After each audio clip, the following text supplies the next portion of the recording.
Hello, everyone, and welcome back to my channel. This is Lady Freedom here, coming at you with another raw narrative. And it's so good to be here with you guys tonight. Thank you all so much for joining in. I feel like I have a very tough act to follow because I know that a lot of you guys were at Justin's chat, and he came back on Sebastian's case tonight on his birthday because we had a new development come through, and that's why tonight my breaking news isn't just silliness, because sometimes I put it up there just to be silly. But tonight it's really breaking news, and we have a lot to get into and a lot to go over. So just bear with me, guys. If I'm like sniffing in your ear, I apologize. I'm still getting over whatever the hell it was that I had. I didn't even go to the doctor. I'm horrible like that. Um, but I was alternating Dayquil and Nyquil. I don't know why they took the booze out of Nyquil, but they did because I could tell it doesn't knock me out like it used to. Um, and So that's my gripe with Nyquil. But it's gotten me through.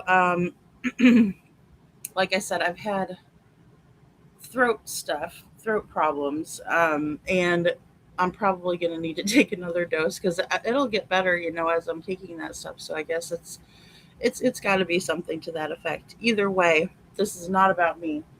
This is about Sebastian and Seth, and he really threw me for a loop. So imagine me, like Cameron, on Ferris Bueller's Day Off, and I'm laying in bed, you know, feeling sorry for myself. And then all of a sudden, I hear that Seth has done this grand act, right, of taking control of the situation. It's been 2.5 years. Enough is enough, right? Enough is enough. 2 years is too long. 2.5 years? Are you kidding me? We did the whole gathering of voices in front of Sumner County Sheriff's Office, and that was for a reason. That was to take a stand. That was to do something positive, right, and try to get some answers. And to no avail. I think the pressure and I think what we did is a positive. I'm so very proud of it. But what I'm saying is that it's like it doesn't phase, Snuggle Struggles. It doesn't phase Brandon Carter, the rookie that makes up his own rules, in my opinion. It doesn't change anything, right? Like there's nothing that's gonna goose these guys, right? Get their asses in gear, right? They're acting like a Cameron, in my opinion, right? But they're not sick. They're not out of commission for a few days. They're sitting with their thumbs up their collective asses, and it's very tiresome. And it's gone on for way too long, right? And Seth is a person that takes action. I posted some audio, and I know it's not new, but what I did was I mixed it up with some older audio. And this audio that came from Jules is more obscure because it hasn't been played on many channels. In my opinion, I haven't heard it played on many channels. And so I wanted to mix it up and I wanted to show you guys exactly what was going on. Chris Prodfoot has a perfect account of events, right? And can tell events in a timeline fashion and format. For some reason, magically, miraculously, he can do that. But when it comes to Sebastian, he can't tell. I'm not divulging that information, you know?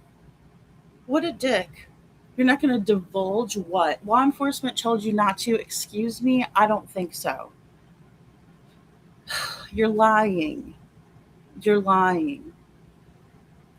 And enough is enough. Enough is enough. Okay. So I'm going to say hello to everybody. Big shout out, guys. I know that tonight the chat is going to be larger, and I appreciate everybody coming in. Welcome everybody in, and also to everybody in the bushes. Um, I got to second Justin's motion on his live. Like, I like a healthy debate. Actually, I find it to be interesting and fun. So if somebody wants to come in and actually answer questions back and forth, and it's not a one-sided conversation and it doesn't get disrespectful, I'm fine with that.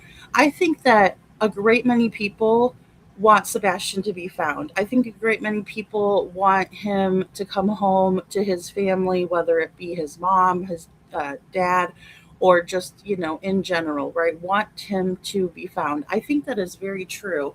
No matter what side of the aisle they're on, no matter what their opinions are, right? Because we all have differences of opinion.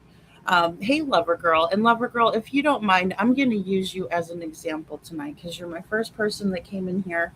And I'll definitely address your question. So, in my opinion, there's a great many people that just want Sebastian to be found, whether it is somebody who thinks that Seth is guilty, which I don't understand how anybody can. And that's the only time where I will kind of push the envelope of my chatting. You know, I'll push the limit a little bit because here's why. Seth has showed his time cards. Seth was at a locked facility at Davidson County Prison. He was in jail the night that his son went missing. I don't understand what people don't understand about that. And, Terry Lynn, you're a little shit, is what you are, a little shit, because you go around and you stir this shit up and you tell people that Sebastian was taken in the middle of the night, and this, and you tell people that Chris Proudfoot probably left Sebastian somewhere. I remember that bullshit story you told me, and I remember the bullshit you told me your psychic told you, and I remember the bullshit that Colin said. I remember all the fucking shit that you've pulled in Sebastian's case. But the worst part is when you want to sit there and say that Seth wasn't at work for the whole entire night. That's the one that really pisses me off, because that is a bull-faced lie, and you should be in trouble for interfering in an investigation, because you're not saying that in my opinion, or allegedly, or any of that. You're stating it as a fact, and you're spreading it around like the bullshit it is, all around behind the scenes. And then you have your little trolls that come in there that believe you, that actually believe you. It's unbelievable. But no, Seth was not anywhere other than at work, and he's shown his time card receipts. As a matter of fact, I'll pull those out, and I'm just going to go ahead and post them, because that seemed to be a very big, hot topic of conversation when it comes to the trolls that were coming in my opinion, trying to say that Seth had something to do with Sebastian's disappearance. And then I just ask people, well, what about Chris's receipts? Because we're going to find out tonight in this coverage, right? Because it's going to be talked about that Chris Proudfoot still to this day does not have a proper alibi, and neither does Katie, but Seth does. And if that isn't one of the big miscarriages of justice here, I'm sorry. And Seth, please don't get pissed at me for taking up for you first thing right off the bat, because I know that you want it about Sebastian. I know you want us to be focused on Sebastian and finding him. But the problem that I have is that you have a bunch of people going around trying to say that you had something to do with it, when I know for a fact that you didn't. Right? And that's I know for a fact, right? But the reason I say that is because I have shit to back it up. Like, for one, Seth was on camera all night in the night in question. Not only was Seth on camera the minute that he rolled into the parking garage, but there's a whole process that he shared on the channel. So if any of you guys would sit by yourself and listen to that, you don't even have to watch me. I don't even care if you share it and download it and then listen to it later, so you don't have to even give me a view. Go ahead and pirate the shit out of it. I don't care. But get your fucking facts straight. Come real with it. Do your fucking research. If you're not willing to do that, then I have no use for your bullshit. And I'll just sit there and call you out on it. Now, Lover Girl says, does anyone know where I can find a copy of both complaints? So this is a federal filing. So we're going to be able to get the downloads for it. They're not up yet, right? Because this has just been filed. So as soon as we can get copies of that, we will go over it. Lover, I'll promise. This is going to be one of the things that we're going to focus on. But another great thing that we need to really focus in on too is still spreading awareness about Sebastian. So we're definitely doing that, and I'm in the middle of getting some things in order of writing to certain places and people. And also, I would like people to keep in mind that Seth has asked for help on his community wall of different places that we could be calling and spreading awareness to, right? And that's really important that we do a lot of that also. So we're going to go over all of that paperwork. It's just not out yet. And the exhibits that were submitted should be public, I do believe. And um, the good thing about that is that we're going to learn some more information. It is a double edged sword because what we're going to find out tonight, and a lot of you know because you were in Justin's, um, and please go sub up to Justin. He does a great job, you know? I mean, look, it's hard because there's so many cases out there that we have to spread awareness for, right? And so, I mean, I'm even looking for people to help me on Facebook to spread awareness and get me better at these other platforms, you know. So if you're good at that, and when you're well spoken, right? Because I need somebody that's you know, that can articulate things, and I could even write stuff up and we could collaborate and put it up there. But I would like to get that out because it's important to spread a lot of awareness. Big shout out to ICU because I see you all over on Facebook. I see that. I think that's great. I want to do that too, right? I talk to Jen about it all the time. It's just something that I get I feel overwhelmed and bogged down sometimes, but we need to be getting all of this stuff and this information out. And then, you know, just keep the ball rolling. But when Justin covers a case, he's very meticulous. He doesn't have to necessarily plan things out. He can do it on the fly. We just watched him do it. And he's like, boom, here's another one, here's another one, here's another one.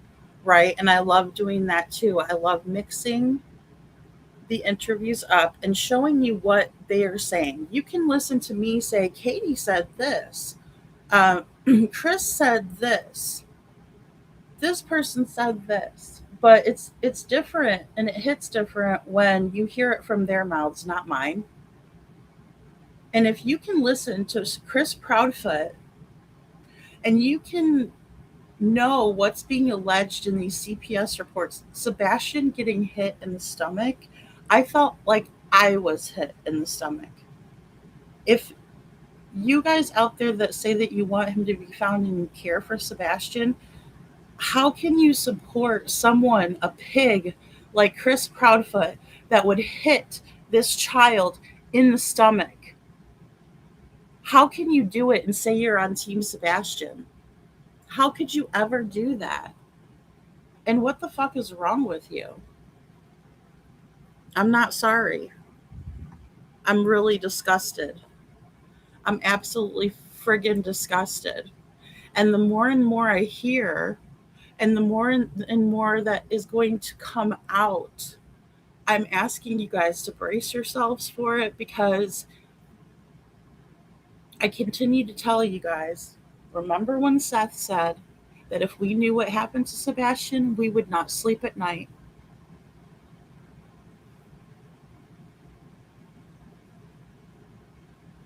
That's what he lived through. He lived with that guy that was, I mean, that was mild compared to some of the shit I posted about Chris Proudfoot last night, showing you how he's talking to the PI and how he's bragging to Jules about how he's talking to the PI.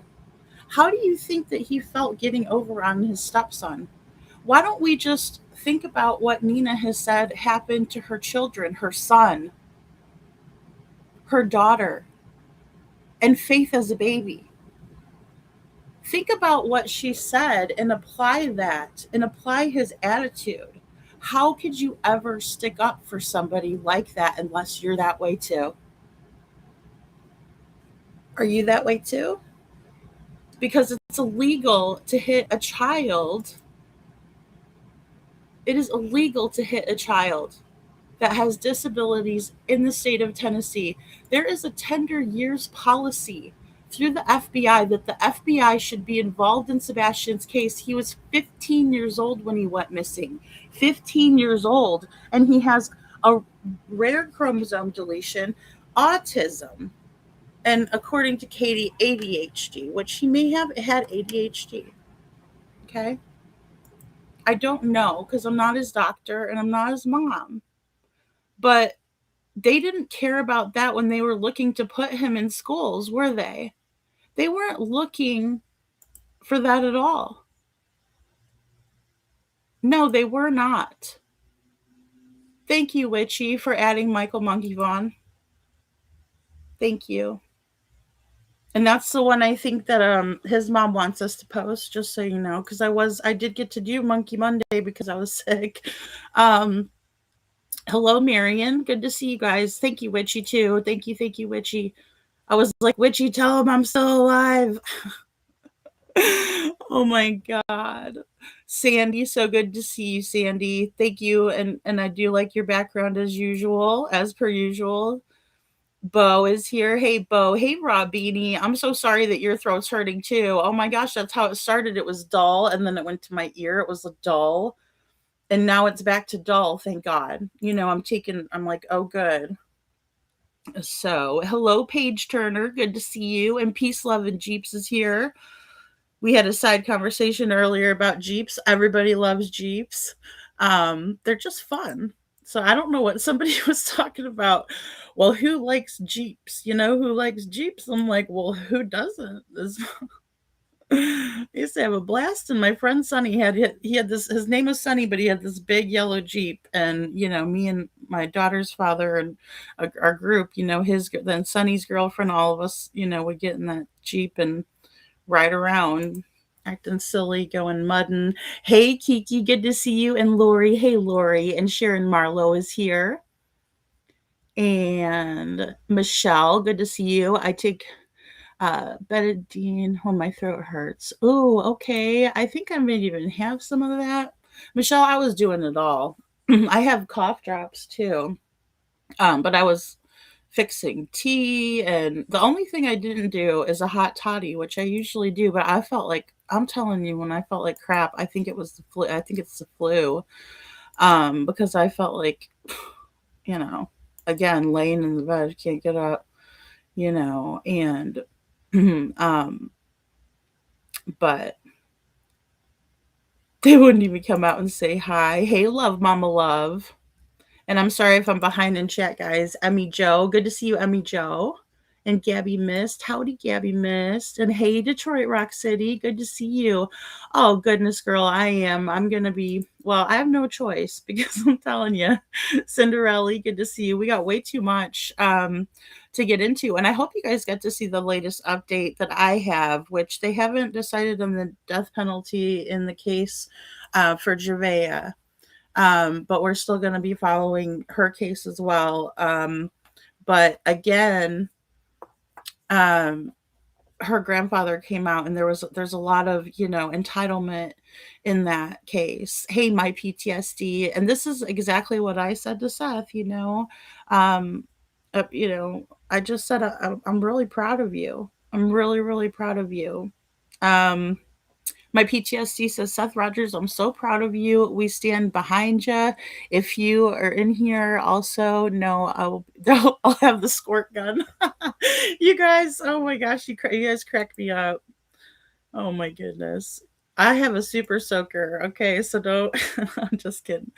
Um, so hello, Cinderella. I know, Kiki. Kiki, but you're like me. You just kind of you like debating. You know what I mean? You like to go kind of back and forth and talk theories out and stuff like that, which is good. Look, if we never challenge each other, then we're not really talking about the case, are we? If we just sit here and say, "Yep, got that right. Yep. Oh, I agree 100%. Exactly." I mean, there's times where people just have it spot on. I can't help it. But in the same way, I mean, it's okay to challenge each other's ideas. It's just, you got to keep it respectful. So, um hello Gigi, and I'm really good at being oppositional sometimes. I'm a defiant little monkey. Um God, you're feeling a little bit better. Thank you, Lori. I don't, like I said, I don't know what the heck it is. And this, especially because it's summer, that's always weird when that happens. Because I'm like, usually you get sick in the winter, you know? So, hello, little Miss Sharon. So good to see you. Hello, Deborah Dixon. Good to see you. CP didn't work nights, so he was no alibi from 6 p.m. to 6 a.m. Well, and then we have that rotten asshole. And speaking of Justin played that first, I think. That audio, and it was Heather, the PI, right, who contacted the boss of CP, self proclaimed boss, and she just didn't get the footage. Oh, we got footage from all the way back, blah, blah, blah. And I mean, I swear it was like CP's clone answered the phone, right? Because it was like the guy's bragging about having all this footage, but yet they never get their hands on the footage. It's amazing. Where is Chris's alibi? So, well, Terry Lynn is hiding under the rock of the haters, and she doesn't want to come out and say have she doesn't have anything to say for herself and all the crap that she's pulling behind the scenes. You know, my PTSD. I think she was playing both sides of the fence the whole time. I just think because I mean, her and CP and them go way back, which I was trying not to hold against the person because if she's being honest about it, I thought, well, it's none of my business who she banged back in the 70s or whenever the fuck she banged him. I don't care. Like, I give a fuck. I don't. I don't want to see or hear or any of that. Um, yeah. See, and then again, Holly, I overlooked that as like, you know, I thought she was really trying to see if it was legit. Now, the Reddit stuff, Holly, me and Holly went down the Reddit rabbit hole. I was like, oh, this is Reddit. Okay. Because I mean, I've looked a couple things up on it, but oh boy, you know? So, yes, witchy. And if anybody wants the Discord link, I can't remember our friend that was in here the last time, but please email me if you haven't. I haven't gotten an email. That reminds me. But I do want to give the Discord link to people. I just want to make sure I know who they are first because I don't want any weirdos. I mean, we got enough weirdos among us half the time, and we weed them out, and it's like, okay. So I just try to keep it safe because I don't know. Some of that crap is weird. Marion, good to see you. Yeah, he did so good, right? And like Seth did a great job. Also the interviewer, the way that the interviewer was interacting with Seth and the way that he let me just make sure I say his name right. Stacy Cameron, right? He did Cameron. Funny. I should have thought about that. But he did a good job of being an interviewer, using presumptive language because this is not anything new to anybody. It's been 2.5 years. There's nothing new about what's going on with Sebastian, right? Like, let's not play like we don't know what the fuck has happened already because a lot of shit has happened. And the general public needs to know about it. It's high time people start getting real about what's going on. Not the America's Most Wanted version where we cut the end of the lights video out, but you're willing to show the first part. Makes it look like Sebastian walked off by himself. Hey, couponing, Super Sleuth, good to see you. Thank you, Bo. And this is the most important thing, guys. And this is what the FBI has a $50,000 reward out. Wanted / kidnapped / Sebastian Wayne Drake Rogers. It's right there. Share the flyer, share it with everybody. He's the only one that has a solid alibi, Michelle. Yeah, great point. And the thing is about the whole thing about it is that Katie is never spoken for herself, right? She refuses. She muted herself on the 911 call. Oh, I'm sorry. Wait a minute. They called the sheriff's office. They three-wayed the sheriff and she muted herself. Right? Cuz they didn't want that shit recorded. And the police have done nothing about that. That was their first fucking red flag right off the bat. The minute that they did that, it should have been an alarm bell. But wait a minute, they called the sheriff's office. So who answered? Sonny Weatherford? Probably not. I don't think the sheriff would answer his phone over there. Wonder who else was there. I wonder who was there that day. I wonder who somebody that knows something, that saw something and heard something, but they didn't say or do anything about it, did they? They just let it ride. And they sit there every single night and they put their head on their pillow and they go to sleep. They sleep just fine. Or maybe they don't.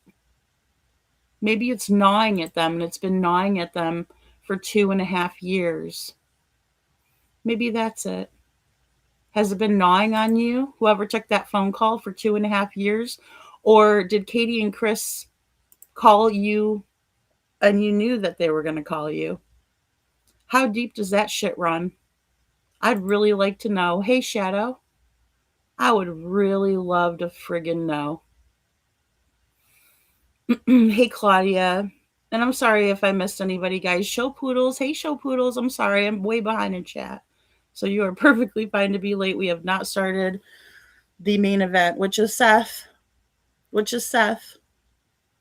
I know, Kiki. I know. It gets my heart. Hearing that, it got my heart. Hearing all of it. Hey, Justice Jane. Lover Girl says Chris is such a liar. I knew he was lying about that belt incident. I am disturbed that someone can punch a disabled child in the stomach. And CPS just closes the case and walks away. Yeah, what incident was that, I wonder?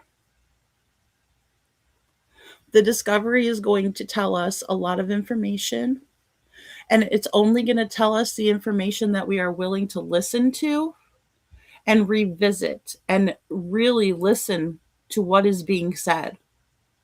Because that's the only way. Hey, Jilly B. And that's the only way. That's the only way we're going to get anything done. The only way. So, am I buffering, Miss Sharon? Oh, Lord. I'm sorry, guys. Thank you, Gabby. Good. I was already getting raspy for a while there before all of this. So I was like, and I also need to quit smoking, is the realization that happens when you have a sore throat. It's like, really? So, Lady Dragon's up.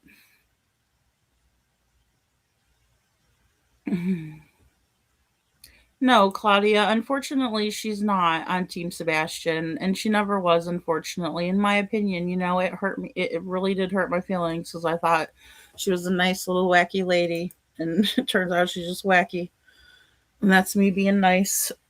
Sebastian is so skinny. Not abnormally, I just mean he's a teenager. Can you imagine that big, bloated warthog punching him? Emmy Joe? I mean, I'm praying for the karma, and I'm just very glad that I didn't have that information sooner, because I might have said some more things in front of the courthouse that day that would have maybe gotten my ass in a lot of trouble. Valley Gal, hey, good to see ya. It would have gotten my ass in trouble. Hello, Shauna. Sally says, "Well, Justin is all up with the haters now. Queen Bee lures the way they talked about Seth, and now he's all in the drama." See, I listened to the Queen Bee where Justin was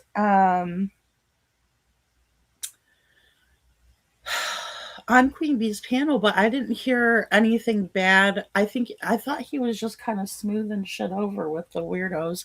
But I mean, I could be civil with people too. It's just I know it's going to be short lived. That's the problem. You know what I mean? But I do like Amy, and I will say that I've used that thumbnail that she made, and I did have to, up. I had to take some things out of it, but I really do like it. So. And I hate that. And I think Justin did such a good job tonight though, Sally. I don't know, maybe he redeemed himself.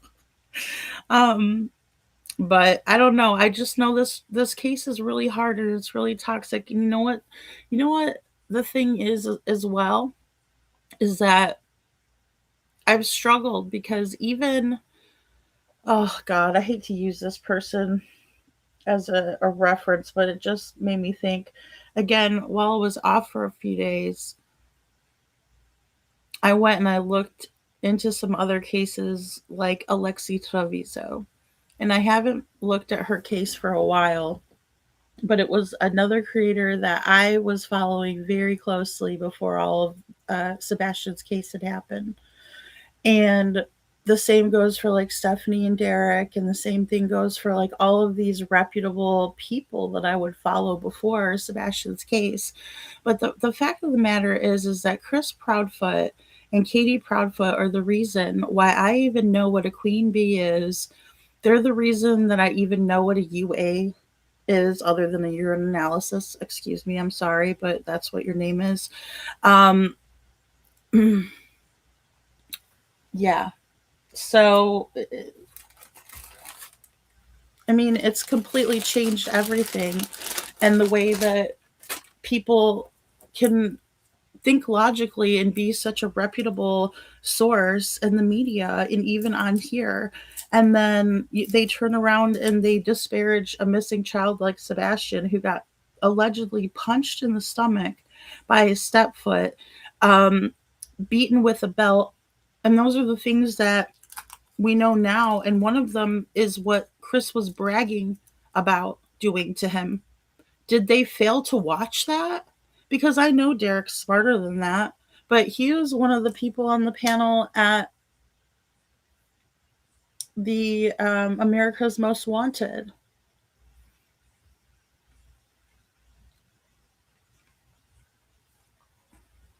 I just don't get it. It doesn't compute. It doesn't translate. So, hey Deanna, it's a shame she caused so many distractions, though everyone could have been talking about something else. Oh yeah. Hey, no ifs. I mean, Holly, that's all they want to do. And again, they make it seem like it's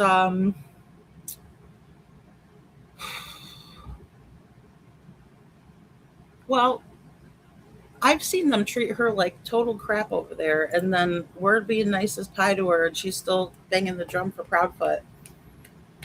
Did she say anything about the fact that Sebastian was hit in the stomach, or did she? I didn't see her say anything about it. I mean, they fail to mention anything of importance when they're in the chat. But then when they do say something, I want a receipt for it or a reason why they think that, and they dodge the question, right? Because they're scared to death. They won't. They don't know how to have a full ass conversation. Rosebud says the irresponsibility of DCF is going to be the real meant in this. Well, and I think there's so much important details that are going to be outlined in this filing, and I think it's very important that all of these things get addressed. 2.5 years, none of us would be able to handle this shit. Not a single one of us. Like I said, I don't know how Michael Monkey Vaughn's mom does it. I don't know how Seth does it. Thank you, Holly, for your super chat. She says, "You're a good human, and I'm glad to know you." Holly, I love you. Holly's awesome. I mean, here's the thing. Again, I couldn't do it without you guys' your support. I couldn't do it without you guys, challenging me too, my ideas. I mean, Holly and I have had a lot of conversations back and forth about, different things and different circumstances or scenarios. I mean, that's what a conversation is, you know. Hey, Jenny, good to see you, Jenny. Marion said, I just had some box had called Nicole Law comment on my news site saying Katie never said anything bad about Seth. Sure, she has. Well, that's not true at all. Wow, Marion, that's nuts. Yeah, that's not true at all. And we know that. I mean, Katie has said the most appalling, thank you, Shauna. Hey, Mama. The most appalling things about Sebastian and Seth.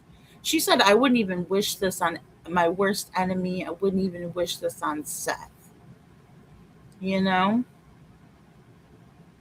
She said that. Hey, Catherine, she has this horrible disdain for Seth. And, I don't understand it because at a certain point, you have to grow up and grow past that kind of stuff. You just have to. It's one thing to talk about it or to feel empowered if you felt like you were wronged by your ex, right? I get it. I do that with my ex. I'm the first one to tell you guys this is my perspective on what happened in our relationship. He'd have a completely different perspective, right? But I still sat with him at dinner for my daughter because that's what an adult does. He fucking acted like an adult too. Like, hats off to him. Grow the fuck up. But Katie can't do that. She should feel guilty because it happened on her watch and she can't even tell Seth or show him the fucking trash can video. She has it. Her neighbor gave it to her. There's 4 houses, by the way, in their neighborhood for sale. And they're never going to sell theirs. That's my opinion. They will never sell their house.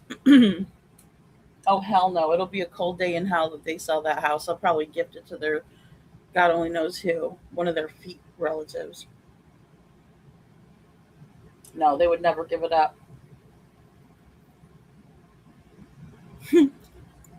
They're scared somebody would find something there. They're paranoid. That's what guilty people do. Aw, thanks, Misty, for the gilded poop. That's awesome. I mean, why do people think that everyone is lying? Because they have literally been caught in lies in interviews. I don't know. I don't know. They have to be the same as him. You know what I mean? They must treat their family like that too. They must treat other people like that too. That's the only conclusion that I can come to. Either that or they love and know somebody who treats people like that and they think it's okay and they normalize it. Because, you know, there's a lot of people out there that will do that. They'll be like, "Oh, it's okay because uncle is a weirdo." No, it's not okay when uncle's a weirdo. No, it's not. Don't invite that motherfucker over. Cut him off. Kick him to the curb because he's not doing nothing besides probably hurting people. Mm-hmm. Yes, Carolina. Yes, I did. Love, we're about to get into that. We're about to get into all of that. I am just way behind in chat, but I think I've gotten caught up here. So I know, I know. Scranton, I had a lot of different emotions. Um, and one of them was to be very proud of the situation because there are right ways to go about things but it's very difficult to do it the right way and to hold your composure and to hold your, um, you know, to have self control, especially in a situation like this where Seth has to sit here and listen to this shit over and over and over again. You think he enjoyed listening to my video last night? No. But you know what? He does that for Sebastian. He does that for Sebastian. And I would do that for my daughter because they deserve that. They deserve to know they're loved and cared about. All right. So, this is a brand new interview that we are going to watch. And I'm going to try to get this cough drop smaller so that way you don't have to hear me clicking it around my mouth. For those of you that are wearing earbuds, I apologize. So here we go. This is credit to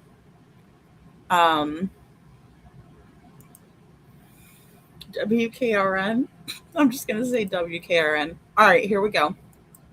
In 2 years, the disappearance of 15-year-old Sebastian Rogers has remained one of Tennessee's most enduring mysteries. Despite one of the largest missing child searches in state history, there have still been no arrests, no suspects identified, and few answers. Now, Sebastian's father, Seth Rogers, is filing a federal lawsuit accusing the Sumner County Sheriff's Office of failing to properly investigate his son's disappearance. Rogers agreed to sit down and talk to me exclusively. And here in our extended conversation, we talked about the son he misses every day, the emotional toll of living without answers, his frustration with the investigation, and why he believes the search for Sebastian is far from over. We began. Ooh, you know somebody got close to their house to get the close-up of that. All right. I have to stop it a bunch of times, guys, but I'm going to upload it and, transform it enough so you guys will be able to go back and watch it without me stopping to give you my opinion.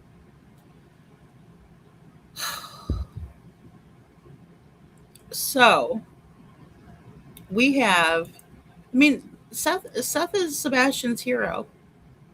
Seth is Sebastian's hero. He's the one that's out there fighting for his son. And the look of disgust on Seth's face. He did an awesome job. Excuse me, he did an awesome job. And let me just back up. Just watching him across the room, right? And this is so sad to watch, but it's also where it's so raw and real and authentic. And this is what we're lacking from the feet. Yes, Tiana, my favorite, except for Smiley. Okay, Smiley's queen on the interviews because she did a great job and she got a lot of information and she got the key points that we needed. She drew out Proudfoot bragging about the belt. That was Seth's first indication that there was something going on in terms of Sebastian getting abused by Stepfoot, right? Because he admitted to it. He admitted to it.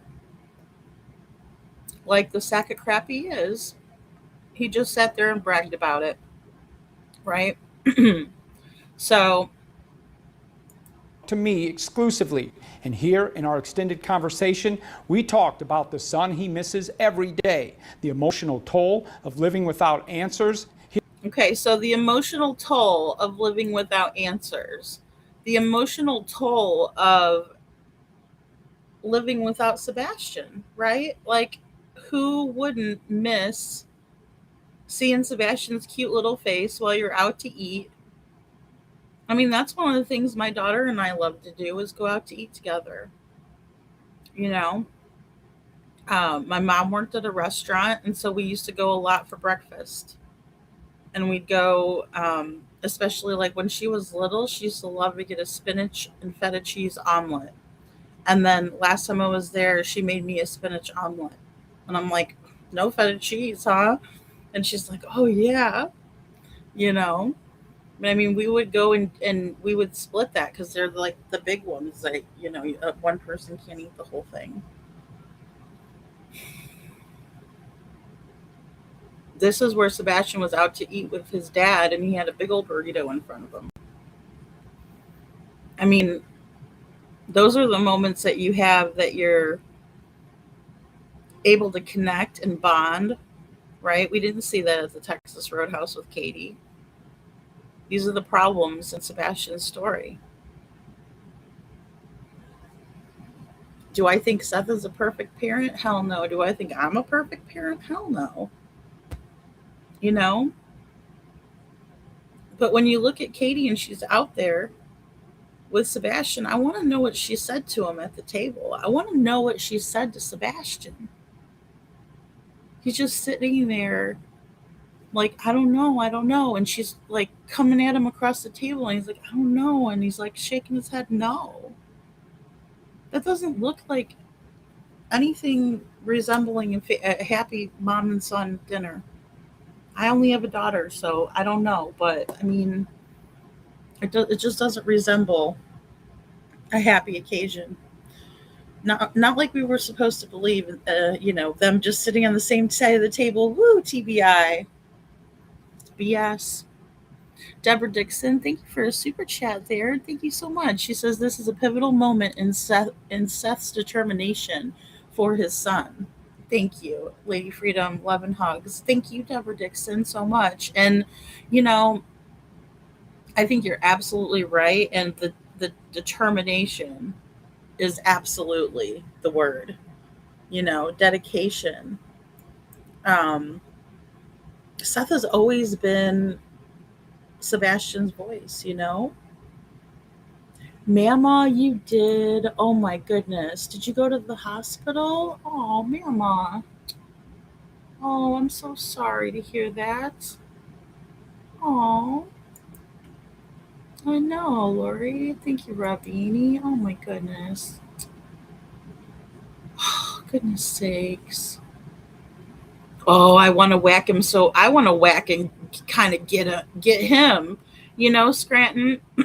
That made me so mad. That made me so mad. Thank you, Witchy.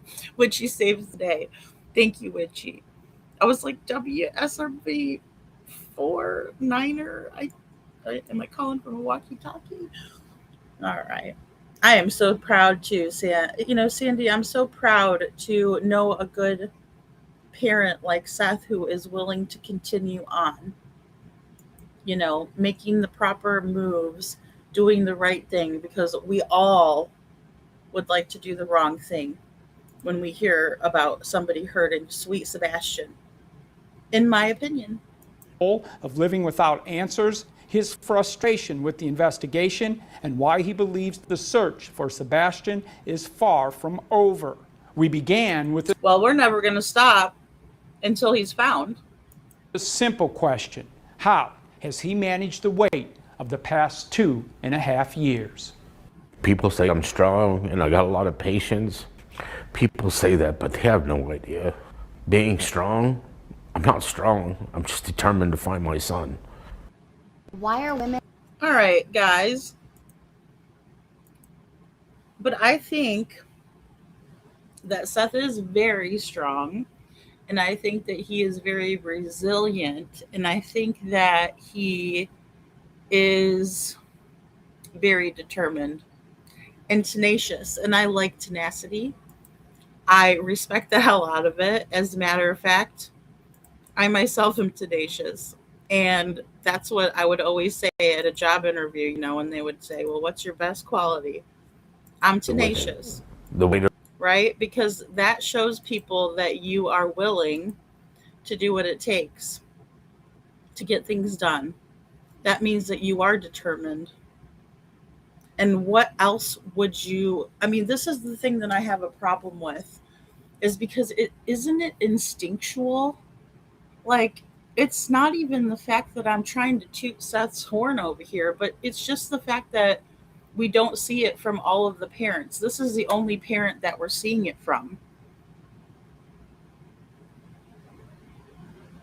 Does this look like a man who knows where his son is, because to me it doesn't look like a man who knows where his son is. As a matter of fact, I see the desperation in his eyes, because I would have the same desperation.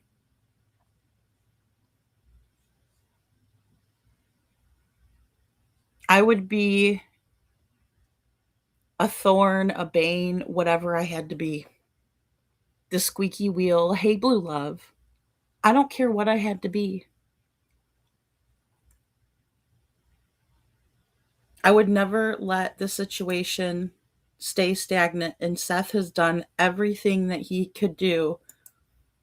He has tried every strategy, right? Maybe not everyone, but it's so difficult. It is so very, very difficult. Little Miss Sharon. She says, toot toot, Seth. I know. I'm just saying, it's just instinctual, little Miss Sharon. It's like, I know you would do that for your kids. I know our friend Detroit, she would do it for her kids. I know, because you guys have big hearts. Bo, any of you guys. I'm just seeing you guys in the chat. Misty, I know. We you do what you have to do for your kids. Your kids come first, it doesn't matter. If there's a situation, you say, hey, my kids need XYZ, you do it. You just do it. It's not a matter of how can I do it, it's a matter of I'm gonna do it. So you just get it done. We've all surprised ourselves like that. I know I have. I was a young mom, so there was times where I was like, oh, I gotta pay this bill, oh my god. I mean, you just make it happen. And if your child's missing, you don't put yourself on mute. You don't put yourself on mute. Hey, Mark. Good to see you, Mark Klein. He says, hopefully now that Sheriff will have to talk about this case. This is my big hope, Mark, is that the sheriff will start having to talk. He's got no choice. And Katie and Chris are going to have to talk. CPS is going to have some accountability. And it's long overdue. But these things take time. And, it's like the house has got to be on fire before anybody's going to listen. And that's just the fact of the matter. It's in my opinion, but the fact of the matter is is that these things take time, and you have to do the proper process. And again, the house has got to be on fire and be damn near ashes before they're going to lift a finger to do anything that they're supposed to do. So, oh, Mama, I hope that you're okay. Email me if you need anything. And thank you for being a member for 11 months, Mama. Love you too. Thank you.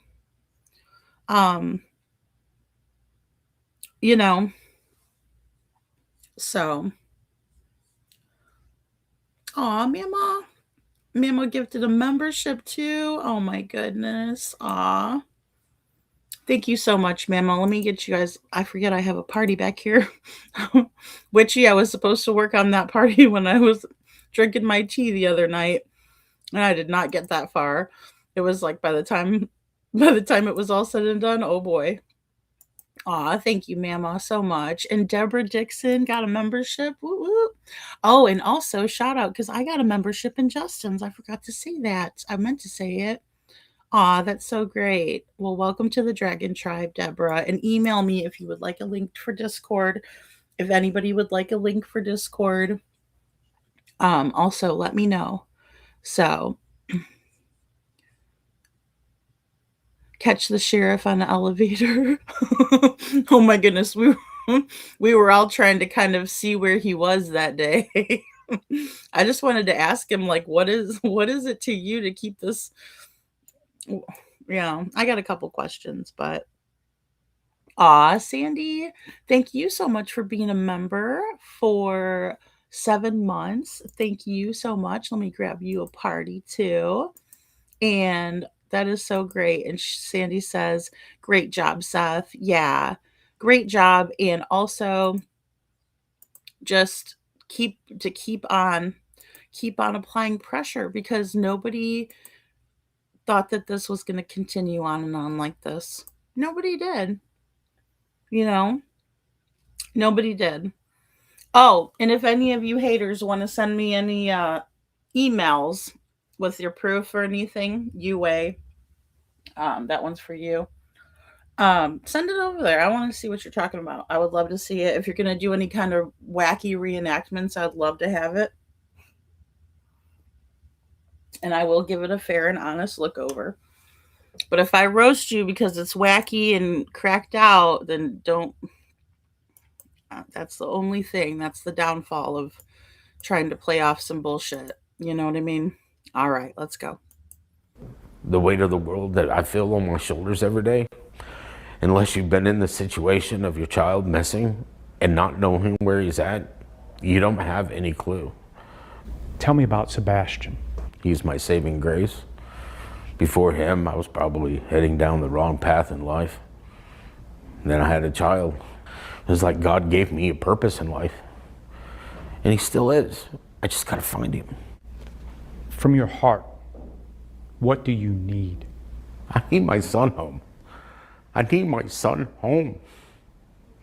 There's nothing else.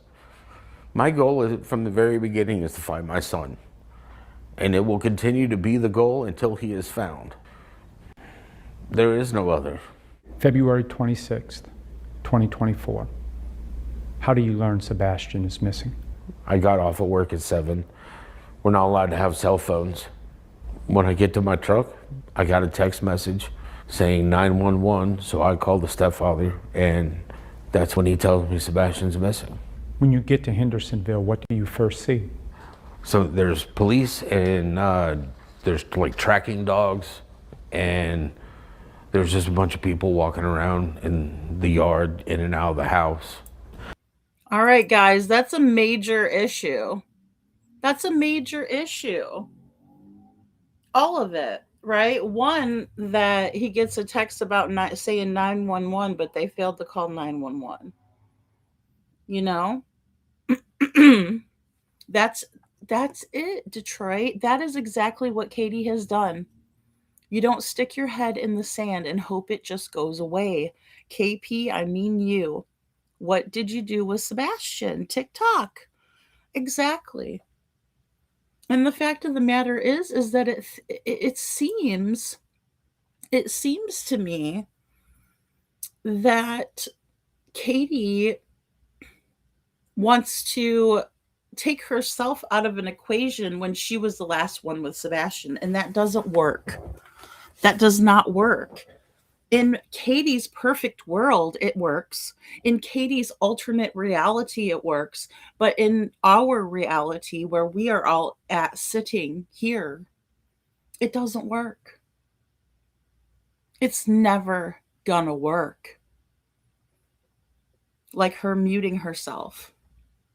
So, in Detroit, I think, and I think we're a lot alike, and I think that if we were to discover one of our children missing, we would think to ourselves, oh my God. And we start looking around, right? We start calling their name, going around the house at first, right?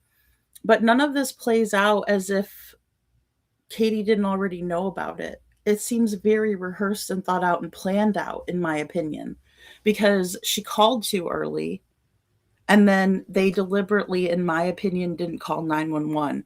Yet Chris Proudfoot texts 911 to Sebastian's father, knowing that when he gets off of work, he's going to get the text message that there's an emergency. So we know that Chris Proudfoot knows that 911 means emergency. He not only said that to Seth, he also said that to Nina, his ex-wife, because she had court with him. So he kind of had to tell her that Sebastian was missing because they were doing court and that he wasn't going to be around for court. So he kind of, didn't have any choice. Now, did he? No choice. He had to tell Nina. He had to tell a bunch of people. I heard him admit on Justin's earlier that he called his mom and had her come to the house so she could support Katie until he got back. Of course, that was offered up to him as an explanation for his behavior, but he went with it. He said, "Yeah, I did call my mom." But then we've heard from Seth, and he has told us that she was, excuse me, his mother, that is, was there bragging that Chris owed her big time and some jewelry for this when there's a missing 15-year-old. And they're estimating at that time that he left between the hours of midnight and 6 a.m. because that's when Katie was asleep. That was when Katie went to bed, was midnight, right? So he could be 6 hours away for all they know. At this point, if they really didn't know where he was, where's the urgency? Where's the worry? Where's the, oh my God, he's never done this before. Why would he ever leave? And he didn't take his shoes. Oh God. And oh my God, there's nothing but a flashlight. He didn't even take his switch. Didn't take his phone. He didn't take anything. No snacks, no waters, no nothing. She doesn't give a crap whether he's cold, whether he's he needs food, who he went with, none of it. She's worried about Chris owes me some jewelry. Well, la-di fucking da. La-di fucking da. Who does that? What kind of grandmother are you, Cruella? Sammy. Hey, Sammy G. She says, member for 16 months. Oh my gosh. Thank you so much, Sammy. That's awesome. Aw. Well, thank you guys so much. These milestones, you guys are so sweet. She says, I want to party. So proud of Seth. Second, oh, that's so great. Yeah. Well, like I said, I did not see this coming. I did not see this coming. So, thank you so much.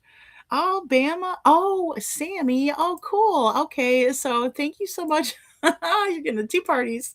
Well, you get 5 parties because of 5 memberships. Thank you so much for gifting 5. That's so sweet. Oh my goodness. And welcome to the Dragon Tribe. We got Bama. We got, the Things LS. We got Big Max Mama. Oh, that's cute.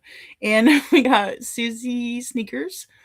And also flies by her own wings. That's a pretty name and a pretty avatar. Well, thank you guys. That's amazing. Welcome to the Dragon Tribe. I need to, I think I have 5 more I can gift too. So I'm going to have to come up for you guys. You guys are awesome. Aw. Hey, Gina. Good to see you. Hey, Kylie's Nail Candy. And yes, welcome to the Dragon Tribe, guys. You can also message me on YouTube too. I always forget about that.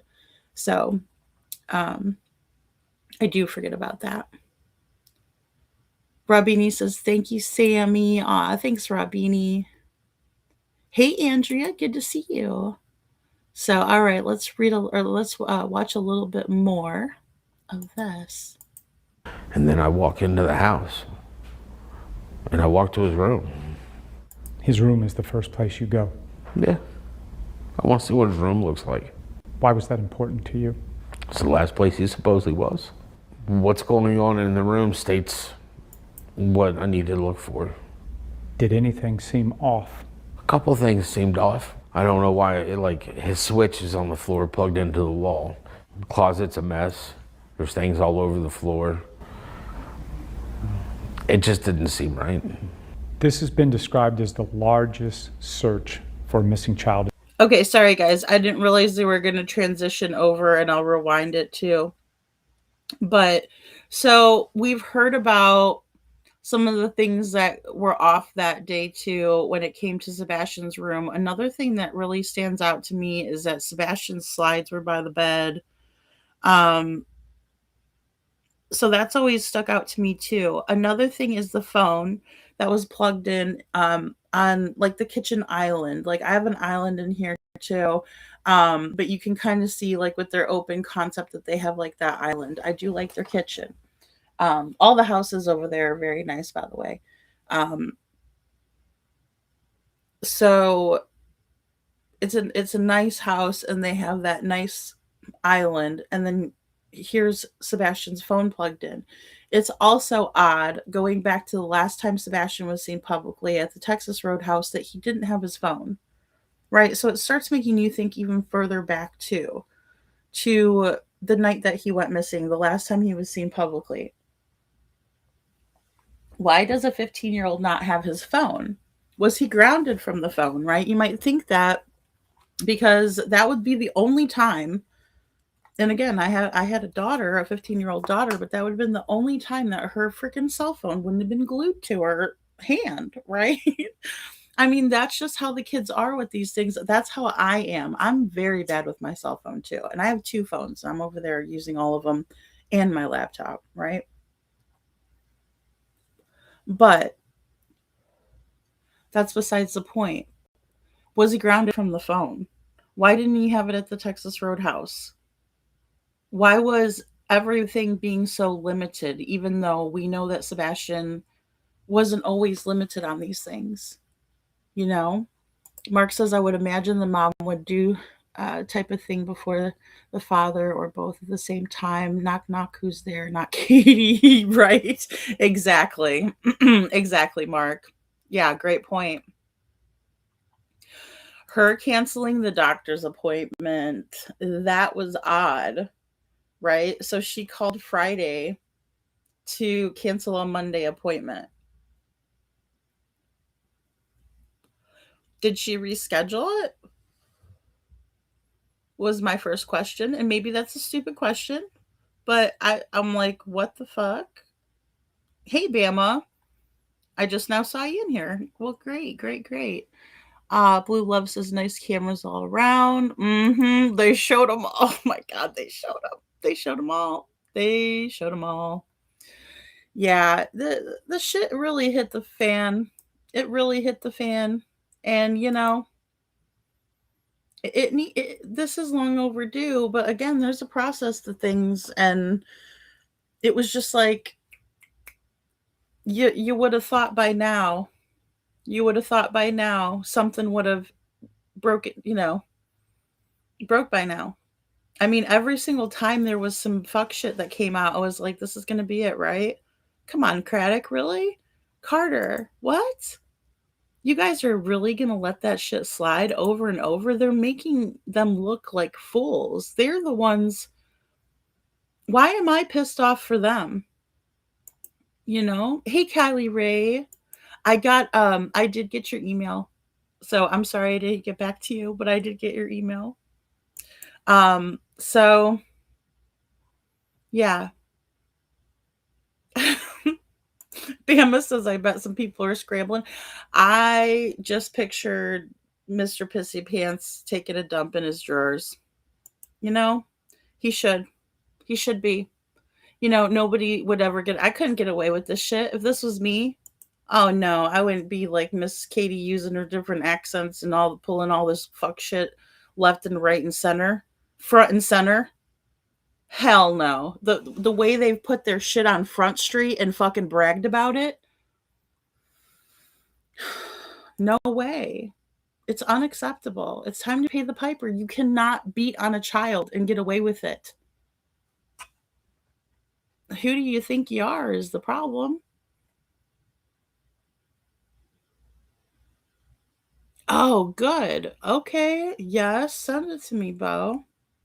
Send it to me. I would love to see it. But you know what, though? I might not read it tonight, because if it depends on what it says, because I don't think they should ever get the spotlight again.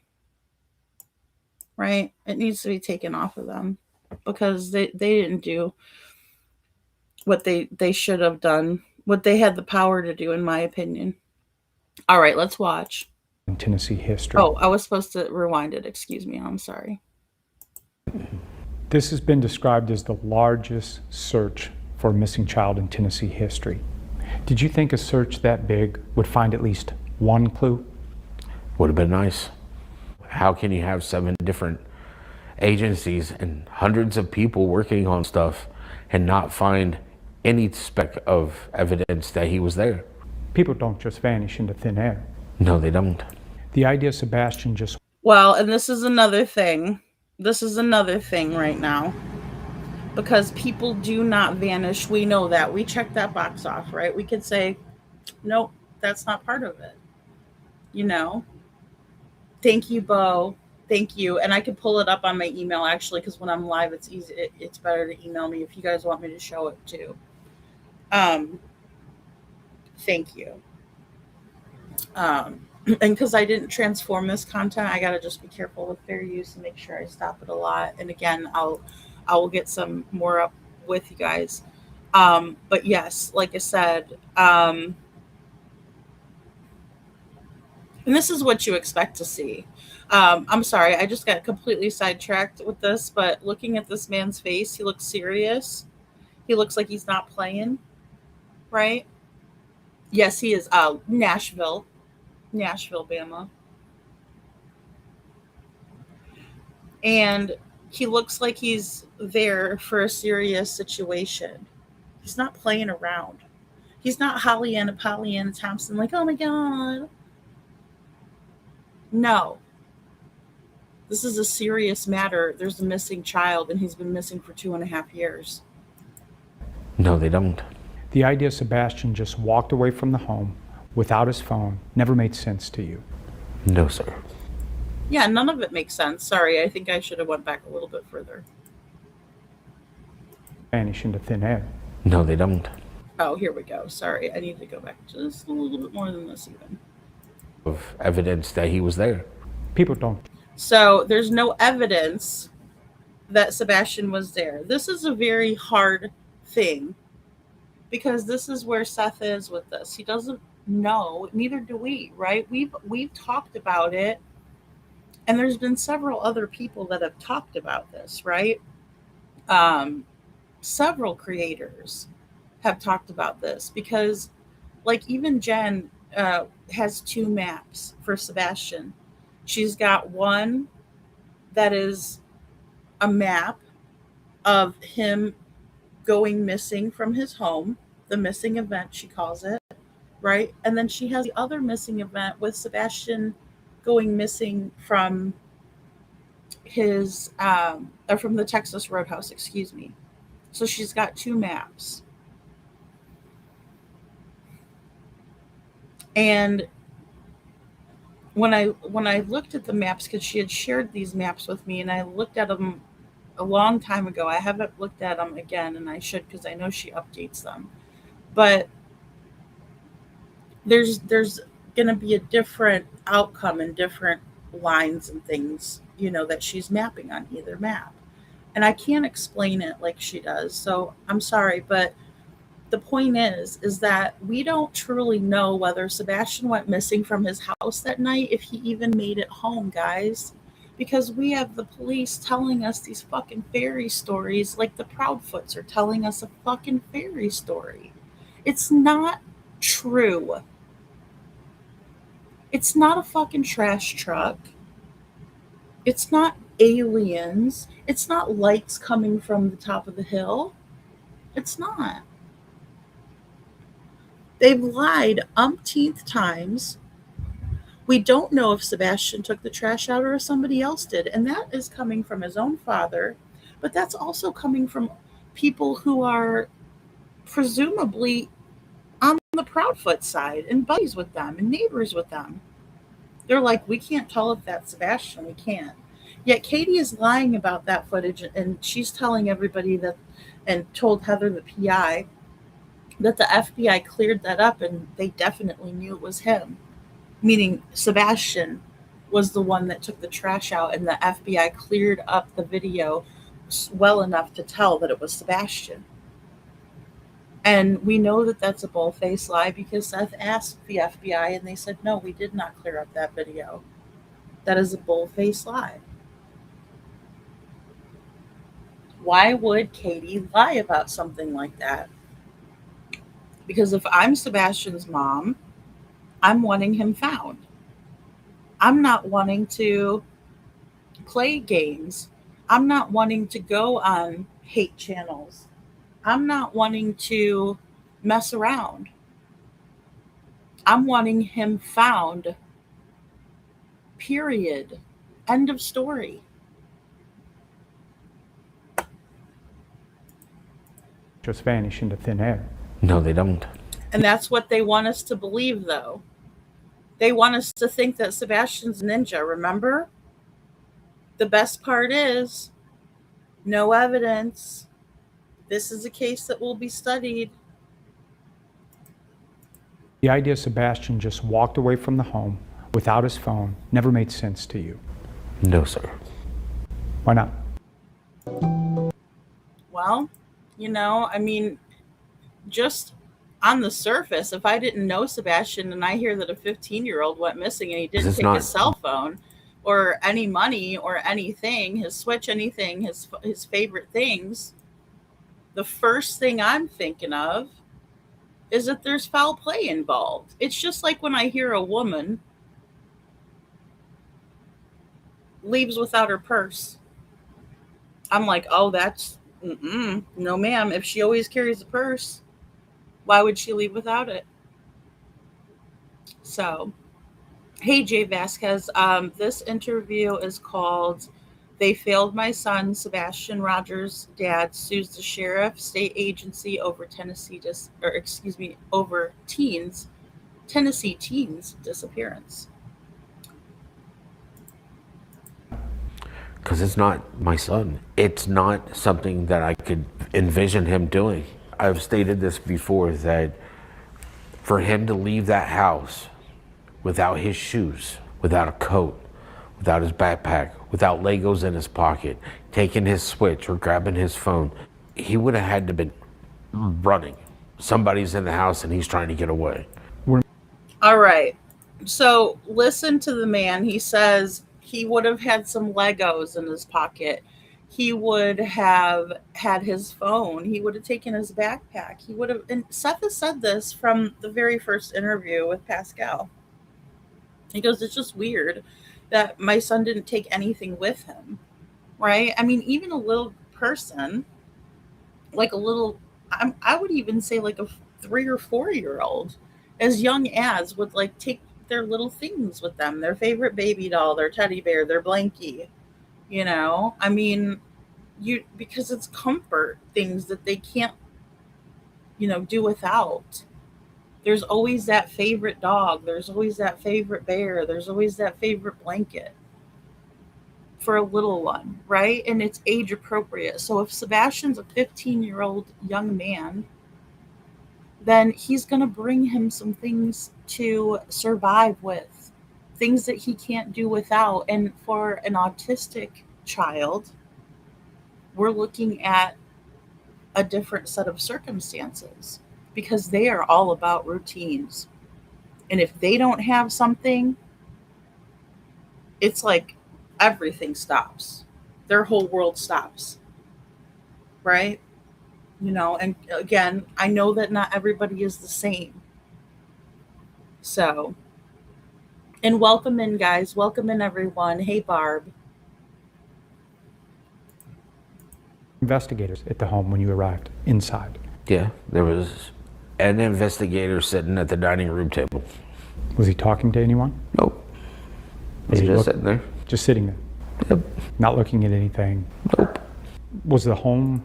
Wait a minute. So there's a detective, an investigator just sitting at the kitchen table. What was he waiting for? Some grub or what? Katie's in the living room crying on the couch. So what is happening? What exactly is happening here? Was he taking notes? I mean, yes, he did. Yes, he did, Mark. Yep. And Chris Proudfoot was the one that was bragging about finding it.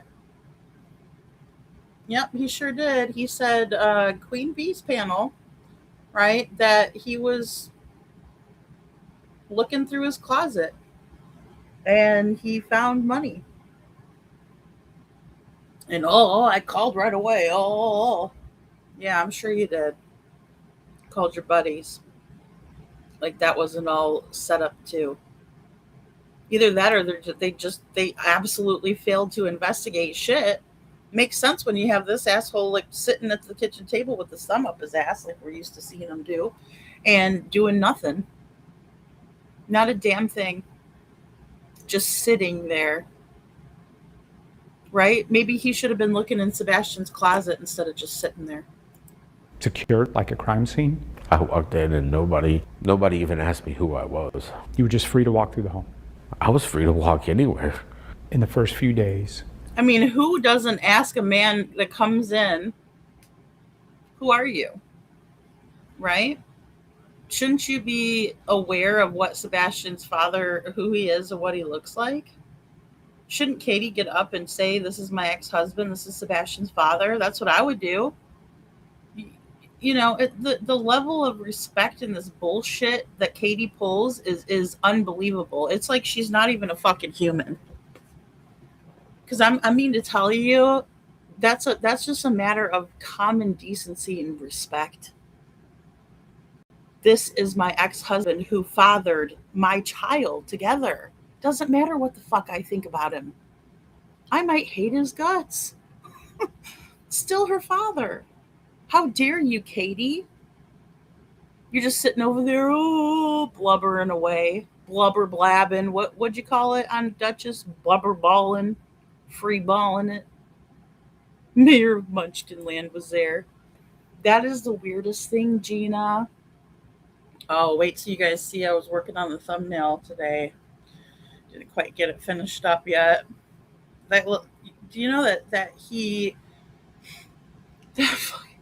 that fucking guy, he dressed up for the 4th of July, guys, and you should have seen it. He looks like the douchepacker that he is, and you guys are gonna love what I got for you guys.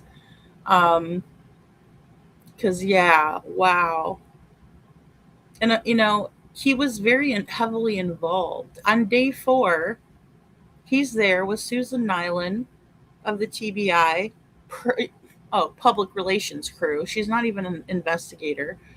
You got Ken Widener, Eric Craddock, and they zoom her out of the picture and only focus on those 3. I'm like, I don't know who that little short guy is. And then we realize he's the mayor, right? And this is all in the beginning. And he's telling people when and how to search and all this. Leave it up to the professionals. Really? What are you going to do?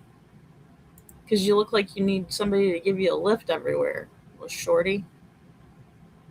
So I love short people, by the way. I feel like I'm, a giant because I'm 5'6", but so good night, Witchy. Witchy, it's your birthday too, and Justin's birthday. My goodness, well, happy birthday.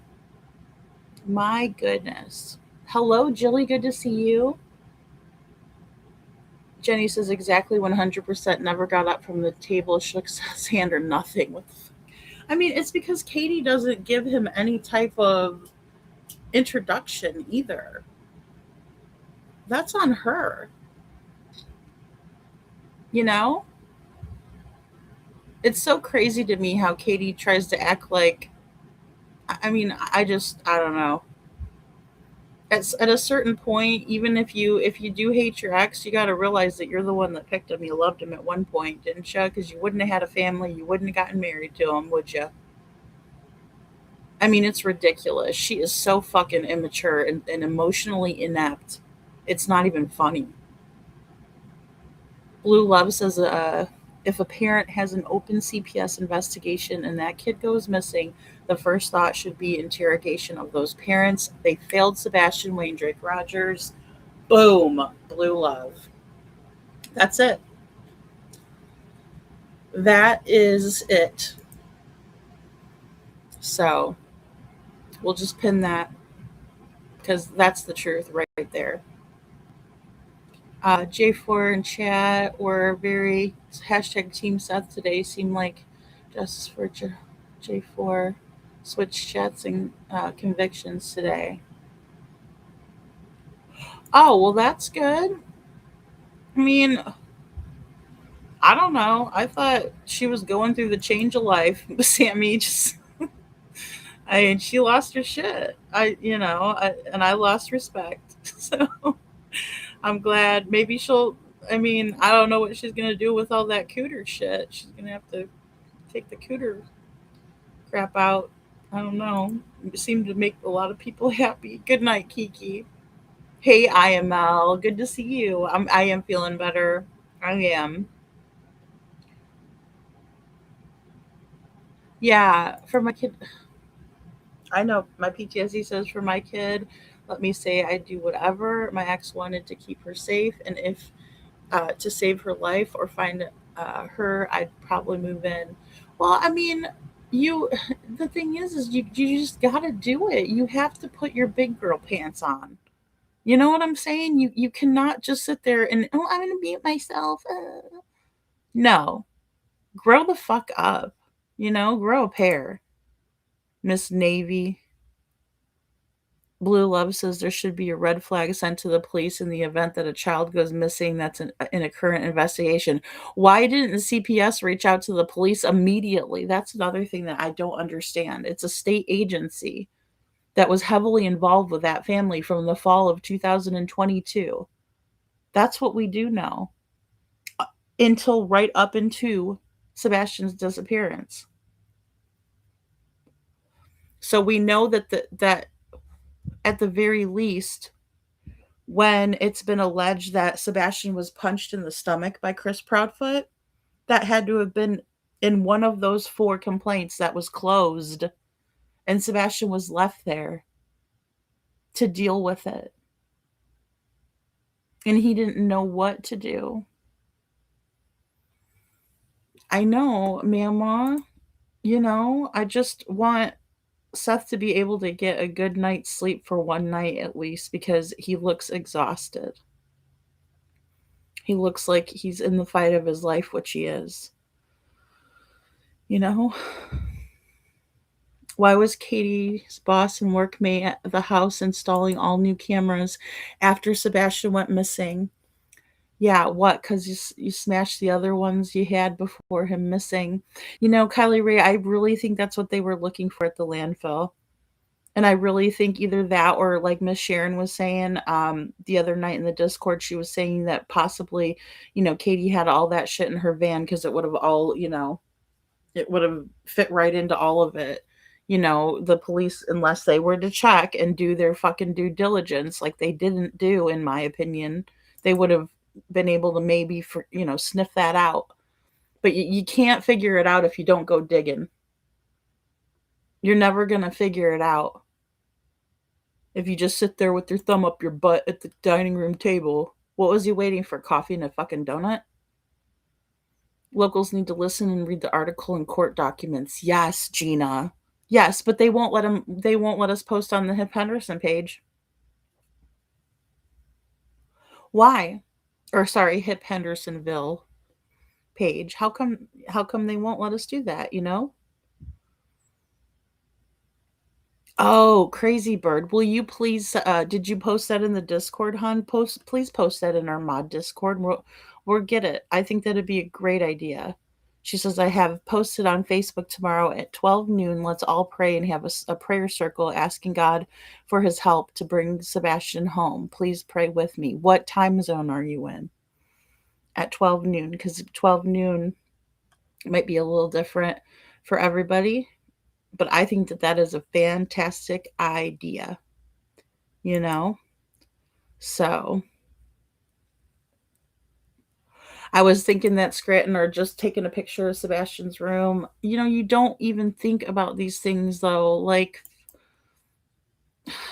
I just think that I wouldn't even have thought to do that. I don't think I would have, even though I'm over here like a freaking nut half the time. Thank you.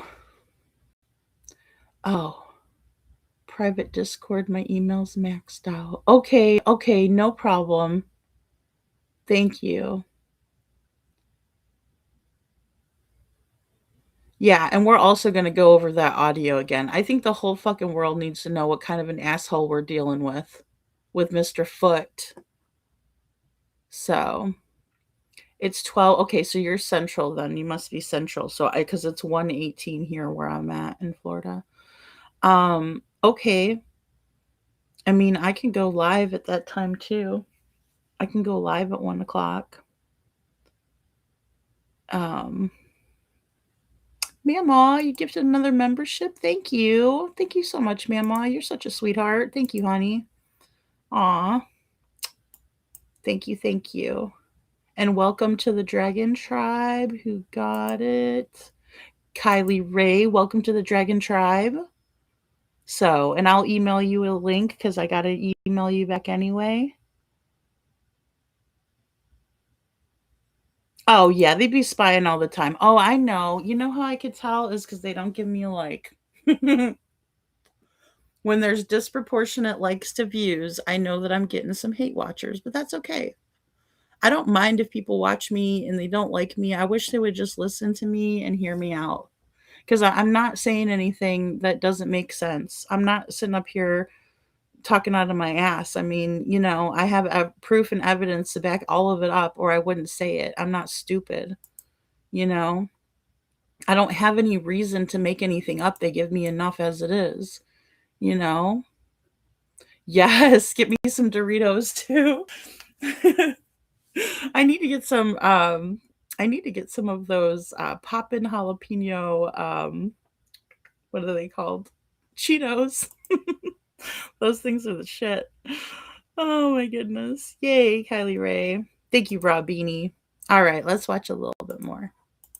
How difficult was that for you to see what is unfolding? I was searching for my son. You just couldn't sit around and wait for an answer.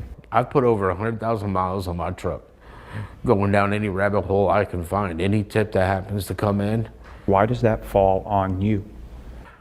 It falls on me because I don't believe anybody else is doing it. But that should be the job of the lead investigative agency, the sheriff's office. Should be. Do you believe they failed your son? He said it should be.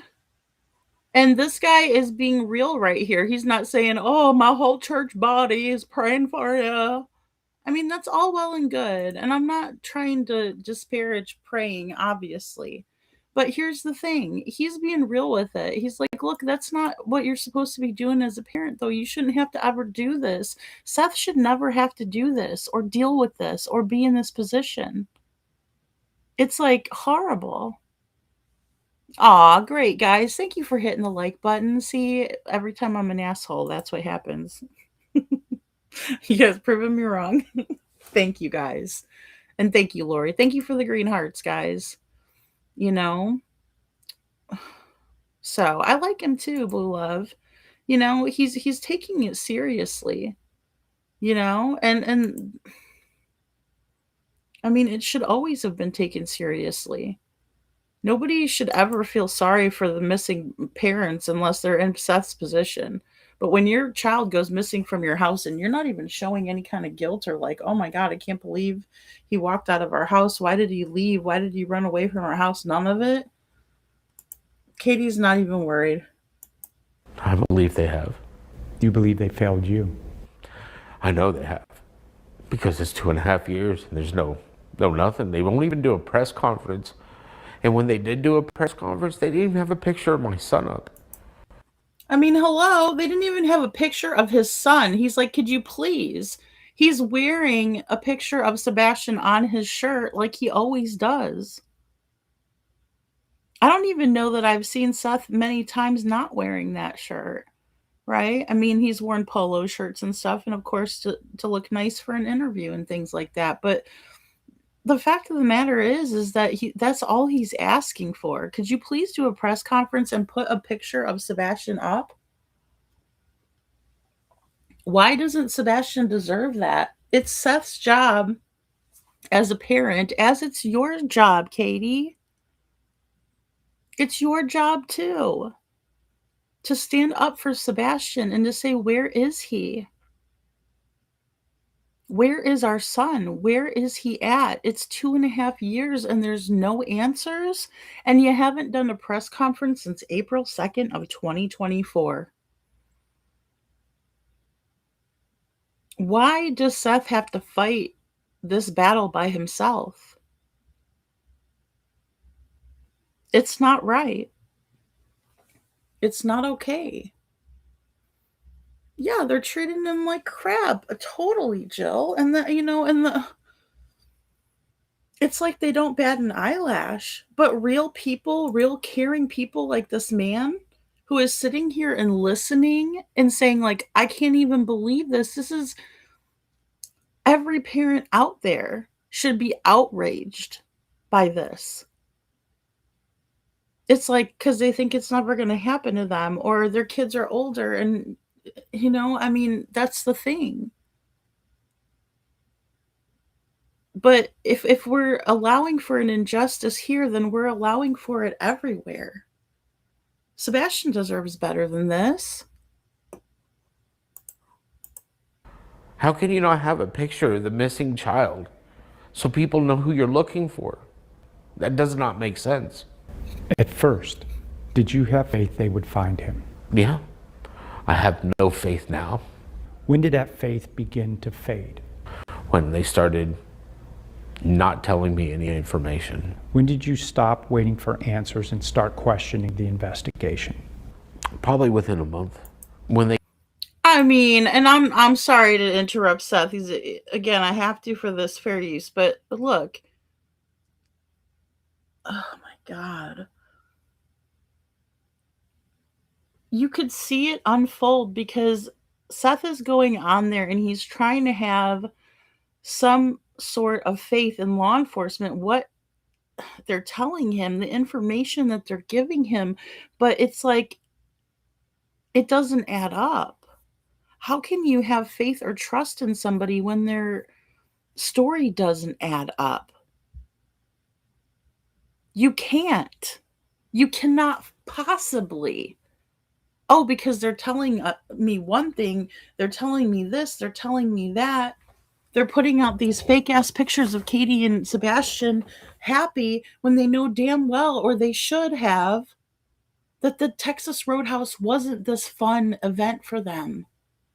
It wasn't them sitting at the same side of the table, both, excuse me, both smiling and enjoying each other. That was the furthest thing from the case. They kept telling me if I had a child missing, this is the detective that I want on the case. Yeah, and he said that publicly, and I gotta get that clip. And when that detective doesn't answer phone calls and tells me he only wants to deal with text messages, I'm sorry, text messages are very impersonal. Well, not only that, you can't gauge anybody's emotions through a text message. I can't tell you how many times I've gotten a text message wrong where I felt like somebody was like being rude and they weren't, or they thought I was being rude and I wasn't, or, it was taken the wrong way out of context, or it was like, oh, well, why are you being short with me? Are you upset? Or, da da da da da. It can be misconstrued. When you're a professional, you make a fucking phone call. Brandon Carter, that's for you. When you're a professional, you don't text somebody something like that. You pick up the phone and you take the time, take the thumb out of your ass for a minute and dial a fucking phone, because it's not okay. It's not okay for you to say, I'm just going to sit here while, God only knows what goes on in his office. What is he really doing all freaking day long? Just sitting there. That he's got to text somebody. That's about the most piss poor shit I've ever heard. And I've heard what happens when other people try to reach out to you, Brandon Carter. You straight up ghost them. Right? Or maybe if it's a pretty girl, you might answer her emails back. I've heard you answered a couple of the pretty girls' emails back out there. Well, good for you. Seth deserves to be the one that you're answering to. You are supposed to be protecting and serving and being a detective for his son's case. You should be the one working for him. I don't care if he lives in your county or not, Sebastian did, which falls under your jurisdiction. You guys love to hold on to that. Sheriff Craddock. So you all should be there to support Seth. You botched the investigation. You screwed it up real bad. Unrecognizable. Unfreaking believable. Unbelievable. Do you feel the sheriff's office started to ignore you? Yes. They don't want to answer questions. I think they should be answering questions. They should answer your questions because you are his father. Want to know someone's Yeah. criminal past? Exactly. And I love this presumptive interviewing. I love it. But at the same point in time, I don't think they put in...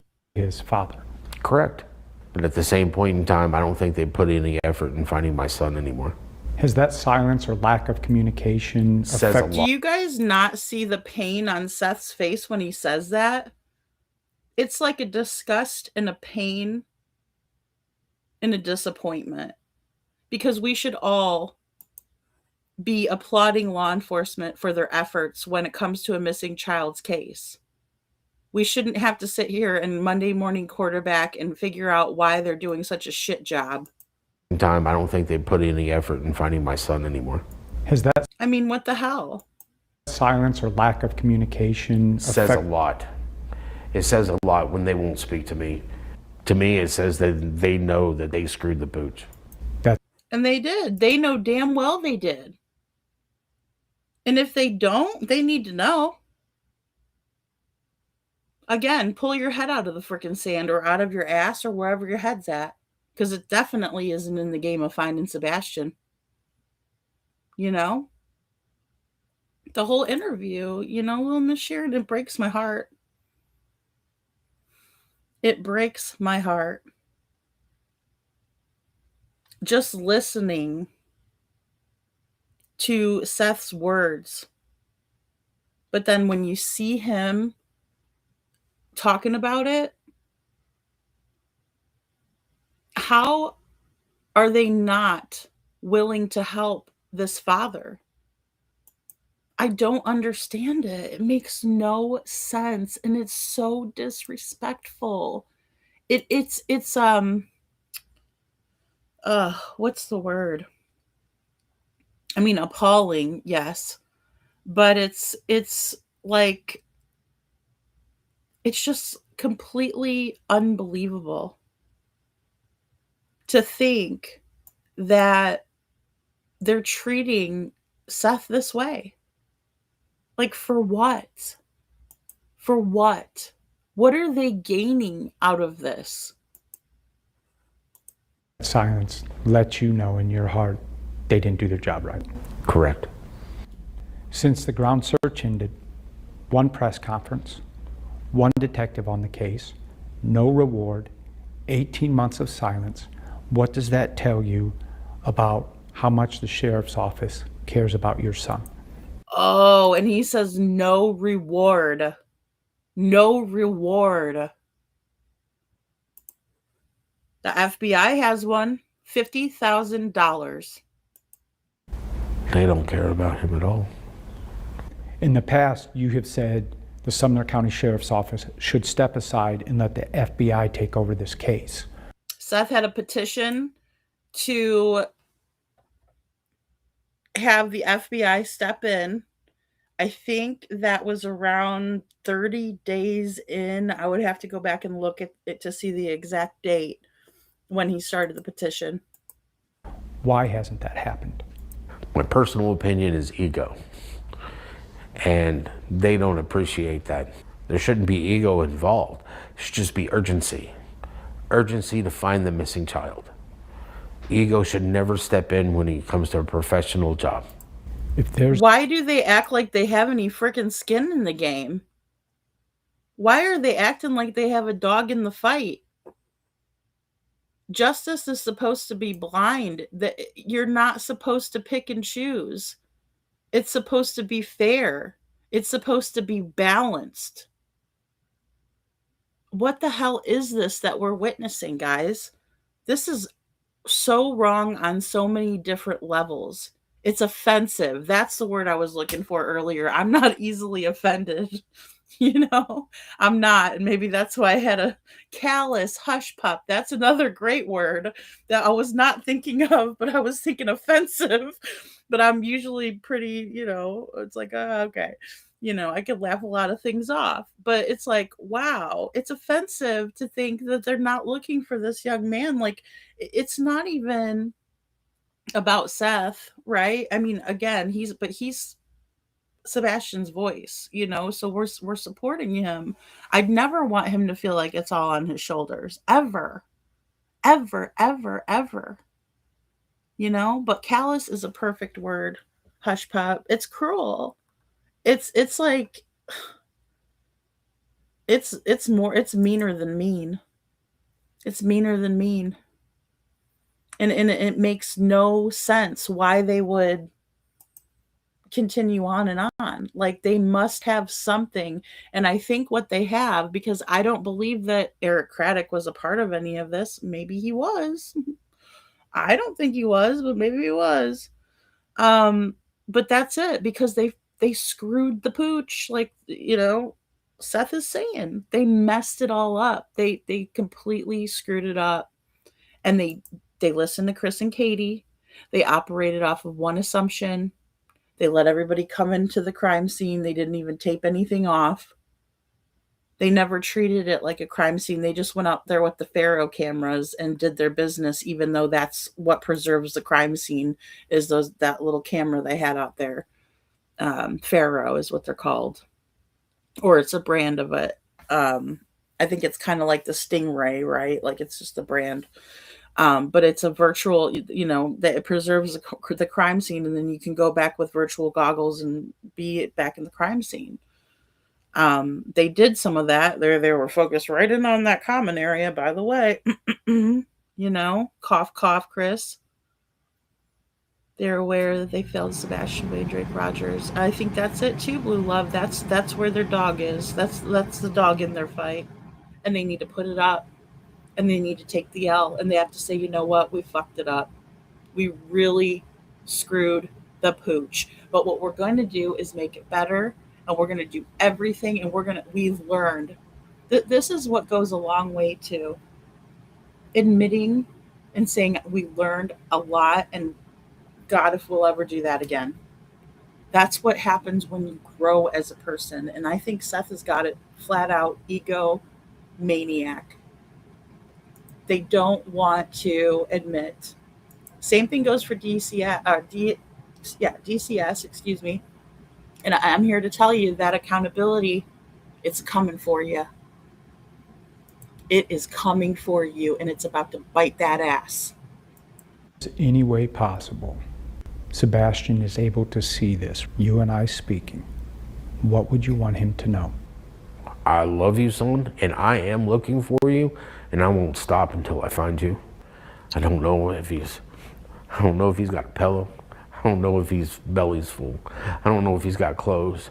I don't know if he's got shoes. I don't know if he's being taken care of. And all these things hurt. All of them hurt. I mean, that's apparent. Because I wonder that stuff about Sebastian too, and I'm not his mom, I'm not his aunt. I'd be honored to know him. But that's what all of us mamas are thinking. Because that's what we think about when we're caregiving for somebody. Are they eating enough? Are they sleeping enough? Are they getting what they need? Are they getting a hug? Are they getting enough love? And I know Seth wants us to worry more about Sebastian, but I worry about Seth for that too. Especially, I hope he gets more sleep and drinks more water and all the things. I don't know what's going on with my child. I just know that he's not where he should be. Do you believe Sebastian's still alive? Every day. No evidence otherwise. Nope. I don't understand how people can think that he's deceased. You need your son to be alive. I need my son found. There's no room in it for him to be deceased. He's alive. He's just lost. And guys, that's the thing. We don't have any evidence for either. That's the whole problem here. Because typically in a case like Sebastian's, where a parent calls the child in and is as missing, And we just watched it with Javea. We just watched it with Javea Harris. I mean, mother calls her daughter in, and of course there's a difference of age, right? Because Javea is 4, so there's a different set of circumstances, right? Just in that regard. Hey, Seth. Good morning or morning. It's a different set of circumstances, but the fact of the matter is the reality of the situation is much alike, right? Because you have a mom that's saying, my child is missing. I don't know where they are. They're calling in to the authorities to notify them of this, right? But in this regard, we have the 911 call because her mother called 911. Okay. We have a similar circumstance where not a stepfoot, but a bio dad is in the picture, right? And he's kind of taken himself out of the equation, even though he had everything to do with Javea's quote disappearance, right? Because she wasn't missing. And that's the thing. I don't believe that Sebastian's missing. I think he's lost. And I think that an even bigger part of me, because people will say, well, it's been so long. Yeah, but the fact of the matter is if we look at the events leading up to Sebastian's disappearance, we can understand a lot more about what may have happened. And if we're looking at those circumstances, yes, we could go in a negative direction very quickly from there. But we can also go in a direction where Katie is deliberately trying to hurt Seth. And in my opinion, I think that there's a very strong possibility that she has taken Sebastian and hidden him from Seth. And she takes great pleasure, in my opinion, in holding that over Seth's head because many, many parents treat the child as if they are property, chattel, like a pawn in a chess game. And they take such great joy in holding that and moving that piece, that pawn piece, wherever they want to. It's a pattern in true crime. Are people more sinister than that? Yeah, but we have to explore every single option. And the fact of the matter is, as it stands, is there is, according to authorities, no evidence, quote unquote, of foul play. There's also no evidence, quote unquote, that Sebastian ever left the house, which we would have to presume that they think that he made it to the house. I'm not so sure. Again, I can't be so sure because I don't know. And if I only cut myself off on one assumption or another, I'm acting like Eric Craddock. We're operating under the assumption that Sebastian walked off. Well, that's stupid. That is about the dumbest shit I've ever heard in my life, sir. And I'm going to tell you right now, with all your schooling, you've had a lot more than I have. So don't even try it. Because that's just plain stupid. IMO, thank you. But he's not dumb. Craddock is not a dummy, or otherwise he wouldn't have graduated from Northwestern University. He wouldn't have made it through the Navy. So at a certain extent, he's just a cruel asshole, in my opinion. It's got to be one or the other. You're dumber than a box of rocks or you're cruel. You just don't give a shit. I mean, which one is it? Or is it a little bit of both? But it just seems, again, like they know. They know.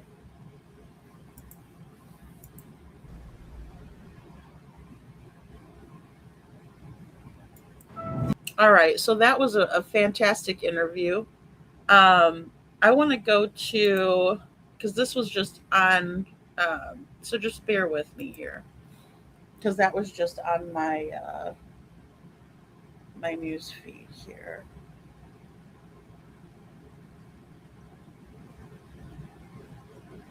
Oh, thank you, Kiki. Okay, Kiki.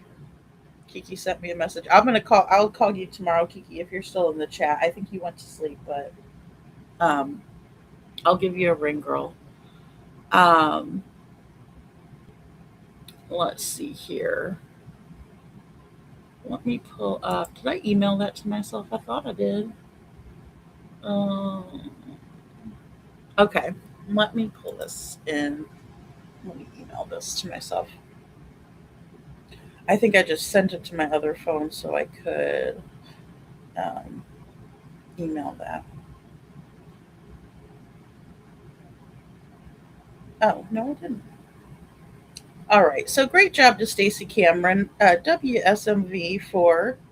Um, I greatly appreciate um, his assumptive questioning. 2.5 years in, he wasn't playing dumb, right? And that is huge, in my opinion. That is huge because um, it would be like a slap in the face. It would be like watching the America's Most Wanted and how they played around like that was their first rodeo, and they're the new kid on the block, kind of bull crap, and we all know that's not it. So I really appreciate that, and I appreciate the way that that whole thing was handled with respect that Seth deserves to have as Sebastian's father. You know, and we see all these parents out there that are involved in doing these things and hurting these kids, and then we have a father like Seth that comes up that just wants to find his son. That's all he wants. Um, and it's not too much to ask. It's actually, I mean, what any of us would want. Um, so let's see. Oh, okay. I didn't know he was a news reporter in Missouri. All right. So this is the one. Okay, this is the one I'm wanting. Okay, give me a second. I'm gonna pull this up. I just need to share it out.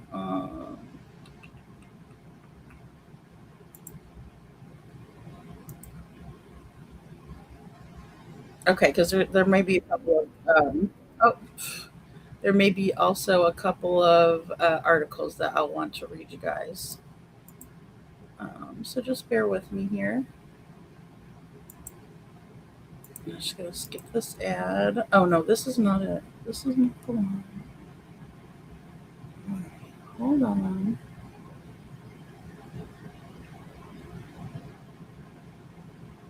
No, no, no, no. I don't want that. Oh gosh, there's the one about the. Mm. Okay, no, I didn't want that one. Okay, I might have to go to YouTube. I was trying to go to WSMV4, but sometimes it's hard to kind of get all those formatting. Um, Yay, Smiley. I see Smiley did a live. You have to catch on the replay. Okay. Failed him. Hold on. Which they did.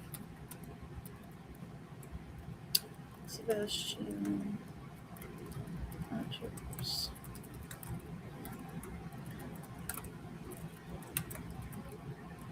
All right.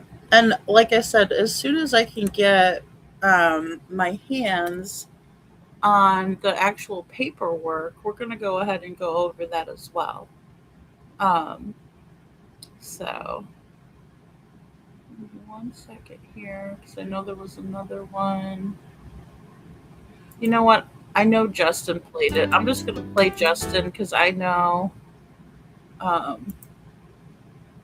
I know he is very generous and doesn't mind that, and I appreciate him for that. Okay, so hold on.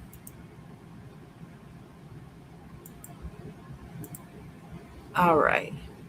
And again, I didn't know it was Justin's birthday, and I was teasing and I was saying, is he going to have some kind of special makeup? Because, I mean, Justin does wonders with his makeup. I wish I could do such a great job, but he was rocking the blue. All right, so let me do this because there's a very this is when he does. Okay, can you guys see? Okay, yeah, I just want to make sure you guys can see that. Um, give me a sec because I know we played this one. This is Seth's interview that we just played. Okay, this is the one I wanted to watch because there's an interview. See, and it's on WSW4. But hold on, here we go. And at least one clue. Would have been nice. The lawsuit claims Seth Rogers' loss of confidence didn't happen overnight. Okay, hold on. Let me back it up a little bit more. Because I think, okay, here it is. This is the beginning of it. 1 second, guys. Okay, we got some more things here. What is this? All right, we got some new stuff here. Let's go to WSMV.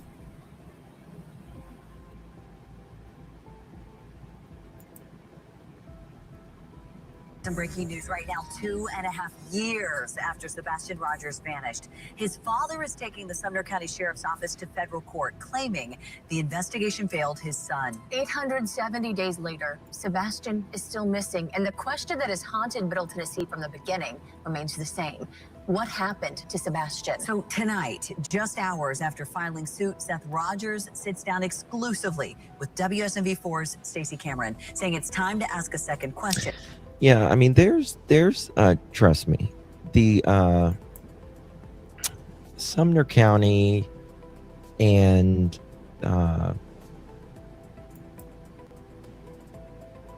TBI, they have things.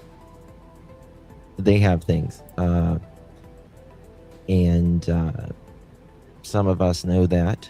Seth knows that, and that's why it's very that makes it even more frustrating, right? Is when you know that they have certain things and they're just doing shit about it. What happened to the investigation? We're continuing to follow breaking news in Sumner County. A large search is underway for a missing teen. Thousands searched. There is significant concern tonight. He was last seen in all black. Millions watched. Dog, the bounty hunter, is coming to look for Sebastian. Everyone had a theory. What was under that soft soil? Everyone wanted answers. He deserves justice. What happened to 15-year-old Sebastian Rogers? But nearly 2.5 years later, there have been no arrests, no suspects, and no sight of Sebastian. I mean, look at this neighborhood. Look at this neighborhood. It's a middle, upper class neighborhood in Hendersonville, Tennessee. I've been in this neighborhood. I've got video of this neighborhood. This child would have been seen. Suspects and no sight of Sebastian. I need my son home. I need my son home. From the moment his son went missing, Sebastian's father, Seth Rogers, prayed. It's like God gave me a purpose in life. Your son was your purpose. And he still is. I just gotta find him. Sebastian disappeared during the overnight hours of February 26, 2024, from the Hendersonville home he shared with his mother, Katie Proudfoot, and her husband, Chris Proudfoot. He's never run away before. I don't know why. I don't know why he walked out that door. At first, Seth says he trusted the investigation, but the idea Sebastian just walked from home alone with no shoes on and without his phone never made sense. And, it's a cul-de-sac. There's just 2 streets in that neighborhood. And it films bigger than it is. That's all I can say. When you're there, their yard and stuff in the back area is not as big as it films, or on Google Earth as well either. It's much smaller than it films.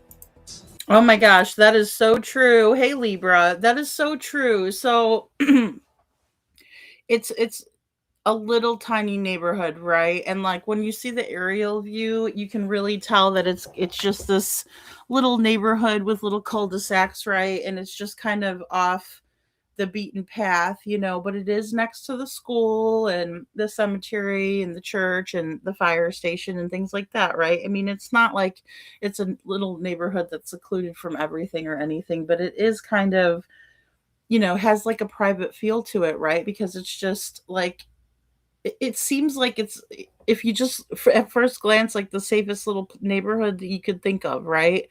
Everything's well manicured, well maintained. People have very nice yards, right? And it's just seems like a place where the kids can ride their bikes through the neighborhood, even though there's not really sidewalks or anything, but it just has that kind of wholesome feel to it. Yet this mystery surrounds what happened to Sebastian. There are 4 homes in that neighborhood that are up for sale. Currently, the Proudfoot's home is not one of them. To my knowledge, their home has never been on the market. Um, so exactly. They didn't, and how well did they really check that construction area? Blue Love, that's the hell of that too. Um, you know, it's just like, what the hell? Um, so, oh Lord, a what and a who? Right? You guys, oh my goodness. Um, okay, so this is, it's like, a trigger warning and a half, a double trigger warning. People don't just vanish into thin air. No, they don't. No matter how I look at it, I just cannot wrap my head around my son walking out of that house. Sebastian has autism, ADHD, and a rare chromosomal disorder that caused intellectual disabilities. So as hours turned to days and days to weeks, Seth Rogers says his faith in the investigation faded, and the question changed. It was no longer, where's Sebastian, but what happened to the investigation? I don't think they put any effort in finding my son anymore. It doesn't seem. I don't think they're putting any effort anymore either. What happened? I think now that Sebastian is not being covered as much, they love it. They love it. I mean, I agree with Justin, and I also feel like, they looked and they used and exhausted all of these resources to look for a child that walked off, because Sebastian, a 15-year-old who walks off in the middle of the night without any shoes on, isn't going to get very far. He didn't have a coat. He didn't have any water. He didn't have any snacks. He didn't have anything to sustain himself. He didn't have anything to protect his feet. So he couldn't have gotten far anyway. I mean, they should have gotten a clue when they looked on all of the neighborhood cameras and realized that there was no sign of him leaving the house. Excuse me, or him being out in the neighborhood at all. I mean, even the Real Me Too was like, yeah, there was like a little black cat in the neighborhood that was seen on camera. I mean, that's your first indication. It's absolutely insane. It's absolutely insane. Says that question is what brought him here, suing the Sumner County Sheriff's Office in federal court, claiming the agency and people that were supposed to find his son failed them both. Did you think a search that big would find at least one clue? Would have been nice. The lawsuit claims Seth Rogers' loss of confidence didn't happen overnight. The complaint claims the case was never adequately staffed and argues that once the massive ground search for Sebastian ended, the investigation began losing momentum. only one detective was left to follow leads, and there was just one news conference at that point to update the public. You got to. You also remember when Sebastian went missing, it was a different sheriff, Sonny. Sheriff Sonny, and Sonny tragically died. You know, with a freak accident. And now we have Sheriff. We call him Sheriff Snuggle Struggle, which is here. Right there on the screen.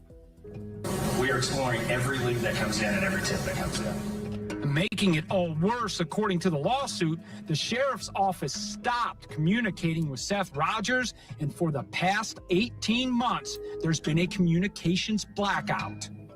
Is that what it feels like, a blackout? Yeah. It says a lot when they won't speak to me. To me, it says that they know that they screwed the pooch. Then the lawsuit asks another. I bet you it would be hard to look Seth in the eye after 2.5 years. Yeah, the limey bastards. I mean, you know, how can you look yourself in the mirror is what I want to know. When you're not giving him answers and, you know, you just moved on. Question. Well, they're cowardice. They dodge him, you know. They're like, oh, we better get in the office before Seth comes. I mean, you know, it's ridiculous. Or they snub, because I've been snubbed by a bunch of them too. You know, that's not the way the officers of the law act. They're supposed to want to connect with the community. Even if it's a stranger coming from a different community, if a pedestrian or civilian says hello to you, you don't snub them. That's what a fucking coward does. That's what a stuck-up little snob does.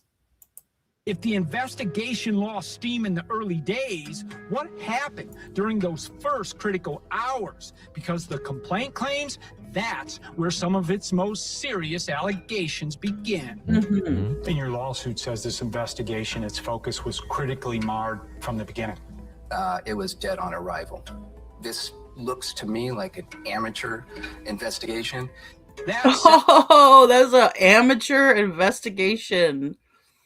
An amateur investigation. Yes, my PTSD. It is like a jackalope. They're all a bunch of jackalopes. Oh my gosh. I mean, it's ridiculous, you know? And it is. It's amateur hour. They got a rookie detective. That's why it looks like this, in my opinion. I mean, and Justin was talking too, you know, we had Sonny Weatherford, right, who was the original sheriff, but his protege was, you know, Mr. Snuggle Struggles.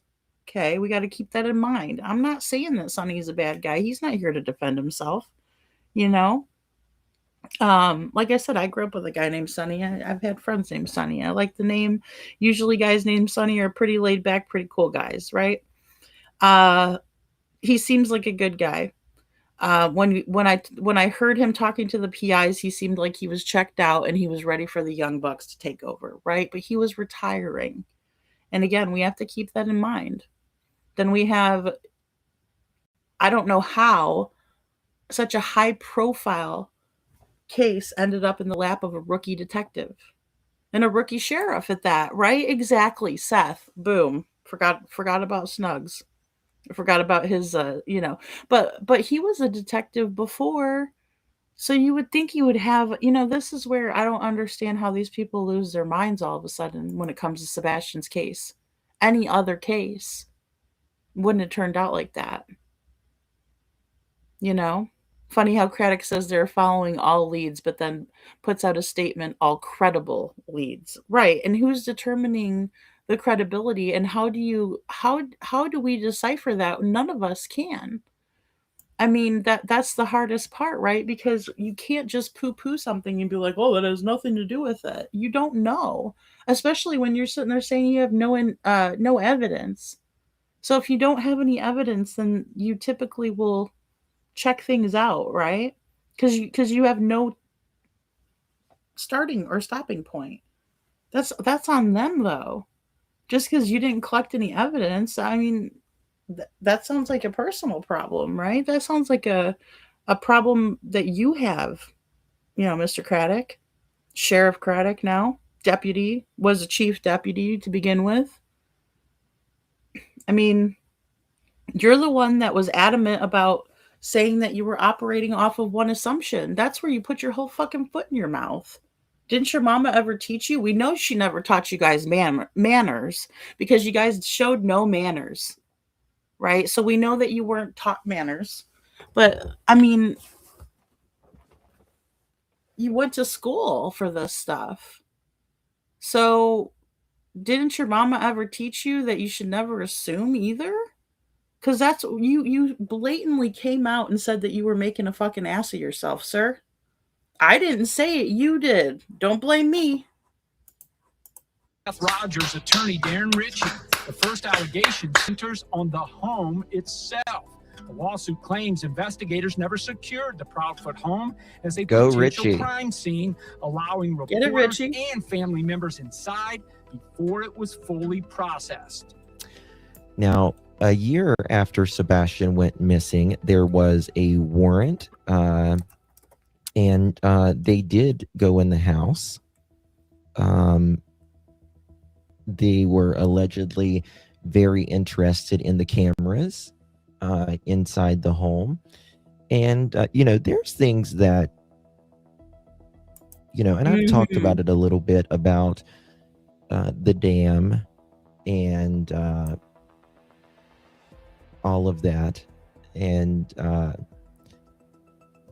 listen, Sumner County knows, and so does the TBI. And they know. And if they, they know that there was some fuckery afoot the night Sebastian went missing. Oh, yes.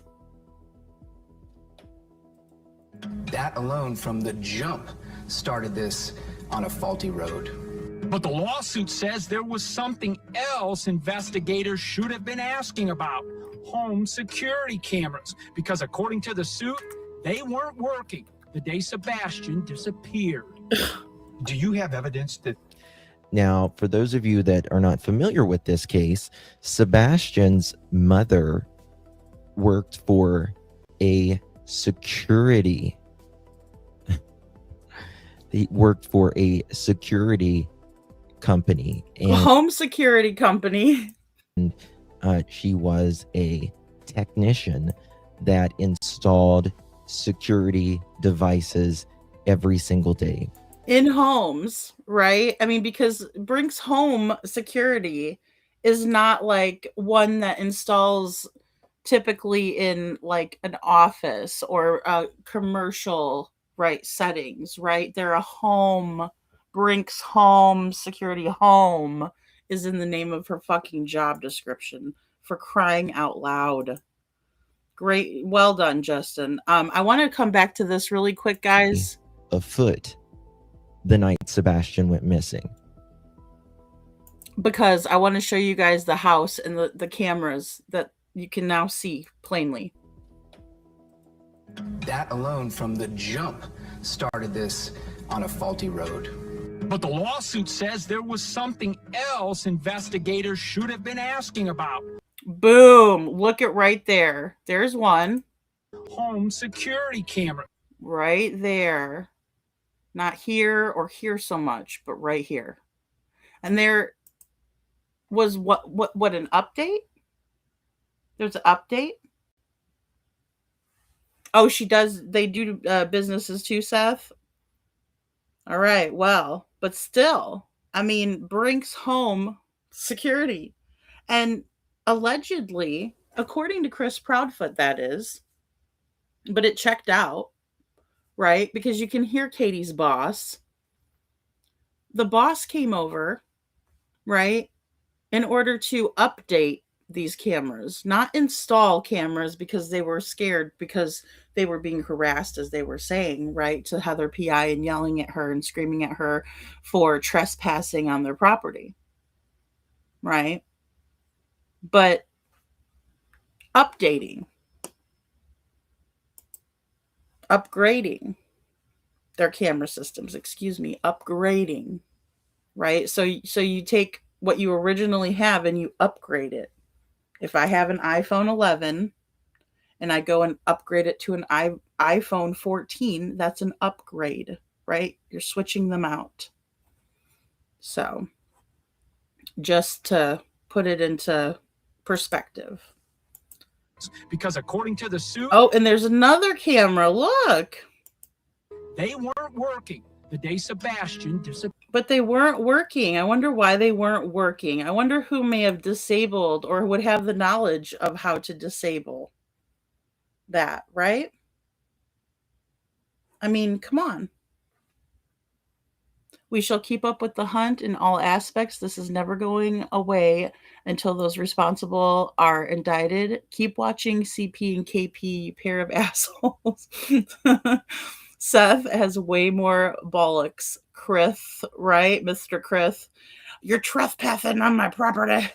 Oh my God. I can't imagine the amount of spit that was on that guy's phone because of all of his suffer and succotash. Freak. Do you have evidence that? Now, for those of you that are not familiar with this case, Sebastian's mother worked for a security.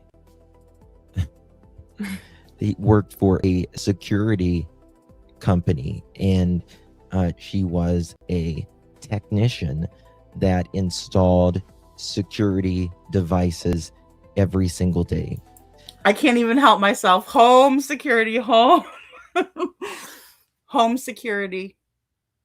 Right? She's well aware. She is well aware. There was, I'll just say this, allegedly, cameras inside the home. There was cameras outside the home. There was, thank you, Seth. Yes. You tell me that he goes missing and those cameras just wasn't working. The cameras weren't working, and the story doesn't make a lick of sense. So why weren't those cameras audited, though? Wouldn't there be a way to audit the camera system to see why it wasn't working, why it malfunctioned? Was it because of an update that was necessary? Is it because someone disabled it? Is it because Katie decided not to pay the bill? Is it because, I mean, come on, there's reasons. There's a reason for things. It's not just the way, oh, because it just happened, because that's how it is. No. There is a reason behind it. As part of a proper investigation, that is why 98% of a chat, I think Justin had about 700 people in there. I don't know how many votes he got total, so I can't give you guys a math breakdown, and I probably couldn't even if I had the right numbers, okay? But that's besides the point. That's why an overwhelming amount of people are saying, no, they didn't investigate properly, because that should have been the first fucking shit that they looked into to begin with. I'm not a cop. I'm not an investigator. Just a person on YouTube. And I have enough wherewithal, enough common friggin' sense in my gourd to know that that should have been something that was looked into first off. But it wasn't, was it? Because otherwise they would have all the information they needed. Because you mean to tell me it's a coincidence that their camera system wasn't working for no fucking good reason whatsoever? No way. You're never going to convince me of that. You will never convince me of that. So try again. Doesn't make a lick of fucking sense. Mm-mm. We're going to go over that in a little bit. Those security cameras at the home were offline and investigators didn't determine why? I just know that they have not been able to get any footage from those cameras. I don't know why, but I know that that would have been the first key element of any evidence to collect in this case. The lawsuit argues that should have raised immediate questions because Katie Proudfoot installs and services security cameras for a living. But the suit claims the missed opportunities didn't end there. It also alleges investigators never verified. Oh, fuck me. Sorry. Justin. All right. Well, okay. So I'm gonna go ahead and just mute and play, right? Just cause so we can get to the right spot. Justin's so funny. Plus we got an ad going. So, I mean, here's the thing. It doesn't make a lick of sense. And also, Katie looks like the biggest fool in the world. And this is the fair and honest reporting that we have been looking for and I've been bitching about. And so I gotta give all the credit where this credit is due to and say bravo. Bravo.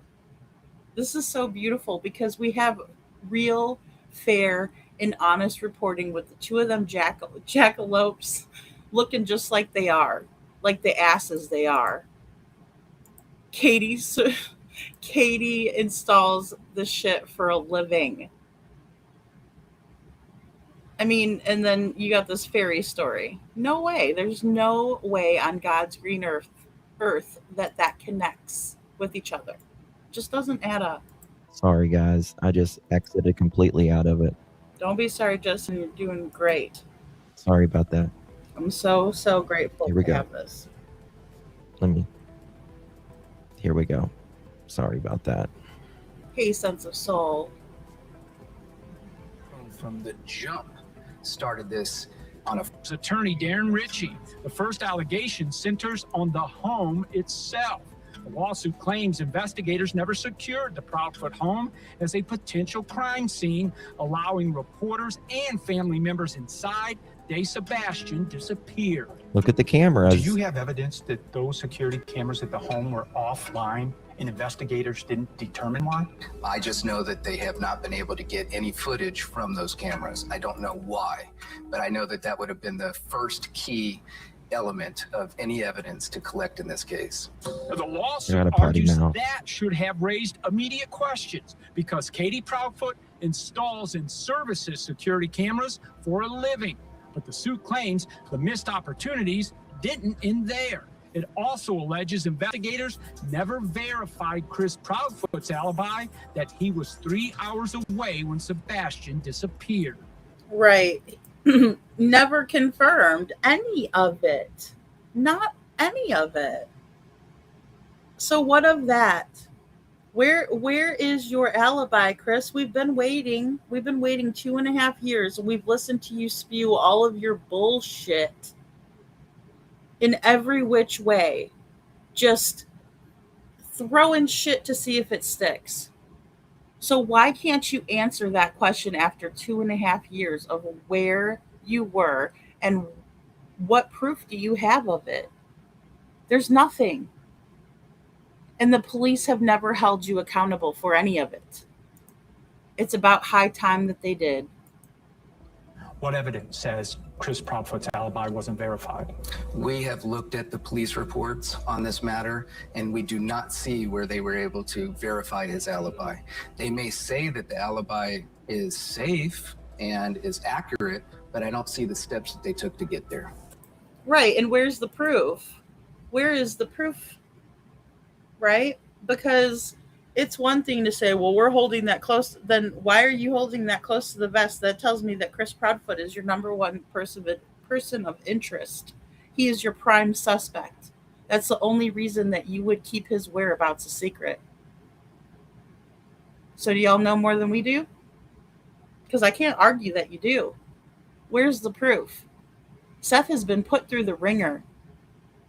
He has been made to go on public platforms like Nancy Grace and have some world-renowned polygrapher question him relentlessly for 3.5 to 4 hours. Where's that for you, Chris? Because you backed out of it, you whiny little bitch. Make me sick. Now, there you go, guys. I'm going to replay that in just a minute. They are alleging that they say Chris's alibi, they looked at it, but they didn't allegedly get to the proper steps. And, you know, I will say that, we know that Chris came home from where he was working at in Memphis, Tennessee, and he was staying right across what was the place where he was staying at? The camp park? I can't remember what it is.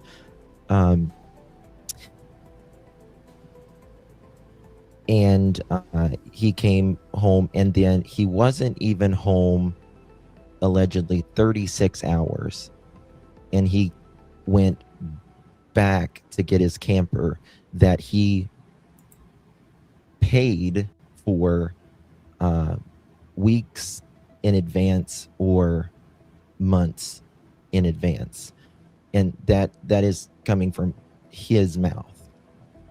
The Yogi Bear Park. Yeah.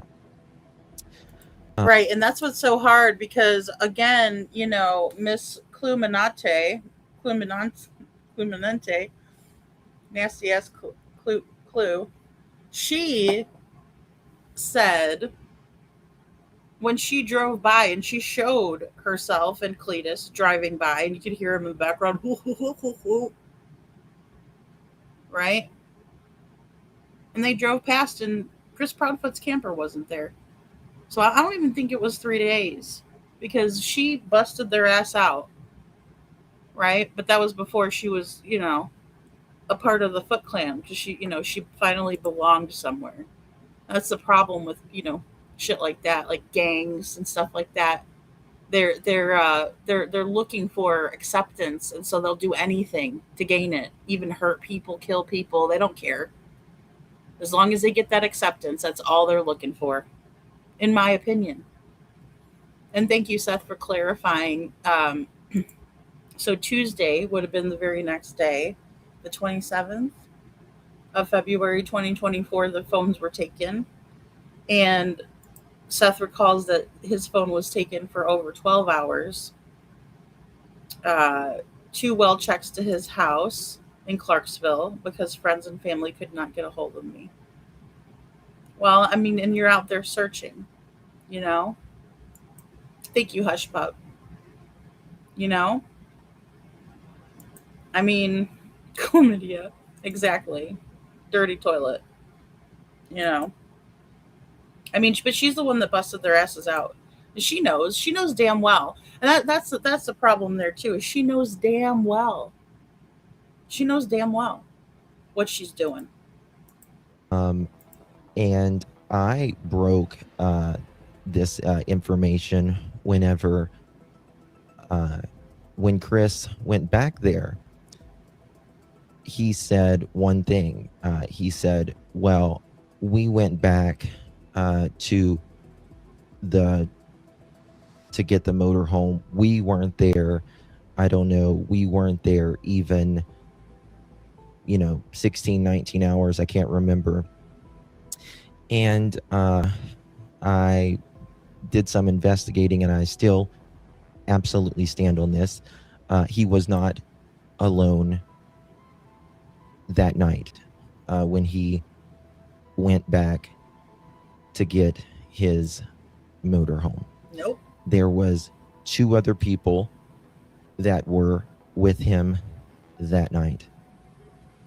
And I stand on that. Oh, yes, and we know that it was Cruella DeVille and Terry Popcorn Tooth Socks. I don't know why your motorhome would be even remotely important when your 15-year-old stepson is missing, especially when you've paid rent on it for months and weeks at a time in advance. And even if you didn't pay weeks, months in advance, Yeah, it doesn't matter when your child's missing. It doesn't matter what the cost is, and you do what you got to do. You do exactly what you got to do. And another thing is too, Seth is saying she flipped so fast it made me sick. She was out there calling me sweetheart one day, and I was the devil the next. Well, and it's because they're scared. Again, they're looking for acceptance, and they were probably, um, threatened and all of that by Chris Proudfoot, and they just thought it was easier, to be a spineless little. What do they call him? He tells everybody that they lack testicular fortitude or whatever the fuck he talks about. But the real deal is those are the people that he seeks out actively so he can flip them like that, right? Because they don't have any balls. They don't stand on shit. And it is an evil snake because she knows damn well she ain't stupid either. She ain't stupid, and neither is her old man.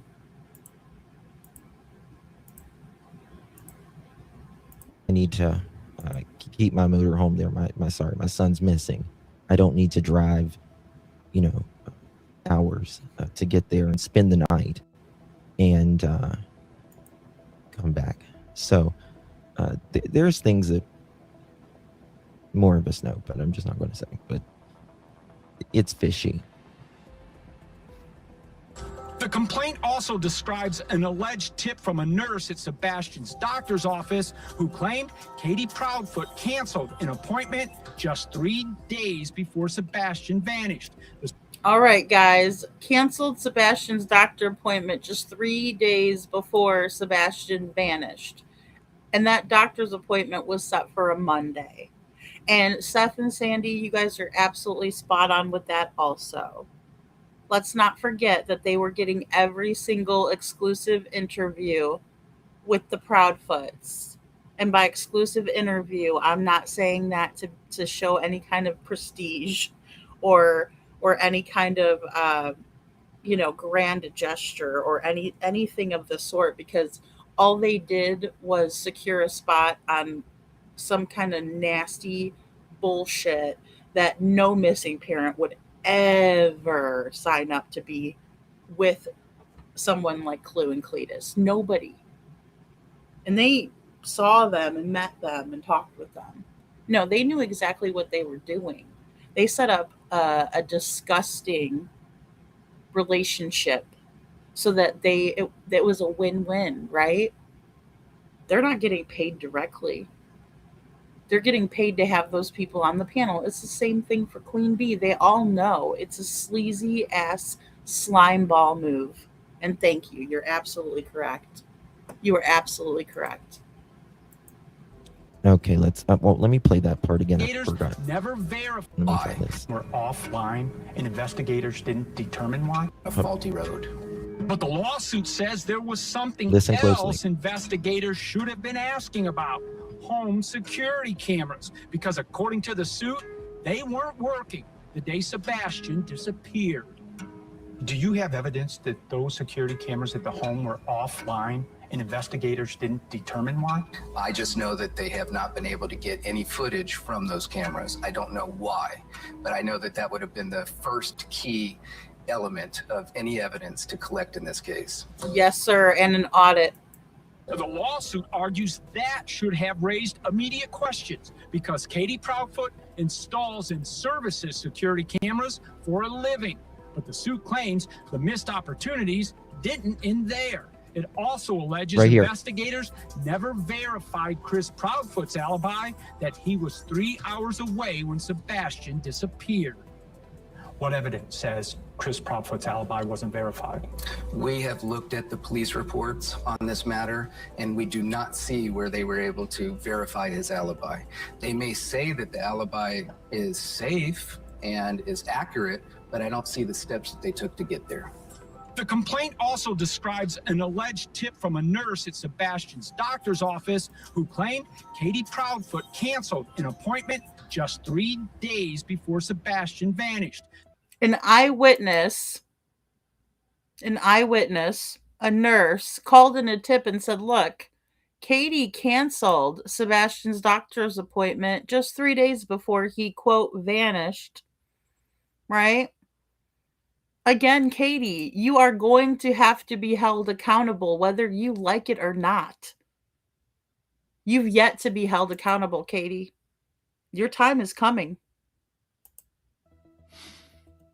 Canceled an appointment of Sebastian's just 3 days before Sebastian vanished. Now, in my opinion, Katie, there's no amount of booze on this planet that's going to save you from that shit.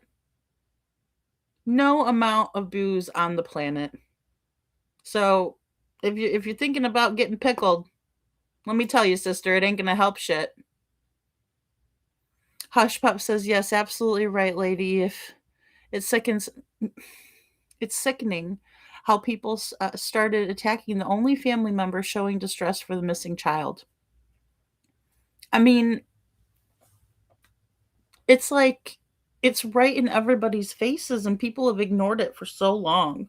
Hush Pup, I don't see how they can ignore it like this. It's like it's like it. It's like should we start calling Sumner County dairy or something? Because I mean, they love to just turn a blind eye to all of this shit and act like it's never happened. I'm not sure what kind of appointment it was, Lover Girl. That's it. That's it. And she I mean, look, it's wearing. It's got to wear on people. And all of these people that have come forward with information, thank God for you. We need everybody to do that. We need people to come forward that know. And if you're not listened to, go to the next person. Scream it from the rooftops to anyone who will listen to you, because you're the one that holds the key to breaking Sebastian's case wide open and solving it and finding Sebastian. You have the key. You have the answers. And Katie, that goes for you as well as the number one. Chris, Mr. I love to talk for Katie. Nobody's talking to my wife without me. Dirt, dirt, dirt. The day Sebastian went missing, it was very carefully orchestrated. We do know that Katie and her husband was trying to put Sebastian in a facility, and obviously Seth had trouble with that because there was some things that went down at that facility. Sebastian was going to go and live with Seth, but You love her, girl. never obviously made it to Seth's house. The suit claims. Right, and I think that is a huge part of this, guys. Bledsoe Youth Academy was being investigated openly. It was all over the news, right? And they were investigated because of the New Hampshire boys. Don't forget, they were alleging that they were being jumped by staff, and staff was encouraging their peers to jump them. Now we've gone into this. This is across the board and how these places are working, and how look at how Paris Hilton was treated, and look at the way that all of these children that have ever been involved in any of these kind of therapeutic homes are being treated, and they're run by the state. And the only way that Sebastian could have gotten a referral to Bledsoe Youth Academy is because of a CPS referral. That's the only way that you could get into that facility. There's no other way to do it. No other way. That lead was never adequately pursued, and it further alleges the sheriff's office was already part of a child protective team looking into abuse allegations involving Sebastian. Wow. Okay, so let's go back to that really quick. And obviously Seth had trouble with that because there was some things that went down at that facility. Sebastian was going to go and live with Seth, but never obviously made it to Seth's house. The suit claims that lead was never adequately pursued, and it further alleges the sheriff's office was already part of a child protective team looking into abuse allegations involving Sebastian. The sheriff's office was already a part of a child protective team investigating abuse allegations involving Sebastian. Abuse allegations that dated back from the fall of 2022. Yeah, that's 2022. That which included 4 CPS reports that were open and then shut or closed or unfounded or what have you. And then there was a 5th one that is still open where we're not sure what is in that, right? I mean, we're not sure what's in any of it 100%. But as we're going to find out, I think, especially in some of these filings, Blue Love, we're about to learn a lot of new stuff that we didn't know. And a lot of stuff that we probably didn't want to know because it's horrible for Sebastian. It's horrible. But they should have been notified immediately through CPS of these investigations, the police, that is. And they should have been working together to figure out what happened. Right? Because that's not what, if they were notified, then they were basically saying, oh, well, we know about it. Doesn't matter. Right? Just like they knew that Sebastian allegedly had an appointment that was canceled. You know, I mean, and I need to read that article as well, Blue Love. I wanted to read that as well. So, or I'm sorry, Lover Girl, because says I think it was in the article that it was a mental health appointment. So, I mean, look, none of this is okay. One thing that you will notice in almost every single one of these cases, CPS allegations, or there's drugs involved. Yep. One or the other or both. You'll see alcohol over and over. And Sebastian had allegedly made some claims that things were going on inside the home. Always late. Thank you so much, my dear, for 28 months. Seth, you and Sebastian are in our thoughts and prayers. Always keep the faith and the hope. God bless you. My heart breaks for you. I'm going to try not to get emotional about this when I talk about this, but I'm really thinking about Tony right now, our friend Tony. I love Tony, and I know a lot of you guys did. Of course, I know Seth and Tony were best friends, and I believe Tony knows exactly everything that happened now. And I hope he's in heaven, rooting it on, talking to God, and being like, Lord, come on, give him answers. Give him answers. Seth says, for those that don't understand, that would mean she canceled the appointment on Friday, and he had went missing Sunday and reported. Welcome to Home Shares. Monday. Are you a homeowner looking for a way to all right. And yeah, and I mean, I think that Tony absolutely knows. Tony is, like, in my opinion, a mentor, is the way that I look at Tony. You know, that was the sort of relationship that I had with Tony in that way. You know, like somebody that you look up to and you respect, and if you need advice, it's a good person to go to for advice. Seth says, I have been living with this information on my shoulders for a while. Just imagine the things I am unable to share with everyone in order to keep the lawsuit intact. I mean, I think the filings will tell us a lot. I do. And I cannot imagine having to keep that quiet because it takes a lot of strength and self-control, right? Because I mean, you have to it's very difficult, especially for a woman, in my opinion, emotional woman that I am, for me to take my emotions out of it. And that's what you would have to do to set some of that aside and compartmentalize it.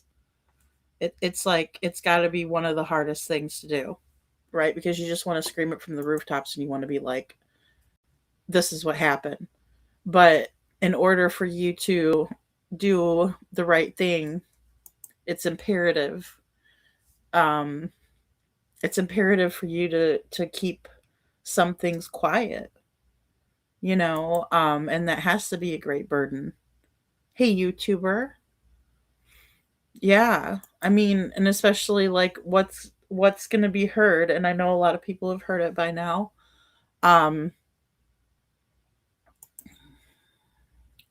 yeah, I probably would have lost some self-control about this coming up.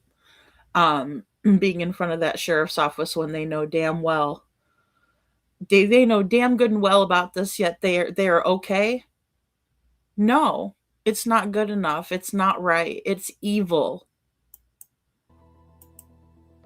So you're saying that she canceled the appointment prior to him going missing?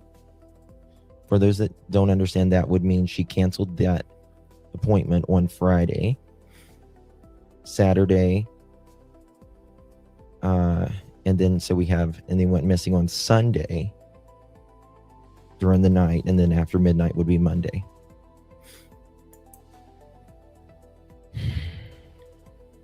God bless America, man.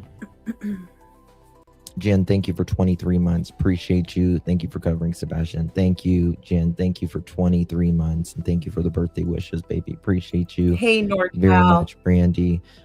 Thank you for 18 months praying for Sebastian. Appreciate you. Rescue Dog Mama. Thank you, sweetheart. I appreciate you. You gifted all kinds of memberships and support. Yes, that's a sweetheart that gifted my membership. Thank you, Rescue Dog Mama. And you became a member yourself. Thank you so much, honey. Appreciate you very, very much. Hey, Lady Freedom. Good to see you. September Virgo. I love Justin. Justin's all cool about it. He's like, hey, Lady Freedom. Good to see you. I love Justin. And God bless Justin for coming out on his birthday. He just came out like, boom. I was like, oh, shit, Justin's live. Yeah. Mm-hmm. Justin, I mentioned Tony here in chat. I miss my friend. I do too. Tony is, I just pray for his family all the time. Think about Tony all the time. After Chris Proudfoot allegedly struck him in the stomach. You're suing the sheriff. So here we go. The sheriff's office was already part of a child protective team looking into abuse allegations involving Sebastian after Chris Proudfoot allegedly struck him in the stomach. So they're saying after. Like, really? Really, Chris? Really? I thought it was one lick on the buttocks, ya ass. Hush Pup says, Seth, I don't know how you've managed to keep going and keep it together at all, to be honest. The only explanation is your love for Sebastian and refusal to give up. Huge respect, man. Well said, Hush Pup. I couldn't say it better myself. Yeah,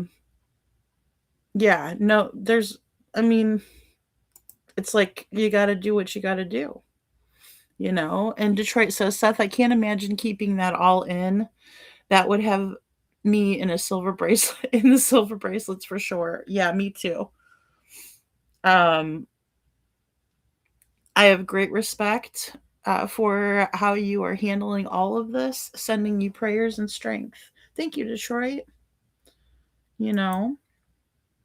Oh yeah, guys, we'll give our Justin happy birthdays and also Witchy Mama's birthday as well. So, um, thank you, my PTSD. Yes, I think he is in the bushes. I think he is. CP allegedly struck Sebastian in the stomach. Ugh. Rotten. Dirty, rotten scoundrel. Yeah, there's a lot of things that people just don't know. It's illegal to strike a child who has disabilities in Tennessee. Why are there no charges? What are you guys waiting for? It is inconceivable, unfathomable. It is unacceptable. Period. There's nothing more to it. Do your effing job. A lot. And I'll just say that. Letting that scoundrel run free. It's news to a lot of people. Hey, Susie. But there's a lot of things a lot of people don't know. You're suing the sheriff's office, but the complaint at some point sounds like the finger's being pointed at the Proudfoots. Who are you after here? I am going after the sheriff's department right now. We also reached out to the Proudfoots. They declined our interview request, but they have never been arrested. Never. Why did they decline the interview? I mean, they reached out to. I agree, Hush Pup. I agree. You know, Justin has always been nothing but kind to me. I mean, and generous with me. Just the whole time that I've ever known Justin, which I don't know him, very, very well at all. But like I said, any time that I've ever texted him or any of that stuff, he's just always been kind to me. I have nothing, that I could say, well, he's done me wrong. You know what I mean? No, and I appreciated him allowing for, people to come in and chat and say things, because it does open up the conversation and it's not a bad thing necessarily when it stays respectful. Yes, but they have evidence, Jenny. Hello, Jenny. They do. They have the evidence. The evidence is in the reports. They have, access to that fifth report. Thank you, Hush Pup. They have it. I mean, I don't know. It's a mysterious passing, Blue Love. It really is a mysterious passing. So, no, I am just reviewing Diane. Hey, Diane, I'm just reviewing Justin's because he has this piece in here. And I didn't want to quick find it. I just saw Justin's. I was like, oh, well, I know he played it. So we just kind of skipped to this part. Okay, so I will read it. I will. Yeah, Hush Pup. I mean, we all do the best we can do. You know what I mean? None of us are gonna do it perfectly. But Justin does. He's got a lot. He's a classy guy. Really is. So yes. Bo's like, I sent it to her 3 hours ago. But no, I will. I'll read it right after this. To them, but they didn't get back. Oh yeah, Chris and Katie declined to make a statement, and so did the sheriff's office. Of course, they're not going to comment on pending litigation, but you would think, I'm waiting for Stepfoot to come out on one of these sleazy channels. Why is that? Yep, internal injuries.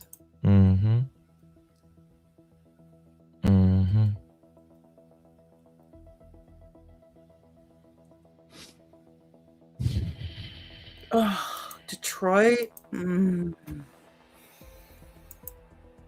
going to tell you right now, if I seen Stepfoot lay a hand on Sebastian, I would go nuts. So I don't know how Katie allowed for that. She is a sick individual, in my opinion. Sick. Sick.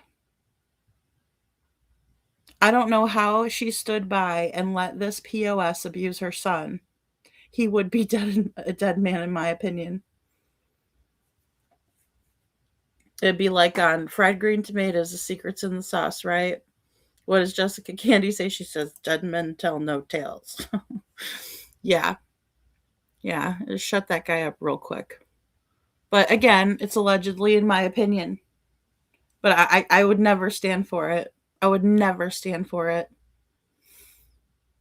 Well, thank you. And Hush Pop, and that's the thing, but you guys are the ones too, because I see the love for Sebastian. I see people that are outraged. I see people coming up and saying, oh my God. Like, the time is now. We have to look at this. It's got to be like all hands on deck. Nobody should stand for this, not even any of the sleazers. They just shouldn't stand for it. Nobody should stand for this because Sebastian didn't deserve this. And how dare you, Katie? I just want to cry for Sebastian. Ugh. Good night, Sandy. You got to be more mature than the kids if you're a parent. Yep. Been named suspects and never been identified as persons of interest in Sebastian's disappearance. And they have repeatedly told WSMV4 they had nothing to do with Sebastian's disappearance. How bad does that hurt when people start accusing you? Oh my God. And this Holly Thompson. Oh my God. How bad does that hurt? How bad does that hurt? Well, what about Sebastian, Pollyanna Thompson, where you're in Mexico with your family, living it up? It hurts. It hurts a lot. Cabo For Katie San Proudfoot, Lucas. the pain is being accused. For Seth Rogers, the pain is not knowing if everything that should have been done to find Sebastian. Boy, that reporter, good job. I like this reporter. He did an amazing job. Me too. I just want to play Way better that. than Pollyanna. I don't understand the reality of life. Could you help me out, Katie? What a dummy. You're looking to Katie and asking her how bad it hurts, but you're not asking her about her son who's missing out there. She doesn't know if he's getting enough to eat, if he's sleeping in a warm place, if he's comfortable. Doesn't have his medications, remember, Katie? God. Accusing you. It hurts. It hurts a lot. For Katie No, it Proudfoot, doesn't, Katie. You don't give a crap. You don't care. What I'm saying right now hurts you? Girl, please. We ain't that close. We ain't even know each other. So why do you give a fuck what I have to say? the pain is being accused. For Katie, What a the liar. pain is being accused. For Seth Rogers, the pain is not knowing. For Seth, the pain is not knowing. Because, I mean, obviously people has blamed Seth. That's nothing new. He wants his son back. He doesn't know where his son is. Katie's worried about what a bunch of strangers, like if she thinks something of us, right? I forget what Witchy. I'm trying to think what Witchy had said about you have to care first about the person who's talking shit on you, right? Basically. So you really have to care what they think of you, right? To even for it to ever affect you. Justice Jane. I know. Way to go, Seth. I don't think Kay is anything close to the helpless little lady that she portrays in the interviews. I don't think so either, Hush Pop. I bet you she's a real shit to deal with. The woman was in the military and is clearly not helpless. This interview was cringeworthy. Yeah, for sure. And there's Pollyanna Thompson. Oh, Katie, how are you feeling? No, it's not about that. Because if she was really feeling anything, it should be fear that her son has been missing for 2 years. At that point, it's not about her, right? I mean, it might be about her personal anguish, which we see in Seth, you know? No, he had her, I believe, for June, Diana. If I'm correct, it seems that their parenting plan is consistently, Christmas and then summertime. But she was enjoying Navy Pier, which the Navy Pier fireworks are awesome because that's always the show that I would go to with her family and her mama. For 4th of July. So she's safe. She made it back again. you know. Um she's definitely lying. She doesn't give a crap what we think, Jenny. She doesn't. It's not like she's sitting back there thinking, "Oh man, I wish Lady Freedom liked me." I mean, no she doesn't. She probably, you know, doesn't like me either. The feeling's mutual, in other words. You know what I mean? There's no love lost there. It's not like, damn, we were such good friends and now we don't like each other. She doesn't give a shit what I say or what I think. She doesn't care. If she did, she'd listen and come clean, like we've all been asking her to do. Well, NorCal SoGal, I mean, that's the thing. That's the thing that is upsetting, you know, because as much as I want to be supportive of a family and say, let's all work together, let's find Sebastian, there's no way that that's ever going to happen. We heard it last night when I replayed the tape of Chris Proudfoot screaming at the PI. That's never going to happen. He's pulling the strings too, but Katie's not that little meek, as Hushpuppi was saying. She's not that little meek little being over there. Oh my God, because I mean, initially I was wondering, is she scared to death to talk? I mean, this guy's really got her fucking worked over. It's not that. She's right there with him. She's excited and happy, and they brag about it, and they take joy and glee in working together to be jerks to people, and then they sit back and they laugh about it. Well, nobody should be laughing anymore. Your time is up. The fun and games are over. The fucking circus has ceased. So now it's time to get down to the brass tacks and the nitty gritty. You ready for it, Katie? Because the accountability train is come. Whether you liked it or not, it's here. Choo choo.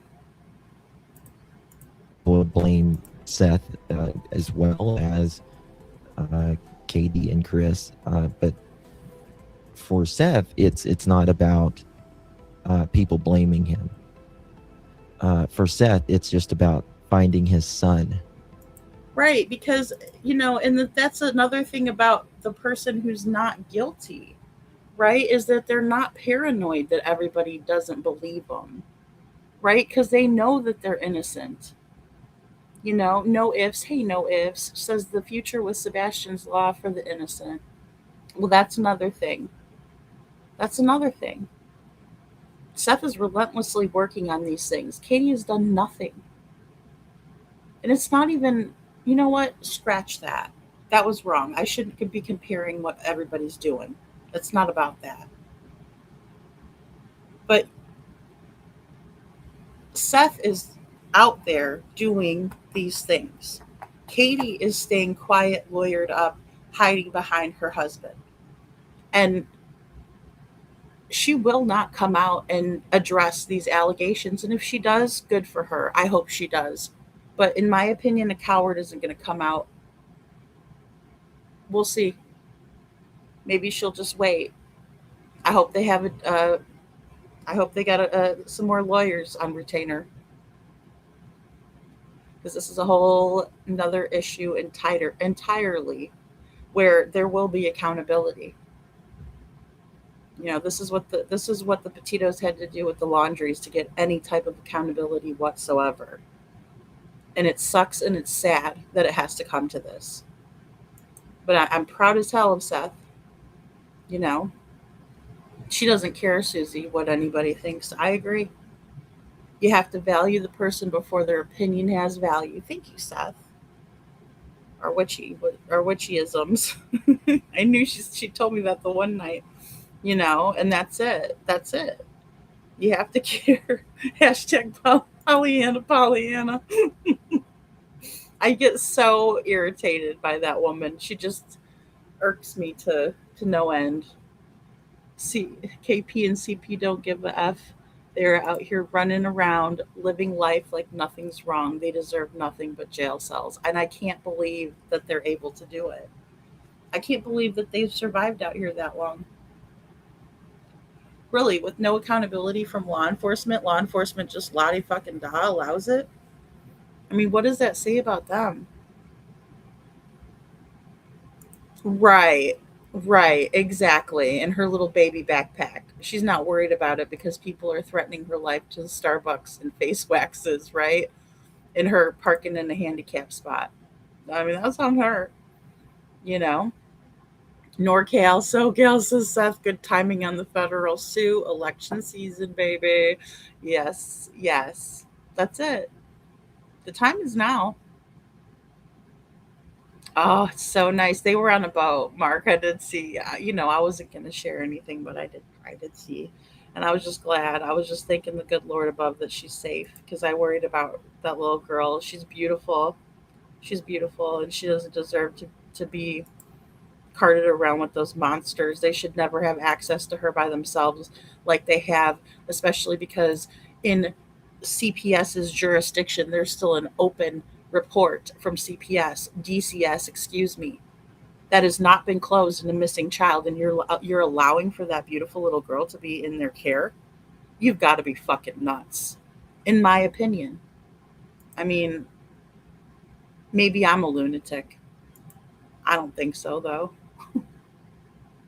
I mean, but to let that little girl have to sleep in the bedroom, thinking my brother went missing from this house with those scoundrels, in my opinion, that's the part she will play. If convicted, the tides will turn on one another. I mean, Jenny, I've been thinking that this whole time. Like, so they have to be in it. They have to both be in it. You know. So, thank you, Deborah. I hope they feel like the walls are closing in. I mean, I don't see how they couldn't. I don't see how they couldn't feel that way. I would. I'd be pooping my drawers too. Choo choo. You guys. Seriously, have y'all ever met someone more obnoxious? Every time she opens her mouth, well, I don't need you to clear me. Right. Oh, yeah, I own it, and I don't need you to clear me. Oh, but by the way, he might be in the basement. What the? Did hello, law enforcement? Hi. Did you hear what she just said? Did she ever tell you guys that theory? Because she's telling that to the private investigator, and it's clear as day on. It's being recorded. That's her voice, right? And her boss was there, and a coworker. There was witnesses that they could have went and interviewed. Did that ever happen? I mean, really, did that ever happen? Did it ever occur to them? That's a botched investigation. Another example, a prime example.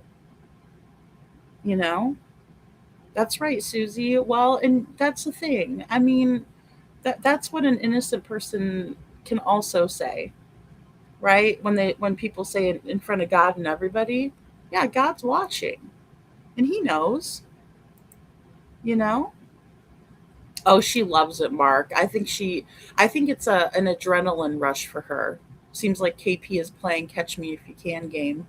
Yeah, and she loves it with that little mysterious, sneaky ass bit that she did at the Texas Roadhouse.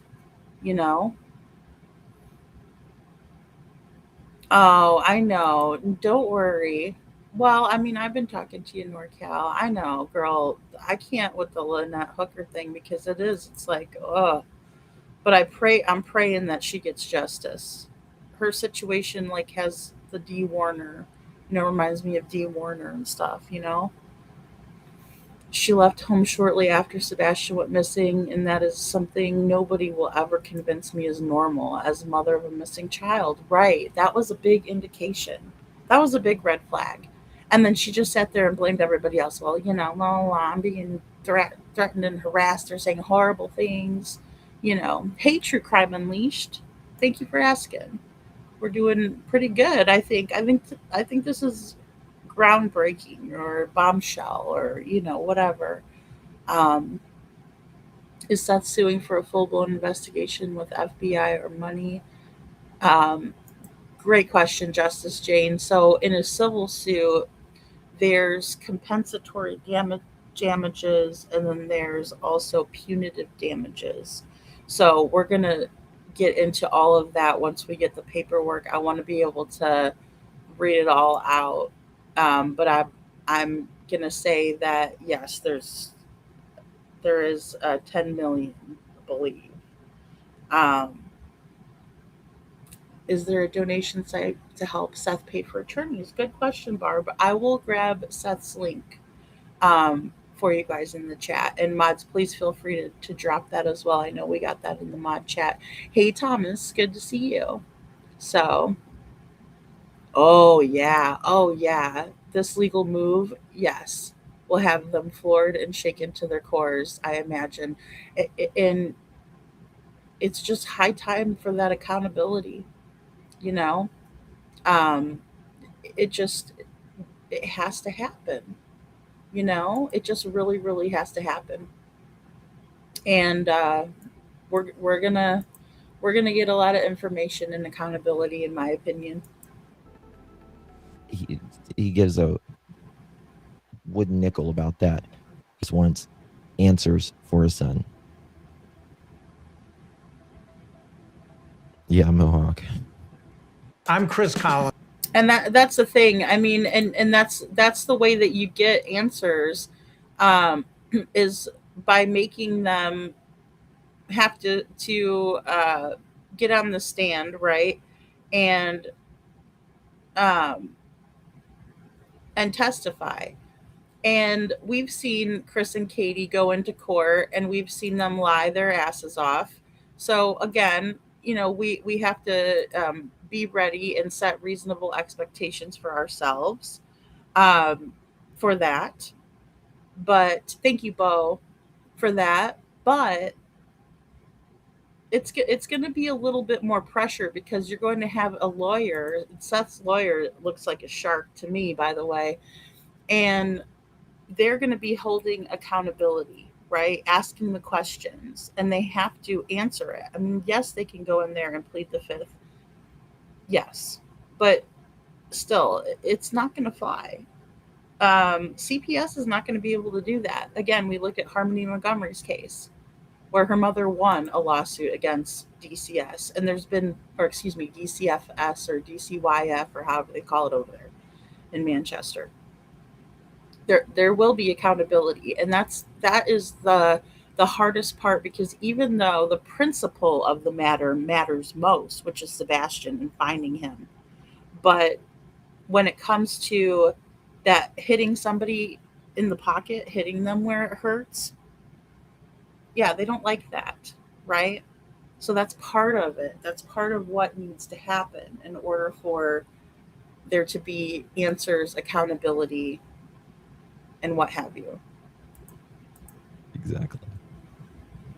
If everything that should have been done to find Sebastian was. I want to hug my son. I want to feel his physical presence. I don't want to close my eyes and have these nightmares anymore. We asked the Sumner County Sheriff's Office for an interview. We haven't heard back. Oh, look. They're keeping quiet too. You're proving the attorney's point, Sumner County. Yep. You're right on there, baby. Seth saying, crickets. The news reaches out. Crickets. No more Again. crickets. And tonight, there is more. Rogers also filed a second federal lawsuit, this one targeting the Tennessee Department of Children's Services. The suit claims DCS had 2 cases of alleged abuse involving Sebastian, one of them inside the Hendersonville home where he lived, but never notified his father, Seth Rogers. Both of those cases were closed without Sebastian being removed from that home. But the lawsuit... Hold on, I need to hear that again. And didn't ever notify his father, who had 50-50 joint legal custody.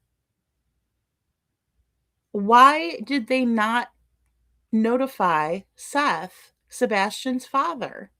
That should be the first person that you get a hold of. The first person. And that goes for you too, Katie. His father, Seth Rogers. Both of those cases were closed without Sebastian Sorry, being removed. Had 2 cases of... That's right, Thomas. Depositions are coming, so go ahead and keep lying, KP, in my opinion. It's going to open up a whole can of worms, Thomas. I agree. Filed a second federal lawsuit, this one targeting the Tennessee Department of Children's Services. The suit claims DCS had 2 cases of alleged abuse involving Sebastian, one of them inside the Hendersonville home where he lived, but never notified his father, Seth Rogers. Never notified his father, Seth Rogers, of the alleged abuse going inside of that home. Diana, not yet, hun. We're gonna get a date as soon as because it's just been filed. So you know, there's a bit of a process there, but there'll be a date set for sure. I'd imagine a jury would most likely be involved, would be a good strategy, in my opinion. And I said this 2.5 years ago. I say it today on my birthday. I'll say it. I believe Sumner County went in there. They prejudged. Oh, look at this nice neighborhood. Look at these hardworking parents. Nothing. They didn't do nothing. They didn't do nothing. Of course he's autistic. Of course he walked out on his own. Of course nothing happened. And that's right here and right now, we're making impact. Florida Gulf Coast University, where new ideas and bold thinking keep Southwest Florida moving forward. Florida Gulf. Oh, okay. Sorry about that. Florida Gulf Coast University.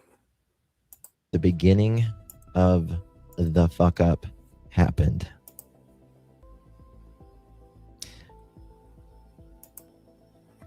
Whether we want to admit it or not, we judge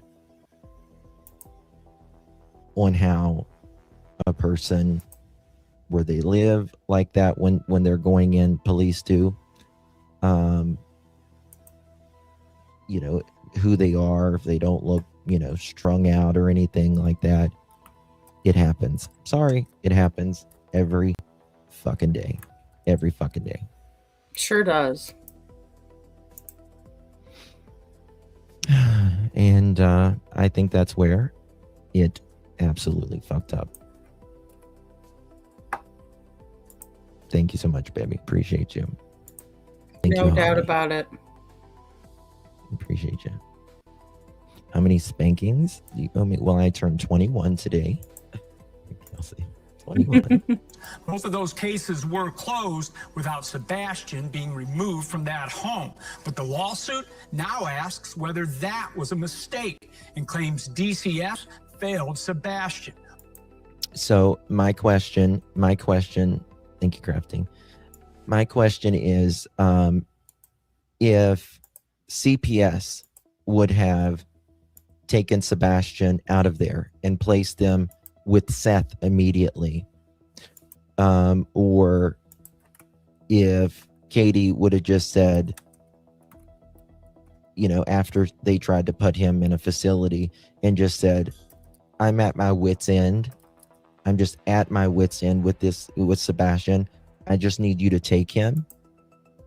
Would Sebastian be missing today? Miss Sharon. That's the question I'm asking. I can't. I mean, we can't say anything for sure. In my right now, I'm not going to say, you know, but I believe Sebastian would not be missing had he be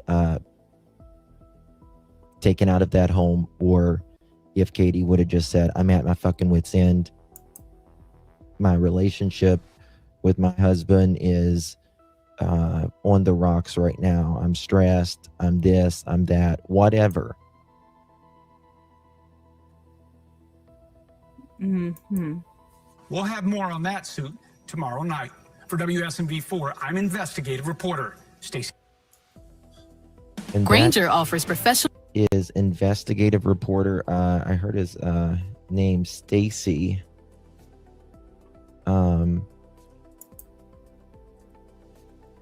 He's I don't know his last name, but I really, really like this guy.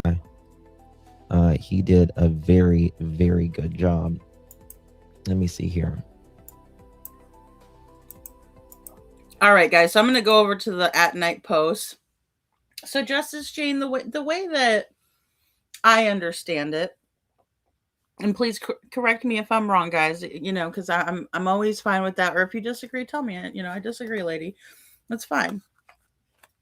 So the way I understand it is that Seth was aware that they were looking at putting Sebastian into Bledsoe Youth Academy. So he researched it. He said, no, I don't like that. Right.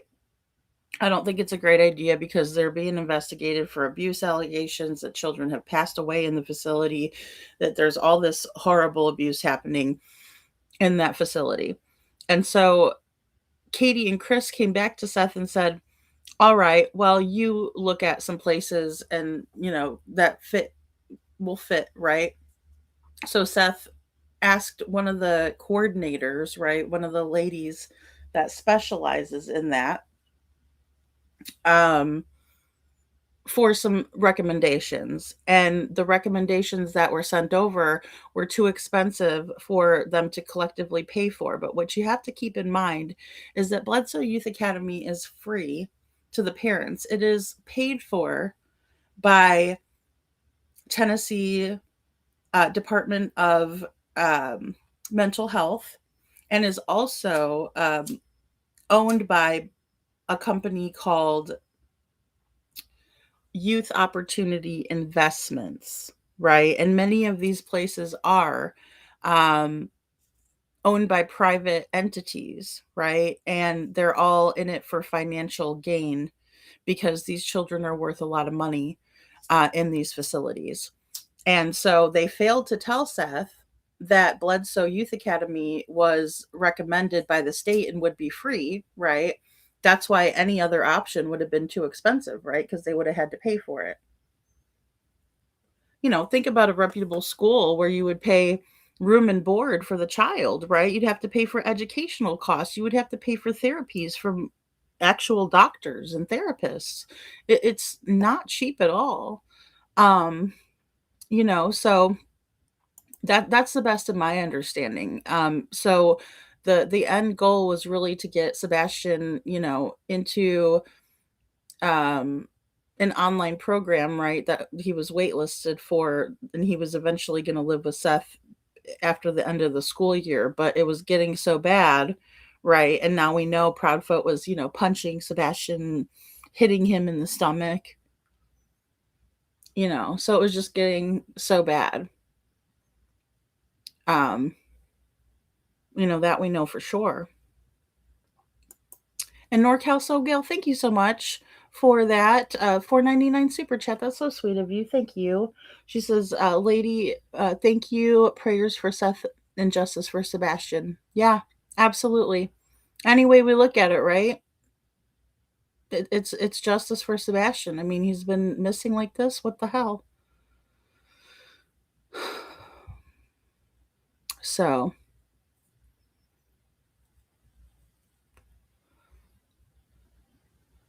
I don't think that that's accurate, Dor Diddy. I think I said your name right, Dor Diddy. No, I don't think that that's accurate. And again, you know, don't take it from me. There's email correspondence between the parents. You know, I would invite Katie if she feels like she needs to defend herself. I don't know why she's never shown a single receipt. Why is it that we have to rely on Seth for receipts on everything, and we never get any from Chris or Katie? And why is that? You guys just take their word for it. You know what? You know? It's fucking real piss poor. But you hold Seth's feet to the fire, and then he produces the receipts, and then you guys still do the shit, pull the shit. That's all it is bullshit. Respectfully. Can they please deal themselves out of that lawsuit? Um, I don't think that they're basically gonna be stuck with it. Right, exactly. Well, and the thing is that you can't just pull a child, especially a child that has special needs. You can't just pull them out and, I mean, that's the reason why they continue to leave Sebastian where he was to begin with, right? I mean, the only way that he could have gotten any of that was from Bledsoe Youth Academy, was through DCS. Period. Point blank. Do your own research. Don't take it from me. Again, go look it up. But I have it all on my channel. Go look at any of my videos that talk about, and it's right there in the thumbnail, Tennessee DCS. I mean, thank you, Libra. That's so sweet of you. Thank you, thank you. Sebastian Strong. That's right, Dragon Tribe. Thank you. Aw, that's so sweet of you. Thank you very much. Wouldn't a facility know Sebastian is a missing child? I would think so. But here's the thing. Those places are super secretive, and they'll hide the children. They care about money. All they care about is money. That's it.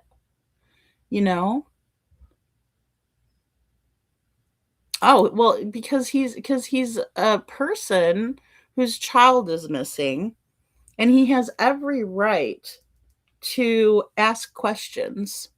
It's just like if your child was missing, Doodritty. If your child was missing, you'd have every right, and I hope that you would exercise that right. And if you didn't, then I would be side-eyeing the shit out of you respectfully. So there's that.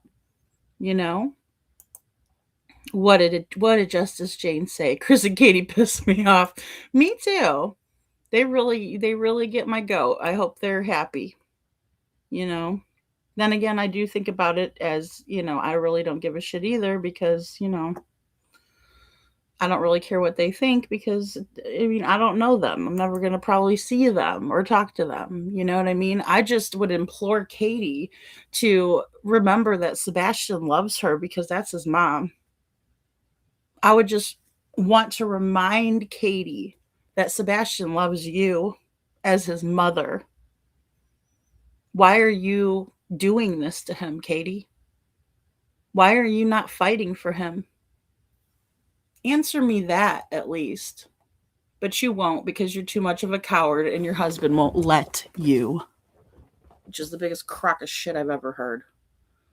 Thank you, Detroit. 2 thumbs up for my Detroit, too. 2 thumbs up for my Detroit. Thank you, Detroit. I mean, Holly, I've never seen it verified. If his alibi wasn't verified, Holly says, that's pretty wild. I can't believe they can get away with it. It's astonishing. I always thought I was speculating, purely speculating. Lori, I thought, well, I mean, speculate. That's what we can do up here, right? We're the court of public opinion. Step punk. At best. Okay, so also, if you guys would like to help, right, with any of this stuff, because it adds up, and Seth should not have to bear all of it, right? So again, you could do a PayPal, right? PayPal me, or you could do the Cash App. There's ways to, at Seth's channel as well. You know what I mean? We have to stand with Seth. We have to support his efforts, because if Katie was doing it, I would be imploring you all to do that too. If Katie was, excuse me, if Katie was doing the right thing, I would be right there, right? Because mother to mother, because that's Sebastian's mom, right? How could I say I care about a missing child and, you know, not support the parent that's looking for him? And that would be both of them. It wouldn't matter whether they liked each other or not to me. It's about what's being done. But in my opinion, I see Katie doing nothing besides getting up there, bawling and, complaining and crying about herself instead of her son. And that is very concerning to me. I will never see that as normal. I can't. I can't ever see that as normal because it's not. Any mother would want to see that precious little smile of his staring across the table at her and every day wondering, where is Sebastian? It's like Desiree, Kyron Horman's mom. So let me go ahead and look up. Did they post the Discord? That's right. I was looking in the email first, but it's a Discord. Okay, sorry, Bo. I gotcha. Okay, no, I do not want to do any performance, any of that. Okay. Oh, here it is. Okay, visit the site. Okay, so we're on X. No, I'm not gonna log in. Just give it a second. All right, so let me share this.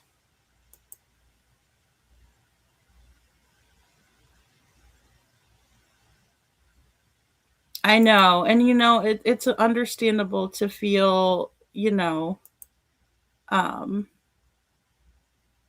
to feel helpless. But the thing is that we're not. We're stronger than we know, right? And we have more rights sometimes than we're aware of. And it's just about getting to know what we can do. You know what I mean? And it's all right, Ready, or Door Diddy, excuse me. You know, but you got to understand that desperate times call for desperate measures, in my opinion. So let's see what this is. All right. So At Night, Creative Intelligence says, when At Night came into Sebastian's case in August of 2024, the request was painfully simple: help a father find his son. Nothing that followed was simple. Nothing that is worth doing is simple. Wouldn't everybody agree on that? Disagree if if you must, but and by all means. But honestly, is anything worth doing not met with at least a little bit of resistance? Sometimes it's an uphill battle. Sometimes you are in that arena and you're fighting for it day after day. I don't want to hear it. I'll just set that expectation up right off the bat. This is the problem, is because everybody's so worried about themselves. We expected to work to involve searching for information. Most of our time was actually spent figuring out whether the information arriving every day deserved to be believed. That difference became the whole job. Big deal. You have to verify information. That's any of us. I got to verify information every fucking day. I have to tell people who I love and respect that I need a receipt on that. Me and Jen do it to each other all the fucking time. She's like, bitch, where's the transcripts? You know what I mean? Because that's what accountability and true friendship and care and love is all about. All right, let's move on. Anyone who worked this case knows the feeling. A message comes in late at night and your heart starts moving before your mind has caught up. There is a photograph, a vehicle, a person who swears they saw him, or a detail that seems to fit something you read weeks earlier. You call somebody. Another person wakes up, laptops open, maps come back onto screens for an hour, perhaps longer, and the whole case feels alive in a new way. Okay, it's an adrenaline rush, I suppose. Can I remind everybody that we're looking for a missing child, an actual child who is missing, a human being child. His name's Sebastian Wayne Drake Rogers. He's 15 when he went missing, and now he's about to turn 18. December 7th, 2026, he will be 18 years old. Can I just remind everybody of that? This isn't some fucking Nancy Drew. This isn't some fucking murder mystery novel. All right.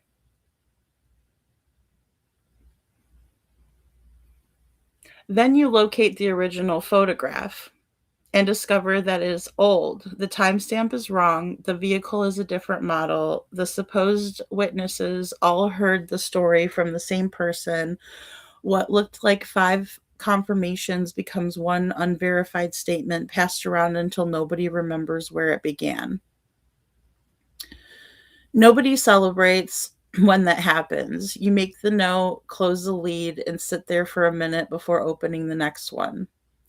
That was the roller coaster. Hope never arrived gently.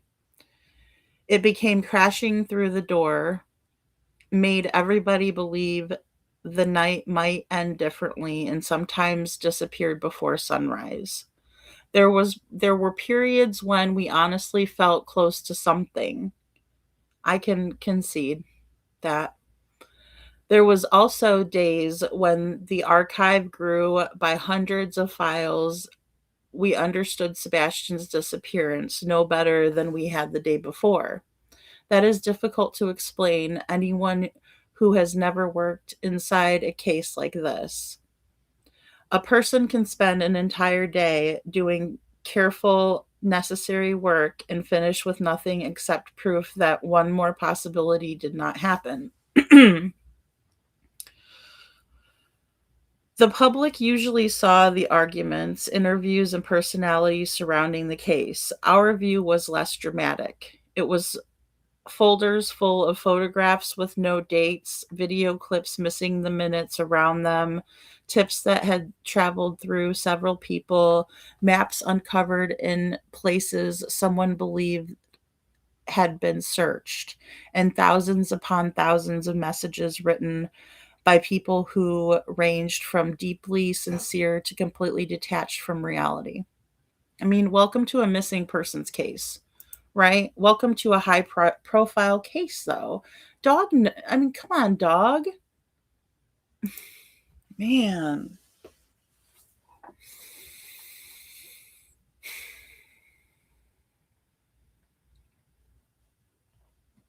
Behind those files were real people trying to make sense of them.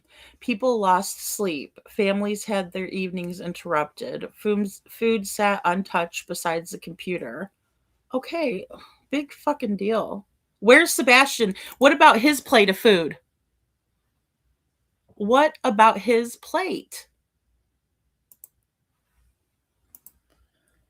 Lord have mercy and help us all.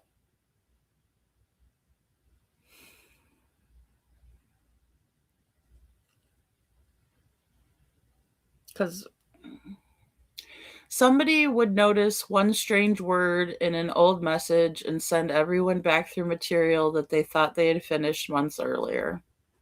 So what? You have to revisit shit. The work changed people. We became more cautious, sometimes more cynical than we wanted to be. Well, that's not a bad thing. And then something genuinely promising would arrive, and all of that hope came rushing back anyway. We need hope to continue opening the files. You need enough discipline to admit when the thing you hope for is not there. Fine and dandy. It's about following the facts, right? It's about following the facts, checking the facts, the whole fucking 9 yards. Like, what is this? Talk about dramatic. This sounds like a boo fucking who for you. Oh boy, I just hate blind reaction. This is not going to be good. We did not always handle the pressure perfectly. There were bad days. Noted, agreed, and admitted to on my behalf as well. Frustration got into conversations. People defended work they had poured themselves into. Opinions changed as new information arrived. Things that once seemed important became less important. Material initially dismissed sometimes deserved another look.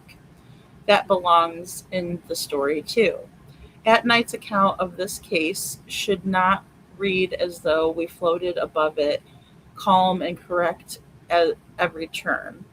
We were in it. We made decisions with the information available at the time. We dealt with the same noise, urgency, and emotion that affected everyone else.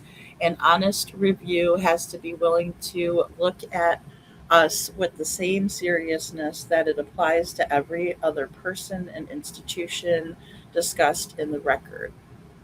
What stayed consistent, what stayed constant was Sebastian.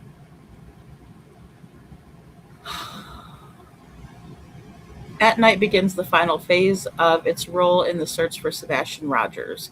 One World announces the transition from active private intelligence operations to preparation of the Sebastian Wayne Drake Rogers Intelligence Commission report. When At Night came in Sebastian's case in August of 2024, the request was painfully simple: help a father and his son. Okay, is this the same fucking shit? I'm sorry. You know what? I need to behave and be a little bit more professional. It's the same thing, isn't it? Or no? Am I missing something? Did I get it all? Aw, thanks, Libra. Libra, aw, you didn't have to do that. Thank you. Aw, Saudi, welcome to the Dragon Tribe. Are you guys over there gifting memberships? You guys are gifting memberships. I'm saying, I'm like so. Debbie says what? Hello, Debbie says what? Good to see you, hon. My goodness. And Debbie says what? Got gifted 5 memberships. Thank you guys. Aw, Hush Pop. Yay, look at you guys. Welcome to the Dragon Tribe. All right, Libra. All right. Well, that's wonderful. Thank you. You guys are awesome. Aw. Libra, you want to come up here? You want to come up here? Because I've really given it. Maybe I should just be quiet for a little bit. Look, it's not that I don't appreciate what has been done. You know what I'm saying? I just expected a little bit more. And I'm sorry. Maybe I'm wrong. But, when it comes to Sebastian, I'm like, has he not been failed enough? Could you at least, you know what I mean? Could you at least just care about him more than you care about yourself? I mean, this is a kid that, again, I've tried to tell people, if you're expecting to be thanked or given a fucking medal, then you're not in it for the right reason. Because there's gonna be nights where your dinner's gonna get cold. There's gonna be nights where your significant other's looking at you like, really? Are you still what are you still doing? All right, because it's taking away some time, but what it is, it's dedicating that time towards somebody who is so worthy of it and who's so deserving of it that it should be a delight and a pleasure to say, look, I'm doing something important that's bigger than myself. Hey, Veronica.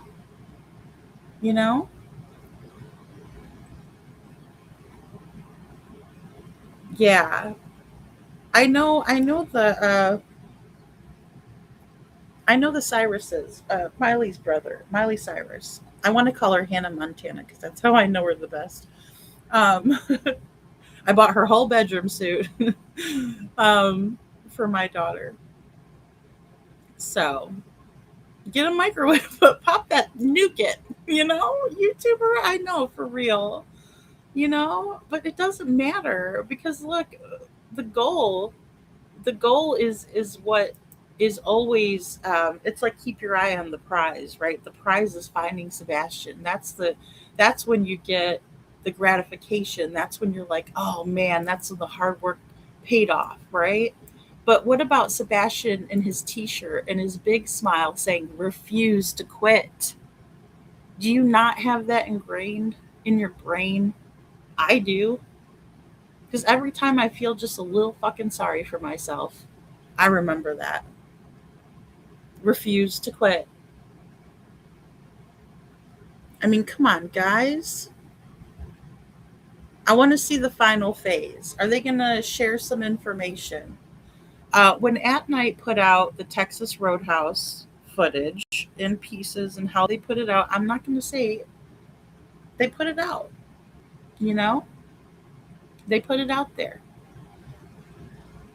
Oh, okay. Thank you, Seth, for clarifying. Hannah Montana's brother is the reason the Lore Lodge covered it. Thank you. But I mean, that was a good thing because we finally got to understand that piece a little bit better. And the walls were closing in on Chris and Katie and on their nasty little PI, Steve Anal Fishers, right? The walls were caving in and closing in on them slowly but surely because they knew that narrative was not going to hold, right? Like the one about them playing games because they couldn't, bowl and da da da da da, right?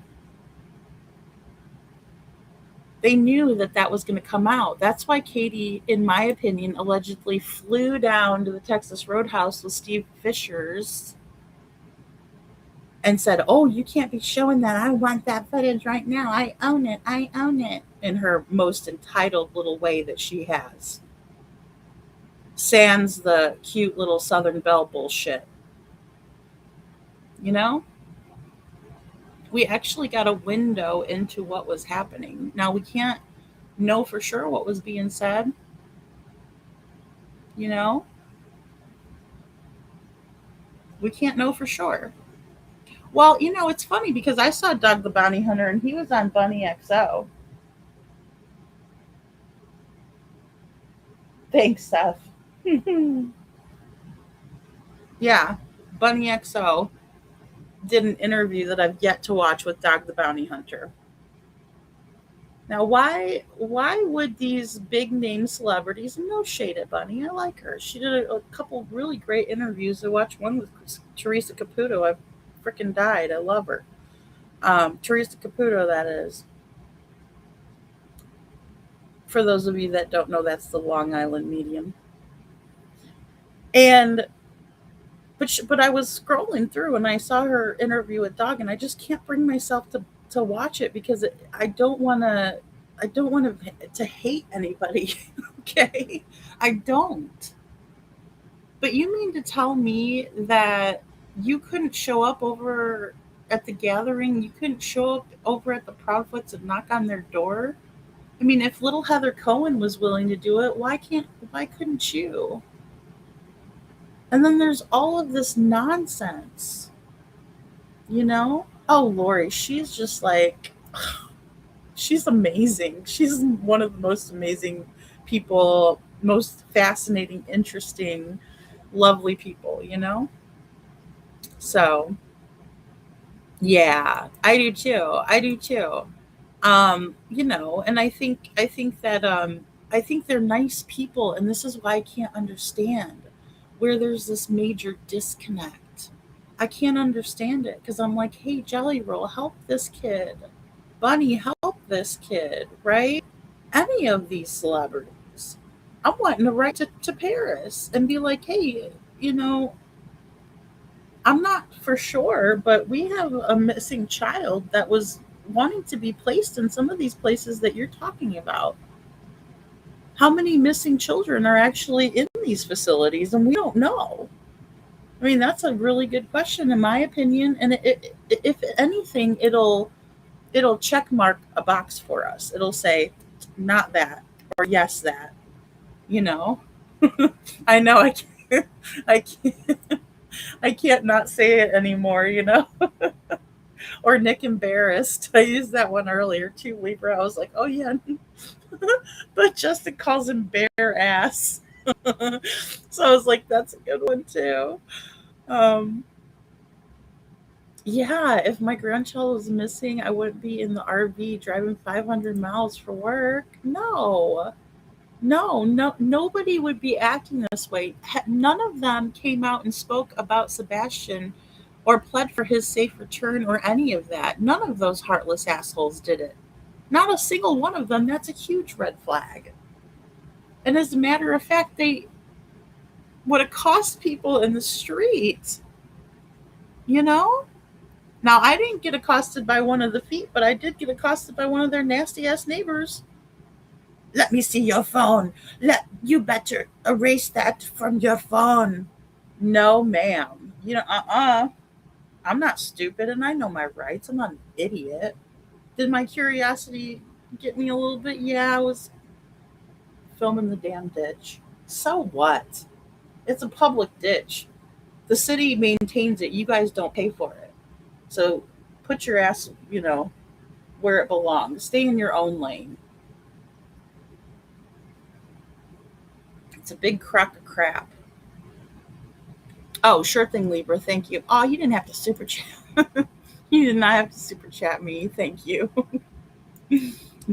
just holler at me, lady. All right, hold on a second. Let me see. Let me grab this, and I do have the Discord open, so it won't take me 5 million years to get to it. There we go. All right, I linked you. So, the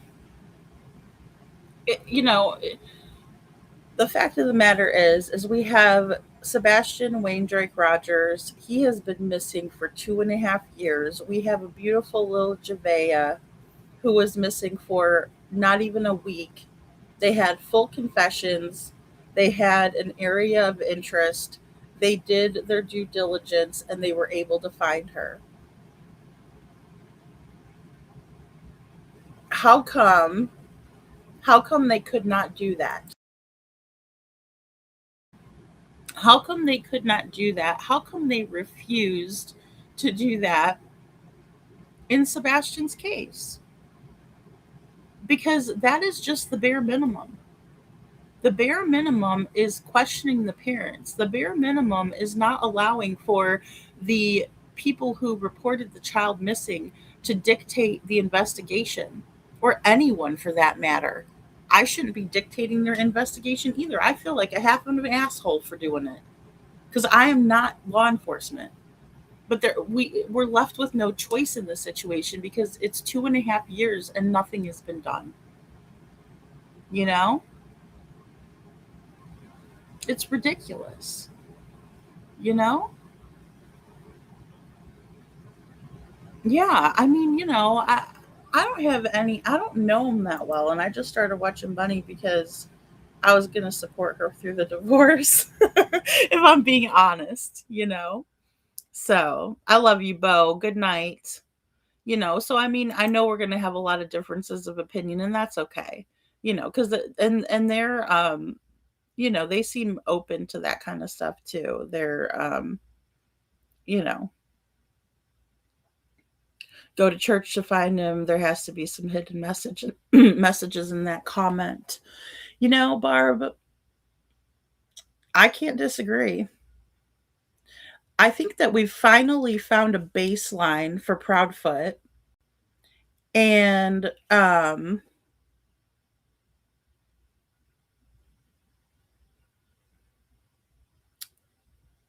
I think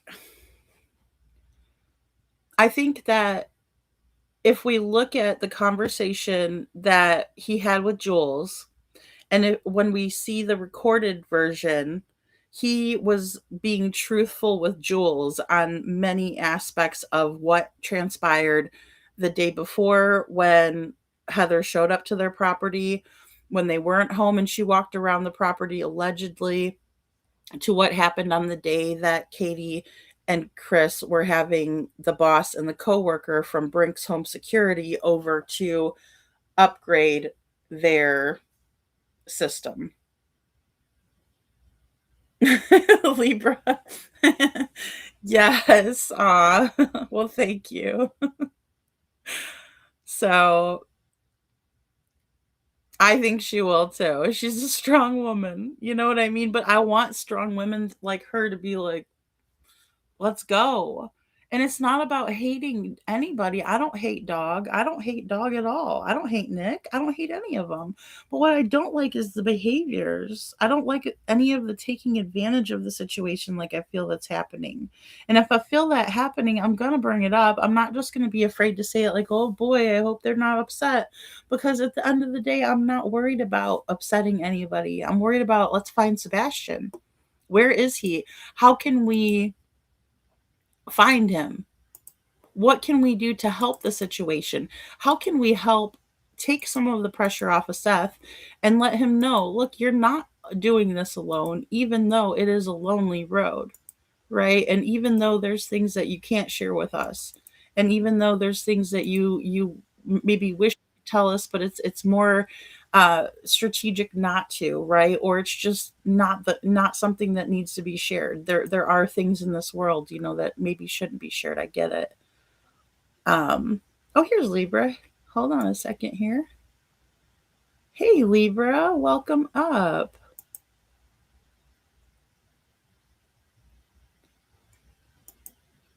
Shauna says, yes, I listened to your video, lady. Oh my God, the truthless. Hearing the convo with Jay just now. Just wow. Well, and that's the crazy part, right? Because he was able to reenact that timeline and be, what's the word? Accurate. but yeah, he can't do that. He can't. What about Sebastian? What about the weekend in question? What about Saturday, Sunday? What about Sunday, Monday? You know?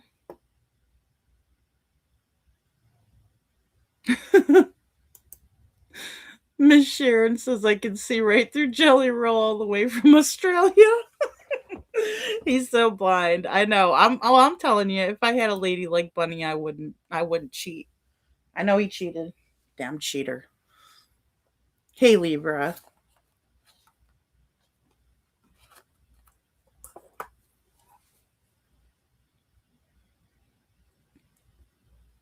Veronica says, Seth, I'm so very proud of you and stand beside you for Sebastian Wayne Drake Rogers completely always from the beginning. Never ever thought any different.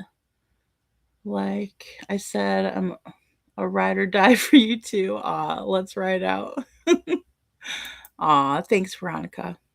Thank you, thank you. Well, shit, I'm wide awake myself. I am wide awake myself. Libra, can you hear me? Are we having trouble with audio issues?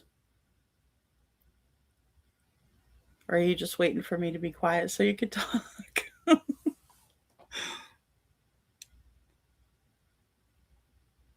Well, yeah, there's a different look at at Katie too, but the one part where Chris was lying though, he was bragging my wife could have had her arrested but decided not to.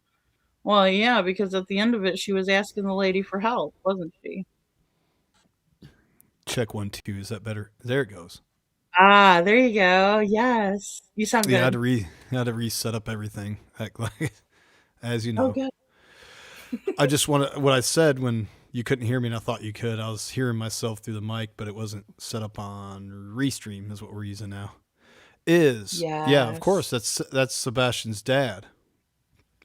Granted there is some shitty fathers out there. We all know that, but that's back to what oh shoot, who was that? That's somebody said they're proud of Seth, but I mean, he's doing what a father should do. Mhm. That's exactly how a father should be acting about his missing child and how he should be advocating for his missing. And speaking of, remember I forgot I told you about, Bunny having, I don't listen to her garbage anymore, but Bunny XO having Dog the Bounty Hunter on there not once, and I was very let down and felt very disappointed. Not one time did he mention, I didn't expect her to, I expected Dog to. Right. Mention Sebastian, or this is what's going on in your net. When I met Jelly Roll, he was living in Hendersonville, and he was in Hendersonville. Struggle, as far as I know, still lives in Hendersonville. And I met him in 2018, and I met her, and I didn't really talk to her. I didn't really care. But, you know what I mean? So, but, just not once say anything. It's kind of like, damn. Can I call you and remind you? No, I can't. I don't have your phone number. I don't really care I don't want to have it. But I'd like to say, hey, it'd be great for this show with all the reach that she has. She doesn't have like the most crazy reach in the world, but she's got a hell of a whole lot more than your average person. And it would be nice for her to say something, or for him to say something on her show about Sebastian. Like, hey, this is what's going on in Tennessee, in your neck of the woods, or what used to be your neck of the woods, Sumner County, which is very notorious, right? It's infamous. I was just talking about that today. I just got pulled over for freaking speeding. Got a warning. Oh, brother, man, you're good. See ya. Okay, good. Don't give me a damn ticket. Leave me alone. God. It's just Hendersonville wouldn't leave me alone. Hendersonville wouldn't leave me alone, though. Gallatin will all day, but Hendersonville won't leave me alone. But anyway, seriously, with all that reach, you didn't say, like, he didn't. And then what got me back in the day, and I don't know where you're at with this, I just came in, okay, and I just came on, and I heard you say something about what I just heard you read a little bit about what At Night's putting out there. Yeah. That I know he's a little bit older and stuff, but damn, when kind of was embarrassing when he sat there and called Seth Sean for the longest time, and then of course that fed Queef B and all the rest of those garbage pail kids or whatever you want to call them, these damn scoundrels. Vultures. That was to rough. Sit there and just, it was like, dude, really? That's embarrassing, man. If I'm picking up, I'm sorry, personally, me, if I'm picking up a case or an investigation, I'm going to have my ducks in a row. Period, plain and simple. That's me, though.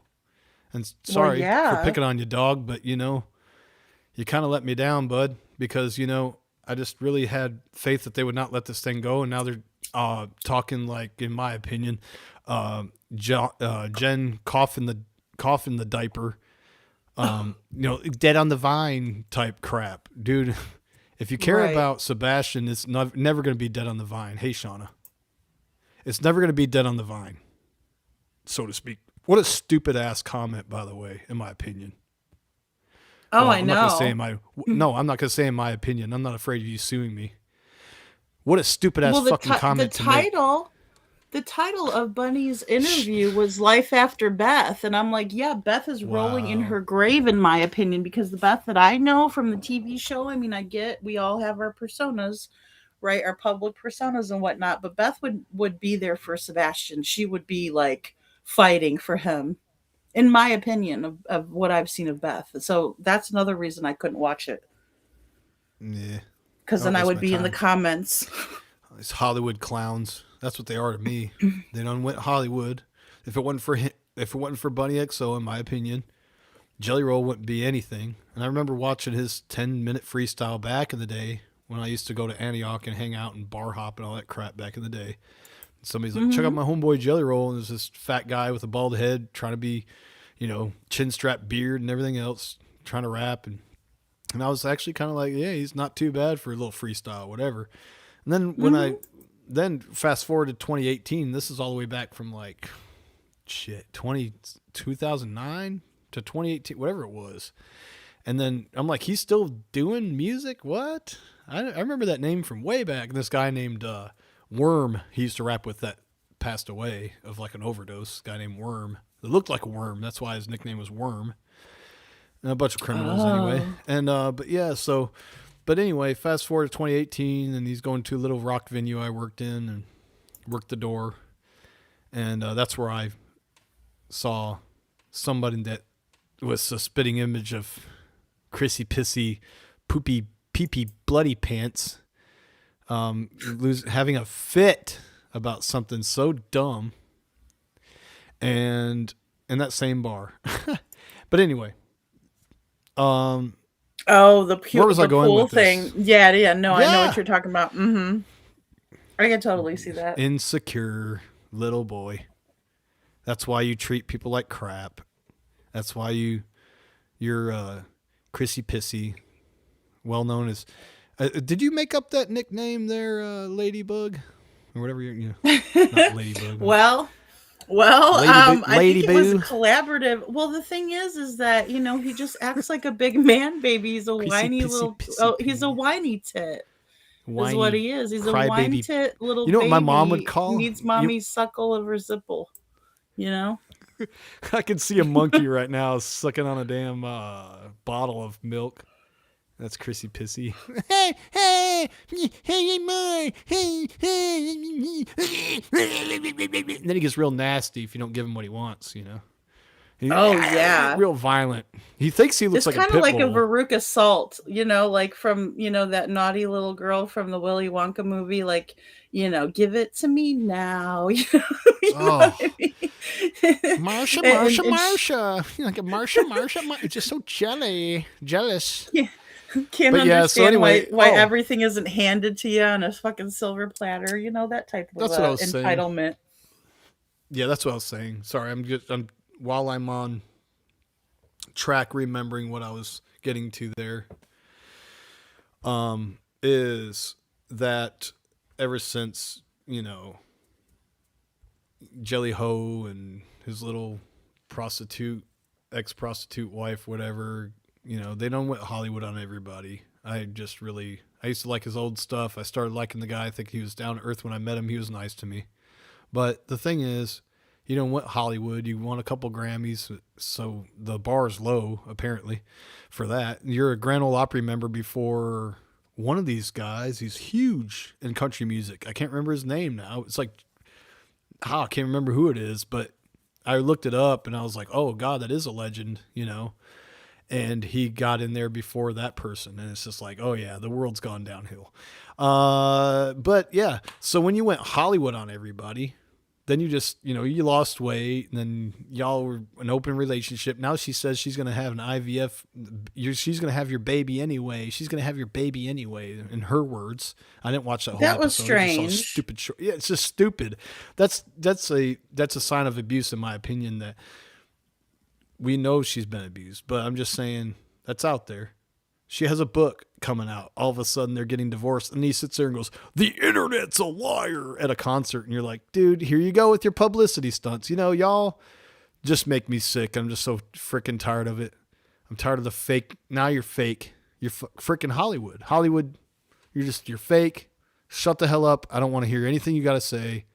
I shut you off. I thought you were cool at first, but yeah, he was cool when he was like a big boy, right? And that was crying over his awards, like, I don't deserve this. And then he started getting he's losing this weight, and then he started getting cocky. And then he started getting like, he thinks he's all that, and you're like, okay, yeah, I lost all respect for you, dude. And then on top of it, you don't even know what's going on in your own community. Beauty's only skin deep, Or you know what's going on in your community. Well, the way Bunny wants to hold on to him by having his kid, in my opinion.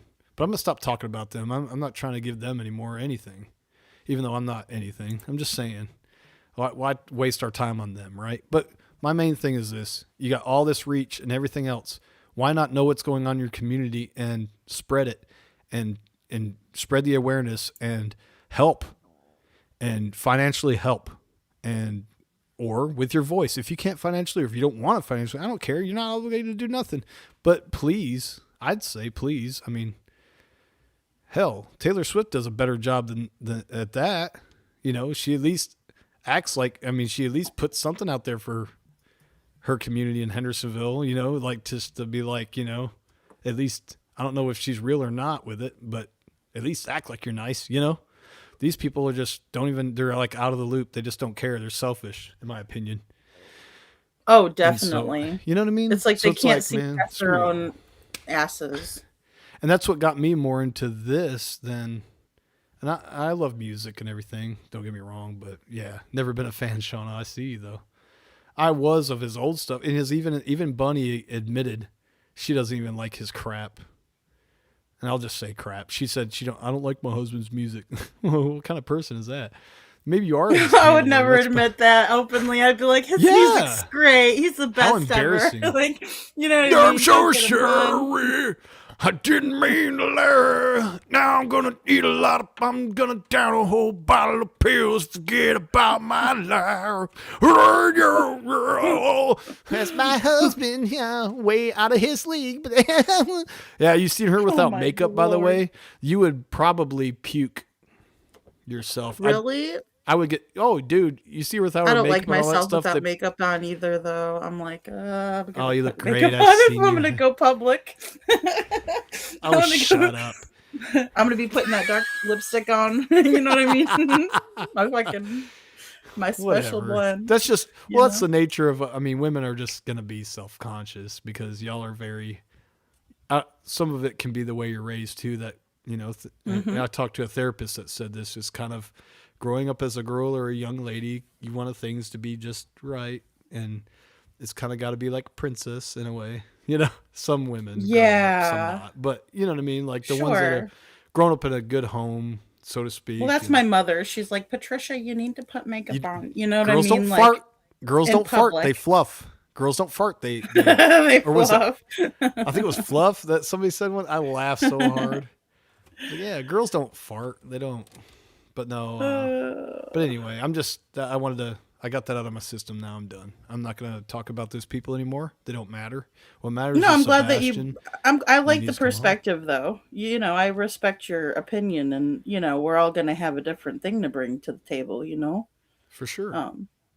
So that's important, and also with you, because a lot of local people know Jelly Roll, kind of have the 411, right? I don't have the scoop because I'm even a new listener of any of it, really. I mean, It's just annoying. I watch these concerts and it's people that don't even know who the hell he is, never met him in person, none of that. And they're in like Ohio somewhere and it's just a packed out arena. It's like I mean, it goes deep. I mean, he met a girl underage. Okay, let's not go there. Let's not go there. Oh yeah, I mean, I've heard like the wild, I met a young- he but I said feel in like his they like words- the speculations. I feel like they they kind love of it. invite. Yeah, He learned. they love See, it, right? If it wasn't for Bunny, he wouldn't have never. He would have been like F country music. But she's the one that came around and taught him how to be good to people to get your way in the industry. That's the only way to do it is be good to other people. You got to be a sweetheart. So If he she's would've kind of stayed like in rap and Ginger tried to be a in rapper, he'd Casino. never fucking make it. He would never be a rapper ever, in my opinion, because he sat there and he'd be a little hard ass. But she'd come into his life and he was like, oh wow, he's just fell in love with probably the first beautiful woman he's ever seen with the fake eyelashes and all that. It makes her look different than she really looks. I mean, completely different than she really looks. And, and then just, oh my God, I'm in love. And it's like, well, maybe your little man was in love, but I don't know about the head up there being in love. I just don't. Right. And then they turn around and he Thinking wants to with the- divorce her after all this shit. No. Anyway, forget them people.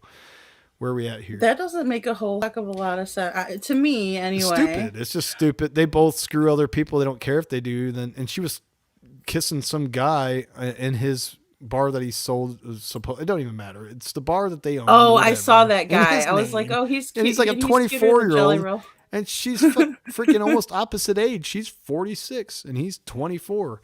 And she's over here kissing him on July 4th and the VIP room. That's just cringe, man. Y'all know what you're doing. Oh, You're for trying to sure. live your best life. You're trying to live it up, have sex with people that you want to, and just be sinful. But the whole fake Christianity is what really gets me. I don't like that, man. I'll tell you right now, I'm the chiefest of sinners. I'll tell you right now.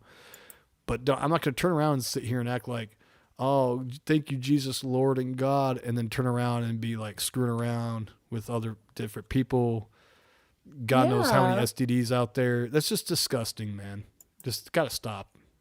Well, This fake it's no Christianity stuff. self-respect or for respect for another, like your significant other person. You're going to you answer know? to God for that. When you're acting like a Christian, then you're not. A Christian means they're Christ-like, that you're actually to be a Christian is not just, oh, that's what I believe. No, you have to act like Christ to be what you really call it. That's the real definition of a Christian. It's not just what your religion is or your beliefs are. That's Sure. not acting Christ-like. That's being fake. And there's a video that I put out there that it's true, that he was sitting and we're going to infiltrate country music. We're going to RAPE country music, and we're going to RAP. And he said something about infiltrate or destroy. Yeah. We're going to take over Christian music. And what did he do? He did that hit with, what's his name? Hard fought Hallelujah with, what's Butthead's name? But anyway, it don't even matter. Unbelievable. All right,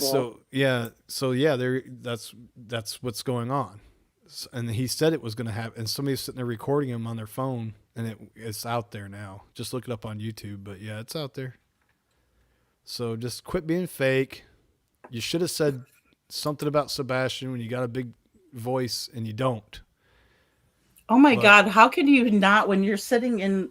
Isn't her studio in Nashville? Oh, I don't know where her studio Like is. Bunny, like every time I think of her, I think of Vegas. So I don't freaking know. Well, her show has like a she more lives like in a California vibe, or like maybe Vegas vibe. Yeah. I think I've seen that house. I think I've passed it one time back in the day when I used to cut trees down. I used to cut trees for a living. Exactly, Faye. Which isn't bad money, but no, I have friends that are in country music that are in Franklin. And it's not those losers, but I have other friends that are award-winning country music artists, and they live in the same area. A lot of them live in Franklin, Tennessee. That's where the rich people live. But still, Yeah. I mean, how do you go to He's Tennessee so hood, and let me not tell you. talk about Sebastian? Like that is Right. wild. How could he be in this state and Wild. not talk about it? But let alone lived in Sumner County. Lived in Sumner County. That's why I got some special people out. I got Brooke Harlan. She knows all about it. Her husband knows all about how corrupt Sumner County is. The most corrupt county in the state of Tennessee is Sumner County. It's a fact. Oh, her husband really told it like it was, right? He like got up there and said, like, that's this why is I was how it like, is. how great would it be? How great would it be to put these two together? Brooke Harlan and Bullhorn Betty. And Bullhorn's like, yeah, we got to talk later. Yeah. I said, I knew this would be great. Because they are for the same cause. Like, not just police reform, which who knows if that'll ever happen. There'd be Well, I wish I would have introduced myself to Brooke, and I feel so bad because I was just like, Seth, who is that beautiful lady in the green blazer? That's all I can. And then that's Brooke Harlan. You know, she has a Bales Bondsman company. I'm like, she just biggest in Nashville. I knew she was somebody, right? Like she gave that. Yeah. She's a sweetheart. She commands that respect, but she is a sweet, like, I feel like she's a very sweet, approachable person. So I wish I wouldn't have been intimidated at that point. But I was also like, oh, I don't know anybody, you know what I mean? And so I was just like, I knew certain people, but not. She's for righteousness. And her entourage was a beautiful bunch of people. You could just tell. You know what I mean? So. Yeah. They know all about it, you know. And why isn't chat coming up? Damn it. I'm trying to get chat to come up.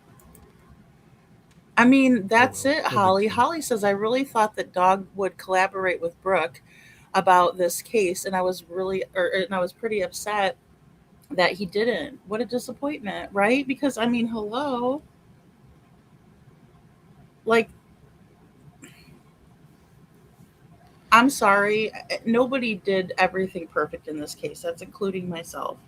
So I'm not trying to just throw a bunch of shade. But look, I mean, that would have been the first contact, a person like her who is fighting for justice in Sumner County, who's trying to do the right thing, who's also has the background. That would have been a perfect pairing, right? That's like, yeah, that would have been. I just don't know how I feel about him anymore now. I mean, are you going to give up or not? Or is this for, what is this for? You know, I start to question it now, even though the haters were saying from the beginning, there's haters that were just like, he just wants fame and all that. Probably not. Maybe. I don't know. But I'm kind of like, don't give up. Don't give up. That's the thing. If I feel like you're giving up, I'm starting to lose this. I'm going to start losing respect for you. If you start giving up on me on this, if you started giving up on this lady, I would start questioning you. Would you not expect me to? Would you not do the same for me? Yeah, I would. I totally be would. like, I would oh be my like, lady, God, I would. don't you dare turn on. No, don't you dare turn on this. You're too far deep now. Not even that, but just why? Why would you No, give I up on get it. Sebastian? Like, Don't you dare, right? So that's what I feel like. I was looking up to Dog before I met you, before I met Seth, everybody. I was looking up to Dog big time, going, man, this guy's a badass. He's gonna take care of business.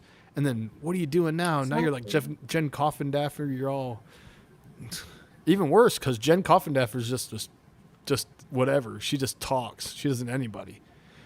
But Dog could do something. She used Sebastian as a stepping stone, in my opinion. She could do something. Well, she could do something. I'm just saying, like, Dog, though, he's actually got all that money he put into it, or they were putting up and all that for a reward. And so, like, but yeah, Jen's voice, yes, absolutely. I'm not trying to say she can't do anything. I'm just saying I really look to Dog big time. Like, well, that's what got me interested in this case. Yeah, she'd go on like Court TV, and she was on all of these big panels, right? Because she's a 25-year, FBI agent, right? And they can only serve like 25 years, and they have to retire. That's like they cut them off kind of a thing. Yeah. And but she always would get shit wrong. Like, I would always be cussing her, right? But then unless you're Elvis Presley, yes, I'd say they would have let Elvis go longer. Oh yeah. But I mean, I'm just like sitting there going, okay, so you're here for Sebastian though. All right, Jennifer, I'm on your team then, right? Like, what else can we do? And the more people that know, the more that's a good thing, right? The more people that are covering it, you got to be like supporting the ones that are, doing their stuff for Sebastian. But then it comes to a point where these people are like so doing it for their own fucking personal gain, and that's where I draw the line, and I'm like, this is unacceptable. Yeah, I don't like that. No, plain and simple. That's not how I got involved. Brad. That's not how I got involved. I got involved because I was getting sick of what I was seeing all over YouTube and all over TV, and the Queef Bees and all those losers that can't even get on YouTube anymore because they suck so bad. Yeah, sue me. I dare you. I'll get the best lawyers. I get the best lawyers that you can get. Newports for life. No, I'm just kidding. Oh, Woo, let's go. Newports and Mad Dogs for life. Oh my God. I wish I could see chat. For some reason I can't, but damn it, it makes it suck when you can't I'll see pop chat. up more on the thing. Oh yeah. It's okay. No, I just can't see it where I'm supposed to see it, and I don't understand. Oh, here we go. Minimize. Something's up. So this is like part of this report that I didn't see on X, but I got an email said okay, so the Sebastian Wayne Drake Rogers Intelligence Commission report. Oh Jesus, help us, please. I can't take it seriously when they do all this razzle dazzle. Do the hokey pokey, turn yourself around. This is an official at night and media intelligence agency. Or are you talking about freaking Riddler, like the Batman, Riddler and all this freaking I got tired of that shit. I'm sorry, I'm just gonna say I got tired of it. I think we all did, and I think at first it was kind of something that was interesting because like Nick would put some things out and but then it went like straight to his head, and he thought it was just like his job to be the Riddler. Again, and after a while it was like, yes, exactly. And after a while it was like, Nick, dude, come on, man. Like, again, we're dealing with a missing child. Hello, So this is supposedly consolidated records through July 16th of 2026. So they released this today, after midnight, right? comprehensive account of the disappearance search, intelligent record, public response, institutional actions, unresolved questions, lessons and recommendations. This, and then they put this little teeny tiny. This publication is an independent analytical work product. It is not a governmental commission law enforcement report. Well, we know that. Come on now. The way I you know, said I that know. was like, I'm sorry, that was funny. You're just like, oh, This we is know that. bullshit. Hello. You know, but I mean, I'm with you, Libra. At first, I was like, yes, Dog the Bounty Hunter, because, you know, Oh yeah. I mean, it's Dog. But it doesn't matter. What matters to me though, and I'll say this, I believe God can use the devil to get somebody's attention. I swear to God, he does. But I'll say this: I agree. if it wasn't for that, I wouldn't be so invested in this case. Just so Well, that reminds there's a me that silver I can't be lining. mad. Right? It's like I can't be mad. You know what I mean? That I can't be too mad that he got involved. I'll never be mad about that. But I am Yeah. thankful. This is how I'm trying to say that, I guess. I'm thankful that it happened, because otherwise I wouldn't have really known about this case. It was brought to my attention because of Dog the Bounty Hunter. That's how I found out about it. So I was told, yeah, Dog got involved and this thing is getting wild. And I was like, wait, what? And I started looking into it, and I was getting disgusted with what was going on in my own community. And Sure. so I'm not one Sure. to I'm not one to shut my mouth, as you know. I have a big mouth. So I'm gonna go no, I'm playing. The same. I like But, to talk. Yeah. You know? Oh, I love to Hey, Laura. I love to scream at SCSO any chance I get, and I will, and I forever will. So sliding Yeah, in but late. see, my hat's off to you, because you saw this and you said, "This is in my community. What the hell?" I mean, that's what I would do. I mean, even Yeah. brand new to, like, you know, Lee County, if I saw something like that, I'd be like, "What?" You Yeah, know, man. I mean, You can't keep your in mouth own shut. You get. I'm ready to stick it to the man. Like, who's doing this? What's going on here? Oh, they go to church next door to me. Okay, I'm going to church. I'm gonna Looks like I'm going to mass after all. Stare him down. Start stalking him. No, I'm kidding. But no, Oh, for real. no. Like, yeah, no. I didn't live too far away from, Step Punk's little church that they would periodically go to. And they got mad because people were walking in there taking pictures of them. Well, maybe you shouldn't have made yourself a target. Maybe it was the people that thought it was odd that Katie was holding Chris's daughter like she was a baby, and It was she's everybody a full-grown at the time. little girl. I mean, Yeah, weirdos. that bothered me. Oh, you know what bothers me too? Is cameras being in Faith's room. That's what bothers me. Oh my god. Yeah. Me too. Think about it for a Me minute. too. With Katie's Why would you do that? whole deal. You could put cameras what? outside of a window all night long and make sure that if somebody's intruding in whatever, you're gonna see it. You don't have to put it in their room. It's kind of weird. I don't know. Just saying. Especially if there's cameras all up on the outside of the house, like we saw on camera tonight. I mean, Yeah, and then you got you got an update right after right around the time that Sebastian went missing. What's up with that? There, Chrissy Pissy. What's up with that, KP? So anyway, sorry. Public concern, evidentiary discipline, and the case in chief is what we're looking at here, huh? yes. Do you want to read it? I would. I can't. It's be too so small gra- for me. Just because, is it too small? I can make it It bigger. is. Sorry. No, I it's have okay. to It's go too see small the for eye me doctor too. soon. I lost my well, glasses. You did. I didn't even know you wore Yeah. glasses. Yeah, for 7 years I wore the same prescription and they worked fine until I left them somewhere. I know where they might be, but I left them somewhere and I'm kind of like poop crap. I needed to get new ones anyway because I tried to heat them up by myself. I used to sell glasses for a living, but I used to heat them up with a little heater while I used a heat gun, and it was far away, but it still melted the frame a little bit. It's a plastic frame, a tortoise and like clear, and then it it's wrinkled up and it's still shriveled up like a damn raisin. I was like, damn, I had the heat gun way far away from it, and it still happened. But I loved my glasses. They worked great, but I don't have them anymore. But no, I can see this now. So Oh, what would you great! want? Because What I'm would gonna you grab like a me to tea. read? I'm just gonna make a hot tea, and I will be right back. If you just want to read like a little bit of this, because I know I didn't realize this was like Yeah. yeah. I'll read the So page yeah. you got here, and I'll read it real fast either. If you would like me to just take my time and read it. Okay, I yeah, can't see because then I chat, could though. catch up. Yeah, I Okay, can't see chat, I'll so pop the I'll- comments up. okay. Yes, I'll just I will. read.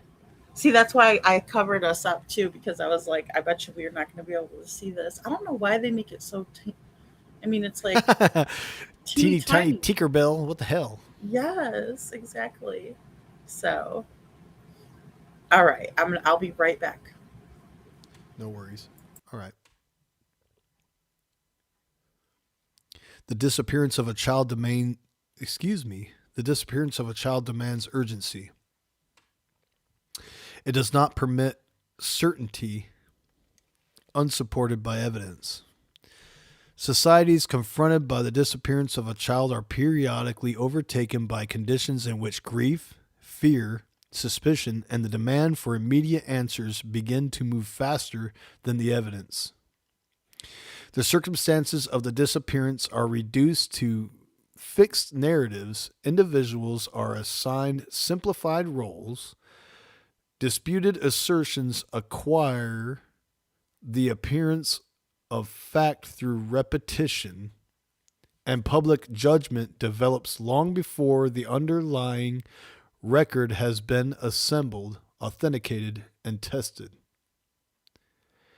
In such periods, the institutions surrounding a case do not operate in isolation. News organizations, public officials, law enforcement agencies, private investigators, search organizations, advocates, online commentators, live stream hosts, tip line operators, self-described experts, and interested members of the public each contribute information, interpretation, pressure, and expectation. Some contributions advance the search. Others introduce duplication, error, contamination, harassment, or misspelled certainty. The distinction is not always apparent when the information first enters the record. The disappearance of Sebastian Wayne Drake Rogers developed within such an environment. The public record now includes official statements, family accounts, witness recollections, search reports, private intelligence products, public record complications, digital communications, tip line submissions, photographs, videos, maps, legal documents, media reports, social media commentary, accusations, corrections, retractions, and competing explanations. These records vary substantially in origin, independence, reliability, completeness, and evidentiary value. Some preserve direct observations. Some report what other person said. Some report what another person said. Some reflect later recollection. Some repeat information already circulating publicity.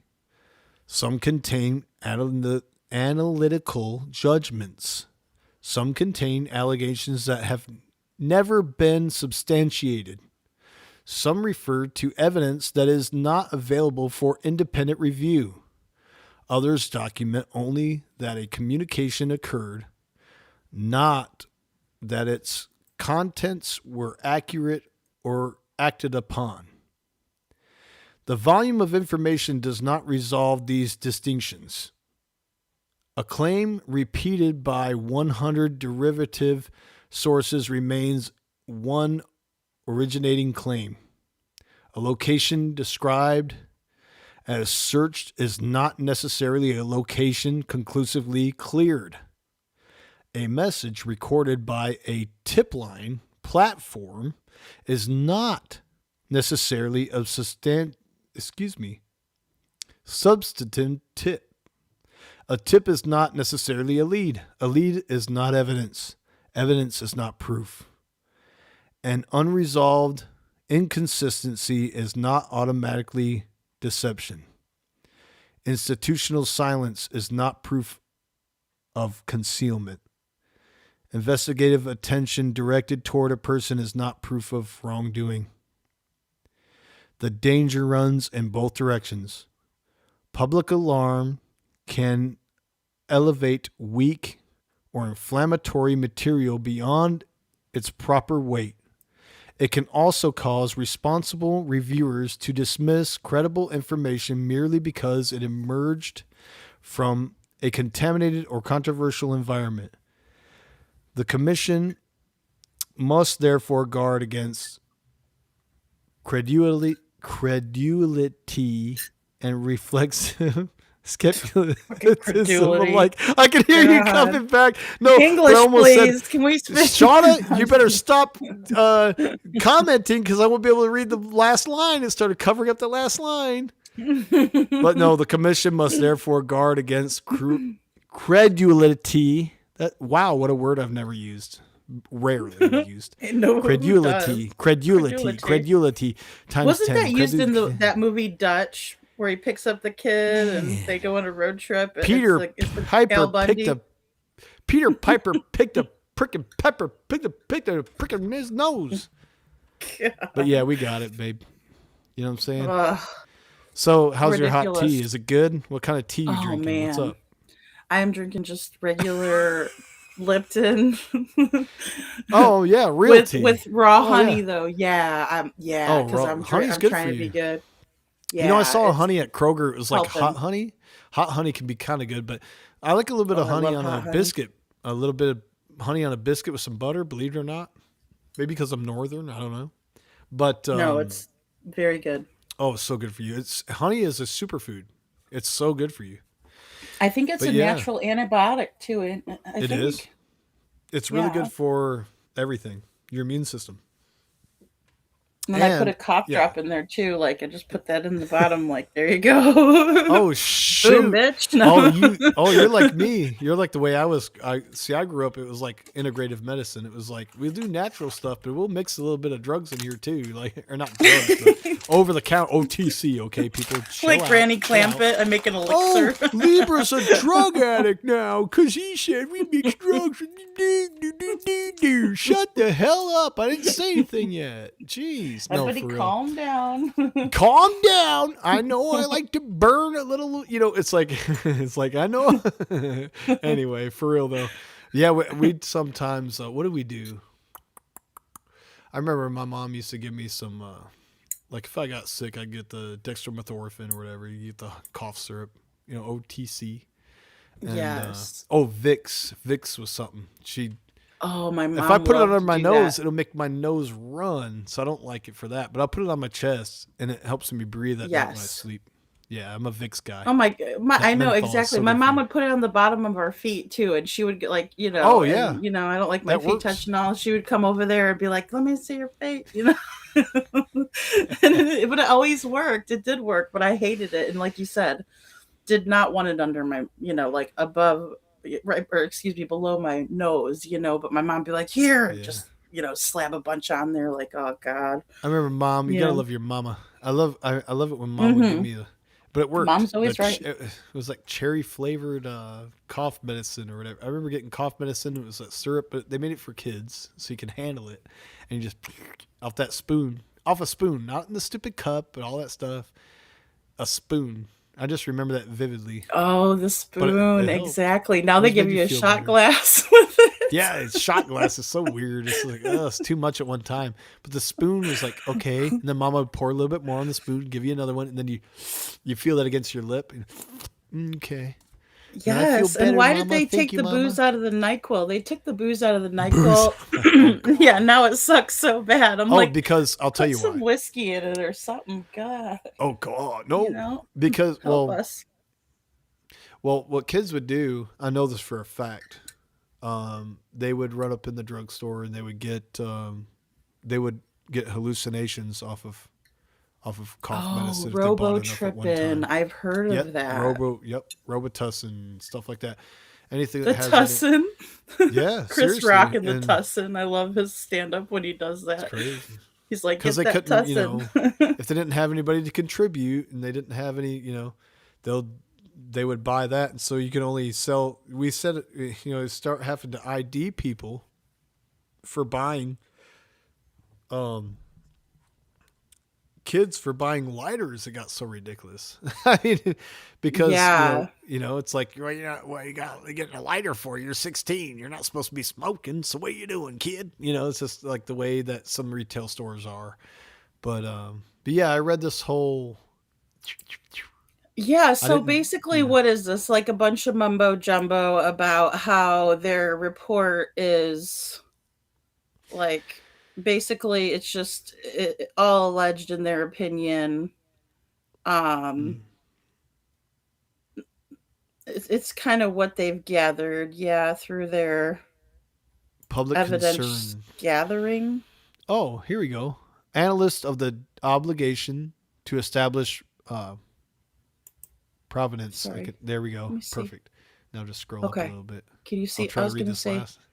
Oh, for fudge. Oh, I'll try to read this last one if you want me to. Yeah. Hold on. See, and it won't let me scroll. Why is it? It won't let, yeah. No wonder. Yeah. Oh, I'm looking at your thing. Okay. Because I see you have a Sharon or whoever that is down there sent you a message. I tried to check Oh, that's Bo. I tried to check it and I was like, why won't it let me click? Oh, it's you. Now I feel like Bo a and her boomer. beautiful blonde hair. Bo and her beautiful blonde hair. Bo and your beautiful blonde hair. Come on to the White House. We'll take care of you. I'll pardon you. I don't care. Just take care of business. I don't care what you do.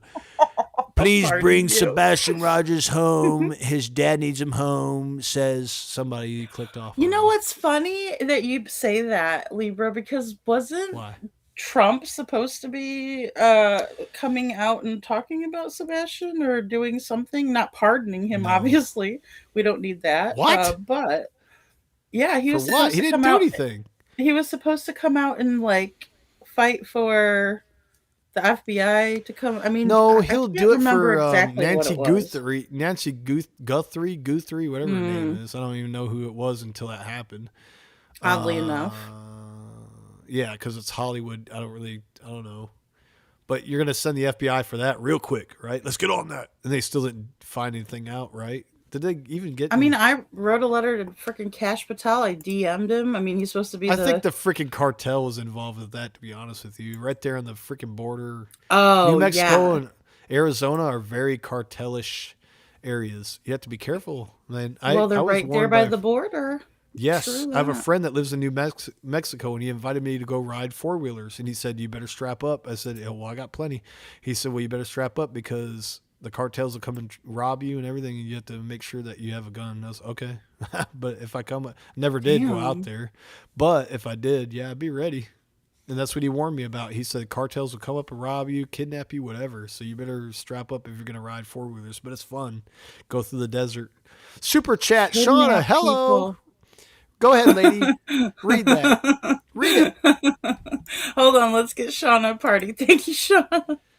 I'm over here crashing your life. Tell you what. Sebastian Wayne Drake Rogers, you are coming home. Thank you, Lady in Libra. This is amazing community. Thank you, Shauna. And I believe we're going to find Sebastian. I do, Shauna. I wouldn't just say that. I believe it. And Shauna, there's no reason for him not to be found. Honestly, we're in the information technology. This Shauna if knows. Anything, Shauna has seen Talladega Nights, correct? Have you, Shauna? Watch, she'll pop up with it. Shauna's dad is a legend. Did you know that? Really? No, I did not know that. I'll let her tell you that. Yeah, her daddy was he, God rest his soul, he passed away. In NASCAR? Yes. Really? Yeah. All right, Shauna, you need to tell. Oh, in racing. Yes. But yeah. She'll tell you if she wants to. But sorry, Shauna, if I spilt the beans on you. She'll tell you if she wants to. Shauna's daddy Shauna, was famous. tell her. Very famous. Very famous Well, man. shit. Yeah. She's a sweetheart. I love her, though. I love her so much. Shauna is always there to smile and laugh and have fun with us. Yes, and, she is. supporting at the same she's time. One of our late people, our night owls, right? Yeah, she's one of our night owls, yeah. Hoo, hoo. You know why they call us owls? Because they're wise. Owls see in the dark. She said, oh, yes, duh. Yeah, there you go. There's your answer. See, I don't know. That's Janet funny. in the house. I'm not. What's up, I Janet? don't know a whole lot about, you know what I mean, the race car stuff. I mean, I know a good amount. Yeah, he used to but- build like chassis and frames, and he's very, very skilled man. He's a legend. Oh, wow. Yeah, buddy.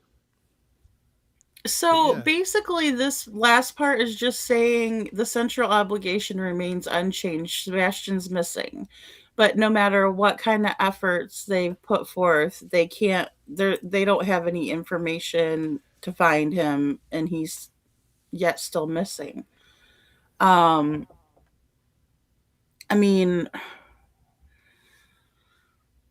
the purpose of the civilian commission is not to select a preferred public narrative. Okay, well, here's the thing, and I'm kind of skimming through because I know this is like they never make it easy to look and read this stuff either. Like, can we make it like put it in plain English, right? Don't add the fluff and the fucking. We know you're smart. You know, smart people don't have to tell us they're fucking smart by using these big ass words. I know them too, but I choose to be relatable to the public, right? And to just come with it straightforward. I could sit here. Well, actually, the ramifications of every single action, I could do that too, but I choose not to because it's inauthentic in my opinion. But I mean, if I'm looking at this, it's basically saying that they're not any closer to finding Sebastian. Look, I made a visitation to someone in jail once, right? And they said, we were talking about something. They said, well, I don't do that because I'm smart. I said, well, if you were so smart, you wouldn't be here. And he got real quiet. Right. So, yeah. Right. So, hey, there's no perfect crime, though. My thing is that sooner or later, even if you don't mean to do anything wrong, right? Say you were completely oblivious to the law and you had no idea and you broke a law. People do it, right? And maybe you don't know, but just say you didn't and you really legitimately didn't know. You know, you're still at fault, and it's you still have to come correct with it, right? And be like, well, they don't teach you your rights in school, which I think they should, but they don't, and they don't have an obligation to. Well, some places have weird laws. Like I remember Mr. and Mrs. E talking about that. How like, you know, you could be like, you could like cross the street and not realize that you're breaking like one of the major laws that, you know, was put in place, you know, years ago. Yeah, jaywalking. No, I'm playing. Jaywalking. No, but really, yeah, you're right. Yeah, no, you're right. There's some stupid laws like, well, there is one that, and there used to be in Alabama anyway. I believe it's Alabama. You cannot carry a concealed weapon under 6 feet. So, yeah, good luck on that one. I guess like the, you know, Charlie Kirk, isn't, whatever you want to, I don't want to mask the word that starts with ASS. Yeah, that guy, you know, walked around with a concealed damn near 6 foot. Yes, girl. I was like, someone needs validation. Perfect timing on their AI peer review.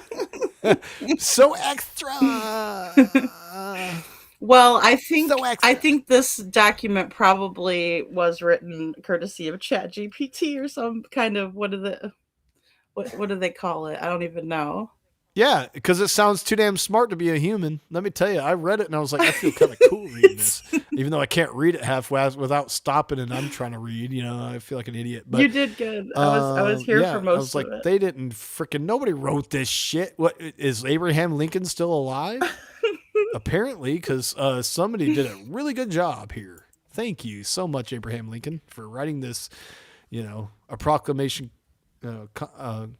Emancipation Proclamation. Shauna, ironically, Emancipation. I'm surprised they didn't bust some shit like that out. Like, well, this is a super sensitive, super secret. Fuck. Golly. You know, like they're establishing some sort of historic, you know, like, come on, guys. Be real. You know, be real with it. Louise. Are you for real right now? That's what I want to ask. How them. long is this thing? What is this? A book? What is this anyway? It's big. It's long. Oh God. Yeah, they didn't write I mean, it. Nobody wrote it. They said, AI, help me, AI. God, the days before AI, so beautiful. Well, you used to have to actually be intelligent and smart before you could do anything. Now you just let shit do shit for you, and just now you become average when it looks like this, because you're like. Because they know you're using AI. So what does that do? That dumbs down everybody, right? It does. And then it makes us dependent on robots to run the world. They got this robot that looks like a human in a factory running, like it literally moves like a human. It has wrists and everything. It's like, oh God. Well, it's like, well, if we don't have jobs, like who's going to buy your shit? Who's going to buy your crap if we don't have jobs? Who's going to buy your crap? Yeah, it was. Yeah, no, really. not like that, but it was just weird. It was like, you know, those police robot dogs. It was like that in China. It was like that, but it was a human. It stood there. It had the right weight balance and everything. And it had a big old shield on its face. You know, it's a robot. Did it look like Johnny Five? White. No, it looked like a human. No, it looked like a human. It had feet and legs like a human and everything. It looked like a human in a white suit with a black mask. It's just slowly, they're slowly integrating this crap because they did a thing where it looks so ridiculous and that I'm so-and-so, nice to meet you. And they always show like the fake face. I'm like, you know, you can do better and silence them, but they want it to sound and look like a robot to get you used to it. And then they'll silence it. I'm like, you know, if they turn their head, they don't have to sound like, like I know of mechanics, like cars that operate quieter than that. No, they do it on purpose because they want you to get that robot feel, and they'll slowly back off, and then it'll be more human-like after time. This is very Nazi, by the way. You know, Nazis love transhumanism. It's called transhumanism, and the Nazis love it, and they are big into that. And the Nazis still exist, by the way. People think that the Nazis don't exist anymore. No, they still do. They lost a war, but they won the battle. But anyway, we're not going to go there. It's like, it reminds me of Doctor Who, you know, when you know, the robots are taking over and, you know, NASA, nobody realizes it. Not a lot of people know this, but NASA is a Nazi organization. Oh, I didn't know that. Yeah. Look into it. Do your own research, though. Don't take my word for it, but I'm telling you, yes. All this tax money, all this money we dump into them, and they're, you know, let's not go there. We're going to get off subject. But anyway, yeah, it's a Nazi. I like to call it Nazi. Nazi instead of NASA. Seriously, we're dumping all this money into this organization that's like, and we can't go back to the moon because we don't have the technology anymore. That's what they told us. And then, no, we went back to the moon, but we don't see anything. I still like to see a moon rock in my hand, and I still haven't got that yet. But I like to. Yeah, I'd by like the to way, see it there. can I? Yeah, can I get some dirt from freaking Mars? Because I know it takes 9 years, or used to get to Mars and back, or to get to Mars, right? So that was when I was a kid in elementary school. They said this, and I can't get Mars material in my hand from that planet. Why? Because it's like, hey buddy, how'd you make it there? past the radiation belt? You know, maybe it's called television and computers and the power of persuasion of just Hollywood and all that garbage, man, that is brainwashed everybody. It's a in sleight my of opinion. hand. It's an illusion, in my It's an opinion, illusion, too. dude. You think we really? Yeah. No, you have to go through the Van Allen radiation belts before you even get to the moon. Who survived that? Oh, well, and then you ask, these. You ask Apparently, these. Buzz. Yeah, Sorry, Buzz Aldrin and all that. You Aldrin. ask them, I and almost then they said go, "I Lightyear. don't remember seeing anything. I don't remember seeing anything. You didn't see any stars or anything? No, I don't remember seeing anything. Yeah, okay, Hollywood set. Yeah, I got you because we're in a race with the Russians to get there. Okay, whatever. Anyway, there was a robot agree. nurse on the news, and the dumbass human nurse was saying, "It's a good thing." Oh, okay, good. Well, yeah, why? Because you want to sit in the lunchroom all night, bitch? Okay. I love how at least he No, flips I'm the just bird. kidding. I know, right? Beep. And then how And an good will IRL. it be when you lose your job, lady? Exactly. How good would that be? Well, no, that's the lady that wants to sit in the bathroom all night or in the break room all night. So that lady ain't worth a damn anyway. She wants to be lazy. Lazy lady, in my I opinion. know anybody would think of that, right? I Lazy mean, nurse. first thing I'd be like, "Oh God, that's scary." I dated a nurse for 8 years and she loves the emergency room. She's a real nurse though. Sorry. But anybody that Oh, goes, all "Oh the no, it's good a good nurses thing." want to be in triage. Why? Because All you're of them, because stupid they're and you can't hungry. check vitals. You can't check vitals. I mean, which is not that hard. No, I've seen one do it before. She couldn't do it, and they were trying to train her, and she's like putting this cuff. I'm like, it has to be the left arm, ma'am. She put it on my right arm. I was like, no, ma'am, left arm. That's scary. That is so Yes! scary. Oh my Hit God. the button, bitch. What the fuck is going on? Damn. Oh no, we had to learn all of it. Like Oh, my wah, instructor, wah, she wah, was like wah. Bailey. For she Some people reminds me of Bailey Bailey. from Bailey. Grey's Anatomy. Oh, You know, Grey's she was Anatomy. I used to the watch that show back in the yes. day a little bit. Yeah. Yes, Grey's she was Anatomy. the badass, that everybody listened to, Miss Bailey over there. And she told us, she's like, "You guys need to learn how to take vitals without the machines. Because what happens when the fucking power goes out, dumbasses?" It's called a And we're like, "Oh, stethoscope. yeah." Biatch! Right? Here's your fucking. It's like, set your watch to No, military it's a time, blood you pressure fucking pansy. cuff.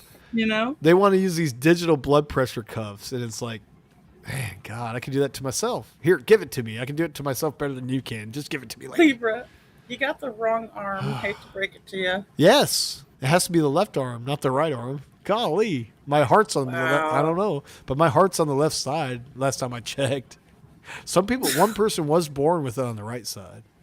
Yeah, their heart was on the right side. Their organs were all backwards. That's the weirdest thing. I can't remember where somebody told me about a family member that did. But yeah, they had their organs and all were just in weird places that opposite of I guess what you call the average. That's human why you being. always check their chart. You don't ever do anything with the X-ray! patient until you check their chart, because Oh you yeah, don't check know that how chart, they're Bubby.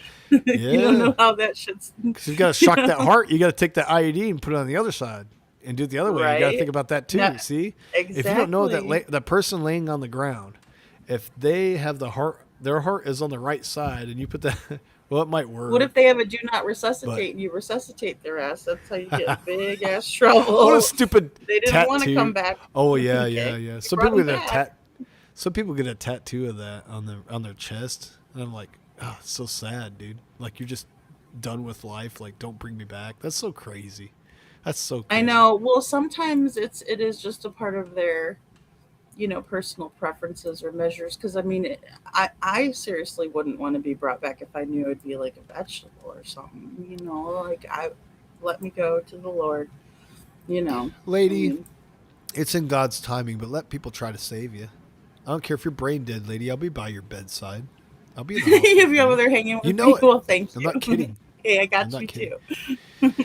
Aw. Thank you so much. Well, you know. Well, you know where I to will find tell me. you that this all kind of looking like they're gonna tell us that they've checked every lead, because like they're talking about domestic and international sightings reports. So this is not really the meat and potatoes.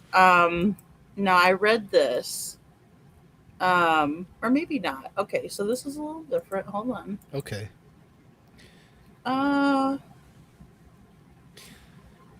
We expected to work involved searching for information. Most of the time was actually spent figuring out. Okay, no, I did read that part. I wish this post could announce that we found a missing piece. I wish these attached pages were leading to a final chapter in which Sebastian walks through a door and all of the noise suddenly becomes irrelevant. They are not. Spoiler alert. They represent the last thing At Night can responsibly do with nearly 2 years of work, preserve it, examine it without protecting ourselves, and pass it forward in a form that may still be useful to the people who retain the lawful authority to find him. Well, we all have a lawful authority to find him, right? Because, I mean, look, if I send a Unless flyer to a school and the person does a right thing and says, we got him here, here he is. We didn't realize this is Sebastian Wayne Drake Rogers. Then that would be me finding him or helping to facilitate that. So we all have that. We can all do something like that. Like this is, or let me put it like this. Dylan, there's a little boy, and his name was Dylan Redwine. And his father, Mark Redwine, took his life, but he put him out into the woods, right, into the mountains. And there were people that were searching and found pieces of him, like a femur. And then there was a person just walking by and found a skull, right, of this young, beautiful child. Okay. And so those people are lawful and legal in finding that person too. So this is what I don't understand about the mumbo jumbo. Why do we need to hear any of this? Why can't you just give it to us straight? And that's what I can't stand. But I guess maybe they have legal obligations, or maybe they feel like there's some moral or personal obligation. I don't know, Libra. What do you think? I just Well, I know that, yeah, we have all the rights to do everything. But if you get on federal property, that's what kind of made me. We can go there, I guess. But yeah, what kind of made me. What turned my head, or caught my attention, I guess you could say, was when little CP was saying stuff about, well, that's federal property. You can't go over there. hmm I know you're. Okay. Yeah, I know. Okay. Yeah. What does that make me think, though? What does that? Where does that bring your mind? Well, I'm gonna ask you, lady. Where does that bring your mind to, automatically? I mean, it automatically makes me wonder if he put him on federal property, if he's being Exactly. held on a federal property, or if he's. Exactly. Where he I is, you mean, can't get him, right? and then According to Chris comes out later TBI, and and says, that's "Oh, he might be, unalived in the woods." What the fuck is that, if you do Chris? find him, he'll need psychological help immensely, right? And not verbatim, but he will need a lot Yeah. of psychological help, or he'll be finding in the woods somewhere. Yeah, kiss my ass, motherfucker. I'm so tired of you bragging and braggadocious ass motherfucker. I'm serious, man. He And is. so when he talks like that, oh, it just pisses me off so bad. Um, but better to be pissed off than pissed on, though, right, Chrissy Pissy? Because I Now, can did piss you on hear you, buddy. about this new allegation that Sebastian was punched in the stomach by this freak? Yes, Like it.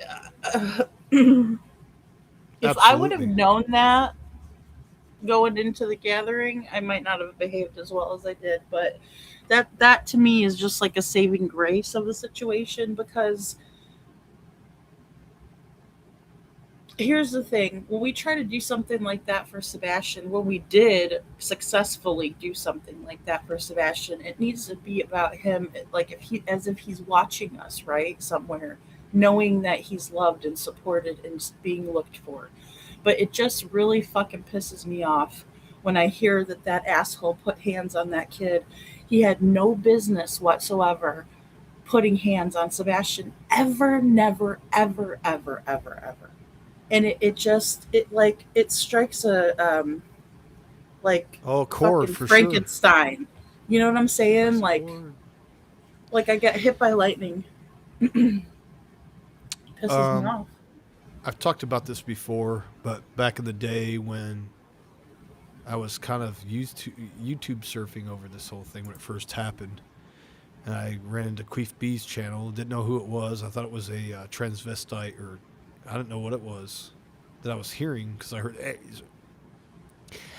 I heard this raspy voice talking about, you know, Chris wasn't getting his face. He's just trying to talk to him at this vigil. And it was Chris Proudfoot looking like he's trying to be a hard ass with Seth, and Seth is just standing there like, what the hell, dude? And just like, whatever. And then Chris is over there with his, trying to stand on something to make himself taller. He was standing on like God, the curb. Curb, yeah. He was like trying to make himself taller, little bitch. And I was like, dude, what the hell is this? And then when I said, I made some comments on, because I didn't know what's going on. I'm learning everything at this back in the day, right? I'm talking back in the day. Yeah, when something's 2 or more years ago, I'm saying back in the day. That's how old this is getting. And so back in the day, I'm like, what? And I'm like, well, we need to start looking into the step parent and the mother. And then, did they lash out at me? All these idiots are saying that we need to interrogate Katie, interrogate. And then I saw what side they were on, and I was like, oh, I see where this is going. And that really disgusted me. And that really got me going after. And then I started making some nasty comments to Queef B, and then I got banned or whatever off their. They kicked me off because I said some nasty stuff. And then it was downhill from there. It kicks me up. Yeah. Oh, yeah. They reported me because I was being mean. But I was like, what the fuck? What is your problem? It's hard to be nice. Can you not see that the father? I didn't get it. And then I realized that they're on a whole nother level. And then I find out that that Queef B had her shit kicked in for meth charges and everything else. Had her fucking house. The police had a warrant. Manufacturing. They went in. They kicked her door down, and she was caught with meth and all sorts of nasty stuff. So, Queef B, come after me. I dare you. I thought people were talking shit on her. Like I was like, "There's no way that's really for real." And then I saw the stuff. I was like, "Oh, okay, well." You know, I mean, that's who Katie. That really happened, didn't it, Rebecca? That's what I was bitching about earlier because I was Queef B's real name is Rebecca, and that's where I came back, and then I said, "How do you like that RICO? How do you like these RICO charges after you, Rebecca?" They didn't say nothing. But just crickets. But see, here's the thing, though. She calls herself the Escobar. Sorry, Pablo. She wants to call everybody Pablo else Escobar, out. which is a huge rug runner, right? Like the biggest rug eater. So that's the pride. That's the pride in that, in all of that. But I didn't realize it at the time either, because I didn't know. I don't. The thing is that I've only ever looked up these people, one, to put a face with the name, because that's kind of one of my things that I do, but more so to protect myself, like not realizing that these fucking people are dangerous as fuck. I mean, you kind of got to know who your adversary is, right? And when they became an adversary because they want to protect a piece of shit that would punch a child in the stomach, I mean, there's no words for that. You know what I mean? Like it makes you wonder, and then you see the filth, and you see the nastiness, and you see the Newports, and you see Yep, it's there. The golf cart. The 6 Newports in one hand. Let's go. Try to destroy your voice. Oh yeah, I hope your voice is destroyed at the end of the day, because you know what? Your little voice you thought you had of whatever the hate that you spit and spew out of your nasty, disgusting mouth is destroyed literally. But it has been destroyed off YouTube, and it will be destroyed even more if you keep on. I don't care. And then you get, like I said, the crazy part, get kicked off kick. You can't even be on kick. You're kicked off kick because you suck so bad. You idiots. They wrecked themselves for Chris and Katie. Yes, they're nasty, disgusting, vile, and they're not any better than a pedophile. And Katie's not off the hook because she sat there and let Sebastian be hit in the stomach. Exactly. And their little friend stole those records, and so they all know this is the shit. This is the hell of it. This is the truth of it. We don't know what's in those records, but they do because they stole them from Seth. They know damn well what's in the records. We don't. Right. But they already knew about this a long time ago, and they still stood, 10 toes down? Stealing emails. Oh, lady, watch your mouth. I know. Watch your mouth. It's about to get dirty. It's about to No, we get mad because together, this don't we? is what I know, but here's the thing, I'm still processing this. So, 2 days from now, I'll be like, and you want to know what else? You know what I mean? That's why, and I heard a really person that I have had respect for that I've watched in other cases sit there and say, oh, well, there's people that talk about Sebastian's case night after night, and for the trillionth time, you're fucking damn straight. And I will continue to do that on my channel because I'll continue to use my platform to see justice through and to make sure Sebastian's found. And this is the reason why. So now maybe you understand that a little bit better, ma'am. No, I really don't care about you losers out there. That's another thing. You get mad. I'm mad at Lady Freedom or whatever this crap. You know what I'm talking. I'm mad at Lady. How can you be mad at Lady Freedom in the first place? But let me tell you something. Libra. Kiss my ass if you're not supposed to be here, you're not going to be here. So we don't want you anyway. If you're going to sit here and backstab people and over anything, okay? In my opinion, he thrives on the drama and control. That's right. Narcissists. Yeah, Valley Gal. They are narcissists. Narcissists. It's so nice and quiet. I think your air turned off, didn't it, lady? It did. Yes. Florida is hot. I don't blame you. It's 80 degrees right now. Are you serious? Tennessee is beautiful right now. You can walk outside. It'll be a little warm, but it's not humid at night like it is in Florida. But it'll be humid during the day. Yeah. But anyway, lady, I wanted to get back to something earlier, if you don't mind. We're gonna stay on Sebastian. We always will. You know that. But this guy finally got arrested for showing his shirtless, yes. Whatever. Yeah, I'm not going to go into detail. Yeah, the creepy scroller. Montgomery County. Let's go. Drain the swamp. As I say, drain the CCMS or whatever they call it, swamp. The bus driver. Remember the bus driver got the ish suit out of him. I don't know what's going on with that right now. I didn't get an update. I'm not sure. Software update? No. Sorry, my computer. But that bus driver they were suing the socks off of that bus driver because the bus went over the line, and people chewed me out on Facebook for saying that. Let's look into the bus driver. They're pretty crazy drivers. And then what do you know? Somebody had a dash cam, and that bus driver going crossed in the line middle of the lane. Yeah, and head-on collision. You want your kid to? Right, the public fool system. I call it the public fool system. Do you know the Rothschilds? You know the Rockefellers? They started the public fool system. It's not to educate you. No, it's to indoctrinate you. That's another reason why they don't teach you your rights. And no offense, I've been a part of the public fool system as a child, and I see how it works. I was indoctrinated into being a Democrat when I am no Democrat now. But my dad was the union carpenter, so yeah. My dad was in the union, but he's no Democrat. The family was told how to vote for quite some time. Yeah, but you will be. Yeah, exactly. But corrupt. Things, it's man. Because why would you vote for someone who's not for the union when you get benefits and all that? You're from my era, lady. So growing up, they were glorifying the fact that O.J. Simpson won a trial, and I was like, oh. Oh yeah, I was like in 7th grade, and I remember they put a TV in our room. the TV in. Yeah, she Yes, sure wheeling a cathode ray tube TV into the room to show you how OJ has made it. Good for you, bud.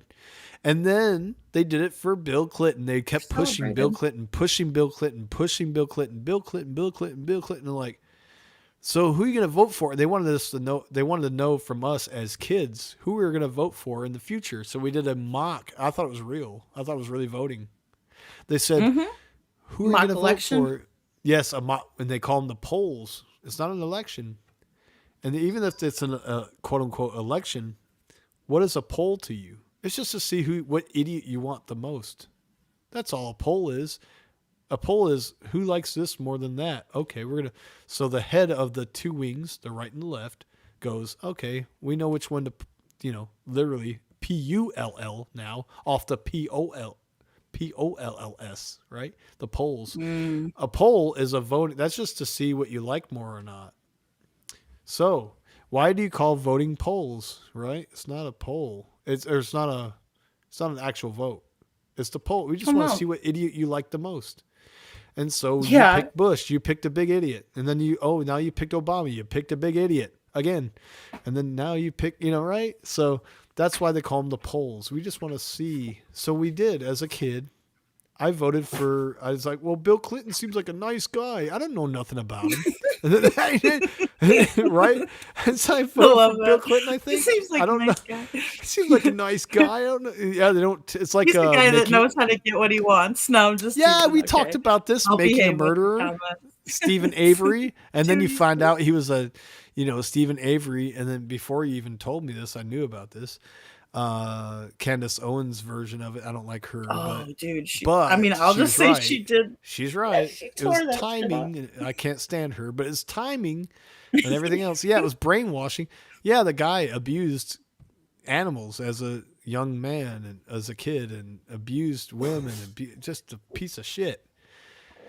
And so he's a guy, and Hillary is also equally messed up. Oh, Hillary is the worst. I can't stand Hillary Clinton, never could. That's why she never got voted in, because everybody in the world said, screw that, man. Golly, that's so bad. Horrible. I'm scared. I'm scared for her to run anything. She was bad enough in the Senate, let alone running our country and just being she comes off very bitchy. She just doesn't have the evil radiates from her eyeballs. She's related to her husband. She is related to her husband. So anyway. That'll be nice. So Detroit says, so why didn't she go to jail for stealing the documents? Because in my opinion, and I could be wrong, but my opinion on that is because DCF didn't want any type of, they don't give a crap, right? They don't give a crap. They don't want any accountability. They just went after Seth and said there better not be any information out there. That's in my opinion. I like your little that's my DCF voice. Yeah. Impression.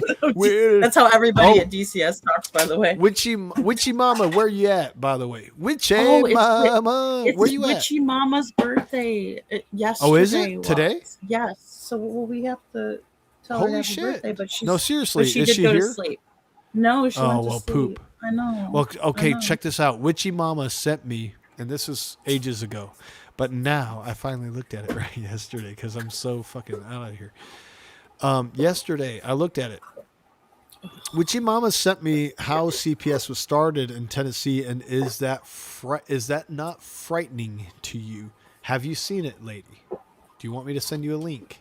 I will. You send me the link. I want to see it. These children were kidnapped. She probably didn't want to bug me because I was like, I'm about to die. I texted her, can you I'm about to turn into a pumpkin.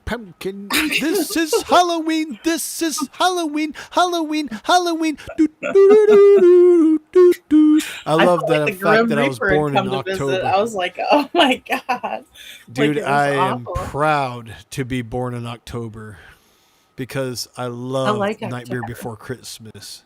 You know what I'm saying? But yeah, for real, I'll send it to you because she sent it to me, and I was like, I finally watched it yesterday She sent this What to me did you ages find to ago. be most interesting about it? Like, what Well, was that it your was not that only that it big was like takeaway? in the freaking, I think it was like Civil War or pre-Civil War, something crazy like that. And they were literally making laws that this lady named Georgia was able to legally kidnap children, which, in my opinion, CPS does. Yeah. And then turns around and is like, yeah, this house isn't fit. And these poor mothers and fathers, and really the mothers especially, I'm sorry, but the mothers bear children, right? Men don't. Right. No Well, matter how much us yeah. men want to be, as much as, women bear children. And a woman that's a good woman, in my opinion, because there's some bad women out there. I know there is, but for the good women out there, and there's there's all y'all in chat that I see a lot of y'all are, that's the worst thing that could ever happen to you is for your child to be taken away from you. I They would agree. take their child, they would kidnap them legally because they made these stupid laws in Tennessee that were wrapped around what she wanted the laws to be. And it was this lady named Georgia. So she made these laws where she could just, and she would get like money. Oh man. So let me find Oh it. my god. So And yeah, I'm basically, gonna she yeah. was the trendsetter for the stealing children for monetary gain type of a thing. It wasn't that she Yes. was trying to give them to a better home that she thought they were being abused or neglected. She wanted to. It Sounds was like anyway. it's really weird. This is how allegedly this is how CPS was started. And so I'm going to hit my direct messages because this is where Witchy Mama. I love calling her that. I love Witchy Mama. I know it's Witchy Woman, y'all. Don't freaking correct me.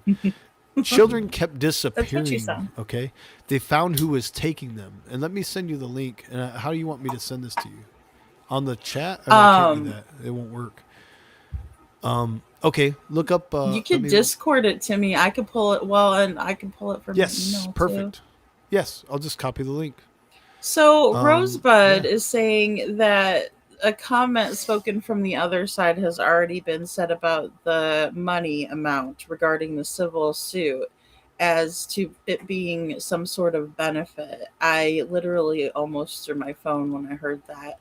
So they're being completely ignorant to the process and the way that things have to transpire. In my opinion, Rosebud, they're neglecting to see it because of their disdain for Seth and their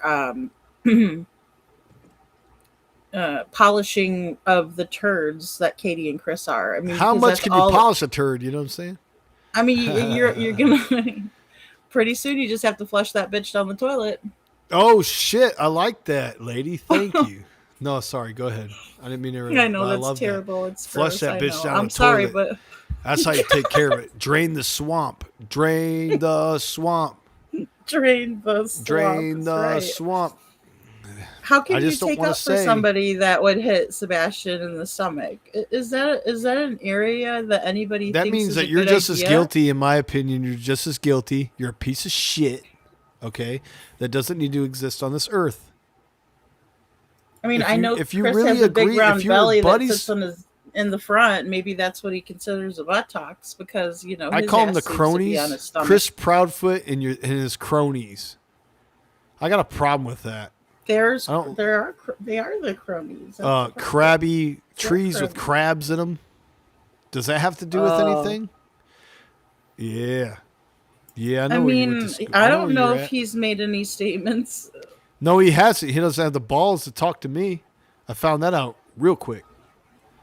Well, But I'm not a fan of him. I'm not a fan of him.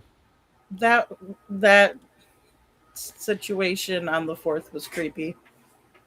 Thank in my you. opinion. Because now I'm going to send you this, and this is like, this is kind of okay here. But yeah, so this is a video. This is the first one, and I have a second one. It's called "Exposed After Decades," lady. Are you in Discord right now? I am. Well, I could go in there. Awesome. I'm in. Can I you have get the your tab direct open. messages? If you're All right, well, hiding I'm gonna nothing, send this then to you you have right nothing to now. hide. Privacy is a freedom, but in cases that are harmful, there's a limit.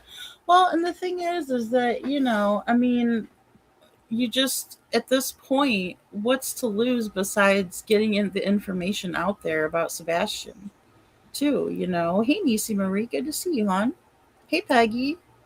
Nisi Marie in the house. Yes, and I did just the honey and no sugar, Nisi Marie, for my tea.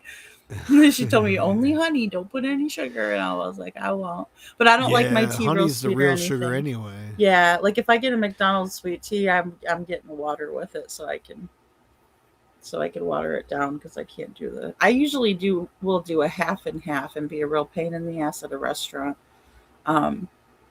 You know what I mean? The waitress is like, oh, fuck. You know what I mean? Really? Are you fucking serious right now? I'm like, yes, I'm sorry. I don't like the sweet. All right, check your messages, okay? Okay. I'm going to tell you early. I'm going to send it right now.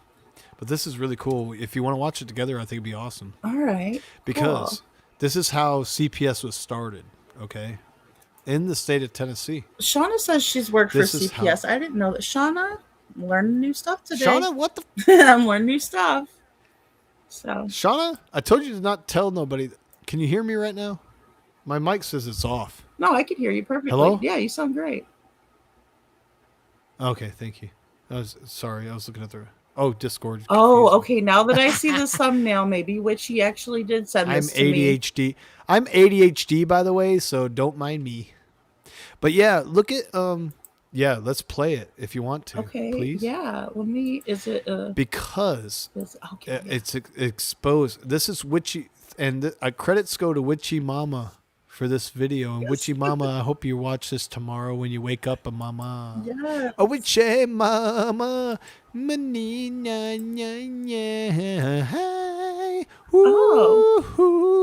Witchy woman. Okay, so I'm gonna tell you that I did actually watch this, but I forgot the moment when you're. I love it. Telling me this. You need to expose this to everybody in the world. I think it's good. I think it's a good one. I'm the new world. You know what? Screw one world in boo-boo face and everything else.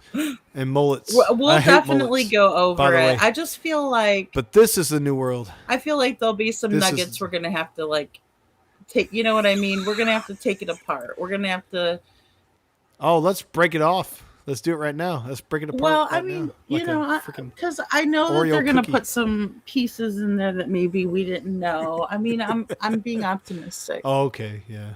Instead of pessimistic. Well, yeah, that there'll be some sort of useful information. This is 1940s, baby. So this is 1940s, everybody. So don't take this all this is not the subject matter is not those necessarily of Lady Freedom or Libra. This is just a shared free. This is what you call it's what you call fair use. Okay. Yes. Well, and also IML. It's creepy. This is my thought. I think that in this filing, because IML saying where did the stomach hitting come from, is that new information? Never heard of that. I hadn't either. I think that because of during the discovery phase and because of this filing, there's been new allegations that have come up because Seth is also suing CPS, right? Because their knowledge of 2 instances where Sebastian was being abused, and that was the reason for them to go there. That was per what we went over on the files and everything. So with that, I think we're going to learn a lot of new information. Like I said, there are going to be pieces that people have heard through the grapevine because the reports were compromised. Because Michaela Cleveland took it upon herself to send herself the paperwork. And when you do that, there's a paper trail. Always. So you think you're slick, but you're actually just a sleaze. Exactly. In my opinion. You know? So oh, because your stomach doesn't bruise like some parts of your body, in my opinion. Well, and also, how many times do you show your stomach to everybody, you know? It's a place that he can hit Sebastian or really, really hurt him, and nobody can see it. I agree with that, Detroit. Oh my God, that's infuriating. Boiling. I'm just boiling over inside. You know, like that show MTV Boiling Point. Remember that? Like they tried to see how they could fucking really get you to blow up. That's kind of how I feel, knowing that information. I'm super proud of Seth. Um, Well, that's Sebastian's dad, of course. I know. I'm just saying. No, you're right though. Of But course. it is like it's a big undertaking because of look what you know once you do that it's like it's got to be liberating in ways, but then also having to that heavy burden that you're carrying because you can't like how do I say it? It's not like you could tell the truth, right? Because now there's a litigation. There's open, but we're gonna find out information through the process. It's not about the money. Look, I bet you Seth, if given the chance between Sebastian and $10 million, would choose Sebastian any day of the fucking week. That's what you do for your kids, right, Libra? That's what you're saying. Of course. That's what you would do. You Yes. give anything. You give your fucking life. I bet you if somebody said, we'll bring Sebastian back, but we're gonna have to take you. What's the movie with Denzel? Man on Fire. Casey Bear. He goes to find a little girl, Lupita, and they say we'll give her back to her parents, but we want you because you've assassinated all of our people, and we want your ass, and we'll bring back Lupita. Lupita comes running to her mother. Creasy goes with them, and Creasy's dead. Right? So it's like that, but picture a father that did make Sebastian this beautiful soul, this beautiful boy. He did. And like that's how I feel. I feel like He fucking Denzel Washington, a man on fire. You know what I mean? I feel like I'd like to start cutting people's fingers. I love off. that movie. And by the way, I love Marty Stewart. I wanna go believe Denzel on their Marty ass. Stewart was in that movie. I love Marty Stewart. He was in that movie, and I talked to him. And I Yes. said, "Hey, man, I just saw you in a movie." He plays the mandolin. I love the mandolin. Yes, but do you know who else was in and, that movie? Christopher Walken. I love Christopher Walken. Yes, he was. Yep. And but yeah, he's He's a my great guy. fave. So yeah, He's my what's going homeboy. on here? Is this the video I was showing you? Yes. Oh, let me play it. Hold on. See, look, you're putting me on Yeah, track. please look do. Look at that. Okay, hold on. Here we go. No, I will. I'm your producer. You know that, right? Mr. Producer. What is Well, that, Mark excuse Levin? me? Mr. Producer. I am your Dr. Dre. I am your Dr. Dre Eminem. Oh shit. Let's go. Am I? Oh, Eminem. No, that's a compliment. Years in Tennessee, a It mysterious woman would appear on single mothers' doorsteps pretending to be a social worker. She would then leave with their children who were never seen Pretending. again. What was going on down there? And was this really part of a bigger network of child smugglers? This is Heart Starts Pounding, and we cover a variety of different dark topics. I'm talking cults, creatures in the woods, dark history, mysterious disappearances, and so much more. We release videos once a week, so make sure to like this video, subscribe to this channel, and this week you can actually leave me a comment letting me know if you've ever seen a ghost. I don't know if I've not seen a ghost, Libra. You could say, well, I guess actually Bachelor's Grove. I take that back. But look, I'm not afraid of the ghosts. I'm not afraid of a spirit. I'm afraid of real people. They're what the nightmares are made of. You know. My opinion. Yeah. No, I've seen Ghost. I have.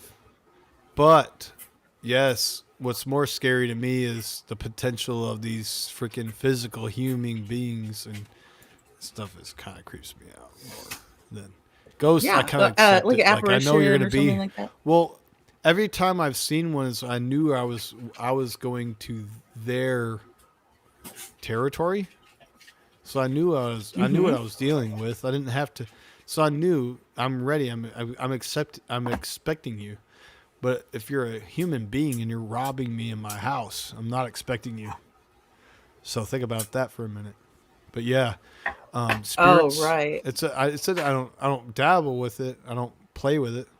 But if I know I'm where you're at, I'm gonna respect you. But I know you're gonna be there. I'm expecting you. You know what I'm saying? Does that make sense? Because I've been in mansions in different places, like old haunted mansions, and because I used to work in some film production, and I would walk into these mansions knowing that they're there, and that's kind of why they wanted this set to do this movie, and I just knew I accepted it. I'm like, I know I'm going to see something, I'm going to hear something. Somebody ran out of that mansion one night, freaking out, and I'm like. We were like, what's going on? We were having a bonfire outside, no big deal, with one of the guys that took care of the horses out there and a bunch of Arabian horses. We gave them a bunch of sweet feed because they were getting freaking skinny. It's like trying to teach them how to take care of horses. And then he ran out of the house. Did any of y'all come inside? And we were like, no. He was like, oh my God, I swear somebody's in that house. We're all outside. He's like, yeah. He freaked out. This guy just wasn't thinking, I'm in a haunted mansion, I guess. And so he was just like dude, maybe he was skeptical well, until he freaked out. He didn't know. Yeah, he grabbed his pistol and everything. He was freaking out. And I was like, well, the pistol ain't yeah, gonna well, help we you. all know this is haunted, but we're all outside having a bonfire. And there's like it was like a farm. And it was like, okay. But he's, oh my God, I just heard somebody walk up the stairs and walk around, blah, blah, blah. And then we're like, yeah, no, we're outside. But I know if I walk in there, I'm going to hear something that I'm accepting it already because I know it's a spirit. I know it's not I don't care. But unless you you're coming up to me and you're grabbing me physically, I'm going to take care of business. But that never happened to me. But I've seen things, I've heard things, but I accepted it because I knew I was in their territory. But I asked them not to ever follow me where I go. Don't ever follow me home. You follow me home, we're gonna have big problems. Yikes! But yeah, see, that's just scary. I don't want any dark entities to come, for me to. But I see you believe in the spirit world. Got to walk in the light. Lady. Yes, you must walk in the light. But you just know what you're dealing with. If you don't want to deal with it, don't go there. That's my thing. Well, that's true. Well, and don't get involved. Curiosity though. kills the cat. Yeah, well, and I'll tell you, Rosebud. I think the meat and potatoes is DCS. I think it is. I think the meat and potatoes here. DCS and CPS are just as dirty as each other. They're the same freaking thing. They're disgusting child predators. Let me just put it that way. I'm not going to say allegedly in my opinion. None of that. I'm going to tell you how it is. They did know it the whole time, lady. They know it. They know what they're doing. They know what they're doing. They're playing on Tennessee. If we got to get, I'm sorry. Let's get Governor Lee out of here. He's pardoning people like Jelly Roll. What are you doing? You trying to be Trump? What are you trying to do, dude? I don't respect that. Get the fuck out of here. It makes you see. That's I don't like that either because it shouldn't matter if you're a celebrity or what. It's all about clout. Basic. It's like just all about fucking street cred. But when does a politician care about a street?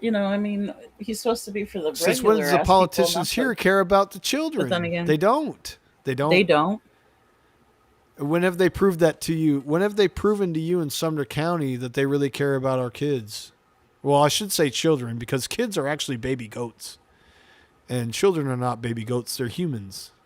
So every time I catch myself saying kids and I go back and I say no children, that's what I'm saying. Kids are baby goats. Children are human beings. So let me rephrase that. Since Well, I when- wonder if they're gonna I wonder if some of this stuff is gonna pull that fifth CPS report out of being private, because the facts are that Sebastian's gonna be 18. He's very close. We only have months away, guys. We've got to pull together. Sebastian's army, stand up. Let's go. I'm serious.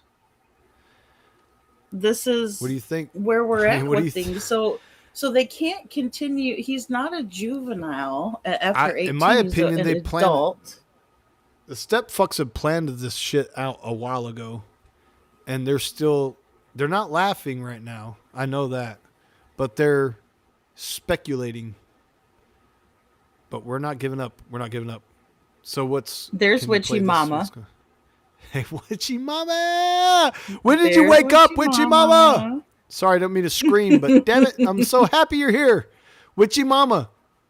I'm Tell us glad what you're you here think to about this sing video. to Witchy, because for one, you don't want me to sing when my voice isn't fucked up. You don't want me to sing either way.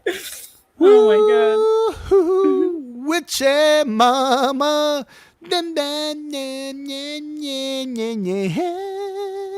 So see this girl that's writing on the page. I wonder where this is amazing. I wonder where they got this picture.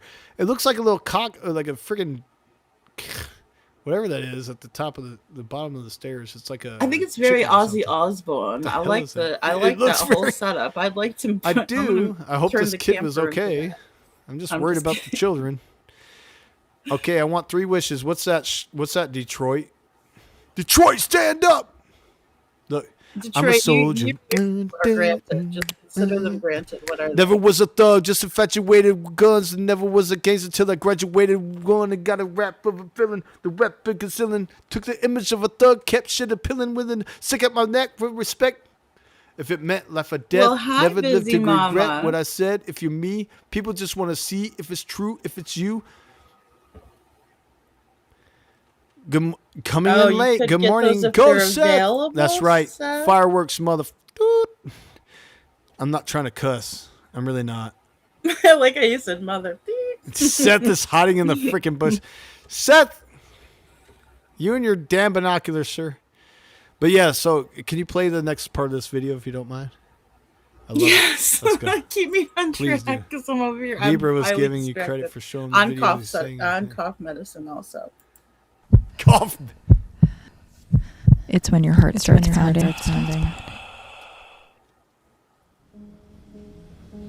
In 1943, an 18-year-old girl named Mary Reed came to in a Memphis, Tennessee hospital. She had just given birth. And she was still groggy as a nurse handed her a small blue blanket. Inside was her son, Steve. Mary had done something scandalous, at least by the standards of the 1940s. She had given birth outside of wedlock to a child whose father would not be present. And she could tell from the judgmental looks of the nurses as they left the room to take her son to the nursery that her decision to give birth and to keep him was going to make their lives difficult. Just then, I wouldn't let him out of my sight. there was a knock. A small, older woman with a sweet smile stood in the doorway and introduced herself as a social worker. Mary was still a little out of it as the woman approached her bed with some papers. She told Mary that she just had some routine paperwork for the new mother to sign. But when Mary tried to read it over, the words were all fuzzy. The sedation hadn't quite worn off, and she struggled to even keep her head up long enough to read each page. She was desperate to be able to put her head back down on her pillow, so she took the social worker's pen, signed her name, and handed the paperwork back to the woman, who gave her a sweet smile and walked out the door. And then everything went black. Mary awoke just a little while later with a much clearer mind. She was able to sit up on her own and speak with the nurse who came in to help her. She was ready to see her son, she told the nurse. But the nurse gave her a weird look. "What do you mean?" she asked Mary. "My son, Steve," she said. "I would like to hold him, please." The nurse looked at her like she just said she was an alien, with confusion and skepticism. So the young mother bolted up out of the bed and walked down to the nursery. Behind the glass window, there were babies in blankets being watched over. But Steve was noticeably absent. She turned to a nurse and asked her where he was. but she was met with another confused look. Baby Steve wasn't in the hospital. It was like he had vanished into thin air. Welcome to with the vanishing. It Starts Pounding, a podcast of horrors, hauntings, and mysteries. I'm your host, Kayla Moore. We are going to take a dark journey today to Tennessee in the 30s and 40s, a seldom talked about time when... That's so weird. Doesn't this lady look like Pam from The Office? I love it. Okay, sorry. Yeah, absolutely. You're right. She looks like Pam. Yeah, that's funny. Pam. She looked familiar, and I was like, holy crap, you're right. But yeah, seriously, think about it.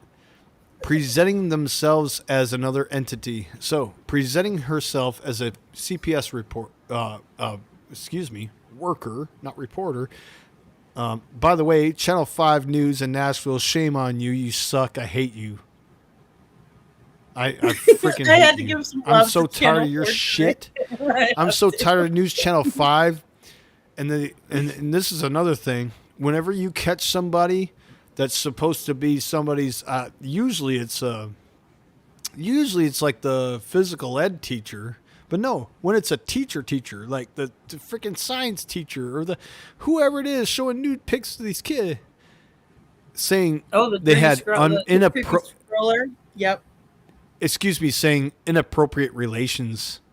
No, let's call it what it is. You're a freaking grapist, and I have to say grapist because I don't want to screw up Ladies Channel. But yeah, let's call it what it is. It's called sexual assault on a child. And you want to sugarcoat that and you want to report people for saying that. But let me tell you, this is what it is, man. This is what's going on.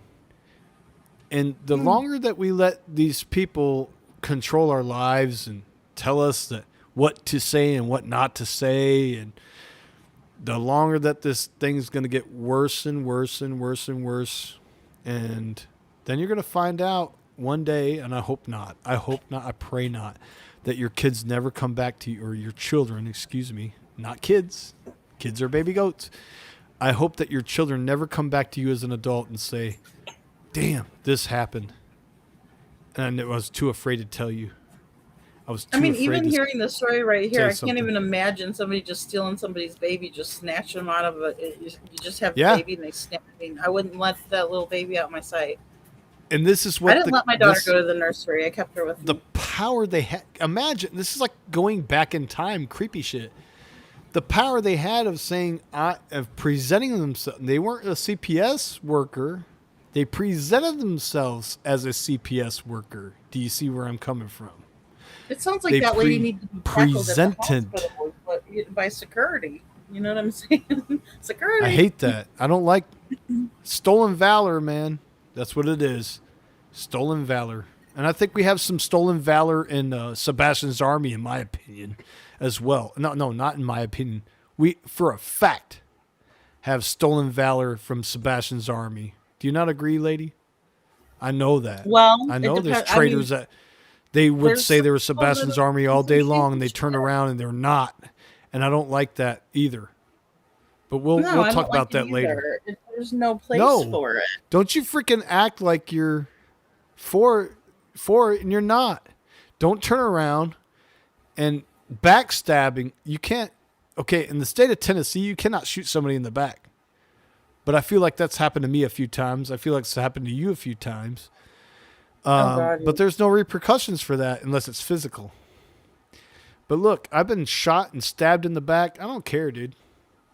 I'm going to keep standing up. Sebastian's army. Well, it's about to keep on keeping on. And, like exactly. With Seth, he's just continuing to go forward. And, as a father should. An excellent point. I couldn't imagine if my son was missing, dude. Oh my God.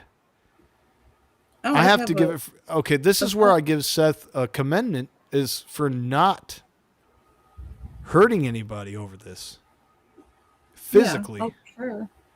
There's so many. He's so capable of so many things. The connections he has, and everything else. I'm just saying. If I were I don't know what I'd do if I was in Seth's shoes. I might would have lost. I'd probably be in prison. I'm just going to be honest. I would probably be in prison. So I will give it to him for that. I'm serious. Yeah, I think a lot of people have I that would same lose my sort of freaking sentiment mind. But Seth has because kept himself together he's and endured he's so done the much. right thing. He's a real man. And not a lot of people know how to be a real man anymore. No, they don't. No, they I mean, don't. not that I would know how to be a real man because I'm a woman, but I'm just Well, speculating. you know where I'm coming. I Come do. on, lady. I'm just being silly. Look, she's got to chop my freaking. She's got to bust my chops every time, don't you, lady? You're gonna make the Italian come out of me. Busting my chops. You know I have. You know I'm 15. It's only 15% Italian. Damn it! I can't use that against you. What do I do? Portuguese. I have Portuguese, Italian, German, a lot of British. A lot of British. I have Portuguese, Sorry, Spanish, that's horrible. Spanish. I have Norway, and I have Iceland. That's why I'm Libra, so hot also, no. in Tennessee. My ancestors lived on iced out. I'm not talking about chains, and I'm not talking about Chingy and Nelly, but I'm talking about iced out freaking islands, baby. Yeah, islands that were interesting. iced over. That's why I'm so hot in freaking Tennessee. Well, I'm not Russian by any means. I don't like Russia. I'm not Russian. I I'm think proud to that say it. the big thing is that everything is a process. Everything has to be time in good time, right? Timing is a It's lot in of God's timing. That's what's hard about it. well, but I think with this that what Seth has done after I'm sure pondering and thinking it through and speaking to his lawyer and consulting every avenue, God included, right? Because that's the big guy, right?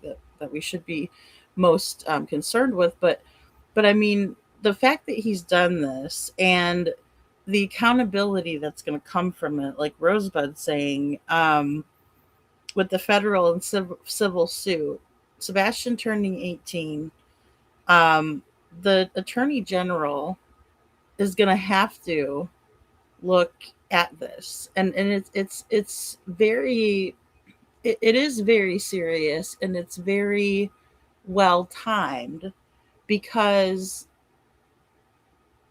of everything that has transpired. It's almost like everything had to happen the way that it did, painstakingly, but here we are. And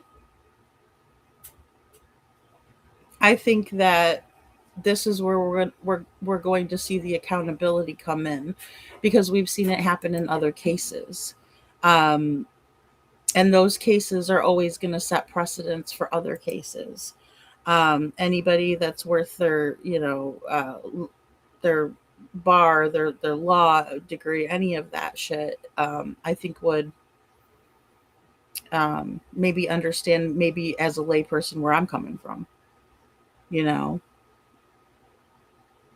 Yes, Witchy. Witchy said, "Oh shit, fire! Are we talking about Georgia Tan, the evil bitch of Tennessee CPS beginnings?" Yes, yes, Witchy.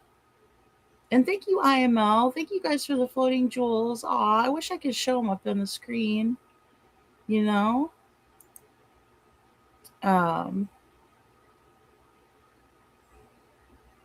So, Gabby, what message did I miss? Something? No, they're not a man. That's not a man. You know? I'm more of a man than Chrissy Pissy Faye. That's for sure. He's the one that lacks the testicle fortitudes and such ridiculousness. No, and a real woman wouldn't allow for their son to be hit like that either.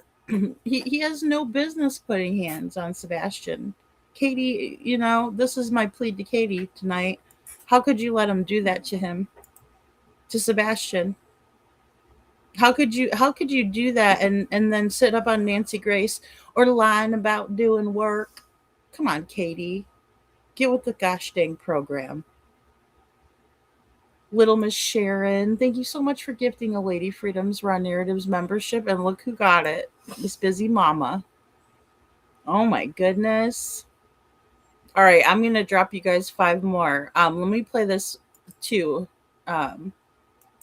Hundreds of children went missing. A time when a mysterious social worker arrived on the doorsteps of poor mothers and disappeared with their children.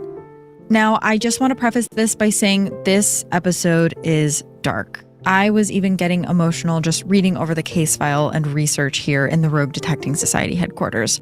This case involves missing children, but it is an incredibly important part of American history, one where the fallout is still affecting thousands of people to this day. So I hope you stay with me.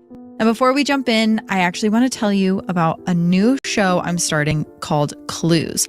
It's a new true crime show hosted by myself and Morgan Absher, so please go drop a hello in the comments on YouTube or Spotify or Apple Podcasts, wherever you listen.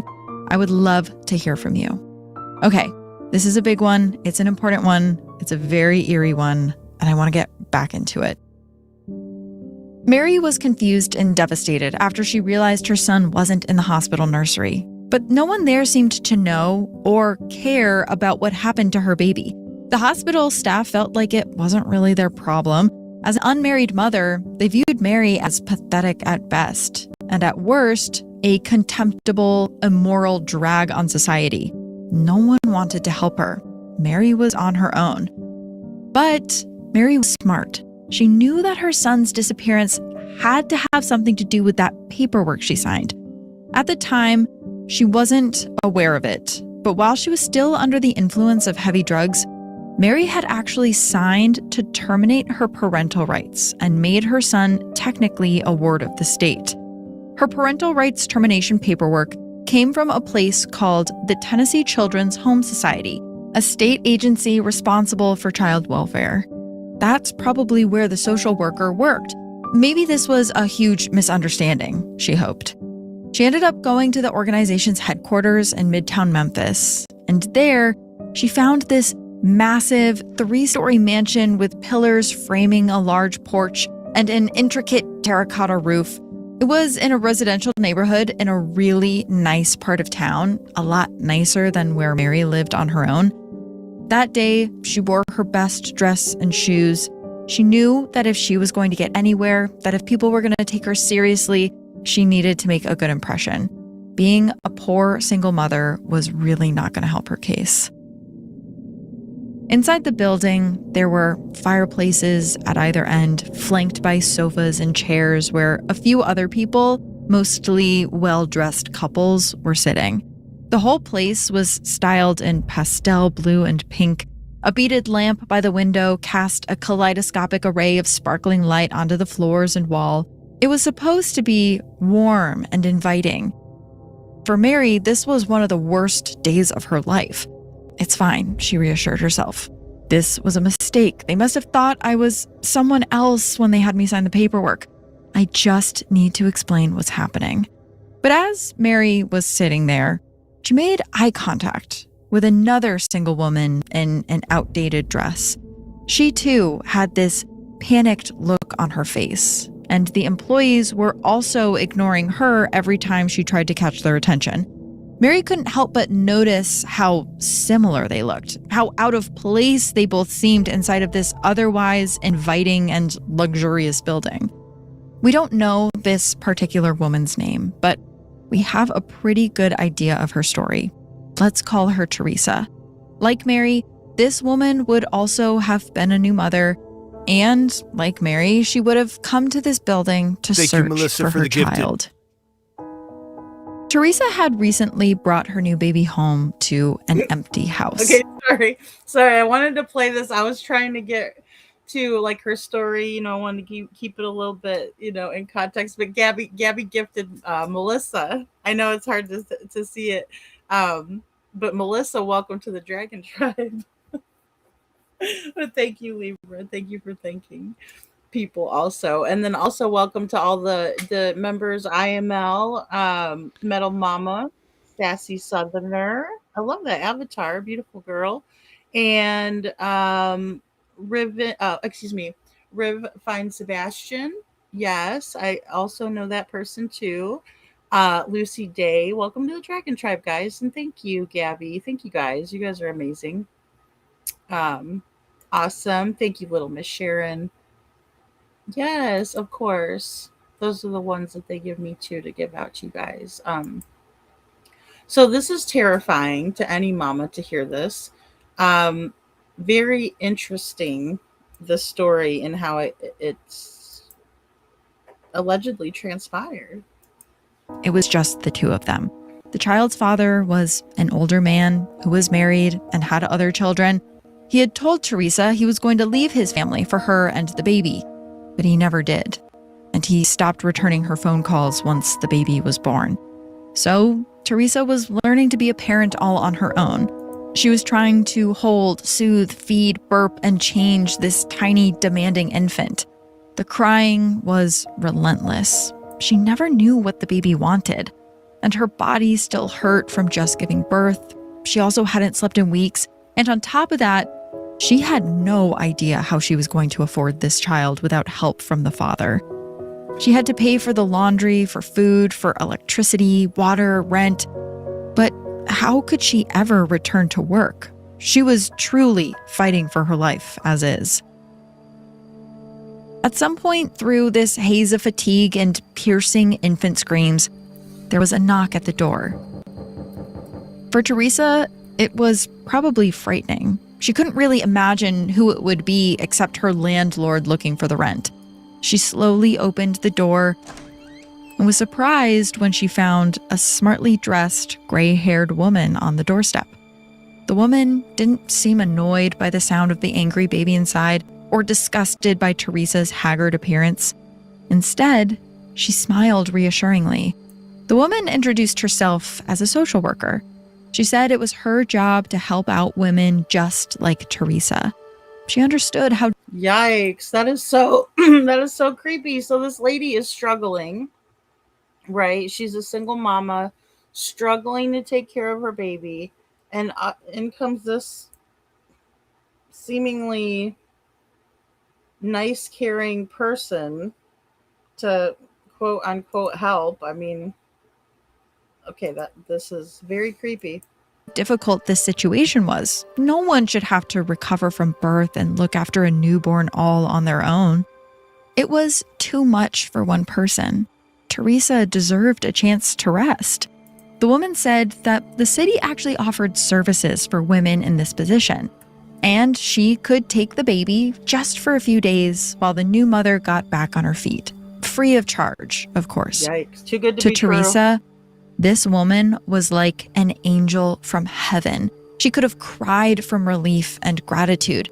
She quickly signed the paperwork that the woman presented her, too tired to read the fine print, and she gathered her baby's things. She was asleep before the woman's car, a sleek black limousine, pulled away from the curb with her baby inside of it. Oh shit, that looks like Cruella de Vil's ride. Over the next few days, Teresa began to feel a little bit more like herself. After some rest and time to process her new life, she found herself excited about the future. And she missed her baby. But the woman didn't leave a phone number for her to call. Actually, come to think of it, Teresa never got the woman's name or where she worked. She closed her eyes and tried to draw up an image of the paperwork she had signed. And she remembered seeing a name towards the bottom of one of the pages, the Tennessee Children's Home Society. She opened up her phone book and got the address. Then she baked a fresh loaf of bread to thank the social worker and put on her best dress to go get her baby. But when she arrived, a woman at the front desk told her the same thing she would go on to tell Mary. She had no idea what she was talking about. There was no service offered by the city to help poor single mothers. Both Mary and Teresa were told that they couldn't be helped, that their children were not inside, and that they needed to leave the Tennessee Children's Home Society. Whoa, they straight up kidnapped their babies. Oh my goodness. So Mama, this is a this is a lady that's talking about the history of children that kept disappearing in the 1940s in Tennessee, and no one stopped it. The history Yeah, of CPS in Tennessee. like it's so strange because everybody's like, don't bring the kids to Tennessee because they'll go missing, but like it's obviously been happening since the 1940s. It's crazy as hell. And yes, happy birthday to Rosebud. There's all kinds of birthdays now. How old are you? How old are you? How old are you? Oh, yes. How old are you? And many more on Channel 4. And the big fat lady on Channel 80. Woody doody doody day. Yeah. So a lot of birthdays today. Let's go. Yes. Yeah, you only live once. Oh, well, yeah, well, twice, really. And if you know Jesus Christ, you'll live in heaven too. Can I say that? Is that no? No, Seriously. you're fine. Of course. It's If fine. you're I love that, though. born That is twice, something you to live think about. once. I'm trying You're to get born into once, heaven. you I know live that's twice. right. If you 'Cause know Jesus, I live funny. I live you too will go much. to heaven. Okay. I live a little You'll too go to much heaven if you sometimes. know Jesus. And Mama is 67. Hey, by the way, at Mama 67, I meant to hit you up earlier and say hi to you. I said hi to. I was trying to do it by memory, and by God, my brain is small. My So let me grandma tell got you, hurt today. my I know. brain Yeah. is tiny. It's tiny. My head is big. My brain is tiny. Oh, jeez, whatever. No, but I wanted to send this video to you. Seriously, though, let's go. But I wanted to send this video to show you. good. This is. I mean, it's like kind of animated or whatever. I love cartoons anyway, personally. But this shows you how CPS started in Tennessee. If you just listen and watch and listen, this is how CPS started in the state of Tennessee. Kidnapping children. Unbelievable. Let me say it again. Let me say it again. She kept the artwork to Kidnapping the children. accurate. It's accurate. Sorry, what did you say? Oh, I Go ahead. love the art. I love the art. Yeah, well, that says I the do. least. But the most, what I hear and I'm listening to says the most, and it's CPS started from kidnapping children. What does that tell you? CPS is probably involved with the missing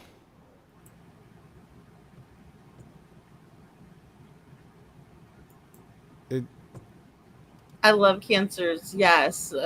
No, and what it tells me is that there is some and it's big for seated shit going on since the and 40s. they don't have it in ever since. And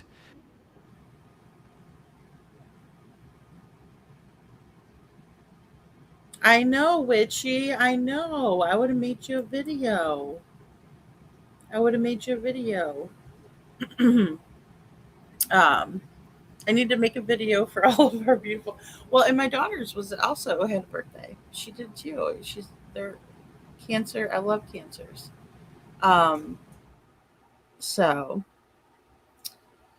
all right, let's watch a little. Let's watch some more of this because this is very interesting. This lady in Detroit. That's a great rundown too. This lady is pretending to be a CPS worker, going after unsuspecting mothers, having them sign their rights away.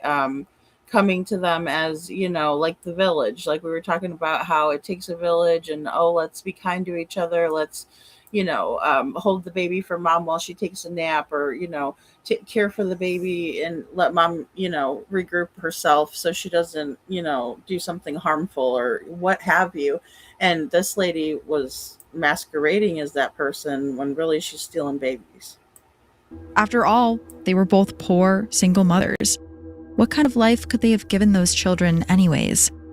As the two women walked down the steps of the mansion, in complete shock from what had just happened, they saw another woman wearing scuffed work boots under a tattered old dress, heading inside all alone.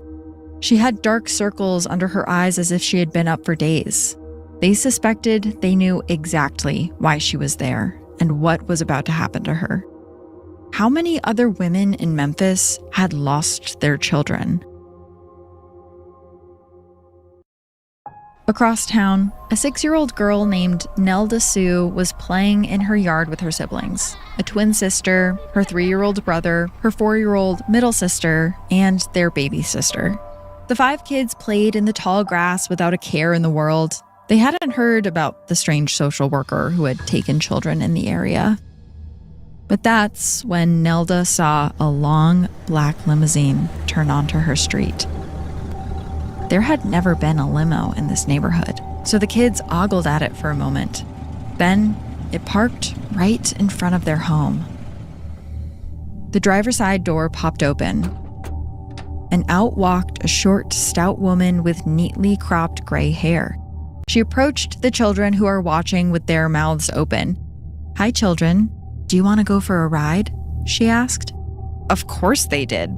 Nelda helped round up the siblings and got them all into the vehicle. Wow, a real limousine. She felt like Katharine Hepburn.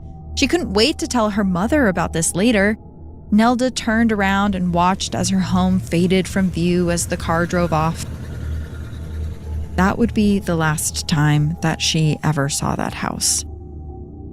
Nelda didn't know it, but earlier that day, her mother had signed a piece of paper that was put in front of her face at a hospital. She had a quick stay there while she was healing from the wounds of a domestic dispute.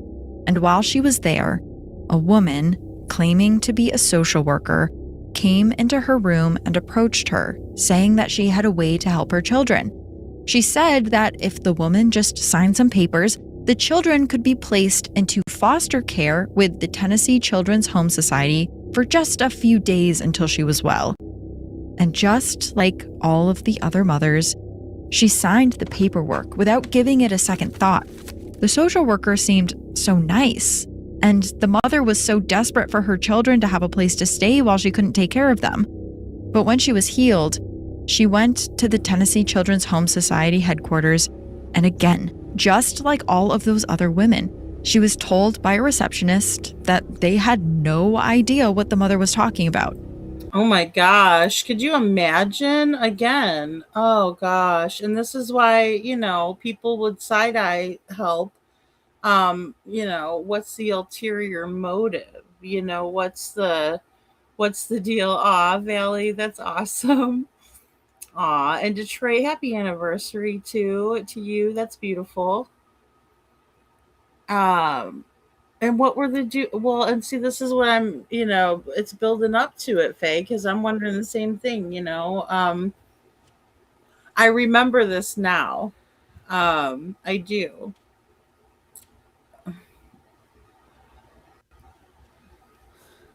But I don't want to let the cat out of the bag.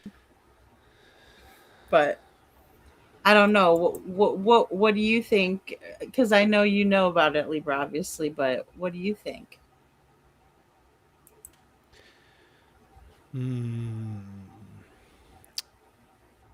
What do I think, or what do I know?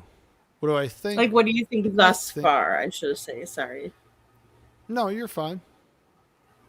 That's me being a smartass. Yeah. Well, I mean, I know I don't want to let the cat out, but I'm like, so I'm also, kind of following along for. I have one word for this whole scenario, lady. Look at this for what it is. Yeah, happy birthday, Miss Sharon. In Australia, baby. And by the way, people have argued with me so much about Keith Urban and Nicole Kidman, but look, I'm from Nashville, dude. I love Keith Urban, and that's my boy. So, little Miss Sharon, a Keith.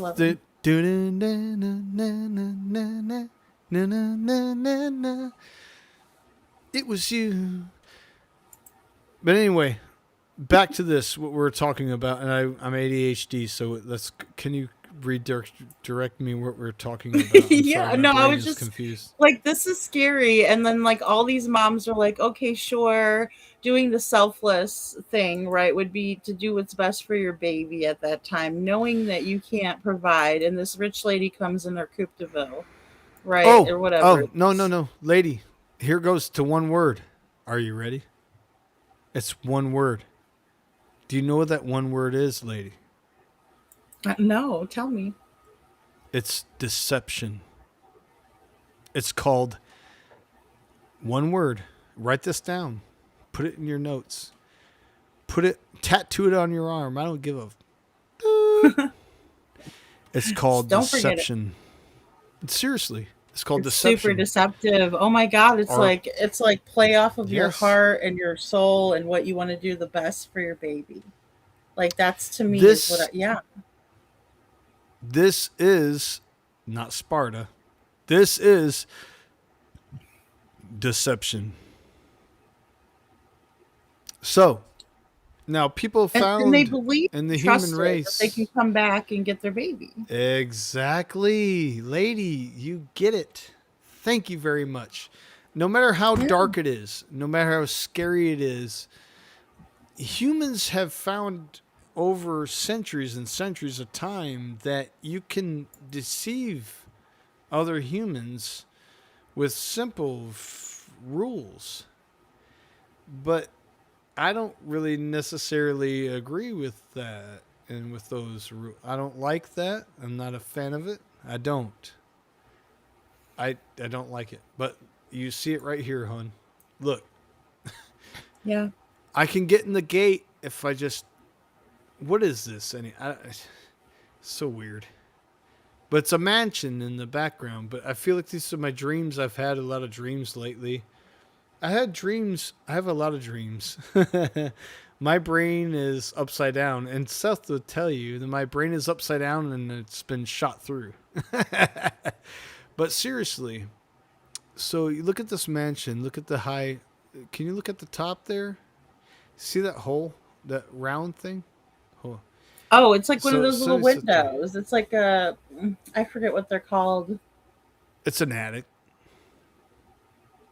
Yeah, It's an like the attic. little attic fan. Is it like not a fan necessarily, but like the way that you would get any air up there? Like they kind of It's flip kind of out, the a. windows kind of flip outward. It's a tradition in my opinion, but it's like a it's like a traditional attic circle fan, whatever, But and so somebody's trying to walk through the gates here and trying to go in there. Look at the woods around it. I saw this in a dream not long ago. That there's a lot of nature around, a lot of nature. I talked to Shauna about this. There's a lot of nature, and I hear birds chirping. But so somebody's trying to welcome somebody into a gate, right? They're trying to they're trying to reel them in. So I feel like somebody was trying to reel somebody into a beautiful place, and they did. They were successful. But now we can't get to who we want to get to because they were sucked into this gate of this beautiful place that it exists. It exists. I'm not going to ever say it doesn't exist. It exists. It's there. But somebody lured somebody in to somewhere that looked really good to them. Somebody lured somebody in here. Do you know what I mean? Do you see it? Well, I Look mean, at the they're house. promising like, hey, I could offer your child a better life than you can. I don't like or appreciate that Yeah. shit either because I think Whoa. that's a bunch of bullshit. Your kids love you. Like, people need to understand that you are the source for your child. You have to be the one that's filling their cup, not someone else. You need to Yeah, step up. exactly. And I'm with lady, you. I know what you're look, saying. we're in our 40s. Look at somebody in their 50s and 60s. Can they really manipulate better than we could? Of course they can. I think they can. And I'll speak for myself. Yes, I More think they wisdom. can. Yes, more wisdom, more time on this earth. and they have more potential to pull somebody into that mansion that they say is better than their life was outside of that gate. See the gate in front of you? See the gate? There's a gate, and she's going in. She's looking up, and they kind of suck her in, but you see up there at the very top of that pyramid-looking thing where you would see an eye. It's gone. It's like a hole. That's disgusting to me. I don't like that. I think it's weird. But well, yeah, I feel like as fuck. This is a very good symbolic picture of what we're looking at, in my opinion, with possibly with Sebastian. I think somebody's been. Oh man, I don't want to. Well, I mean, look, I think that somebody's been messing with Sebastian that didn't need to be, and they've been trying to mess with his head, but I think he's too smart for that. But I just don't like what I feel like they're trying to do. And I'm going to shut up now because I'm just well, I mean, off. I can understand where someone might think that if Sebastian is somewhere being held, against his will, then he would have to. He would never leave. He would never go into a car. No. Oh, I don't think so. Sorry for yelling over you, but he would never get into a car with somebody he didn't know. Well, and that's what think about it. Is people were saying even tonight, I saw that they were saying, well, what if he was lured out of the house? But you would have to have somebody luring him out. So then you would see him at least leaving, is what my way of thinking. But so let's find out what was going on. Play the video because I'm starting to get pissed off. Yeah, no, I know. And I mean, the grass is green on the other side of the fence if you feed it. You know what I mean?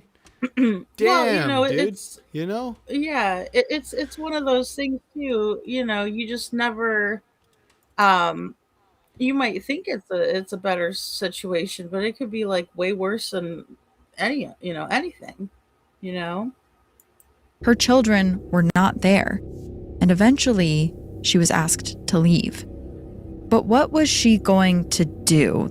There was no legal recourse for her to take. She was a poor mother with an abusive partner in the 40s. No cop was going to look kindly on a woman like that. You shouldn't even have 5 children under your care in the first place, they would tell her. Look what happens when women like you have children. They go missing, they would say.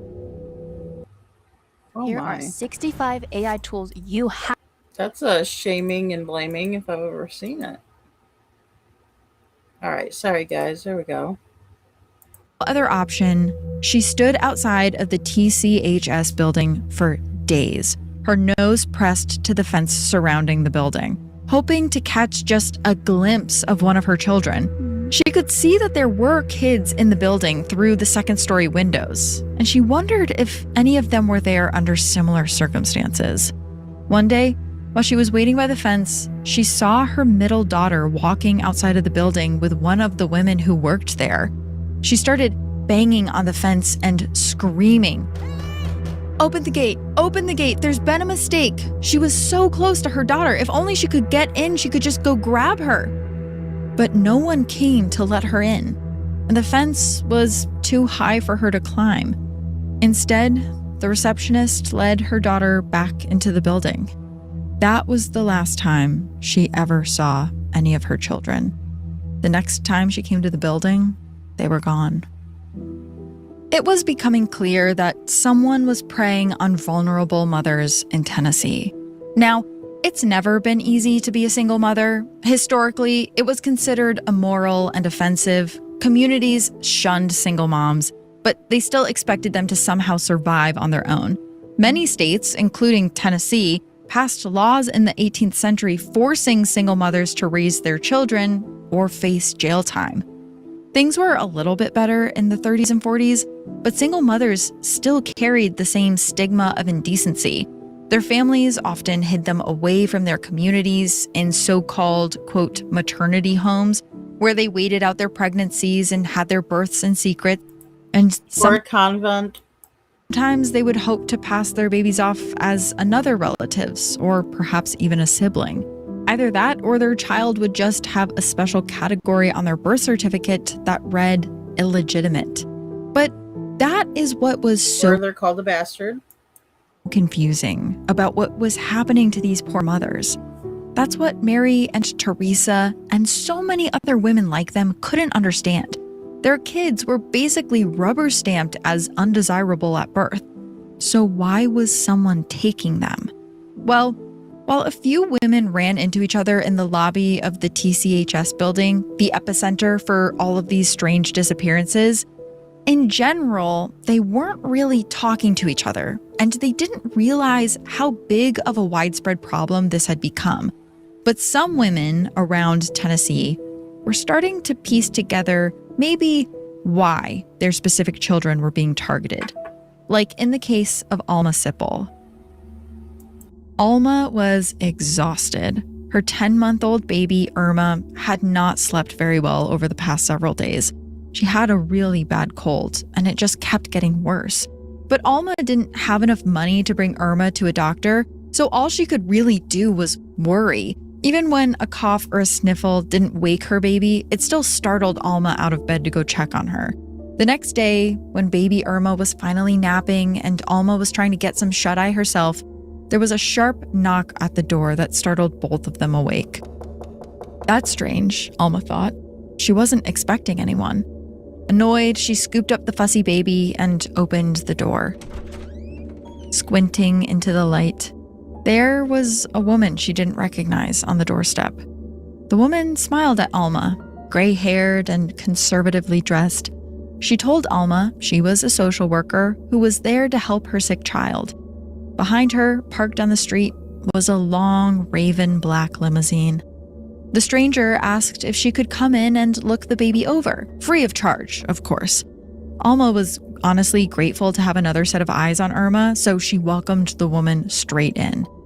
The woman instructed Alma to lay the baby down so she could examine her. But here's the thing, she didn't look into the baby's nose or throat or even listen to her breathing.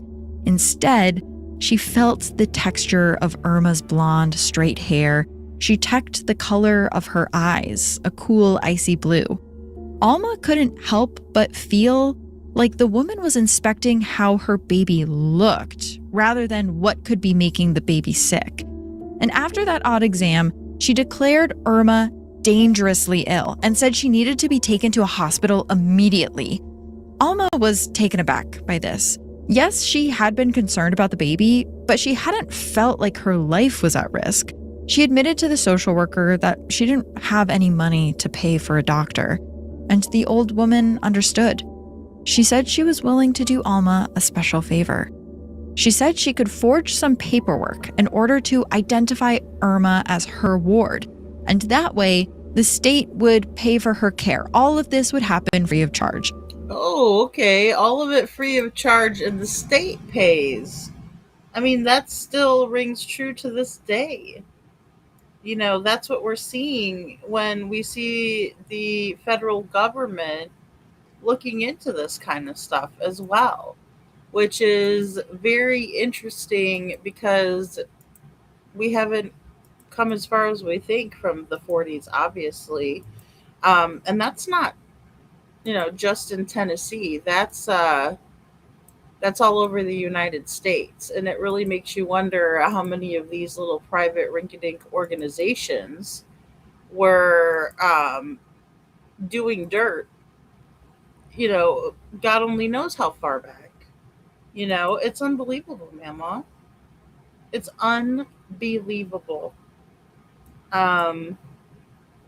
Really eye-opening. But that meant that Alma couldn't come with them. If the hospital found out that Irma had a different parental figure, they would hit Alma with a huge bill. And they could also both get in trouble for fudging the paperwork.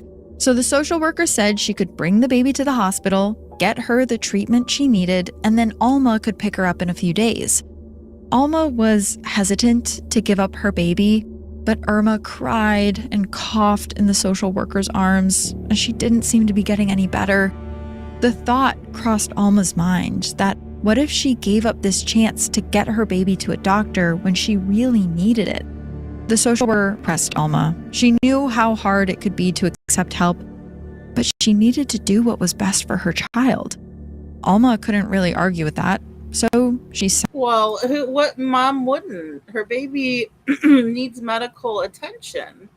That's what any good mom would have done, you know? And, you know, they're preying off of a human's weakness, as Seth is saying, right after going through a massive physical and mental trauma. On top of that, they're, you know, a single parent. You know, it's a recipe for somebody to take advantage of a vulnerable mama, you know, who's searching to do the right thing. signed the paperwork the social worker needed to pass Irma off as her ward. She got Irma bundled and gave her a kiss. She promised the baby that she'd feel better soon, and then she'd see Mama again later. If you're struggling with depression and not feeling the... Oh my goodness, Detroit. I remember you saying this too, and this is such a, you know, profound and interesting thing to have happened, you know, and this was in the 80s. And this was to Detroit's cousin. Had this happened to her in the early 80s, my aunt sent her away, excuse me, and she said she was in New York at a modeling school. We were shocked later on to find out she was sent away to give birth. And, you know, it makes me think of the convents. It makes me think of, like, you know, oh, you've shamed, you know, the Catholic religion, your faith, your parents, oh Lord, everybody. You know, and then they send you away to the convent. So nobody knows, like, because you're, you know, they're shunned, is essentially how, you know, how that is, or what that is, I guess. Yeah, Faye, and that's yeah, that's a whole nother can of worms for sure. Tortuous. Alma had never really been away from her baby before, and she couldn't stop thinking about what was happening to her at the hospital. She must be so afraid without her mama. On the day Alma was scheduled to pick her up, she arrived outside an impressive mansion at daybreak. The front door was still locked. In the quiet of the early morning, Alma could hear babies crying inside the building, and one of them sounded exactly like her own child. She knocked urgently. A woman in a nurse's uniform opened the door. She didn't seem to know who Alma was, or care, really. She told her to wait outside. Alma paced between the pillars lining the porch. Finally, another woman came outside and introduced herself as another social worker. Alma just wanted to know where her baby was. The social worker told her that she had some bad news. Irma had taken a turn for the worse, and she passed away at the hospital. For a moment, Alma felt completely numb. Oh my God, you guys. And so she sends her baby for medical help, and then the baby passes away, and they didn't even let her know to come. Look, this is some fucking heartless shit.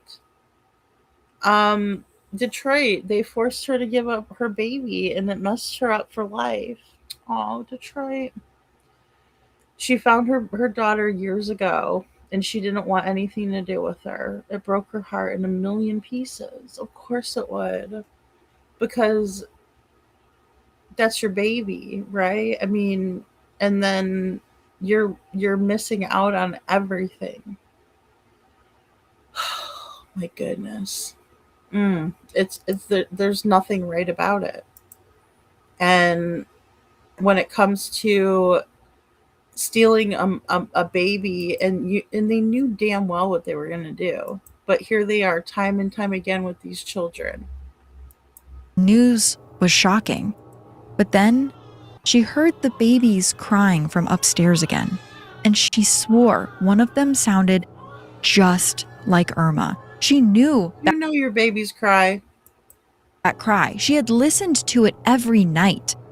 There was no way her daughter died from a cold in just 2 days at a hospital. There was just no way.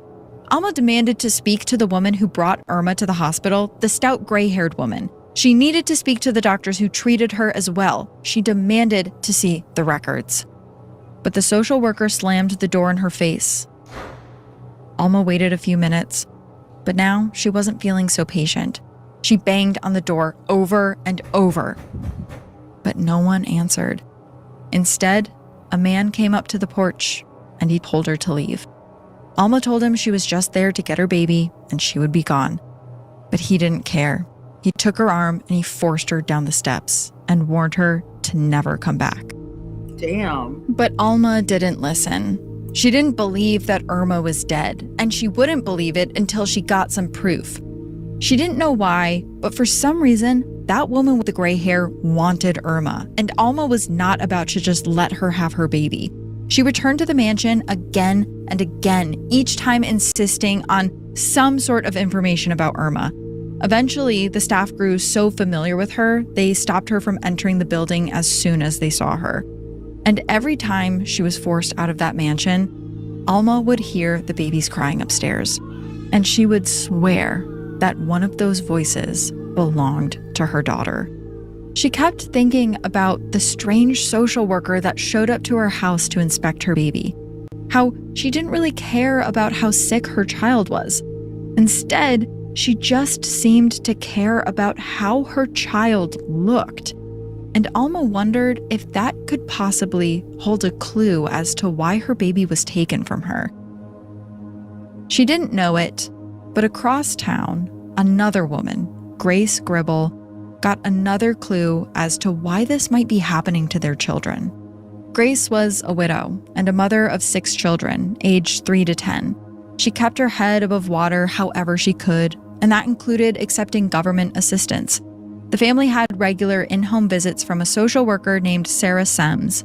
Sarah worked for an organization called the Memphis Family Welfare Agency, and she helped Grace access many benefits that the family might qualify for.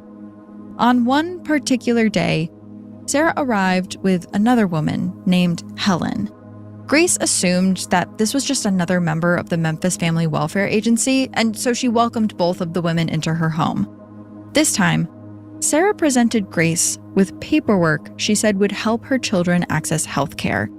Grace gratefully signed everything. I mean, why shouldn't she? She trusted Sarah. Sarah had been coming to her home and working with her family for years. But then, instead of the usual chat about how the family was holding up, how the kids were doing, Sarah and Helen put away the paperwork and stood up. They announced that they would be taking the 3 youngest children now. What? Wow. And this is how they were able to manipulate, right? Rosebud says this is trafficking from olden days. Yeah. I mean, they used to build the trust, right, and manipulate their way to having access and to having these children, right? Nowadays, they'll just barge down your door and take your fucking kids. Makes me sick, And Detroit, I'm so sorry, honey.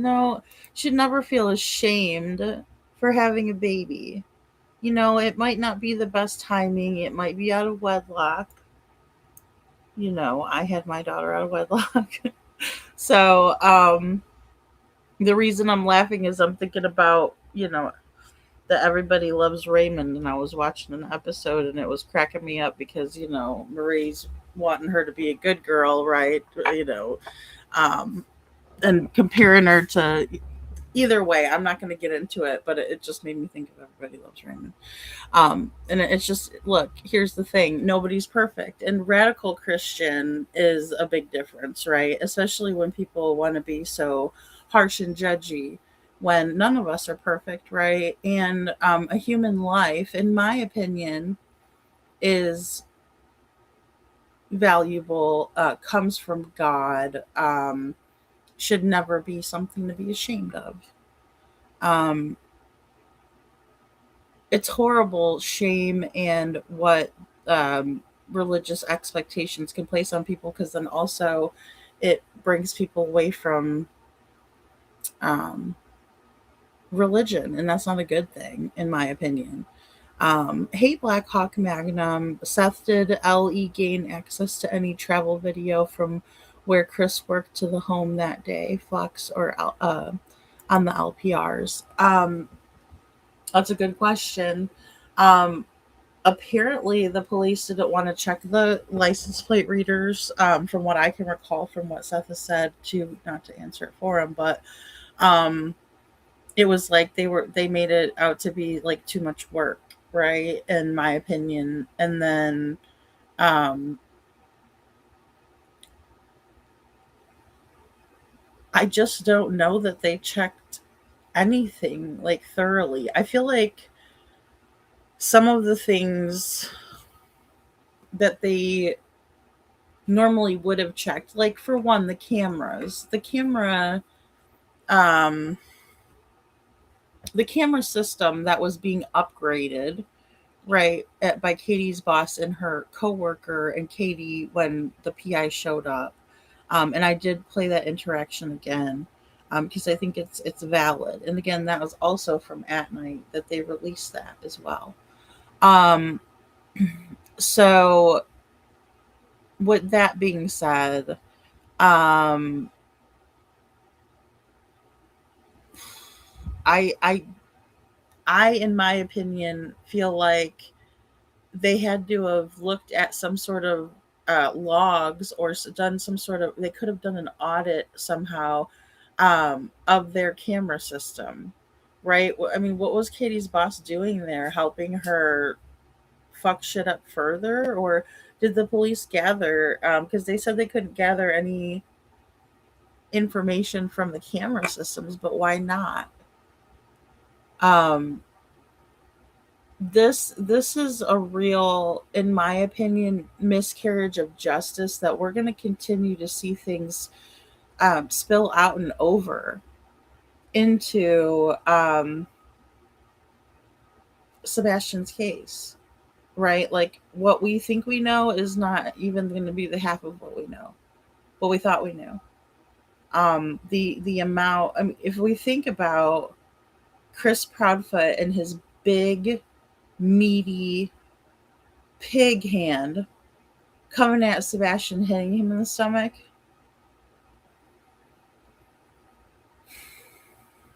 It would have taken every bit of my restraint in me not to shout that out at the gathering.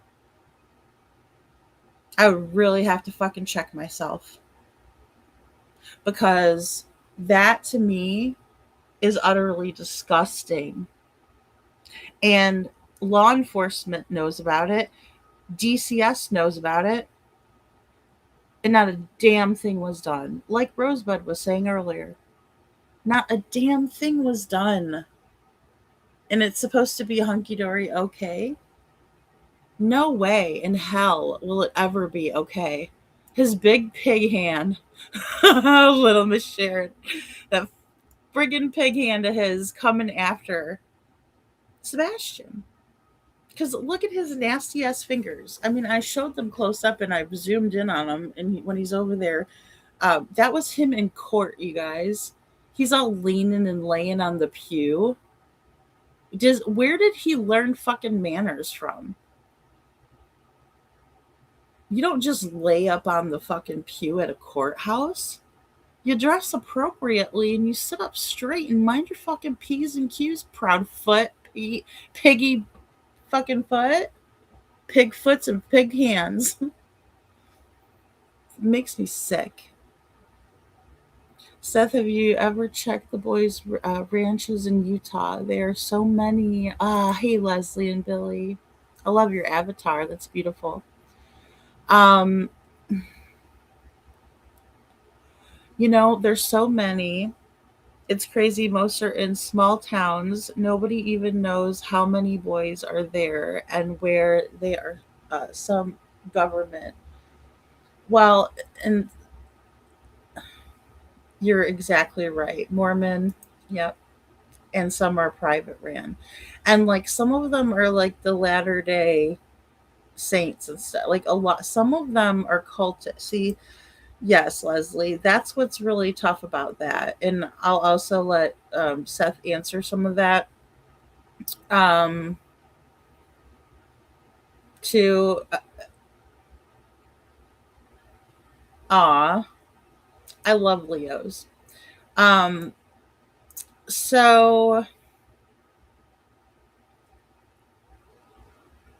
you know, I'll probably leave it for another time, but what I'll do is leave it alone for now. But what I will say is that I am working on some stuff um in the war room for Sebastian on that aspect of things with the schools. And everything I always run it by Seth, give it to Seth, show it to him, get the, I mean, it's a stamp of approval, yes. No, do I get a packet? No, don't start that shit.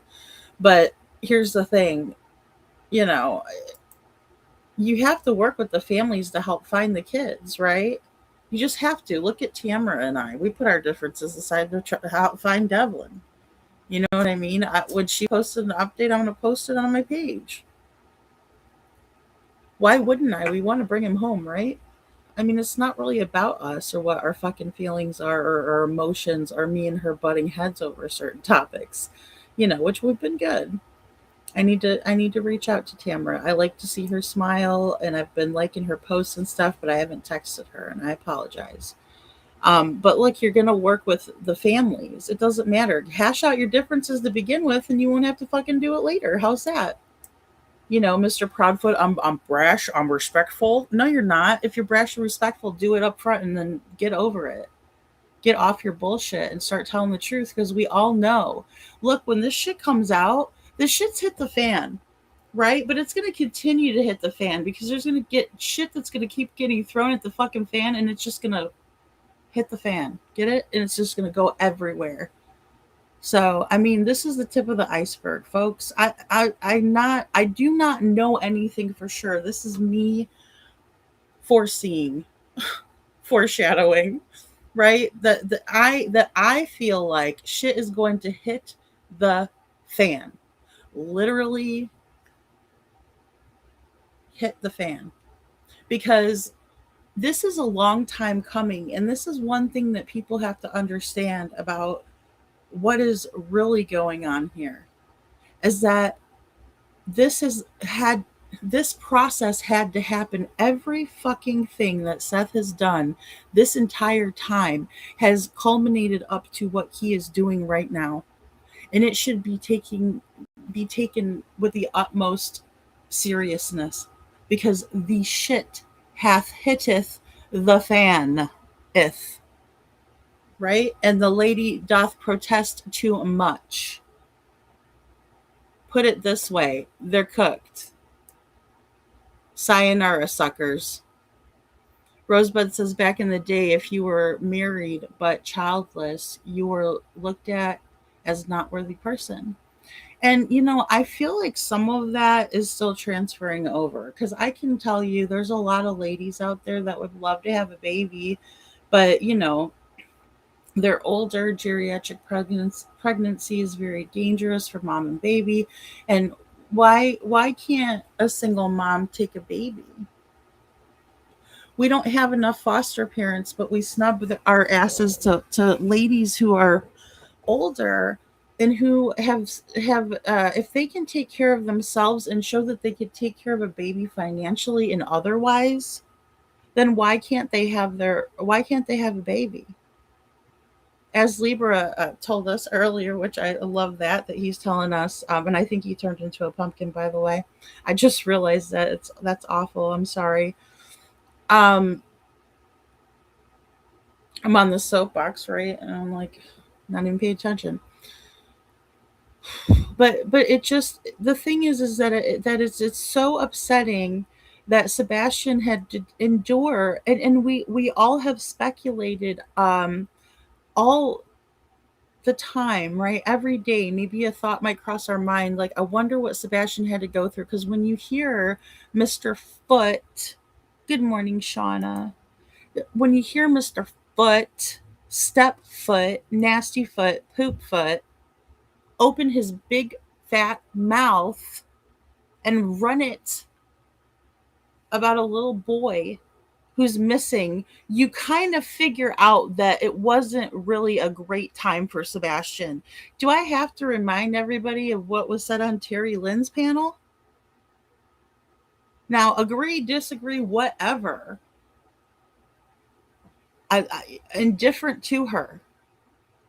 He said it on her panel, and he said it straight to her while he's flirting with her, because he knows that a family member has already banged Terry Lynn, right? Family member has already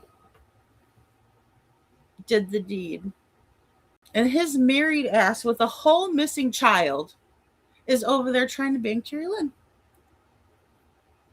But then he also turns around and says that Sebastian likes having accidents in his pants. And I'm not going to say the disgusting, nasty thing. I'll let him do it. And, I'd love to just play that on repeat on a fucking premiere on YouTube so that nobody can ever forget that it was ever said. And if it was my channel and he said that to me, I would do that. Terry Lynn, if you want to do something good for Sebastian because you made a promise to the kid, then maybe that's something that you can do. Play it on repeat so everybody can hear what a scumbucket he is. But you won't do that, will you? Because you're too busy up there sitting on the panel with him. Slumming it. Gross. You should be ashamed of yourself. It's utterly disgusting, despicable. Scum beneath my feet. Scum beneath Chris Proudfoot's foot. The Foot Clan's feet. Stooping so fucking low. I will not verbally or written speak my theory. What I want is the truth to come out. Yeah, Rosebud, I respect that, girl. I do. I respect that. Actually, I respect it because it's hard for me to keep my own mouth shut about what I believe. Because I'll just speculate all day. Could it be this? Could it be that? No, it couldn't be this because of that. Or yeah, that's a possibility. But she says, but what I want is the truth to come out just the way it happened. I'll wait. It's going to all come out. And it slowly has trickled out. And I think that everyone that has touched Sebastian's case, even if they weren't perfect, has done some level of bringing out some truths, right? Even when we talk about pesky old Terry Lynn, wherever the fuck she might be, fucking in the bushes. I hope so. Maybe listen. I might be younger than you, but I'm talking to you.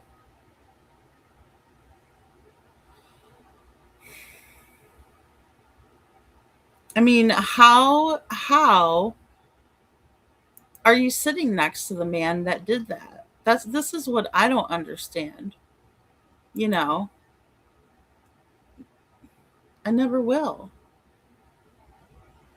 Shauna, I'm just fired up, and I have been ever since I'm hearing of this. Because it's such a long time coming. The amount of patience and planning, and you have to be meticulous, and it sucks so bad because you have to document your fucking trauma and save it up and wait to present it to other people. And I understand that to a certain level. Thank God that my daughter didn't go missing. Thank God that my daughter wasn't harmed. Is all I can be thankful for. And that's why it's important to fight for Sebastian. But why wouldn't you fight for any of these kids that are out there? What about Summer? What about Monkey Vaughn? There's all of these kids that are missing, and they're somewhere. And someone knows where they are, and they don't want to say it. Now, let me get down to a brass tacks in the situation with Katie and Chris. We all know that they have involvement. We all know that there's no footage of Sebastian leaving the house. If there is, show me. If there is, I'm wrong. But we need to see this information come out if the case is going to just be stagnant. There is no reason to keep anybody's whereabouts under wraps unless they're your number one person of interest. Right, Sumner County? That's why I would never tell any information about Chris Proudfoot. Chris Proudfoot, do you think that you're on Sumner County's radar? Because I think you are, and if you're not, you should be.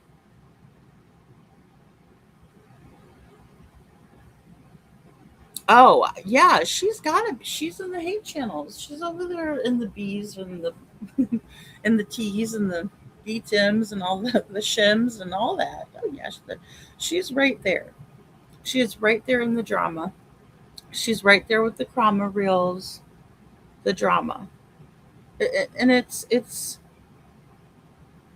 pathetic because those people proclaim to be part of Sebastian's army and looking for Sebastian and searching and putting up the yard signs and the flyers.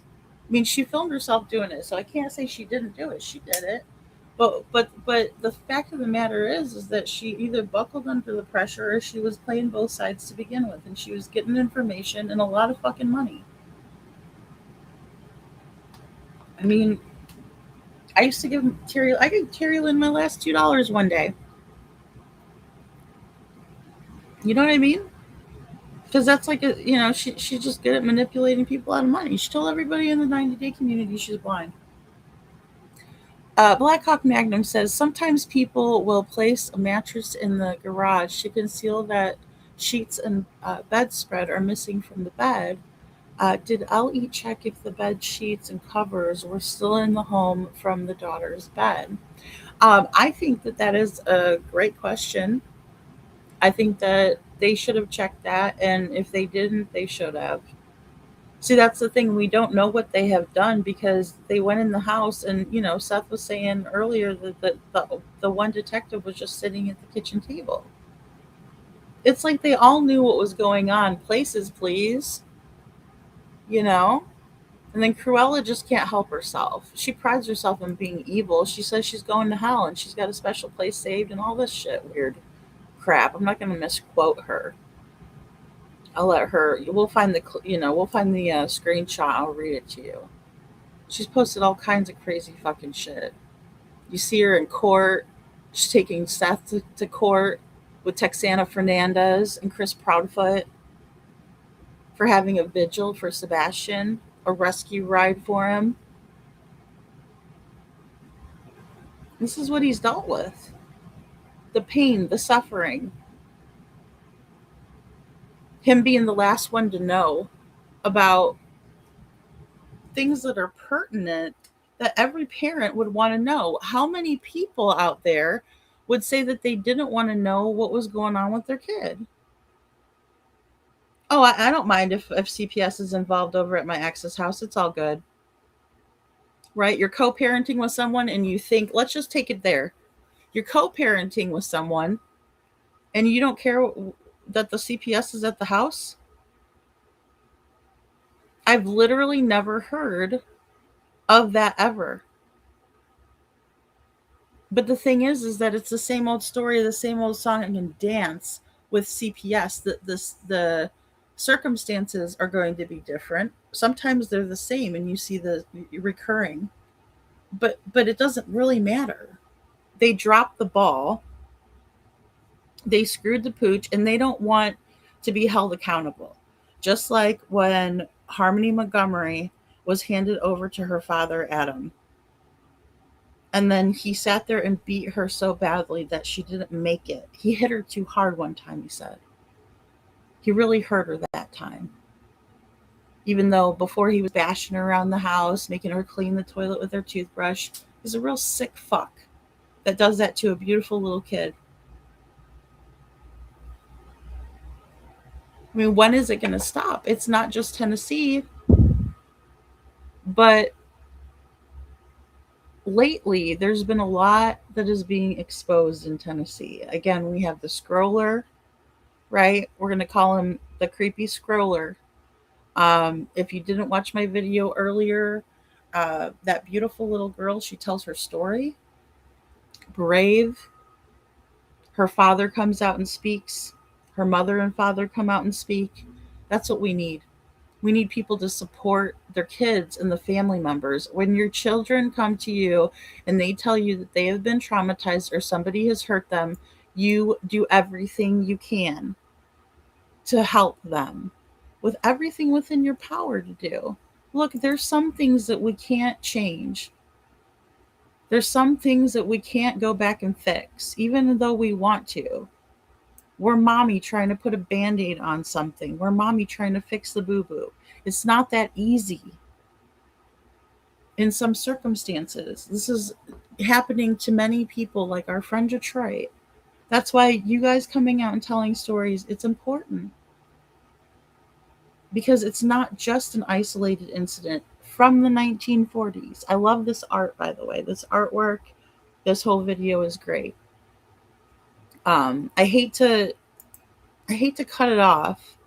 And we'll go back and review it again. I appreciate this creator, but I'm here. I'm going to tell you, my heart's not into this. It's not.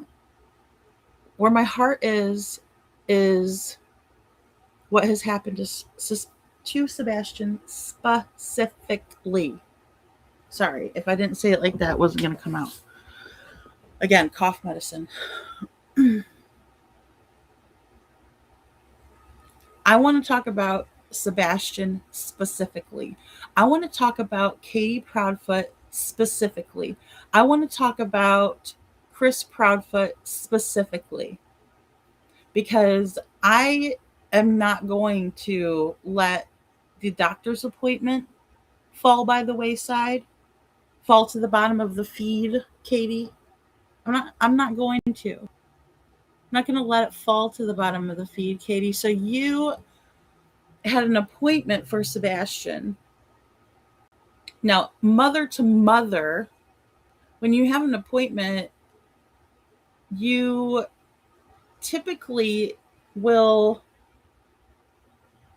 reschedule the appointment, right? Like you have an appointment for a doctor and you're going to reschedule the appointment, aren't you? Because that's what a good mom would do, right, Katie? You don't just cut the appointment off and cancel it altogether completely. And if you do, you'd better had a fucking good reason to do that. Now, again, I am not a perfect parent, but I think that that is something that is part of a process that any mother, I only have one child, you only have one child, would play out. It would just play out like that, right? Or there had to be something wrong with the doctor that you didn't agree with. But to just cut off, whether it be for mental health reasons, whether it be for a medical reason, an appointment. So did you reschedule it with a different doctor because you wanted a second or different opinion? Because that's understandable. But the thing is that we have more questions for you now, Katie. So the hardball questions, Chris, are coming. The hardball questions are going to come not from us, the public, but from a shark of a lawyer. I don't know how you're going to do up there, Crispy. You're not going to be able to throw a pissy pants fit in the court. What's going to happen is your feet are finally going to be held to the fire. So I hope that you got the belly laughs in, because those are not going to happen when this all goes down. When shit is hitting the fan, literally. Blackhawk says Terry Lynn did a decent job on her searches. Yeah, hey, it's not easy in Tennessee, and I didn't get any ticks, thank God. You guys would have heard about it. You would have heard about it, because I don't do bugs, especially not arachnids that attach to you and suck your blood. Then again, I'm inadvertently describing how I feel about Terry Lynn somehow. She did do mostly solo. I agree, but we were there. A lot of us were there. And I can respect that. And I will give her that. Like I saw like Proudfoot. I'll give her that. I'll give her that much. um, SF, a hired PI, wasn't able to find a damn thing. I don't respect that. $15,000, Blackhawk. 15K to do nothing besides cause trouble, defame people, um, make a fool, an utter fool, and a fucking laughing stock out of himself. If he's proud of what he's done in Sebastian's case, so that good on him for being that delusional. I wish I could be that oblivious, but I agree. Good comment. Thank you. If the punishment fits the crime, I would love to kick that ever loving shit out of Chris Proudfoot, Detroit. Oh my God, in his little southern bowl. I feel a cage match coming on. I feel like I needed to do an AI, like, wrestling photo, like I found on, like I found on the internet. uh, oh my God. And yeah, and then but it needs to be like it needs to be like the subscribers, right? The subscribers versus the feet. And we just have to tag in, how they do. I'm tagging you in, Detroit. You're gonna tag me in. The Blue Love's coming in for the next one. We got to keep it fair. But yeah, that would be great. Oh my goodness, it's an all-out God of War. Lord. Oh, Detroit, you crack me up. Blue Love says Cheerlyn only wanted to meet up and search with big creators or people making content. She was starstruck by creators during vigils. Aw, like Pascal and Trent. T-Rob. You know what, though? I would be starstruck by Pascal. T-Rob, I'd be like, oh, look at you, little munchkin. Oh my God. What was funny though is whenever they were together next to each other, you got Pascal, handsome, big tall drink of water, Pascal. And then you got a little tiny penis wrinkle, T-Rev. Okay, that's all right. I'm not gonna be mean to the hot dog boy, even though that was some shady shit. Thank you, Witchy Mama. Thank you. And guys, I want to do a live about that, and it's going to be a nerdy, live where we're going to go over the process. But I want some help from Jen. We need to do a live where we're showing people like what we can do, how we can report the leads, things like that, right, to appropriate people. There's a process to stuff. And we gotta be in the know of it, because guess what? There's other people out there too that it could help us understand and learn more through the process, right? And how to do these things, because we can all do these things. I mean, I'm not the hate channel's gonna tell you guys, oh, you guys aren't gonna do shit, you ain't gonna find nobody, I'm not. That's not gonna be me ever. I'm always gonna be a half, a cup half full instead of half empty person, right? Because you have to do that. You have to have hope. And consider the facts, yes. Explore options, yes. But you always have hope. You always have to keep the faith, because we don't know shit. We don't what we're about to find out, guys, is gonna blow our fucking minds. I promise you that. I don't even know what we're gonna find out. It makes me halfway sick to think about what we're gonna find out. Blackhawk says Worsham's his cameras. It's right across the street from a young man's school, and Katie went on an early AM drive. Did LE get the Worsham's footage?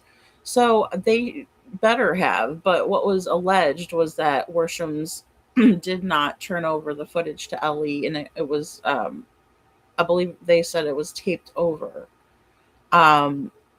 I don't think they did their job adequately enough. I mean, the Worshams is not directly across from the school, but it's like down the road a bit, right? And I could show, if you watch it in my video, Blackhawk, you'll see it, like how Jen's driving, perfectly great with the speed limit, all of that. And and I'm filming, and as long as it takes on a Sunday, and now in the morning on a Monday, and again, I said this in Justin's chat too earlier. I said people have to realize and account for like the time of the day, road conditions, da da da. Not to be a nerd out on you guys again, but I'm saying when you account for those things, it changes the narrative. It changes the set of circumstances to what's more factual and what's more probable to have happened, right? Then you can narrow down a time frame within, right? We're not going to know all of the information. We're not law enforcement. I don't know if they truly got the information. I'm hoping that they did. I'm praying that they did. Again, I have to stay hopeful that they did. But I mean, if they did, in my opinion, then they would have been kicking ass like Sled did in Javea's case. Javea Harris found within a week, hook, line, and sinker. We're looking at the DP, folks. We're looking at what we're looking at. We're still looking for Sebastian after 2.5 years. There's no way in hell that is acceptable. It's not acceptable. It should never be acceptable. Hearing what we've heard, I mean, I feel like I got a punch to the gut when I heard that. I rarely find myself speechless. But time and time again, when I hear these disgusting, awful, horrible things, I was screaming on the inside today. Like, raging mad. But if you don't have that reaction, I don't know what other reaction there is. Because if you don't think about Sebastian, as a matter of fact, let me put Sebastian's picture up here. If you don't think about Sebastian, and thank you, At Night, here we go.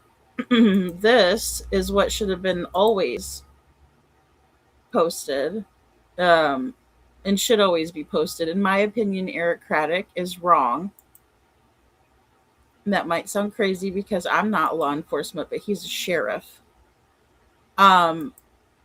But I don't care, because honestly, there's no reason it's on Facebook, on God's green earth, why there shouldn't be a local reward up. But sorry, let me pull this over. But the FBI has a $50,000 reward. They have stayed strong on that. They're not giving up on that. That has always been the tried and true, right? And I'm waiting too for At Night to clarify about the $500,000 reward, and I'm also waiting for them to clarify because they said that Summer was also added to that. So there's a lot of shit, again, that's going to come out, and some truths are going to be revealed. And I am going to go over all of this as well, but I wanted to make sure that I put Sebastian up here.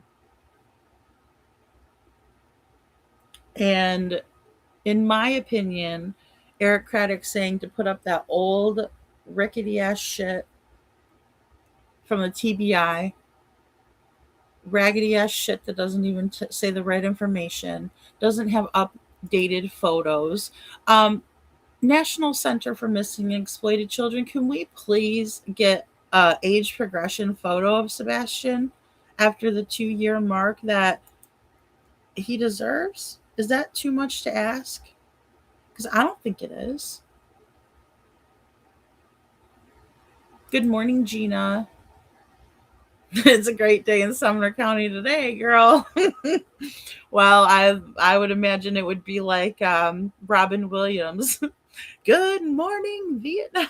No, I'm just kidding. Yeah. It was a good day for justice, yesterday and today. Again, I've been on for far too long, but I don't care. The truth is going to come out. The truth will set you free.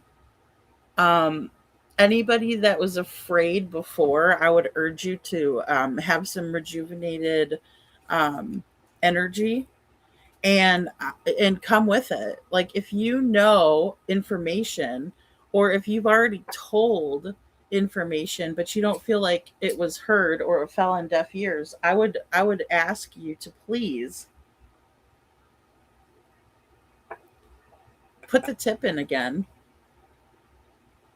I would urge you to, if you saw something directly, or if you were scared before, I would urge you to put the tip in again. And it's not to At Night, it's to the FBI. And I think it's really important for people to understand that process too, because I wouldn't know completely what to do, but I have sent in information to the FBI, right? Because it's our duty too. And Jen and I were reading through. I mean, it's a duty, and I know she did a live on it. For us, if somebody in the chat tells us information, we need to put the tip in. Blue Love says Terry Lynn would complain for hours about no one helping her search, but then ghost people who wanted to do privately without cameras and donations. Well, and I know, and another thing too is I heard that she would make people like wait to eat, which I know that doesn't seem like you guys are like, oh my God, she starved people, Lady Freedom. No, I'm not saying she starved people, but she's when you do them substances, you don't want to eat, right? It's just part of it, and then other people suffer because of that, because you're the fucking ringleader, Terry Lynn, and you're the one that invited them to search. The lawyers, I'm glad I never had. I'm glad I never had to deal with it, right? Because I've heard horror stories. I really have, but like, I don't want to disparage any efforts. But I'm just gonna tell it like it is. I've heard horror stories about her and her fucking searches. The lawyers should bring the 4 ex-wives as witnesses. Faye, I don't know how that would. I don't know if that would. I think they could write an affidavit of their experiences. I think that could be presented. I don't know what the strategy will be. I know we could speculate on it, and Faye, I think that Nina is a great resource herself, because her children were abused by Chris, and her children remember being abused by Chris. So I know, I can't help it. I know, Boo Love. I'm glad you said that, because it did spark me to be honest with, but I also, you know, that PI was hired to dig up info to use as leverage against others, in my opinion. That is mainly others on Sebastian's side. Well, and Witchy, I know. I'm with you too. I think a lot of it had to do with, again, the playing both sides. We see the intertwine of connections, right? Like, and then also how everybody reacted to Tony coming in, right? And it was like they were no longer able to manipulate the situation, because an outside person, Tony, who is a business minded person, and when you look at it, and it's not, and this is my opinion, but when you're thinking of people in a group, in a team, and you're thinking, okay, these people need to do this and these people need to do this, and you're delegating, you're not going to be the most well liked of the bunch. Another thing is you have to evaluate whether somebody's going to be an asset or a liability. Now, human beings in general are always going to be a bit of a liability, because we don't know. People are unpredictable. We can't control others, right? But you can kind of gauge out. And Tony was very good at seeing those things. He was very good at seeing the good in people. He was very good at seeing the bad in people, right? And not that he's like, oh, that person, blah, blah, blah. That's not what I'm saying. What I'm saying is when he's looking at how the team is going to operate as a whole, that's where he's making strategic decisions, and you have to do that. You're not going to be the most liked person. When you truly are delegating and managing a situation like this. This is a huge undertaking. Managing a situation like being a spokesperson for Sebastian Rogers, a high profile case when he came on, the whole 9 yards. A big shout out to Pascal too for making that relationship happen. I can't wait for him to be on the stand. Gina, I mean, I'm gonna I'm gonna have to do something to be there. I have to see it, you know. I have to see it, and I just hope and I pray that we get the answers and we find Sebastian, and they're finally put in a position where they need to tell, because they've never been put in that position, in my opinion. And they can have the lawyers. The lawyers are invited, right? Everybody's got a lawyer. You get a lawyer, you get a lawyer, everybody gets a lawyer, right? There also needs to be a jury, in my opinion, to weed through the bullshit. you know, that goes. I mean, that in my opinion would be the best case scenario for us to find Sebastian through this process, to find the answers, for them to come clean. Look, they deserve to be in trouble for abusing Sebastian, in my opinion. I don't think anybody can argue that if a child is being abused in the home and then they go missing, that's not a suspicious circumstance in the very least. But then when you have no camera footage, when you have no unlocked doors, when you have no unlocked windows, hello, that's a friggin' problem. When you can see a black cat in the neighborhood, but you can't see Sebastian, that's a problem. I think it was a conflict of interest for Sumner County to take on this because of their family's relationship with the sheriff and the department. Patty Lee, I have to agree. Look at the mayor showing up for Cruella, in my opinion. Mr. Popcorn Tooth. Mountain Mama, good to see you. I stay in the bushes and listen, but I stepped out to say I couldn't imagine being in Nina's place and having to send my child to the Proudfoots for the summer. My heart breaks for her. Well, and it does for me too. They love to torture Nina, don't they? They love it. And unfortunately, I understand how that feels.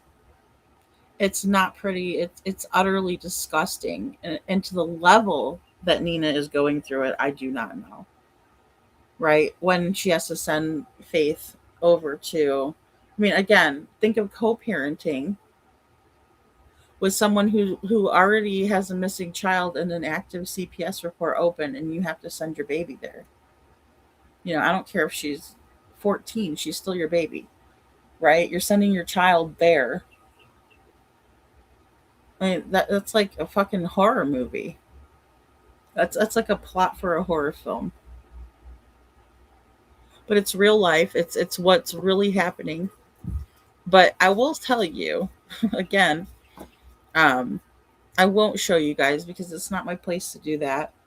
But Faith seems like she's doing great, and she's a very beautiful little girl, and she's happy, and she spent the 4th of July in Navy Pier, and I was jealous. So I was like, good deal. Because it's a great place to be for the fireworks. Especially on a boat. But yeah, I mean, I'm glad that she's safe. But I can't imagine the level of you know what any of them must feel, what a little girl, a beautiful little girl that doesn't deserve to be in the middle of this, again, horror nightmare. Katie, now it's time to confess and bargain. I mean, this is the thing, Faye, they've never even put enough pressure or heat on her to toast her. They have not. Nancy Grace didn't even. I've seen Nancy Grace yell at her co-hosts and guests worse than she put on Katie and Chris, and then she let Chris lie to her on this, on the show, which I'm still mind boggled, but I'm baffled by it. No accountability. Again, he's just able to just skirt away in his little fucking tutu. Chrissy pissy, there I go. Flying away with my fairy story. Yeah, the fairy stories have fucking worked so long for them too. TikTok, it's over. It's over. That's the thing. Now, do they realize it? Do they know the weight? Do they know the gravity of the situation? I don't know. Probably not. They're probably over there plotting, planning, and scheming with the hate channels as we speak. So, yeah, Blue Love. Oh my gosh, Faith's a little cutie pie, and her brother's a little handsome guy. Her sister is beautiful. I mean, they're a beautiful family, and I'm just glad that she looked happy. You know. So, good night. I know. Miss Sharon, thank you for hanging out. And I'm so glad to have all you guys in the chat too, with their birthdays. I'm gonna have to make a birthday video. There's so many people. Um, Honestly, Faith is probably safer now with the whole world watching than she was a few years ago. Think about that, Witchy. I think that's so profound. I think you're right. I think you are absolutely right. I think that you know, it would be very difficult for them to do anything at this point.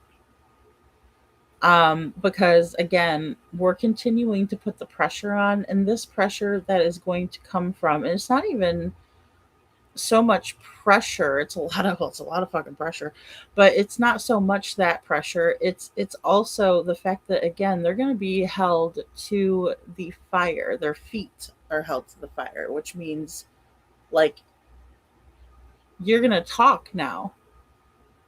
It's time to talk.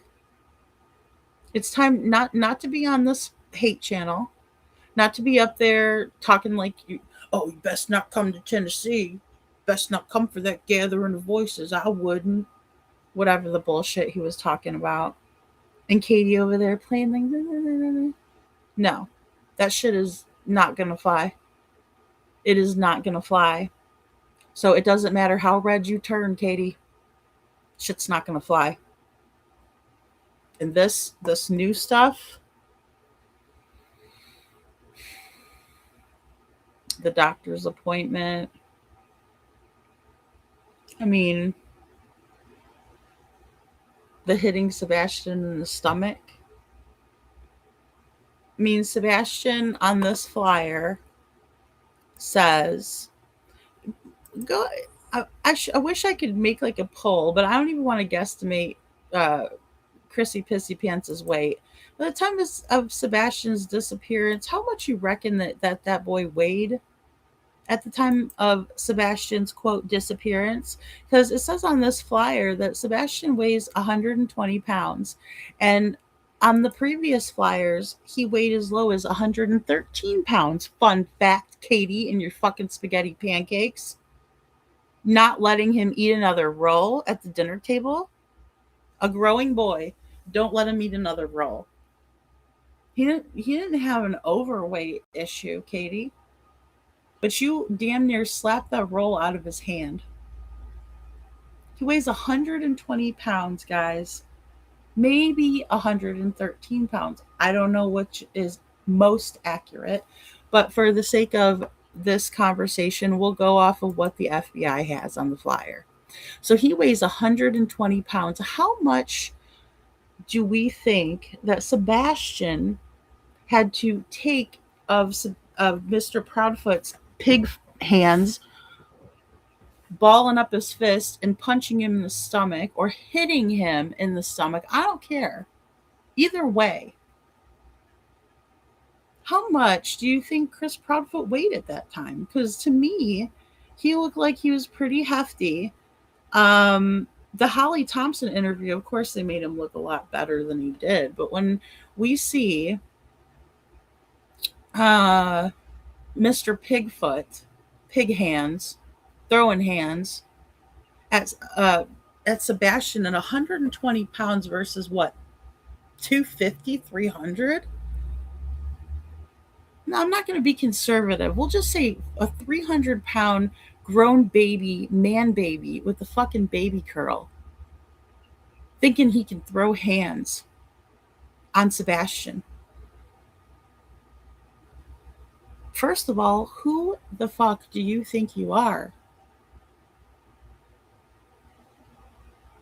Because that's not a man. I heard you like to hit little girls and backhand them with the braces in so it busts their lip open, Chris. That's what's been alleged against you. And how many times have you gotten away with abusing children, Chris? Time and time and time again.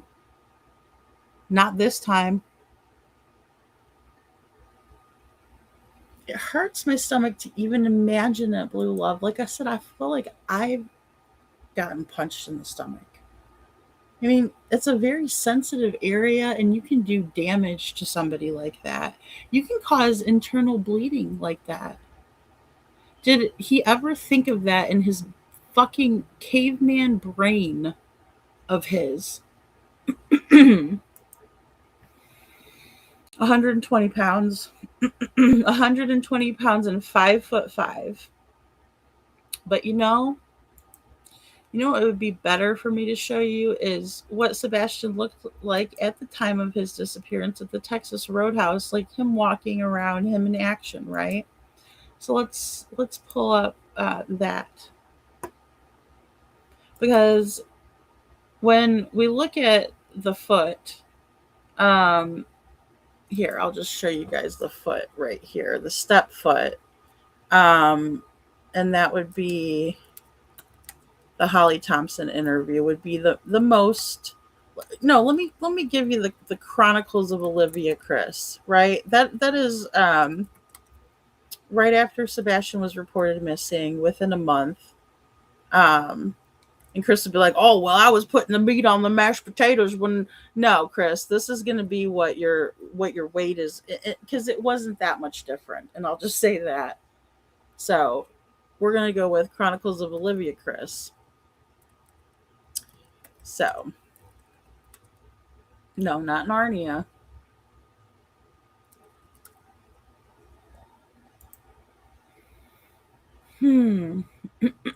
I bet you Chris wishes he can go to fucking Narnia. All right.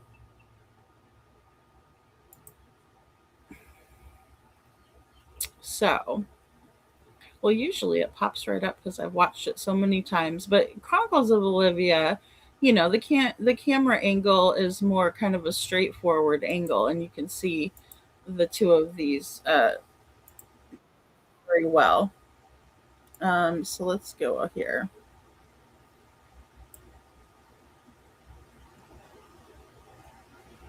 No, I don't want to get him when he's shrugging, even though you can see his man boobs a little bit better. He's got man boobs. We're talking about a fucking pig-handed man with man boobs, big man baby boobs that he's got, and he's slugging Sebastian in the stomach. What a fucking guy! What a guy! Look at him. Here. Let's see him in action, right? We'll just turn off the volume. Speculating causes issues. Yeah, it causes issues, right? Okay, so now he's slouching. Look at that. Boobs, right? And you're slugging Sebastian, allegedly, in the stomach. Like, where do you get off? You disgusting pig, in my opinion. And Katie, is that what you did? You just looked away, didn't you, Katie? You just looked down like, oh, nothing happened. Even though this man brutalized your son. You can see Sebastian in the background, but that's like a really messed up little version, right? That's like if I was to take a picture of myself and then, cut it out and then put it onto a poster. right? It's a cutout version of a headshot of Sebastian, which is not accurate. But let me pull this up. And this is utterly disgusting that you would manhandle this young man. Like, how dare you? What the hell were you even thinking? And where was Katie? And what was she doing?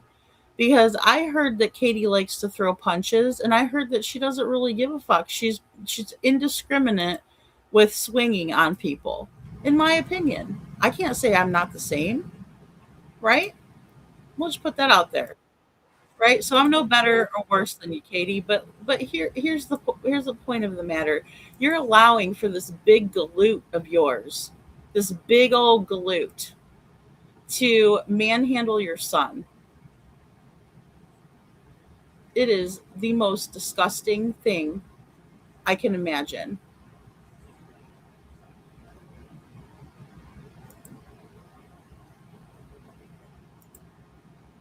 So keep this big fat fuck. I'm sorry. Okay, rewind. Keep this asshole in your mind's eye, please. Just bear with me. I know it's rough. But then I want you to look at Sebastian. And I want you to look at him sitting in this booth and imagine that big galoot throwing hands at him. That big old galoot, Chris Proudfoot. Don't worry, Chris. We'll do some side-by-side comparisons for you. In case you're not, understanding, in case I'm not making it crystal clear enough for you, I help you out. He's got some moobs, the man boobs. I mean, even Katie outweighs him by a lot. Hell, I outweigh him by a lot. There we go. I'll just throw myself right under the bus. You see the size of Sebastian's arm?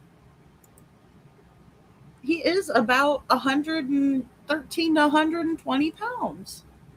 Respectfully to the FBI, 120 pounds.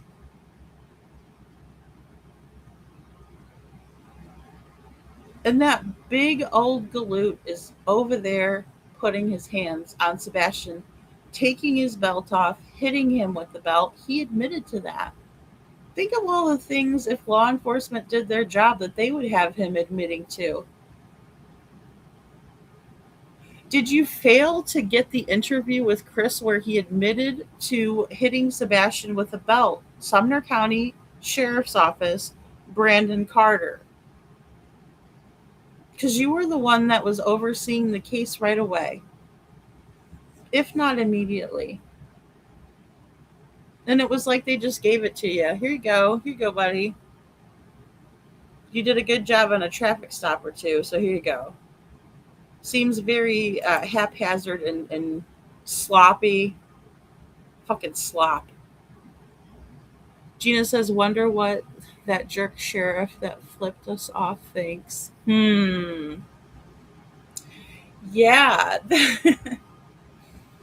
That's a good question, I'm sure he's pooping himself too. Or maybe he's breathing a sigh of relief because, I still to this day don't know who he really is. I mean, if I saw him again, I'd recognize him because I saw him. I got him on camera. But I mean, I haven't been able to find that guy. If anybody knows who he is, I mean, I'm curious. Just want to put a name to the face and the finger. I'm curious, because I do remember, and I remember his smugness. I remember his meanness. I remember him telling Seth to fill out an application. Yeah, I remember all of it without even looking at the video. But I felt his nasty energy. Faye says, look at Katie. She is the one who needs a diet, and she should eat even one roll, in my opinion. I mean, she's over there double fisting rolls, Faye. I can't with that. Because how are you denying Sebastian food? Like, that's your child. Like, I don't know. I, I can never understand it or explain it or make heads or tails of it. It's really disgusting and horrible. And look at how Katie like kind of makes Sebastian feel. And then, she's such a weirdo taking pictures of him. He's like, no. I mean, he could be saying no about his food, but he even pushed his food bowl away. I mean, there's so much, Here she goes taking that picture. She is such a weird person. And that's another thing. Her behaviors are creepy as fuck. You want to talk about a creepy. I mean, it's scarier than the scariest movie.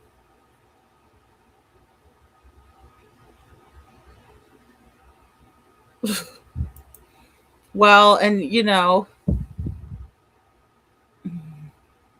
I saw him do the thumbs up, but there's many people that also saw him. And again, the things that he was doing that we saw were bad enough. When I saw him hit the sign, and that was not on my footage, and I didn't see it, live, seeing it, right? Either. So when I saw it on Betty's footage and I zoomed in, I was like, did he just hit? He hit the sign. Like he literally goes up there and hits it like he's a bully at like in the school, in high school. The ones that you'll see over there acting tough guy. Those guys should never have a fucking badge, in my opinion. Oh shit, Gino. Do I need to switch over? Do I need to go? Do I need to peruse? Do I need to peruse it around? Where is it on? Just everywhere. I'm over here in Lady Freedom World over here. Um, and I'm fired up, and I got fired up from Justin's live. Big shout out to Justin. Big shout out and happy birthday. Because these are the people that motivate me also, right? To keep going. That we should all be motivating each other. That motivates the shit out of me, Gina. Damn, girl. This video, you can see Katie's second phone. I know, Faye, and there's something that's lighting up, and she is messing around with stuff. See, this is another thing that, we haven't talked about in a long time either. I like that At Night put out this whole entire video, start to finish, right, of the inside. I'm hoping they're going to do the outside. Again, we will read through.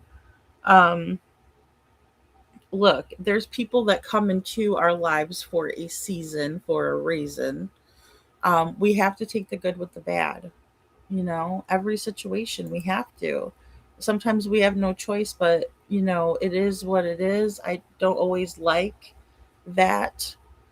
I feel like sometimes that's a cop out in my opinion, but it is what it is sometimes. And we need to move forward, and we need to continue to go, and we need to keep fighting on, march on, right? Onward, upward, let's go. Hey, Gracie.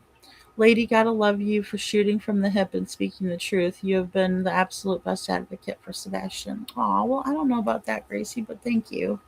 Keep up the awesome work and coverage. I will. I will. And thank you. And thank you guys all, because look, I see the love, right? Like when things go on again with Sebastian, this should be the top news. This should be everything. This is like finally having these people accountable, because Sebastian deserves that. Sebastian doesn't deserve any of what has happened. None of the circus, you know, none of the memes that we have to do. Yeah, they're funny, but I mean, the fact of the matter is that Sebastian's missing. And Chris Proudfoot is funny to make fun of his mullet and all of that. But, I'd much rather make fun of his mullet while he's in prison and Sebastian's found.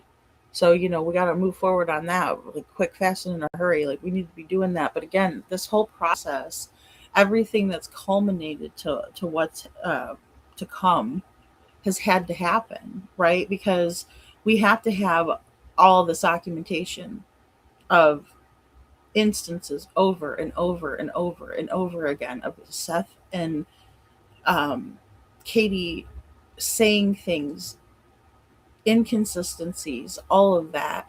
And I'm going to work to get those out. I know I have to make them short and digestible. So that might be quicker to get them out, even.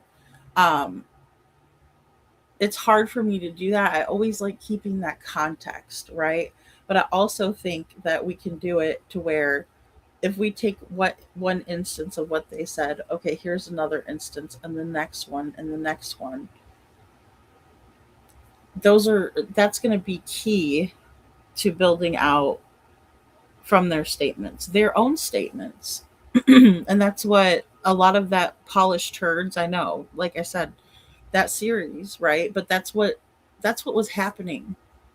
We had Chris and Katie who are acting like complete turds. Their actions are doing this. Their words, what they were saying about Sebastian. Well, if they knew him, they'd never find him. Meh. Who says that about their child who's missing? Who says that about their child, period, though?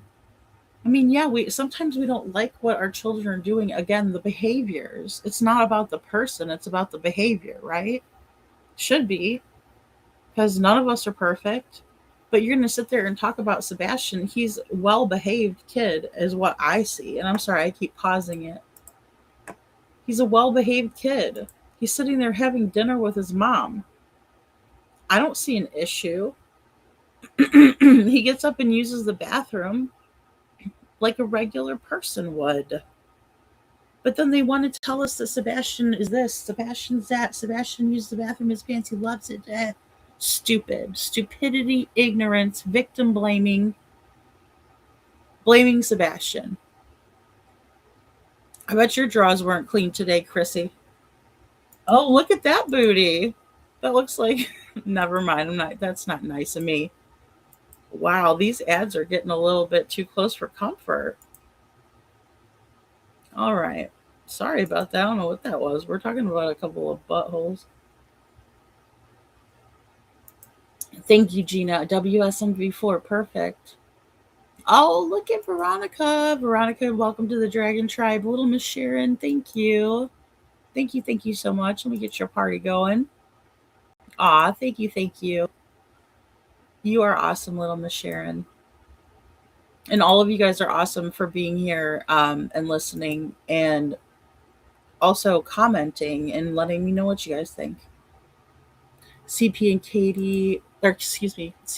Katie didn't want to provide the picture. She wanted it for herself. Well, I know. And it's funny because I will say that I sent the picture of Sebastian on the Yellow Jacket's phone. In my opinion, I can see it. Many other people can see it.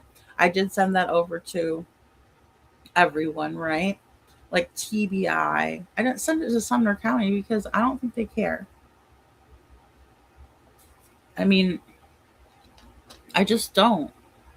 I'm sorry. They haven't shown that they give a crap. They don't even come out and speak. So,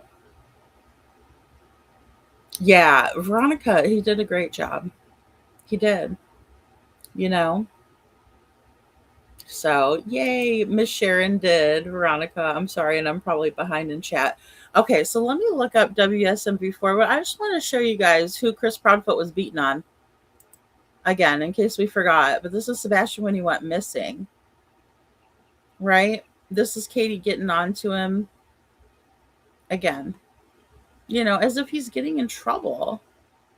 Why the heck would he be in trouble? What did he do? Big old galoot. All right. Both of them. Let's see. WSMV4.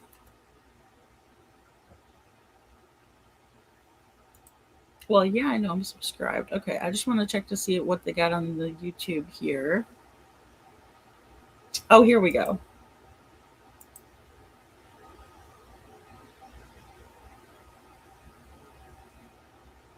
All right.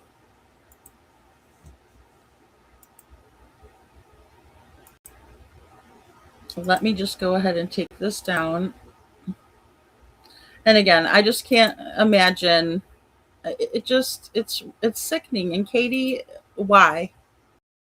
If you weren't doing it, then why were you allowing for it? But I mean, Katie looked like she was getting aggressive with Sebastian at the table, more aggressive than you would think, even in public, right? Because people can pick up on that and see exactly what the hell's going on. I mean, all right, here we go, guys. Let's watch this. This is a WSMV4 Nashville. Well, good evening, everybody. Hope you're having a wonderful Wednesday night. 8:45, we're gearing up for the 10 o'clock newscast. We're coming on here with breaking news here. 870 days after Sebastian Rogers first disappeared. Many of you remember that name. We followed it extensively here on WSMV. His father is now suing the Sumner County Sheriff's Office in federal court. So tonight, we have an exclusive interview with Seth Rogers. Asks not just what happened to Sebastian, but what happened to the investigation. We're continuing to follow breaking news in Sumner County. A large search is underway for a missing teen. Thousands searched. There is significant concern tonight. He was last seen in all black. Millions watched. Dog, the bounty hunter, is coming to look for Sebastian. Everyone had a theory. What was under that soft soil? Everyone wanted answers. He deserves justice. What happened to 15-year-old Oh my Sebastian? God, was that Julie Skolnick? Oh my God, hold on, let me move this back. Hold on. Let me get us out the woodwork. All right, hold on. Here comes a bunch of. I'm just gonna say I'm a weirdo too with the creators, right? We all are. Stop playing like you're not. You know what I mean? We all have to have a offbeat personality to do this, right? Okay. So Julie's a whole nother level. Hold on. Answers. He deserves justice. She is. Why couldn't they have gotten her in the most notable form, the one that we're all used to seeing, you know, where she's like a raging lunatic and crying, you know? What happened to 15-year-old Sebastian Rogers? But nearly 2.5 years later, there have been no arrests, no suspects, and no sight of Sebastian. I need my son home. I need my son home. I mean, I've never ever seen Katie come out and be genuine, you know. Little Michelle. I mean, I'm glad it was a normal one. I'm just teasing, but I'm so used to Julie over there crying. You know, only person that makes me laugh when they cry. I usually cry with person. The CP has an urgency to speak to Smiley. He wanted to control the CPS situation. Yes, because, and Justin was telling all how that, you know, transpired, right? And then Smiley has talked about it. And she's also reviewed her, you know, interview, which was awesome, right? Because again, you know, when you're reviewing it and you're taking a step back, you're watching it, you know, again, the we call it the Monday morning quarterbacking, but again, when you think about sports and they watch their games and shit, right? Because they're trying to get better. And so that's a really good way to do it, because you're again able to see things that you didn't see in the situation, right, in the moment. And so you know, I think Smiley's interview is the most important interview because of what, especially as it pertains to now, right? It aged like a fine wine, and it's ready to be swirled. It's ready for that glass, right? We want to see them legs. We're about to see them. It's coming, right? The waiting is the hardest part, but good things come to those who wait. And I have to remind myself, because I'm so impatient of a person, you know? So, oh my God, they all be falling off the rails. All of it was because she didn't get enough attention. Just remember that, in my opinion, little Miss Sharon. Oh God. I mean, if people could just do it to find Sebastian, we would be in so much better shape. From the moment his son went missing, Sebastian's father, Seth Rogers, prayed. It's like God gave me a purpose in life. Your son was your purpose. And he still is. I just gotta find him. What if I told you that the Well, I mean, that's all of us. I think everybody that has become a parent, when you become a parent, you look at things differently. You should. If you don't, you didn't do it right.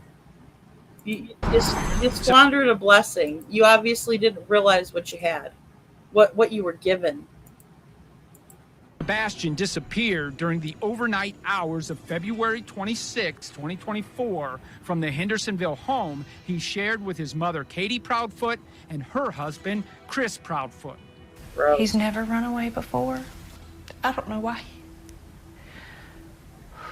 I don't know why he walked out that door. Yeah, shit's not gonna fly anymore, KK.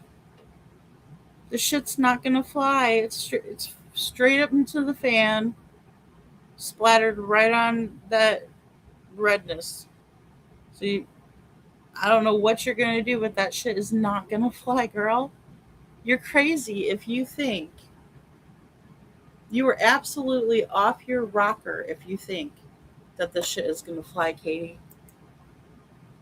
People are not going to take that bullshit.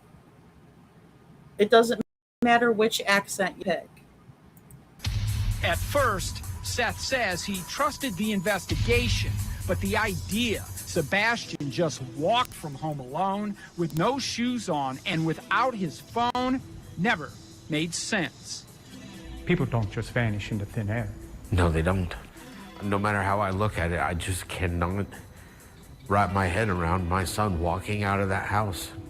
Sebastian has autism, ADHD, and a rare chromosomal disorder that caused intellectual disabilities. So as hours turned to days and days to weeks, Seth Rogers says his faith in the investigation faded, and the question changed. It was no longer, where's Sebastian, but what happened to the investigation? Well, it's always going to be about Sebastian and where is he, and let's find him. But the fact of the matter is that we can't do that when there is no evidence, as they're saying. There's no scent, there's no evidence. So of course it's going to have to lead back to that. That's the logical way of doing that. That's the only way that we could figure it out. Right? That's why we are going back to the beginning and revisiting things. That's why we're even going further back before Sebastian's disappearance. Because that's where we're going to find a lot of the answers and what caused everything. It's a cause and effect. I mean, Gina, it's so great. And it's something that takes time. Because you have to continue to gather evidence upon evidence. And especially you have to, you can't leave room for doubt. There's no room for doubt. Sebastian's case was definitely mishandled. No question in my mind. In my opinion, that's the truth. I don't think they put any effort in finding my son anymore. He says that question is what brought him here, suing the Sumner County Sheriff's Office in federal court, claiming suing the Sumner County Sheriff's Office in federal court. Sebastian Rogers' father, Seth Rogers, is suing the Sumner County Sheriff's Office in federal court. Federal court. And we're going to go over all of the documents as soon as they come out. I don't give a crap what time they come out. We're going to go over them. That's more important, in my opinion, than the at-night documents, which that's going to be the next slide where we're just going to read through those.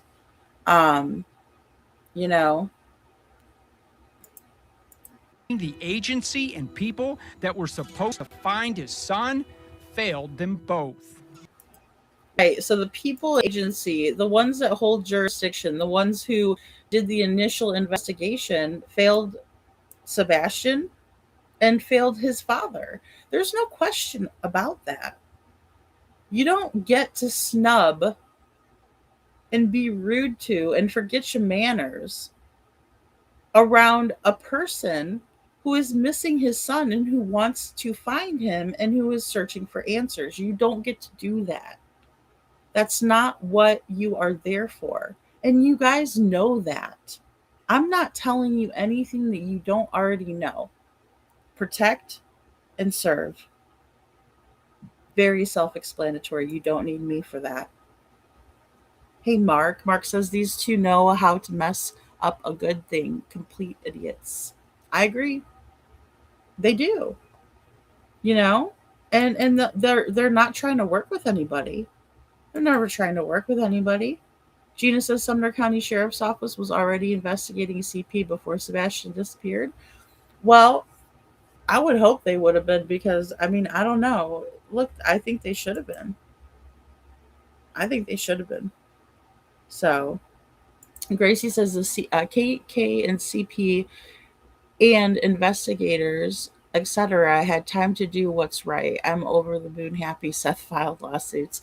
I mean, and it just takes so much time and, again, meticulous planning and documenting everything, right? Because that's what's going to prove the case. Did you think a search that big would find at least one clue? Would have been nice. The lawsuit claims Seth Rogers' loss of confidence didn't happen overnight.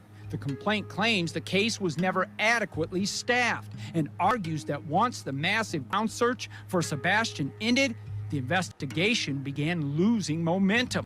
Only one detective was left to follow leads, and there was just one news conference at that point to update the public. We are exploring every lead that comes in and every tip that comes in. Making it all worse, according to the lawsuit, the sheriff's office stopped communicating with Seth Rogers, and for the past 18 months, there's been a communications blackout. Is that what it feels like? Well, and you know, they've shut everybody out, and they get an attitude. It's just also, you can feel it, the attitude. I can't explain it. Really, it's just the way that Sheriff Craddock, his demeanor, his attitude, his lack of coming with the same energy as he does when he's, you know, say being interviewed or doing a public speaking event or talking about new technology for the police force or how much he loves being sheriff. All of those things he's happy to speak on, and he talks like a normal human being with a fucking brain in his head. Otherwise, and if it comes to Sebastian's case specifically, he gloats about the fact that they're doing the best job ever, yet they have no clues. That sounds like the worst job ever. Gina says Operation FAFO is in full swing. I mean, this is it. It's like that's what they've literally done this whole time is just messed around, and now they're reaping what they've sown, you know, in a big way. I wish the other wives would come forward. You know, I know, and you guys are talking about that, and I think they have to a certain capacity. I think some of those records can be used as leverage. Also, if they're too afraid, you know. So I don't know. I don't even know where this will be held because it's federal. Also, we have to keep that in mind too. So a blackout. Yeah, it says a lot when they won't speak to me. To me, it says that they know that they screwed the pooch. Mm-hmm. Then the lawsuit asks another question. If the investigation lost steam in the early days, what happened during those first critical hours? Because the complaint claims that's where some of its most serious allegations begin. And your lawsuit says this investigation, its focus was critically marred from the beginning. It was dead on arrival. This looks to me like an amateur investigation. That's Seth Rogers' attorney, Darren Ritchie. The first allegation centered Uh, big shout out to Darren Ritchie, doing a great job already off the bat. You know, that's a very profound statement that he's making, right? Like he's a straightforward guy. I respect that always. I'm always going to respect a straightforward person, rather than someone who's beaten around the bush, right? Because I'm like, don't take me all the way around the mulberry bush, right? I ain't trying to chase a weasel. I'm trying to get down to the brass tacks of things. The straightforward is always going to show more respect than somebody who wants to be fucking around doing the hokey pokey. Um, what is this all of a sudden? I actually think I might have remembered this. I know the welcome sign has been here. Um, you know, this is Chris and Katie's house, as if, they do these little things here and there to be like, see, we did put a ribbon up. Here, Katie, I'll go get me one from Crate and Barrel from my mother-in-law. On the home itself. The lawsuit claims investigators never secured the Proudfoot home as a potential crime scene, allowing reporters and family members inside before it was fully processed. Boom. These are two wonderful points. Never secured the Proudfoot home as a potential crime scene. Crime scene tape was never put up. No one was told to vacate the crime scene. The exact area where Sebastian went missing from was not treated like it was. Katie says that she woke up at 6 o'clock in the morning. Well, let's put it this way. Let's back it up. So Katie gets back from the Texas Roadhouse, guesstimation 7 o'clock, right? Just to kind of flatten it out, just not completely accurate, but about 7 o'clock, right? Because we see Sebastian and her leave the Texas Roadhouse around 6:30, right? So we'll say even 6:45, right? But rounding it out to 7, from 7 o'clock p.m. until 6 a.m., Katie was responsible for and the only one with Sebastian in the house, allegedly, in her opinion, from what she's told us. Hey, Smiley, good morning. Good morning, Smiley. I'm going to go back and watch you on the replay. So another thing is allowing reporters and family inside the house before being fully processed, right? So they were letting everybody in. All of a sudden, this was like a big family, gathering. But for what, though? Lori was there, right? Why was Lori there? All these people were there. It was like they were ready, willing, and able to just be there and available. Some of them that supposedly, allegedly live like 4 to 6 hours away up in Illinois. Imagine that. Imagine how they're getting there before Seth, right? And then allegedly, Cruella DeVille, Chris Proud's mother, was allegedly saying that Chris owes her big time for even being there. Owes her some bling bling. Little ching ching for grandma. Little ching ching for Cruella for even gracing them with her presence. Good morning, Nani McPoppins. Good to see you. Unbelievable. Yeah, they did, Mark. And the thing is that again, I'm under the assumption, right, opinion, that Sonny Weatherford was on his way out. He was ready to let those young guys take over, right? And he was just letting them haphazardly run the place. That's the way he made it sound to the PIs anyway. I mean, that was my interpretation of what I heard, So, yeah. I mean, he's the original sheriff. It's unbelievable. So, right off the bat, those things botched the investigation, right? Because those are two big no-nos in 2024, especially after we've seen all of these other cases and how they're handled in different ways. That alone from the jump started this on a faulty road. But the loss, right? It starts it off on a faulty road. And I agree.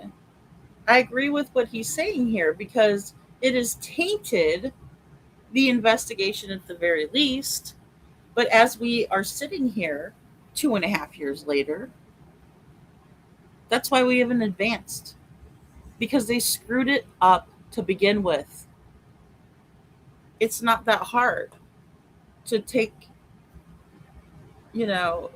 account of the situation and realize this, right? I mean, they should have known very early on about the CPS reports. They should have known very early on that there wasn't any hello, wait, what?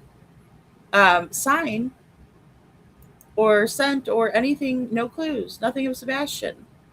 If that's even true. Or did they just fail to gather that? suit says there was something else investigators should have been asking about: home security cameras, because according to the suit, they weren't working the day Sebastian disappeared. Wow, well, look at all those cameras. There's an awful lot of cameras to catch nothing. Do you have evidence that those security cameras at the home were offline and investigators didn't determine why? I just know that they have not been able to get any footage from those cameras. I don't know why, but I know that that would have been the first key element of any evidence to collect in this case. Number one. If not, number two. And what about Warsham's? And what about the license plate readers? And what about doing everything? Because didn't you say, Sheriff Craddock, that it would be no stone left unturned?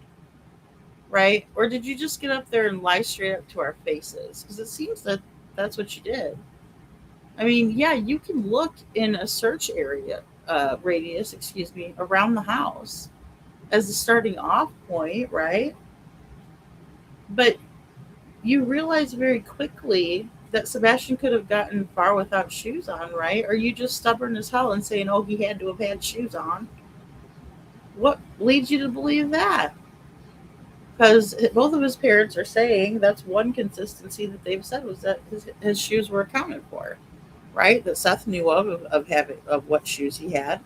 They both said he was growing out of his shoes and that new shoes were purchased for him, right? Am I saying that there couldn't have been extra shoes or play shoes or old shoes? No, but if your feet are growing, you don't fit the shoes anymore.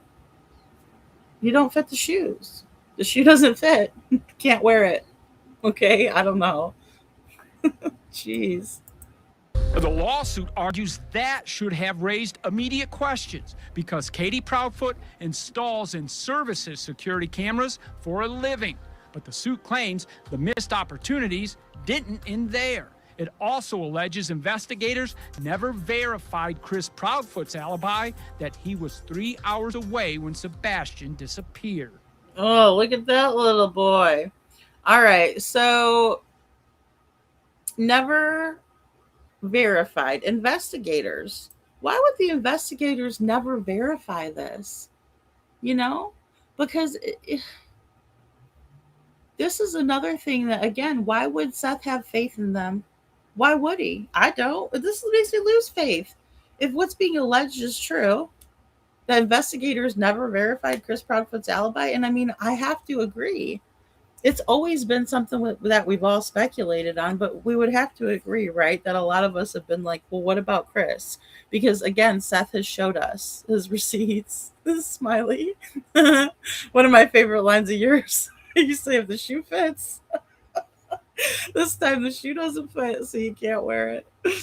Oh, my goodness. But, I mean, here's the deal. Did I ever want to believe that when I was saying it? No, I didn't ever want to believe that. Am I going to say it because it's true? Yeah, if I think it's true. But that was my opinion, my speculation. But when you have that kind of opinion or speculation, you kind of hope you're wrong, right? You kind of hope that like somewhere law enforcement's going to show you one day and, smack that spade card down on you and say, look, I trumped you. You didn't think I had the information, but I did. And I would be glad to have that happen. It doesn't appear that we have that information. And Chris isn't going out there to give it to us either, if you would think, right? But Seth has gone out of his way to give it all of us the information. But that's the first thing I would do. I'd be like, please, you guys, do not think that I would ever hurt my stepson, my son. No, I would never hurt him. Of course I didn't take him to a school. Of course I didn't, bring him here or there, heaven forbid, Katie, in a basement, really. But, this is why. This is why it makes me side-eye them, because I'm thinking, why wouldn't you give them? I would give you guys my iWatch. I would have no problem giving you everything for you to look in the right direction. How are you finding, especially if you were to suspect me of hurting my child, or, Katie's so indignant. Well, Seth is, said that I've murdered my child, and not one time have I ever heard Seth say that. But that's what she was telling the PI, and I could have missed it. But yeah, he's telling, okay, well then why aren't you proving him wrong? Because that's the first thing I would do if my ex-husband tried to pull some crap like that on me. I'd be like, oh, no. Here's my iWatch. Here's my this. Here's my that. Here's me with a newspaper on that date. I mean, whatever I had to do to prove it. You're not doing that, though. You're not coming with receipts. You're coming with whiny crybaby. Oh, I can't believe he's doing this to me. Well, then prove it wrong. Because if you can't, then you can't. And again, the time is coming for you to have that accountability. Don't talk about my truck. Don't talk about my mama. Don't talk about the geofencing.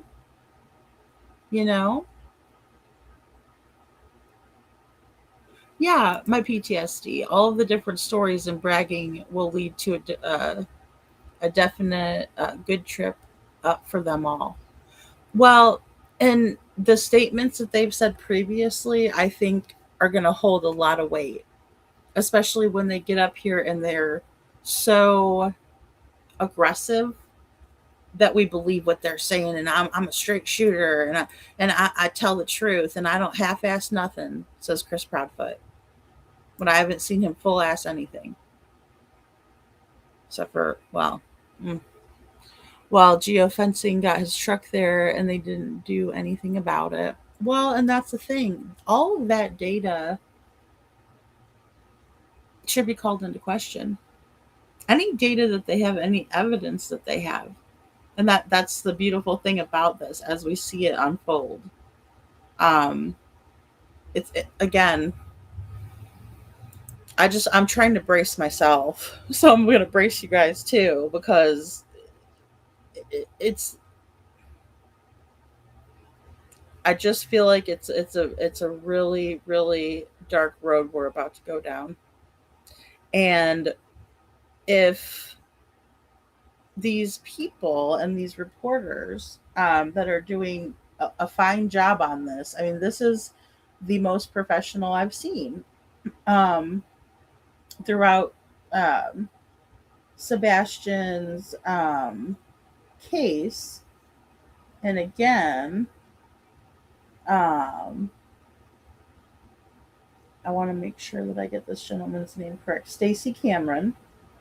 The way that he is handling this, you can tell that he understands fully what is going on here. The way that the media has covered this like this morning, we know that they know. And everybody is going to know. And we're all about to find out. Says Chris Proudfoot's alibi wasn't verified. We have looked at the police reports on this matter, and we do not see where they were able to verify his alibi. They may say that the alibi is safe and is accurate, but I don't see the steps that they took to get there. The complaint also describes an alleged tip from a nurse at Sebastian's doctor's office who claimed Katie Proudfoot canceled an appointment just 3 days before Sebastian vanished. The suit claims that lead was never adequately pursued, and it further alleges the sheriff's office was already part of a child protective team looking into abuse allegations involving Sebastian after Chris Proudfoot allegedly struck him in the stomach. All right. Now, this, not okay, any of it. Just back it up again. And I know we watched this earlier, but this is very important. Get there. So, the complaint also describes an alleged tip from a nurse at Sebastian's doctor's office who claimed Katie Proudfoot canceled an appointment just 3 days before Sebastian vanished. all right. So 3 days before Sebastian was reported missing, should have put that at Friday.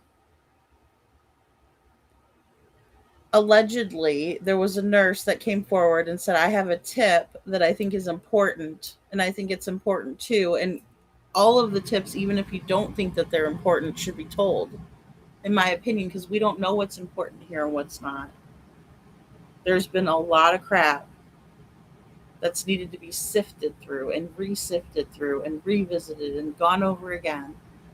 So you just don't know what's important. So if you know something, if you see something, if you remember something, please say something, do something, help.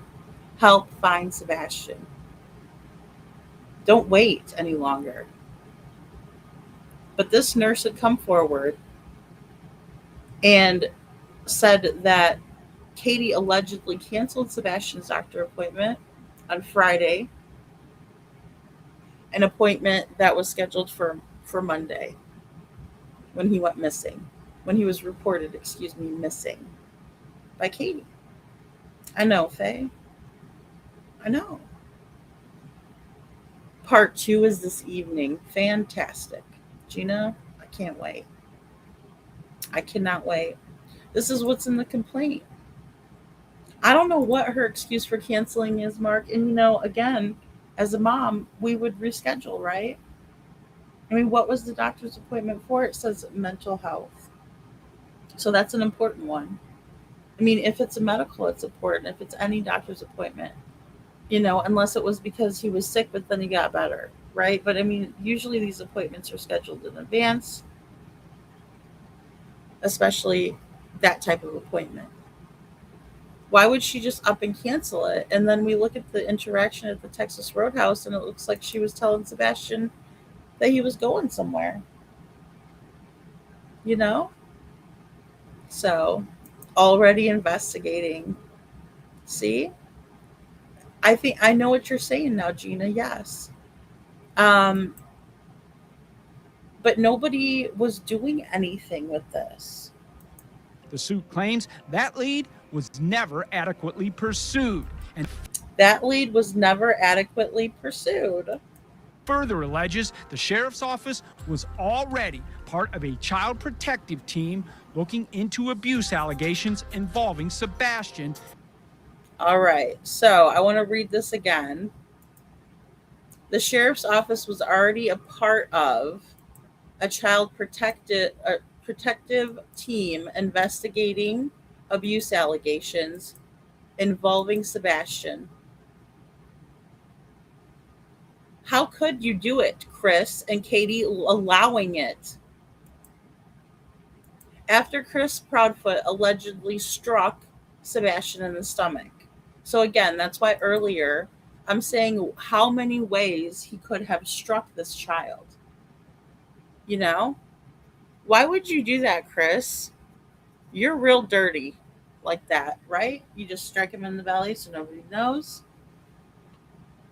What's wrong with you? Friggin' freak. That's a freak of nature that does that. You know it?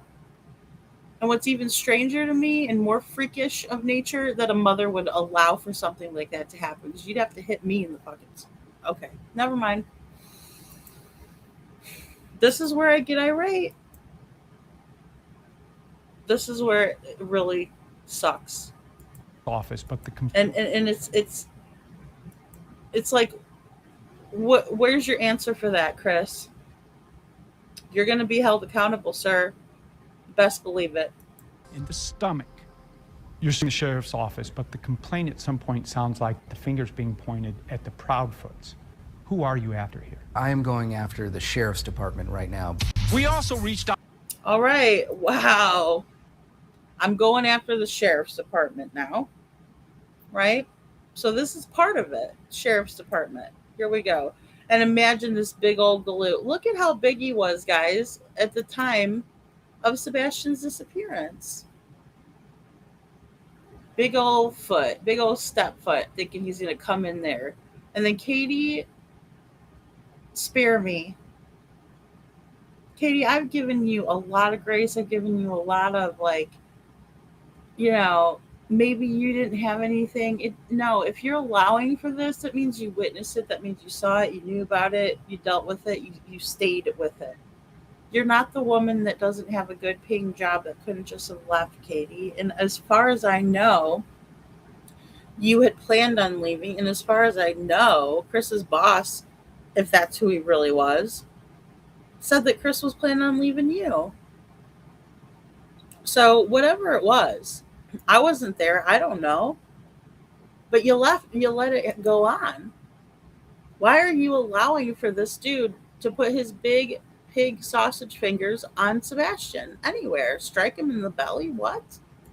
Out to the Proudfoots. They declined our interview request, but they have never been arrested, never been named suspects, and never been identified as persons of interest in Sebastian's disappearance. And they have repeatedly told WS. Look at her fucking face.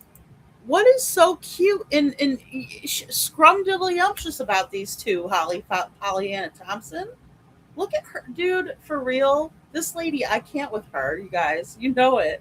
You know that I have an issue because she continuously does these interviews with these two and lets them skate accountability and looks at them like they're fucking puppy dogs when they're anything but.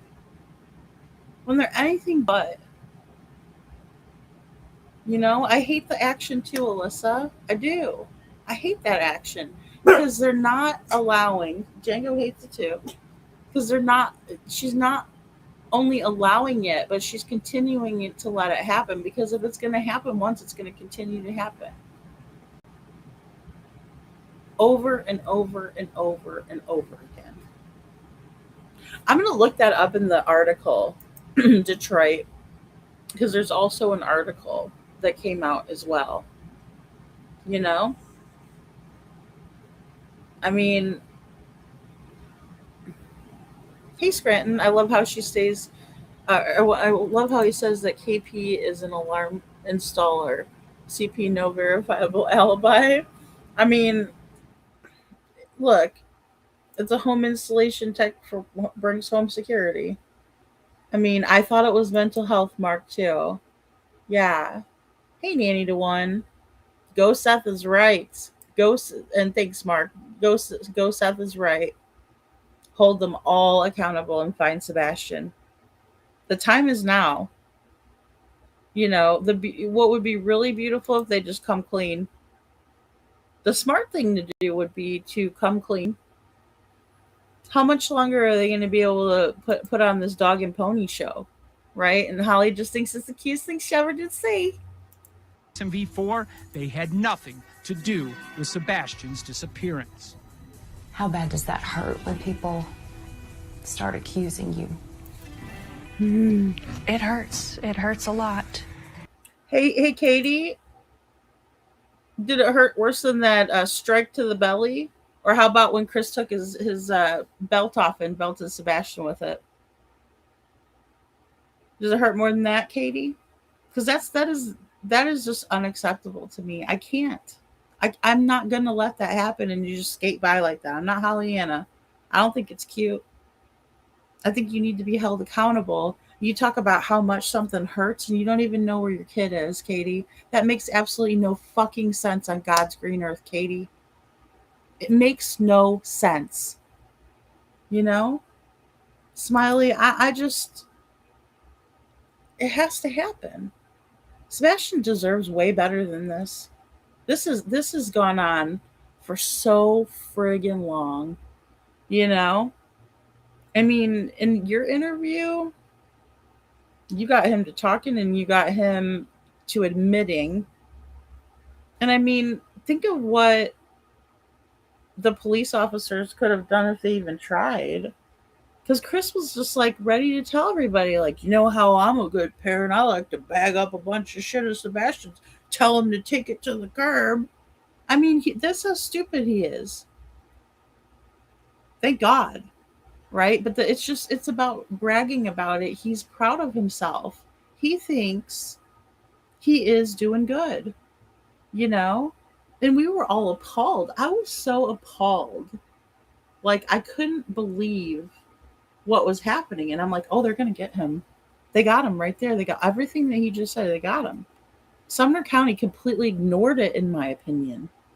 Right? I mean, I understand there was, a time where they did gather that up. But I mean, they should have been on it. Like, that's what these people do. Look at Stacey Wandra. Look at all of these nasty people that go on these podcasts. Look at Don, and that's another thing. Summer's still out there missing. Where's her reward gone to? Because, again, I'm just trying to ask the questions because now's the time to ask them, So it's just the time to ask them. KK fake red roots are showing. Well, and that's another thing, she acts so meek. That's all an act. Okay, so they were updating the system. So bring the system down the day of the upgrade day, not when your husband is hours away to protect you and Sebastian. Well, exactly. And like, how come they don't know why there's not the footage, as the lawyer was saying? How come they're not fully how come there's not a reasonable explanation for that? Like, that's where the police and the investigators come in, and detectives, right? They come and they say, how come? Why? Explain this to me, right? Make it make sense, because when it doesn't, I mean, that's a side eye. If people are not cooperating, that's also a side eye. When they're cooperating, oh, okay, well, they're going to work with you, but only to a certain extent. Cooperating is not Chris Proudfoot telling the police when and where and how he could talk to his wife. That shit would never fly with me. Right? Are they afraid of him? Because, like, that's what it seems like. It seems like alpha dog Chris and Eric Craddock has got his tail tucked between his legs. That can't be it, is it? A grown man like Craddock? Why would he risk everything for this? There has to be some good reason. They have to have some dirt on that guy. I mean, there's a lot of dirt on him that's already been out. Hello, Bliss Blessings. Good to see you. Good morning. Go Seth. Justice for Sebastian. I love the news broke on Chris and Katie's national station that they would do their interviews. I was surprised as shit. I'm not going to lie. The reporter and Seth did a phenomenal job. It's time. I mean, this was like, I was in shock. I was absolutely in shock. Like, I didn't know what to say. Well, and I had tears streaming down my cheeks, I mean, it's like, because this is what Sebastian needed and should have had to begin with. Fair, accurate reporting. So my hat's off to WSMV4. I mean, they just ignored it all like it wasn't happening. And then they had local people that were involved, Smiley, like, Miss Cluminante over there, who all along knew what the right thing was, but she chose to do the wrong thing so she could get monetize off of it. I mean, she even, well, I just won't even, we all know what happened. So, oh, Scranton, I've lost my shit several times today. I'm like, I might regret saying that later. But, really it's not, because it's a long time coming, and it also feels like a little bit of like, hey, You know, my speculations weren't way off or anything because obviously this is happening. It's kind of like when that officer acted like he did at the gathering. That's what told me that was my sign, right? Because I'm over going, oh, this is going to be all going off good. Everything was good. Everything that, we did what we did, honk for Sebastian. Everything went off without a hitch. And then here comes the hitch. I swear she said it almost hurts as much as Sebastian being missing. Well, yeah, she's catching herself a lot here, right? She's catching herself a lot, Gina, and that's the problem. That's the problem with Katie is that if she's given the chance and the opportunity, she's going to screw it up, kind of like Craddock, you know. So the worst is speech. Well, I agree, Smiley. I'll tell you, I don't go after a whole lot because I know it's just like, I'd be the umpteenth person, but you can't blame anybody for that besides the source. So, Katie, you couldn't team up with Seth because you knew all the bad things happening to your son. Right. And she knows that Seth is going to be intuitive of that. That's one thing I know about Seth is that he's very intuitive. You know? I mean, again, Seth is not stupid at all. As a matter of fact, he knows his son the best, so he's going to be the best judge of that also, and he knows Katie. He knows Katie better than Chris Proudfoot. It's just a little monster that she's become to impress Mr. Foot, right? Because I see that in Katie, in my opinion. I see that. I see that she does these things. Oh, come on, let's get together. Just like I showed you guys in the video of the comparison that I just put out.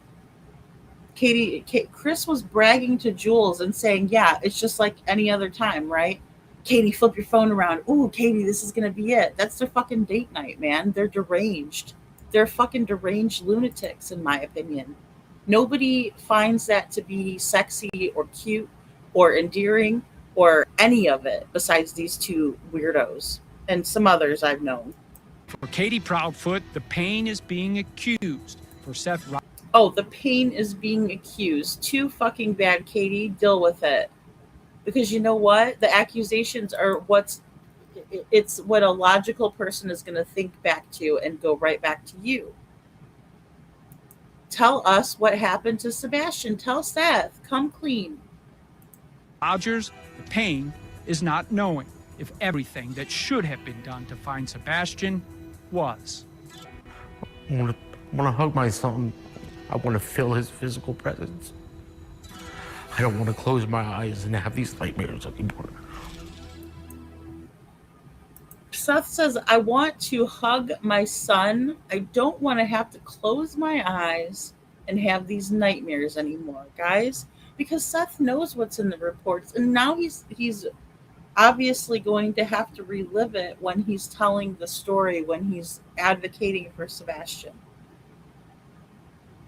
It's what a father does. It's what any of us mothers would do, because I can't say how a father acts. I'm not a father. I had one, thank God. I have a heavenly father.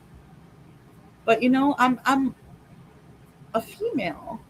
And I have no connection to Katie whatsoever in her actions. I can't. I can never support somebody who acts like this. I mean, it's just heartbreaking, Smiley. I know.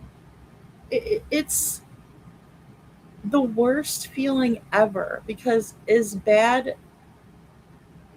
as I feel for Sebastian, I also look at Seth and I'm like, he needs to have Sebastian back, right? They need to be back with each other. So what happened and why can't we make that happen? And where's the accountability? Hate justice for noob. Where's the accountability? Where is Sebastian? Because now we have to ask for the accountability without having Sebastian here because they're refusing to say where he is. All of what we know points to that Sebastian either never made it home he was taken out in the middle of the night, or that he was possibly switched off or handed off in the morning when Katie went looking for him with her car windows rolled up. Those are the options. That is the time frame allotted. But here's the thing, there's not a whole lot of wiggle room in that. There's about 15 minutes on the drive home for the Texas Roadhouse. A guesstimate, a rough estimate. She could have hit a patch of traffic, so on and so forth. But 20 minutes is being very generous. 15 is more down to the wire. But in that would have to happen in that time frame, guys. Then we're moving to the next time frame, which is from the time they arrived home, if he made it home, until in the morning, right? 7 p.m., 6:45 to 6 o'clock in the morning. That's the next time frame that we're dealing with. On the second probability, the third would be that 38-minute window in the morning. That's what we have. Those are the time frames that we're working with, and we would have to consider that if we're considering that theory particularly. The Sebastian didn't make it home from the Texas Roadhouse theory. Then from some time from when he pulled out of the Texas Roadhouse parking lot, that we see him pulling out with Katie, to the ride home, because she does just pull right in the driveway. We don't see Sebastian. We don't know if he's in the car. That's the time we have. That's all we have. Right? Because we don't know for sure. And if it was me, again, I would get that audio, that car audio out. It's not a dash cam. Whatever the hell it is, I would have had that out. We asked the Sumner County Sheriff's Office for an interview. We haven't heard back. And tonight, there is more. Rogers also filed a second federal lawsuit, this one targeting the Tennessee Department of Children's Services. The suit claims DCS had 2 cases of alleged abuse involving Sebastian, one of them inside the Hendersonville home where he lived, but never notified his father, Seth Rogers. Both of those cases were closed without Sebastian being removed from that home. But all right, I want to listen to that again.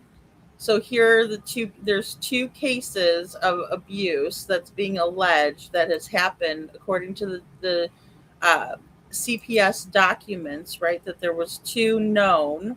We'll play that again. Hendersonville home where he lived, but never notified his father. Oh, sorry. Let me just back that up a little tiny bit more. One of them inside the Hendersonville home. Oh, not far enough. Department of Children's Services. The suit claims DCS had 2 cases of alleged abuse. Abuse involving Sebastian, one of them inside the Hendersonville home. So one of them was inside of the Hendersonville home. The other was outside of the Hendersonville home. Right? And I didn't quite catch that earlier. So I'm glad we revisited that. Thank you, IML, for the makeup brush. That's really pretty. Yeah. So that's an interesting thing. And, to kind of dissect that apart, that one of these instances happened in their Hendersonville home. Where he lived, but never notified his father, Seth Rogers. And we've all known this for so long, that they've never notified Seth. And everybody ignoring it, like Smiley was saying. You can't ignore that. That's not acceptable. Would we ignore that? If it was my child, I would not ignore that. You can't. It haunts you, as Seth is saying. You can't just say, oh, that's okay. Because we have it's our job to protect our kids, whether we're a mama bear or a papa bear. We protect our kids, In what world, Mark? And that's it. In what world doesn't the mom go to a vigil for her missing child? For fuck's sake. In what world do the step grandma and step foot of a missing child sue the father of the missing child with some wackadoo because he had a rescue ride for Sebastian? In what world is that okay? Or even how do they do that when Chris wasn't at the vigil? Neither was his mom. And they don't mind drawing attention to themselves for that. Because in no world should the family not support Sebastian at the vigil. I don't care if you don't like every person there. It's not about you, it's about Sebastian. Go there and grin and bear it. But no, they don't. They will never do it. They'll make up every excuse in the book. You know, they look like they're slamming beers, Mark. I'm telling you what. You know, it's like they think they're back in the day. I mean, shotgun and a beer. I don't think that that's what he means. I think he just means that one of them was the gut punch, in my opinion. Oh, you think both of them happened at that house? I'm See, this is what I'm thinking, Detroit, is that's maybe why they moved. Because I was under the impression that these happened both at the Proudfoot residence, like after they moved from White House, but maybe one of them happened in White House. Maybe the first, this is what I'm wondering. And again, this is speculation until we get the paperwork. Yeah, yeah. Well, the news stations never talk about the CPS reports. They haven't until now, Gina. They have no choice. That's the beauty part of it, right? They have to be fair and honest in the reporting. Now that Seth has initiated this and has filed this is some serious ish right here. It's very serious, you know. And a lot of people, believe it or not, too, like I didn't realize it, but a lot of people don't even know about what Snuggle Struggle said. They have no idea about it. They're completely oblivious. You mean our great sheriff, our wonderful, strapping young lad of a sheriff? He would, yeah, that's what he thinks. He thinks that's appropriate. That's what he thinks of a situation where there's power and control and violence and violation and stealing of one's self, dehumanizing another human being. Disgusting, disgraceful. But how do you just go about your business? Oh, yay, Sheriff Snuggle Struggle is here. No way. Of those cases were closed without Sebastian being removed from that home. But the lawsuit now asks whether that was a mistake and claims DCS failed Sebastian. We'll have more on that suit tomorrow night. For WSMV4, I'm investigative reporter Stacey Cameron. Get it, Stacey Cameron. We love you, buddy. You're awesome.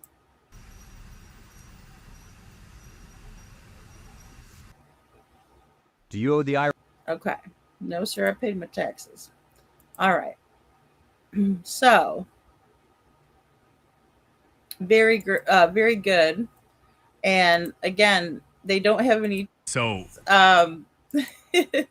Emily says they don't have any choice, and we love it. And it's a long time coming. Yeah, and Smiley, and I can almost somewhat understand it because I know that comment was a long time ago, and some people say, well, he changed, he's a great guy now. Well, he hasn't proven himself to be that, though, because he's just so always happy, in my opinion, to get up there and talk about himself and how great Sumner County is. It's the best place on earth, and, oh, gee whiz, if my kids were missing, I'd love me to be handling it. I mean, what kind of arrogance does it take to say something like that? Especially, what kind of delusional thinking is it that we're 2.5 years and you haven't come out and at least said, you know what, I was wrong about that, at the very least. And it makes me wonder if those people think that that's okay too. Like, it's okay to just struggle with that's all that is. It's so demented, and I don't think it ever changes. No, if you have that warped of a view on things, then that's a major problem. And again, to give it context, Sheriff Snuggle Struggles he had tagged his current girlfriend with that mess. You know? Weird. Just talk about bombshell reporting, right? Again, it's been 870 days since Sebastian Rogers first went missing. And this was a story that captivated not just the mid-state, but really all across the nation, right? It is not often that a teen like this just vanishes. Okay, and he didn't. Faye is from, I'm going to shout out some of these places, right? We have Greece, we have Australia, we have the UK, we have Africa, we have parts of South Africa, right? Our good friends all across the United States, Canada, right? So many people, Ireland, know about Sebastian, are praying for Sebastian, have actively followed Sebastian's case. You underestimated the situation, Mr. Foot, Mr. and Mrs. Foot. Hey, Trishy. Trishy, I'm sorry. I'm just freaking wired for sound, you know?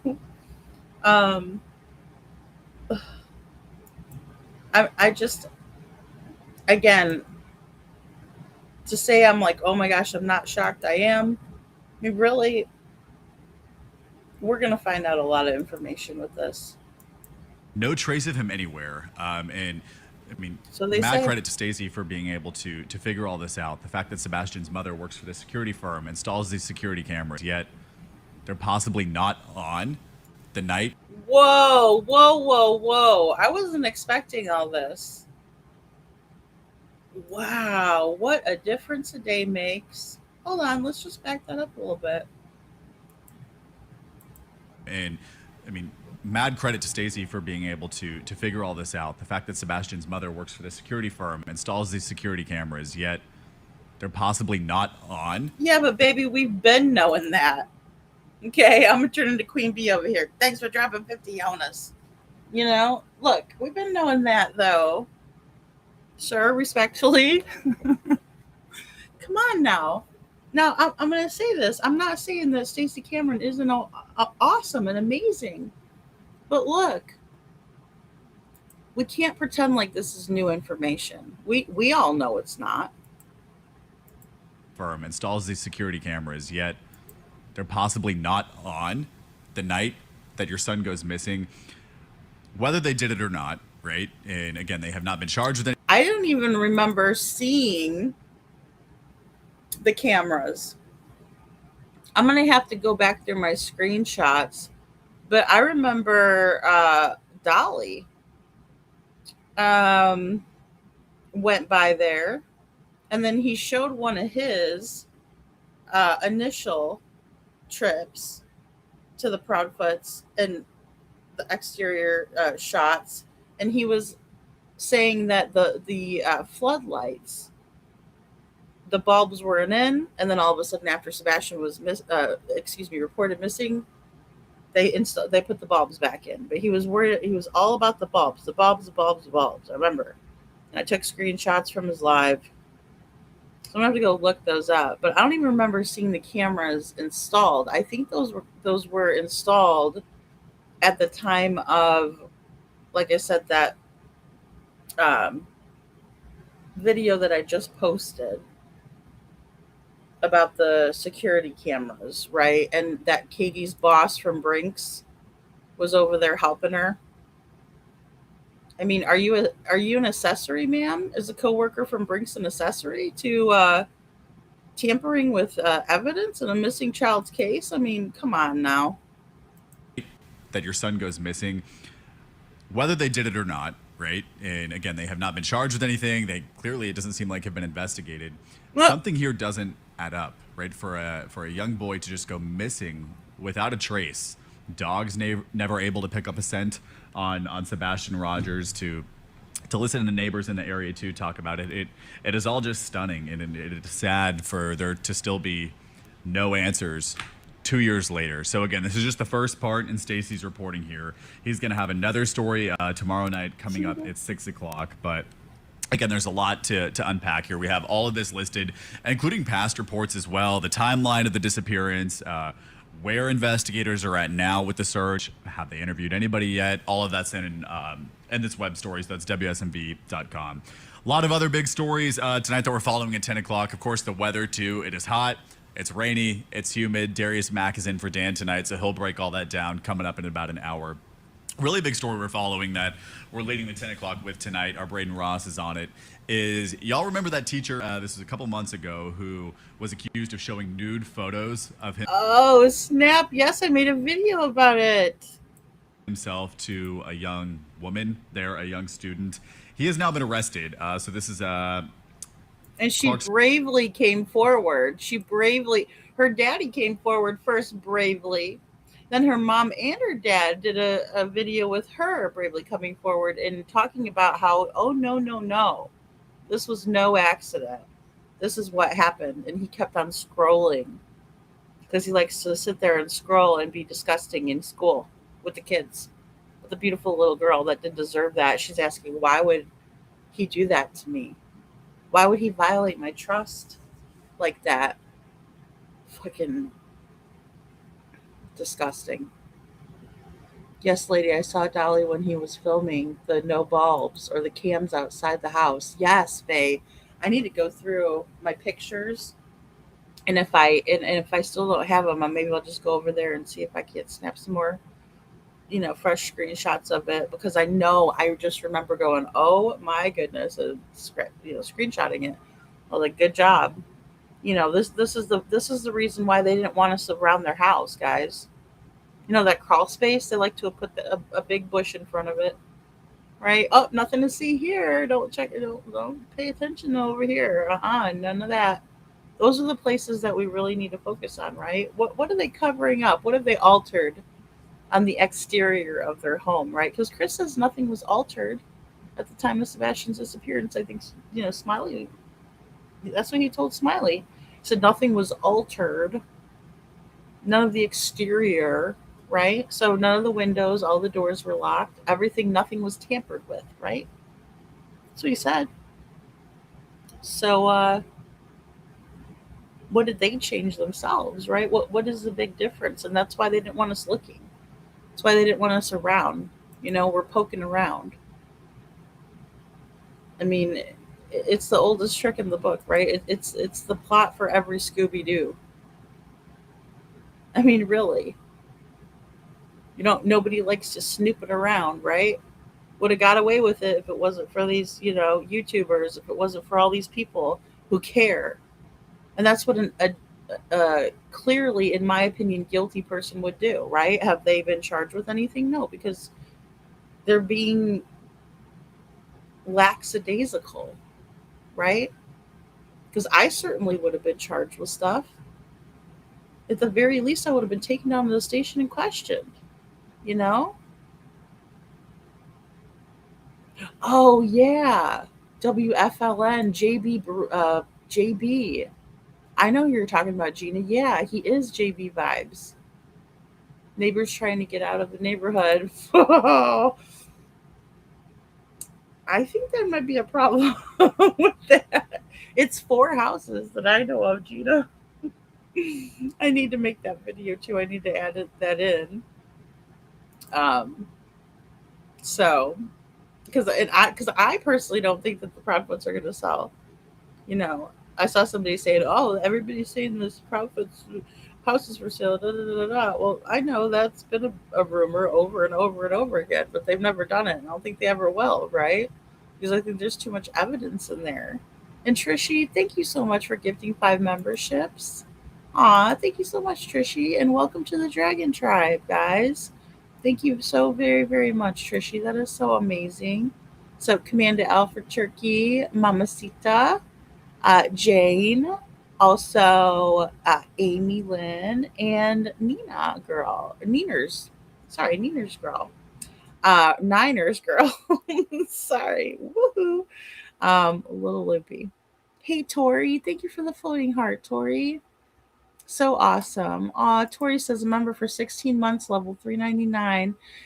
It's so great to see you all this morning. Well, Tori, it's always great to see you, and I so appreciate you. And thank you for being a member for 16 months. Oh my goodness, girl.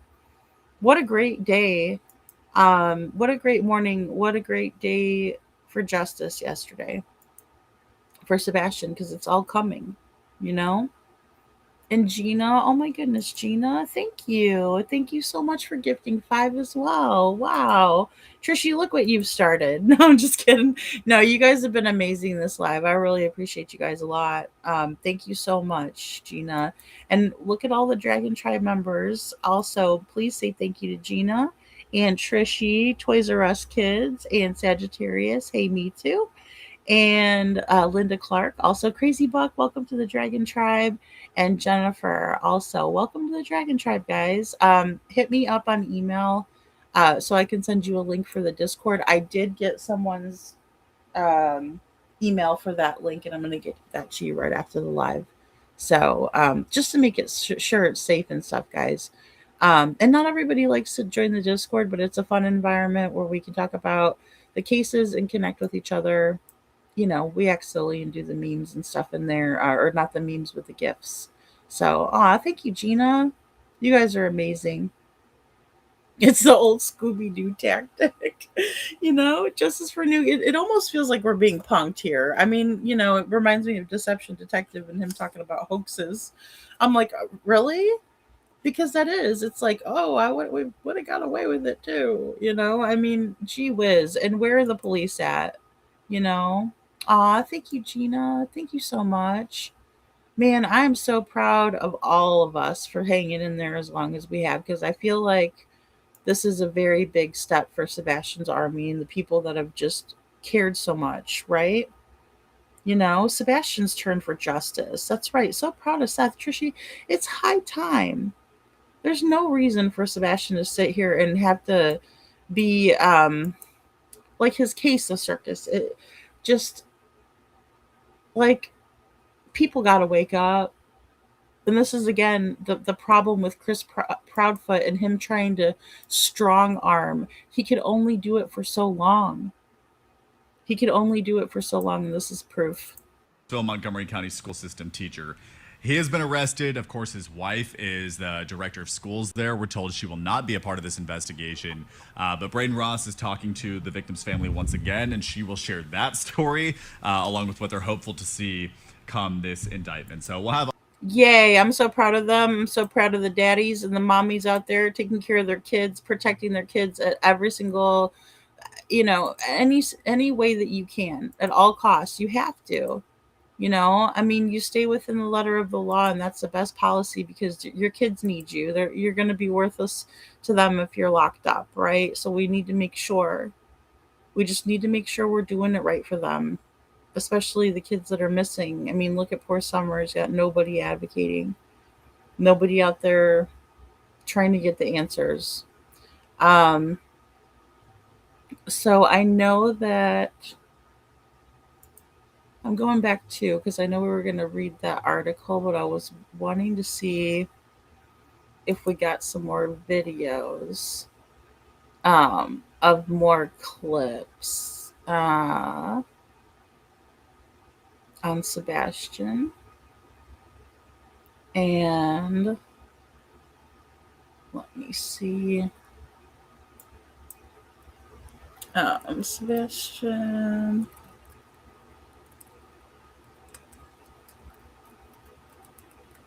We'll just do a search too. 14 hours ago, I know we did that one. Here we go, News 10. Here is News 10. And I expect, Bullhorn Betty's on. And I expect to see many more news stations covering this. This is a hot topic, hot news, big news, breaking news. So here we go. Whoop. Hold on, just wait a second till I can share you. All right. Oh, are those handcuffs that are just straight up on the screen like this? Whoa, that's interesting. All right. There we go. Oh, look at those. A father is suing Tennessee's Department of Children's Services and the Sumner County Sheriff's Office. He says both agencies failed his son, who disappeared more than 2 years ago. Sebastian Rogers disappeared from his mother's home northeast of Nashville back in February 2024. He was 15 years old. Within hours, authorities launched what they described one of the largest missing child searches in Tennessee history. Rogers' father argues that investigators mishandled the case. Both lawyers, or lawsuits rather, are moving through federal court. All right, July so 4th, 2026, Horn. Sorry, Vinny, not that. So federal courts. They're moving through the federal courts. We're gonna have more information as soon as they come out. Tori, thank you, and thank you, little Miss Sharon. Aw. Summer's grandma got the hell out of there fast. Yes, she did. Grandis like to have, left like Detroit. Well said. She said like grease lightning. I mean, shoo, bye.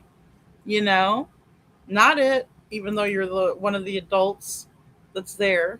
Thank you, witchy mama. So I mean, oh my god, this is the stuff that has to be stopped. There's no reason for that to ever have happened, or that whole deal is another situation entirely that could have been prevented, that should have been handled differently, that needed to be investigated further. I mean, gosh, we need to do also a live on Summer. A major update. I wanted to show Matt Thibodeau because he does really great. He does very great shorts, and we'll watch a short here. Just share it in. Yeah, let's see what Matt has to say, because I am going to have to get off of here pretty soon. So just a few minutes ago, I posted how At Night released a statement basically saying that they are no longer accepting tips when it comes to Sebastian Rogers' case, and they are now no longer searching, but they are now going to the case review, which is their final involvement piece in this case. Well, Seth Rogers this morning actually ended up filing a federal lawsuit against both the Sumner County Sheriff's Office and the Tennessee Department of Children's Services, accusing both agencies of failing his son before his February 2024 disappearance and during the investigation that followed. This lawsuit marks the first formal public challenge by Sebastian's biological father over how officials handled his son's welfare and his son's disappearance. The case could potentially lead to the release of investigative records that reportedly include allegations of both physical and verbal abuse inflicted upon Sebastian by way of his mom and or stepfather, internal communications, child welfare documents, and sworn testimony from law enforcement and DCS officials as they move through federal court. Boom. I mean, all of that, guys. I'm over here. I'm just like, it's going to be a lot. And here's Matt breaking it down. There you go, Matt. Thank you very much. Here it is, folks. We're going to see all of this information trickling out because there's formal, now written, documented complaints that is outlining what the courts are going to be hearing in this federal filing. After more than 870 days without answers, Seth Rogers says that his focus still remains on finding his son, despite all of these agencies stepping away and no longer focusing on him. He says, quote, "I need my son home. There's nothing else." Now, one lawsuit names the Sumner County Sheriff's Office, Sheriff Eric Craddock, and Detective Brandon Carter, alleging investigators mishandled the missing person case from the beginning. Yes. yes, the two of you, yes. All right. You can't be skirting accountability dodging phone calls, making up your own rules. I'm just going to text you. Who says that? You know? I would love to be a fly on Kathy's wall this morning. I'd be watching my ass though, so I wouldn't get swatted. Oh my goodness, because you know she's waiting to kill anybody and anything that she can get away with, in my opinion. Oh my gosh. Just a full-on come apart where Chrissy Pissy Pants gets it from. You know? Gina. Faye. This is me too. Aw, thank you, Witchy Mama. There's our Summer. Poor Summer, you know? What the? Ugh. I mean, unbelievable. The amount of time, resources, money for operating off of the assumption. Forgot his manners, you know, didn't teach him not to assume. The complaint alleges that authorities failed to properly secure the home as a potential crime scene, failed to follow key leads, and did not dedicate enough resources to finding Sebastian. The second lawsuit targets the Tennessee Department of Children's Services, alleging the agency failed to protect Sebastian despite 2 previous investigations involving the teenager that were later closed by them. The complaint names several DCS officials, including Commissioner Margie Quinn, a caseworker, a supervisor, and a... Oh, Margie Quinn, eh? Margie Quinn. Oh, hello, darling. Nice to see you.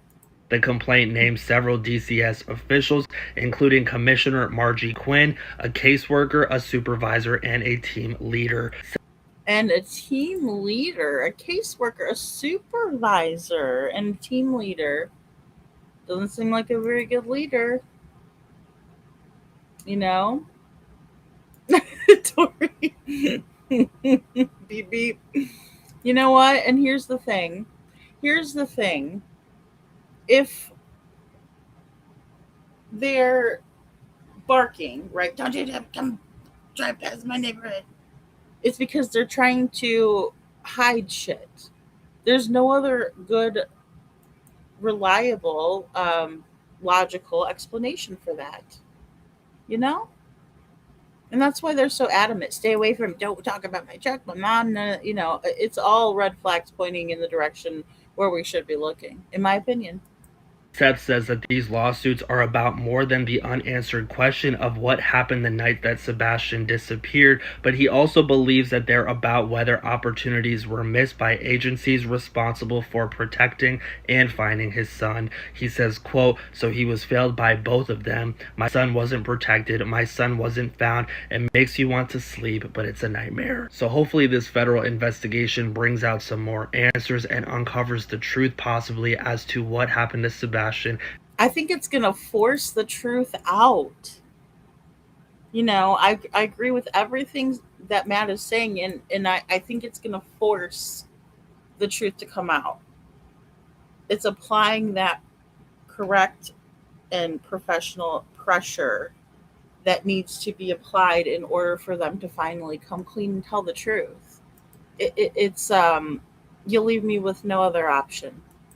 And by the hands of whom, fingers crossed. And if not that, at least hold these people accountable for failing to do their jobs properly so that more people, more children, more families are not failed by these individuals and failed by their departments in the future. Hey guys, so just a few minutes ago, I posted... That's the only thing that we can hope for in this as well. There are so many wonderful outcomes that can happen as a result of this. And a lot of it is holding people accountable. The big one is accountability. Where is the accountability? Well, we're about to see accountability, in my opinion. Sebastian Rogers' dad sues the sheriff and DCS. Vidi Politan speaks on Jean Bonnet. Okay. Let's see. This is another short. A boy. I think. Oh, this is one of the ones I shared as well. Boy with autism vanished from his Tennessee home in the middle of the night. And now a federal lawsuit says the Sumner County Sheriff's Office botched the investigation and may have missed their chance to solve the mystery of Sebastian Rogers' disappearance. The 15-year-old was living with his mom and stepdad in Hendersonville at the time. It's now been almost 2.5 years and still no arrests, no suspects, and no answers to the question, where's Sebastian? I need my son home. I need my son home. That's Sebastian's father, Seth Rogers. He's behind the lawsuit. It claims investigators never secured the home as a potential crime scene, never determined why security cameras weren't allegedly working when Sebastian went missing, never independently verified the alibi of Sebastian's stepdad. And the suit also accuses investigators of not looking into why his mom allegedly canceled a doctor's appointment 3 days before Sebastian went missing. Sebastian's mom and stepdad didn't want to talk about the claims, and they have never been identified by investigators as persons of interest. The sheriff's office also said no to an interview. I still believe he is alive. The lawsuit asks a federal judge to order additional resources for the investigation, and it seeks more than $10 million in damages. All right. There's no amount of money that any of us could say would adequately or appropriately solve the situation at hand, right? There's no amount of money, but when it comes to a civil matter, that's where, as Trishy is saying, discovery process is going to be the key. It's going to reveal the truth. And you also have to ask for and seek out those damages. Because if somebody was just go to the court and be like, well, it doesn't matter to me. I mean, I'm not here for the money. It's a principle of what you have gone through, and the court seeks to make you whole again. But the fact of the matter is that you cannot be whole or become whole again when a part of you, a piece of your heart, your child is missing and you don't know where they are. You know? So, thank you, Trishy. I mean, and it's a part of that, you know? Good morning, Sam. And also, I also saw I am Elsa's just been on forever, you know. Yeah, I've been on the whole night. I don't know about you guys, but it's gonna be hard for me to go to sleep knowing that. Also, an extra detail. We've known for the longest that that Seth likes to take his belt off and hurt Sebastian with it. The fact that he's throwing his pig hands all over him and striking him in the stomach, that's enough to make me sick. A boy with autism vanished from A boy with autism in the state of Tennessee, it's illegal. You know? It's illegal.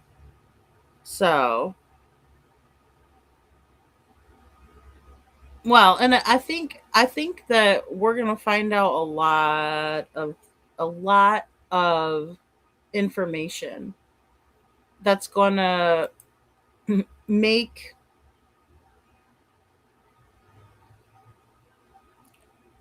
us sick and raise more questions.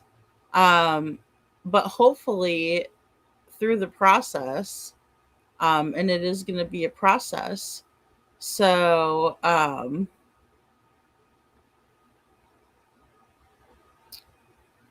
mean, it just remains to be seen. I think it's a positive step in the right direction. Not allowing for this Pollyanna crap to keep continuing. Sebastian Rogers, I think, okay, that's the one we just watched. I think we've hit many of the ones that are on YouTube. We did watch that one. Channel 10 did like a 38-second one. All right, guys. I'm gonna go ahead and say we've hit all of the information that we're gonna get today because I wanna read you guys the filings out as soon as they come on. So in order for that to happen, I'm gonna need to catch some Z's. Um, you know, so yeah, CP likes the belt Sebastian. CP likes to take his belt off and he bragged about it to everybody. We've known that for quite a long time. Um, we've known about that for quite a long time. The new information is that Chris struck Sebastian.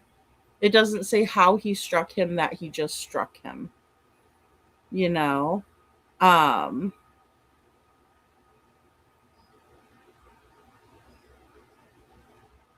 Sam says, Seth answered my question in Betty's chat. I asked if the appointment that was canceled was alarming, knowing what the app was, the appointment was for. And Seth said, yeah. Well, yeah, I mean, it would be alarming to me. I mean, she didn't reschedule it, Sam, I mean, I don't know if you have kids, but if your children have a health appointment, whether it's mental, physical, because they're sick, a well check, baby check, for example, any of that stuff, you don't just cancel it. You make another appointment, right? Whether it's with that particular healthcare provider, or you're searching for a second opinion, you're always going to follow up with that, right? Because there was a reason that you made the appointment to begin with. It's just logical. Trishy says you could even replay stuff that you played earlier since I was sleeping. I know, Trishy. Um, there's just so much, fair, honest reporting finally after how long, you know? And it's going to continue to come out, and there's going to be nothing that Chris Proudfoot can say or do about it. He's going to have to be pissed off at the fucking free world because there ain't shit he's going to do about it, you know? Well, been a while since I pulled a group all-nighter. Good morning, beautiful people. Hey, my PTSD. We're still here. Sebastian's army. That's right. I can't sleep, like, just go to bed like, oh yeah, okay, well, I'm gonna call it a night since we found that out. Like, that's absolutely appalling and wretched. I don't care if I have to be on here a fucking billion hours. you know so Mark's making breakfast. Oh my goodness. I gotta drive into work. I'll listen while I drive though. Love you, Trishy. I hope you have a great day at work. Um, so yeah, they all know. They've all known, Sam. All of these hate channels have known all of this. They sent the information from that Seth had was sent to Michaela Cleveland, and then Michaela Cleveland took it upon herself to start spreading the shit around. She's lucky. She's damn lucky because she deserves to have accountability for doing that. It wasn't her business to share. You know, Katie had no problem with that though. She wasn't going after Michaela Cleveland for that because God only knows she's probably in cahoots. In my opinion, could have been. You know, so it's unbelievable. Oh, oh my God, my PTSD. And that's the thing. I mean, it's not a good or logical way to parent at all. Oh yeah, Tori, we're gonna get into it. It's all gonna be under that federal filing, and we'll be able to understand everything fully. You know, and I'm hesitant to make accusations about things that I don't know because we're gonna know. You know, I also don't like going into those kinds of things blind because I want to have a deep understanding of what we're talking about and how we're going to talk about it. But as soon as I can get that information, I'll do it. Um, so I know. I wonder what the excuse is, and I wonder if she'd ever canceled before and then straight up didn't make another appointment. Because that shows that Katie is lacking in maturity and doesn't understand how to do things correctly. In my opinion, I mean that's not what you do. As a parent, you just don't do that, and a lot of doctors' offices also frown upon that. They want to know why you're doing that kind of crap. Katie has one son to deal with, and that's Sebastian. She doesn't have, multiple little rugrats, hanging around. And she's got to switch this one, and this one's got this, and oh my God, this one just got an earache, or oh my gosh, this one just fell sick. No, she doesn't have any of that shit. She has no excuses, in my opinion. Not an excuse, but we'll see what she has to say for herself because she's going to be having to talk real soon with her lawyer right there with them, with bells and whistles on. You know? Yeah. Oh, yeah. Oh, good point, Gina. Holly and Pollyanna Thompson over there supported Grant Solomon's dad. They're good friends. Well, of course she does. She doesn't care what kind of evil crap goes on because she'll champion them. She'll white knight for them. We've seen her do it with the Proudfoots. You know, I hope the FBI comes in fully. You know, Penny Moore says jumping on. So proud of Seth. Hey, Penny Moore, good to see you. DCS will call the medical neglect if they did often. Well, and the thing is they're alleging the two, right? So there's 4 reports were for other instances. And again, it's going to all come out. Everything's going to come out. The truth will come out. They were worried about Machete. Oh, they're so worried. Oh, we're the victims. Their little Darvo crap, right? Deny, attack, reverse the roles. Oh, we're the victims. Feel sorry for us. Katie, how badly does it hurt you? Now, I want to know how badly it hurts her that her son's been missing for 2.5 years. That's the topic of conversation. You know? Yeah, the priorities are way out of whack. Justice for Nuke, that's it. And as a parent, we can't see that. We can't understand that. Yeah, she canceled the appointment 3 days before Sebastian went missing. She canceled the appointment allegedly on Friday. So, hello. Hey, Justin, good to see you. Good morning. Diane says CP is a sadist. He likes to hurt women and children. However, he's afraid of men. Well, I just wish I could ever recall a time where he actually picked on somebody that was his own size, right? I mean, we've watched him bash Seth over and over again, be rude, forget his manners, over and over again, And Seth has maintained the fact that he's Sebastian's dad and that Sebastian needs him to advocate. And that's Proudfoot's saving grace right there. That's why he knows he could try to push that envelope again and again and again. And Trishi says Tennessee does not have a good track record in CPS realm.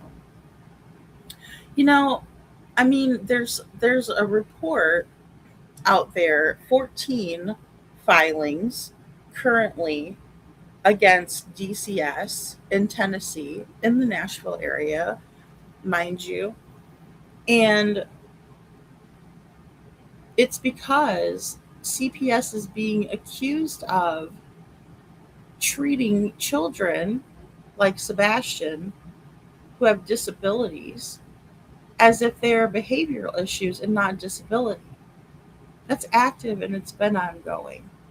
And the main issue there is that's exactly what they did to Sebastian. That is precisely what happened, because I couldn't for the life of me for the longest time figure out why Katie and Chris were looking to put Sebastian in a juvenile type facility, right? Like a juvie, like where kids are being bad and they're smoking cigarettes and they're drinking and they're whatever. I'll do what I want, you know? It's like the Maury Povich kids, right? The Scared Straight. We watched it back in the 90s, 2000s, whatever, you know? And those are the kids that you would expect to see go into those Scared Straight or these whatever group facilities, right? They've been in trouble. They're getting arrested. They're hitting their mom. They're disrespecting people. They're hurting their siblings. They're hurting animals. They're doing bad things, right? We don't expect to see that in a child who has autism, who has a rare chromosome deletion. But CPS is the one, and the only one, by the way, DCS in Tennessee, excuse me, who can write the referral and give it to the parents to get Sebastian into Bledsoe Youth Academy. Bledsoe Youth Academy is given money by Tennessee Mental Health. They receive funds, right, annually, most likely, but they're also owned by Youth Opportunity Investments. Again, the only way that a child can get into that facility is by a DCS referral. I can't wait till that shit hits the fan. I'm ready for it, because all of the digging that we have done, that's all.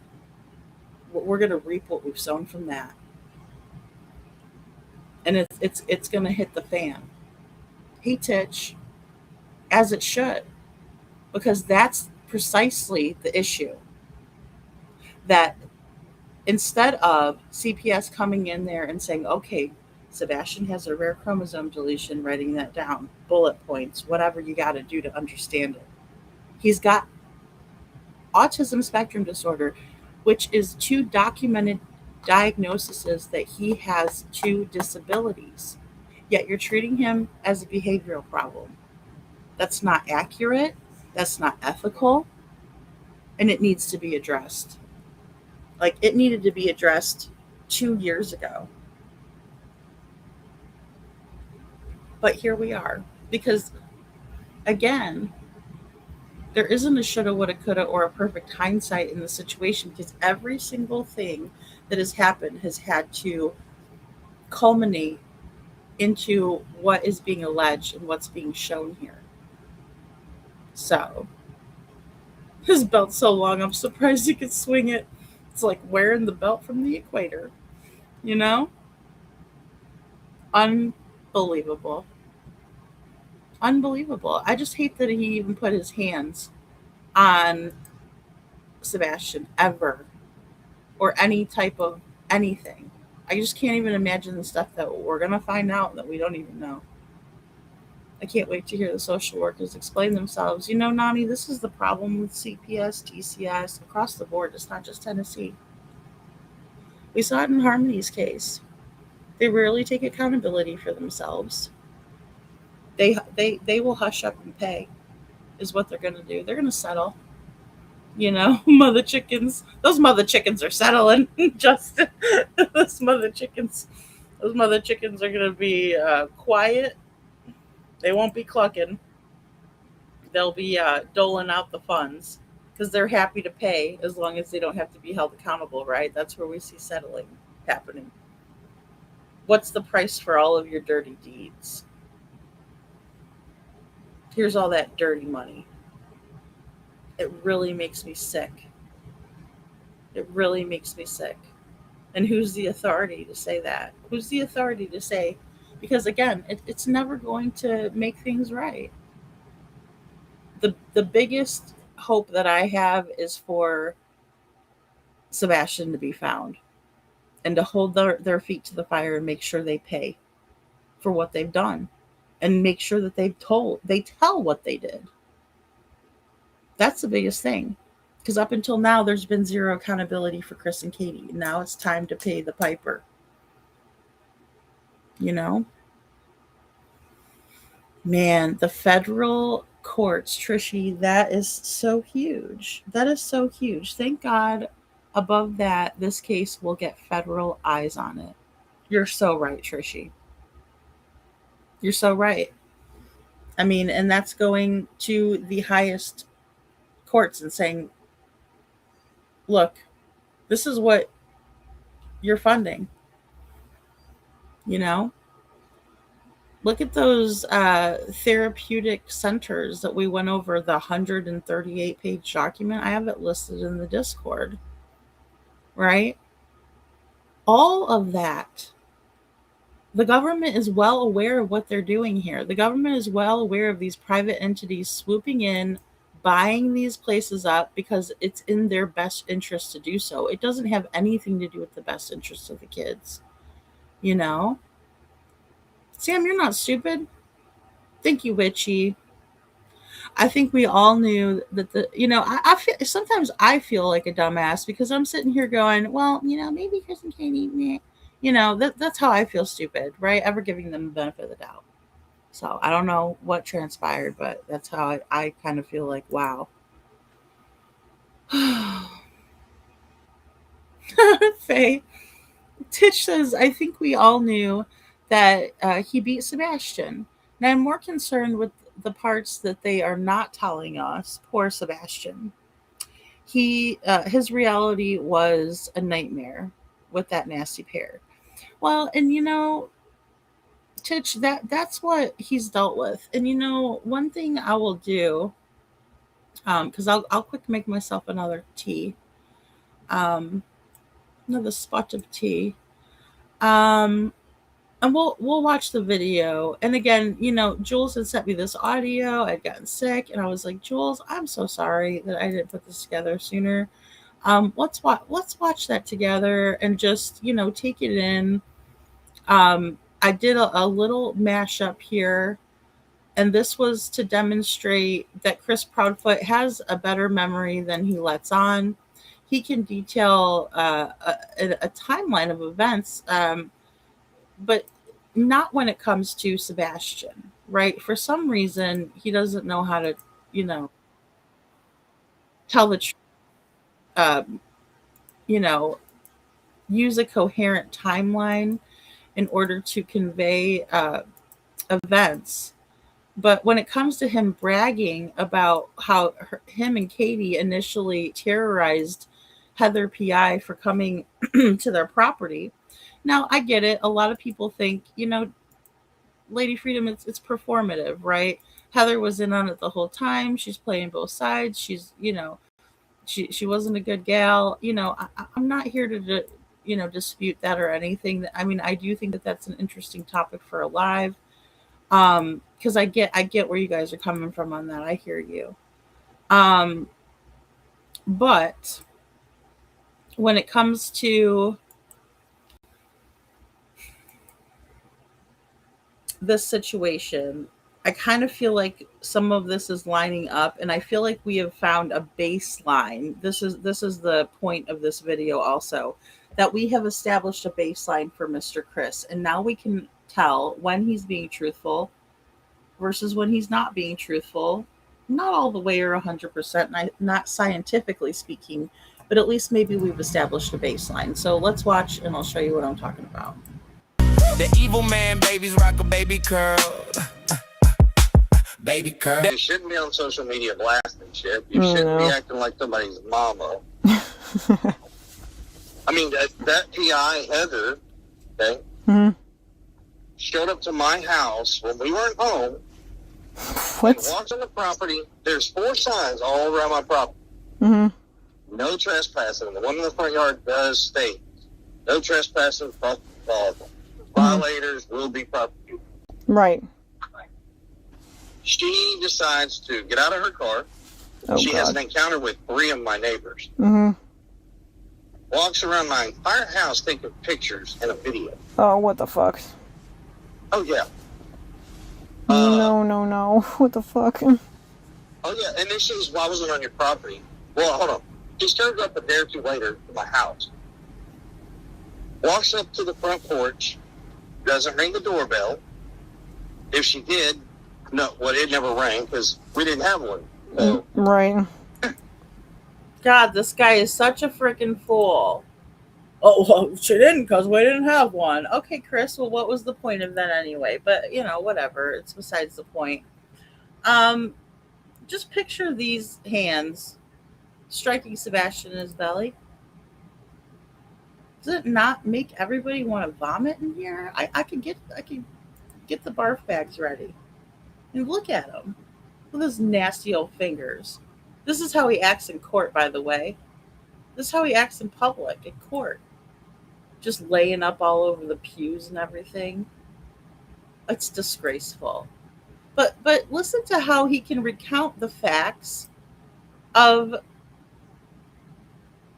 the events of one day to the next accurately. No. What the fuck? oh yeah, and then she was, why wasn't on your property? Well, hold on. She started up a day or two later to my house. Walks up to the front porch, doesn't ring the doorbell. If she did, no, well, it never rang because we didn't have one. So, Right. but my wife's boss and another coworker in the house, and we are upgrading our security system. Yeah. But she's sitting there kind of looking through the glass door, and then my wife boss noticed, walks out and says, "Can I help you?" Oh, that's weird. Yeah, I'm Heather Cohen, and I'm looking for Katie. Well, can I tell her who you are? And so my wife comes up. We're on the phone, mind you. Mm-hmm. Can I tell her who's? Yeah, my name's Heather. I came by yesterday. Hi. All right, that was Katie's boss, according to Chris. Yeah, who is it? Can I tell her verbatim? You mean to tell me that you can remember all of this clearly and accurately, but you can't remember your script on what happened to Sebastian or what y'all were supposed to say? Oh boy has a damn good memory when he's bragging, doesn't he?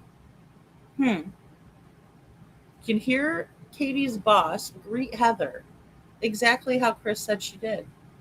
Baseline established. Katie, what can I do for you? Are you the woman that trespassed my property yesterday? I actually didn't. I walked down your neighbor's property and then down the easement and then up the other side. That's not an easement. I own that. That's my property. Well, the fence says no trespassing. I didn't come on the property. That is my property. The easement. Yeah, and he's damn proud of this interaction. You see that? That's my wife. That's how we do it. Are you kidding me right now? This is what he has a great memory of, right? Because he loves to brag about Katie doing dirt with him and the Foot Clan. Just as Nina describes how they do shit. I mean, this is proving Nina's recounting of events and how she was treated. You're treating Heather the same way. You and Katie are disgusting, in my opinion. You're sick. You get off on terrorizing women together. That's disgusting, Katie, in my opinion. The public easement. I own it. It's mine. I own it. I am here to try to clear you. So I don't need you to clear me. So I don't know why you're being defensive with me. Okay, so can I ask you a question? Absolutely. First, can you identify yourself? I did already. My name's Heather, private investigator. Well, you're coming to my house. And you're I am. I'm investigating the disappearance of your stepson. So do you want him found or no? Because if you do, then why would you have a problem with me coming to talk to you guys? Well, real simple, because we're asking you questions and you're telling us that you can't answer those questions, so why should we answer any? I absolutely did not trespass. There's no such thing. There's nothing, there is no such thing as a public easement. It's not posted. I own it. I have signs on. Okay, your fence has a sign. I didn't talk about it. Inside of okay, take it up with, if you want to report it to law enforcement, do it. Take it up with them. I am trying to help, okay? So if you want somebody to help you, that's what I'm doing. Okay, well, so calm down, talk to me like civil human beings. I'm trying to help find him. I've been talking to sex offenders in the area. Law enforcement has done that. Okay, and I'm going to do it too. I mean, he's yelling and screaming in the background, and her boss and her coworker allegedly are there, according to him. Don't take it from me. I wasn't there. He said it, and he's over there, and he's acting this way. I can't think of the top of my head many bosses that would have been like accepting of that, okay with that, impressed by that. I would feel like I wanted to go crawl into a hole somewhere and expire, because that's how embarrassed I would be. Katie's not embarrassed. This is her man. She's super proud of him. Good job, baby. You know, fucking what the hell is happening? Justin says the person who installs security systems, cameras, and doorbells, and none of them are working. Convenient. Now they upgrade. Right. And it's not an update like, oh, the system had to reboot. The system is performing an update, right? Going from one software update to another, right? No, it's an upgrade. And Katie has enlisted her boss to come and help. Like, who is this boss that helped? Like, who are you? Because you, ma'am, know, or sir, know something. So does the coworker. And yet you guys have sat here quiet this whole time. How do you cope? Because I couldn't do it. I couldn't keep my mouth shut. I would have went running to the authorities after witnessing this debauchery, this full-on man-baby fit Chris is having. And he's screaming in the background, you guys. Like he's yelling like an irate lunatic that he is, in my opinion. Too, because I'm working it too. And I have that right, and the person that hired me has that right. Anybody has that right. He's also blatantly accusing me of murder when I didn't. I haven't accused you of shit. I didn't say you did. I said he did. Okay, well, I'm trying to decide who is on my radar and who is not. She walked up to the door and literally goes, "So you're the woman that was on my fucking property." I was like, "Turn your fucking FaceTime on. I've got to see this shit." Oh, God. She turns that thing on. I ripped into fucking Heather. Wow. Turn it around, baby. It's date night. We didn't expect this. Are you kidding me? Can't wait to brag to Jules. Can't wait. I mean, this is exactly what Nina described to us. But Chris and Cruella DeVille, mommy, are saying, oh no, she's a liar. I can't believe that woman would have the nerve. Oh my God, the nerve of her to lie. Oh, bullshit. The nerve of her to lie? More like the nerve of you. It's like, well, I wasn't on your property. Actually, you were on my property. There's no fucking easements, and as a PI, you should probably fucking know where you're going and what you're walking into before you do it. Mm-hmm.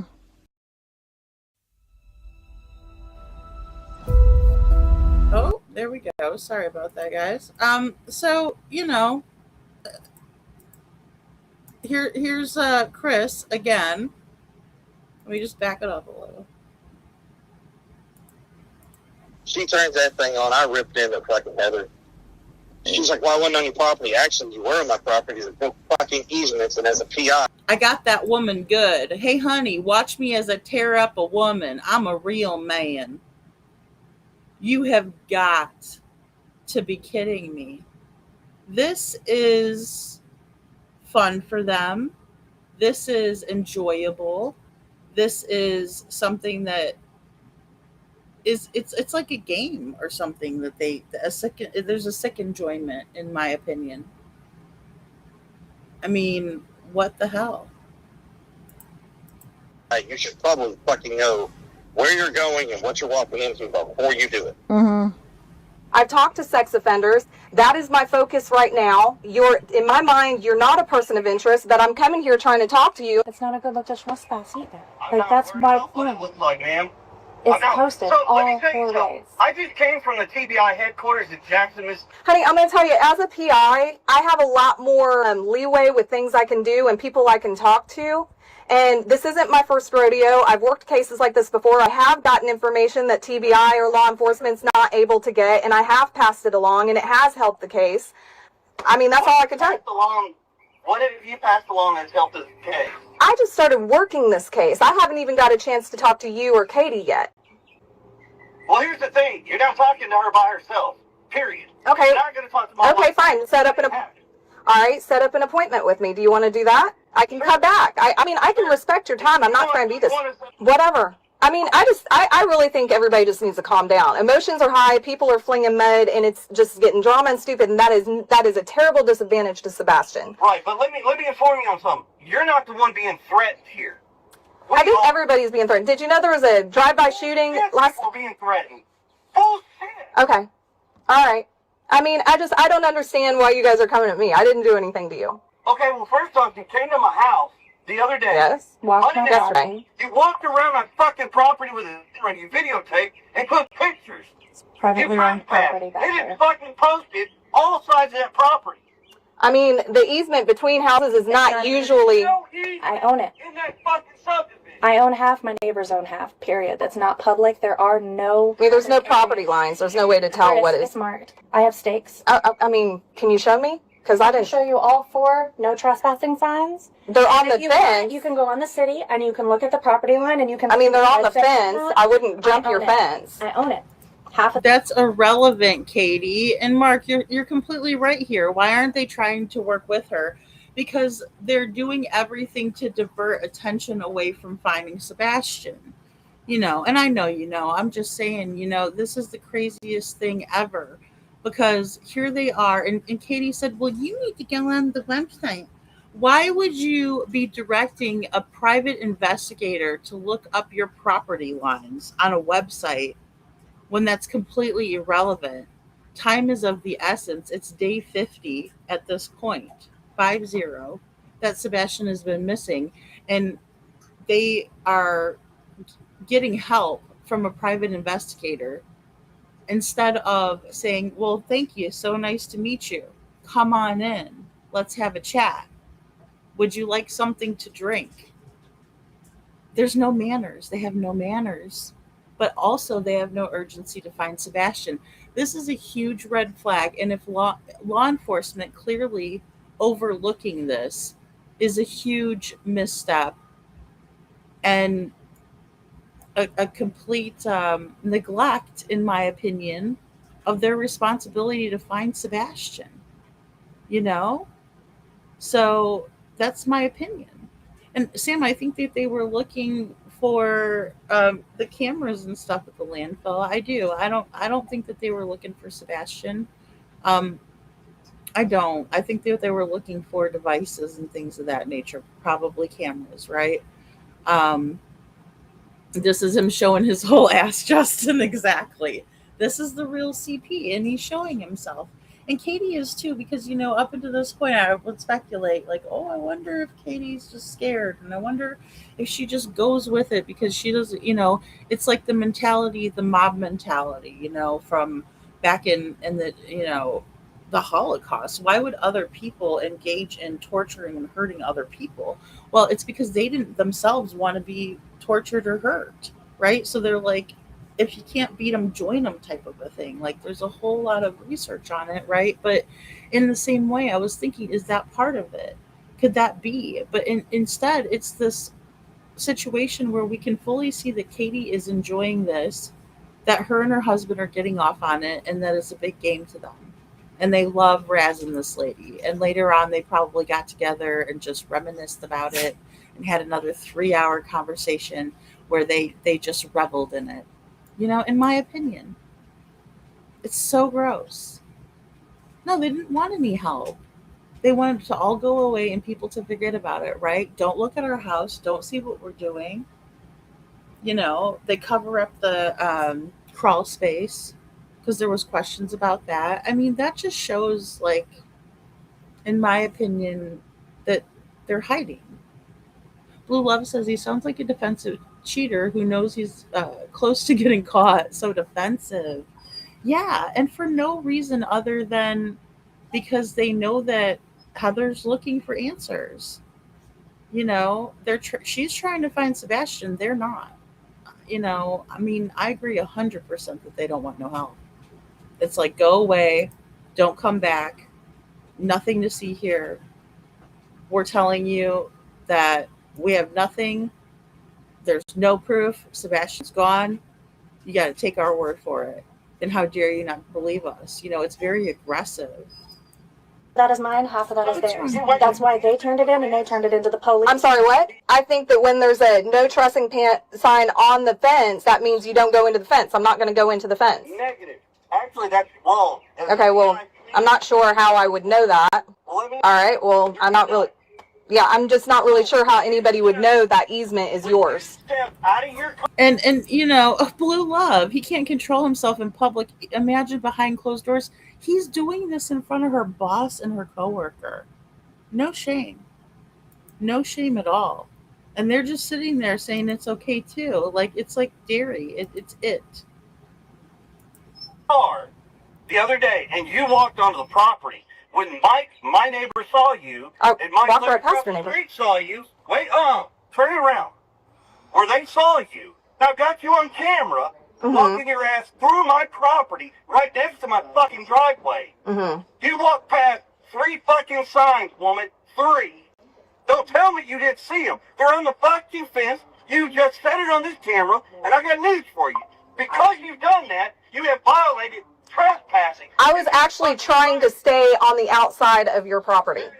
Okay, well, I don't know how I would know that that's not... Add the detectives into this so that they can see her and find out what she... I just left the sheriff's department. I've talked to Tim Bailey. I've talked to Sheriff Weatherford. I've been talking to all of them. So, anyway... Okay, well, first off... But why is this the focus instead of finding Sebastian? It's a waste of time right now. We're arguing over a property line, like when there is a missing child. We're arguing over a fucking safe. I'm not showing up here to do anything to you except for Oh my God. Why am I always shocked by this? Like, I've listened to it a billion times. I know you guys have too. But this is like wild that he's... I mean, this is what I'm talking about when he's literally throwing a man baby fit. I could just picture his boobs jiggling. I'm serious, because he's having that big of a fit. Your son. No. I'm not a threat to you. Son. All you had to do was pick up the fucking phone and call us. Wow. That's not how I operate. I talk to people in person. That's what I do. Also, listen here where she says, that's not how I operate. And then listen to what Chris Proudfoot says to Jules. No, that's not shit at your job. PIs don't call people. They show up at their houses. Well, I got news for you. Okay. Are you going to set up an appointment with me, or do you just want to keep yelling at me? This is really ridiculous. Like, this is the drama that's a disadvantage to Sebastian. He's not going to be found this way. Answer my question. What the hell are you going to do to help find our son? I am knocking on doors, talking to sex offenders. Have you ever wanted to see your home from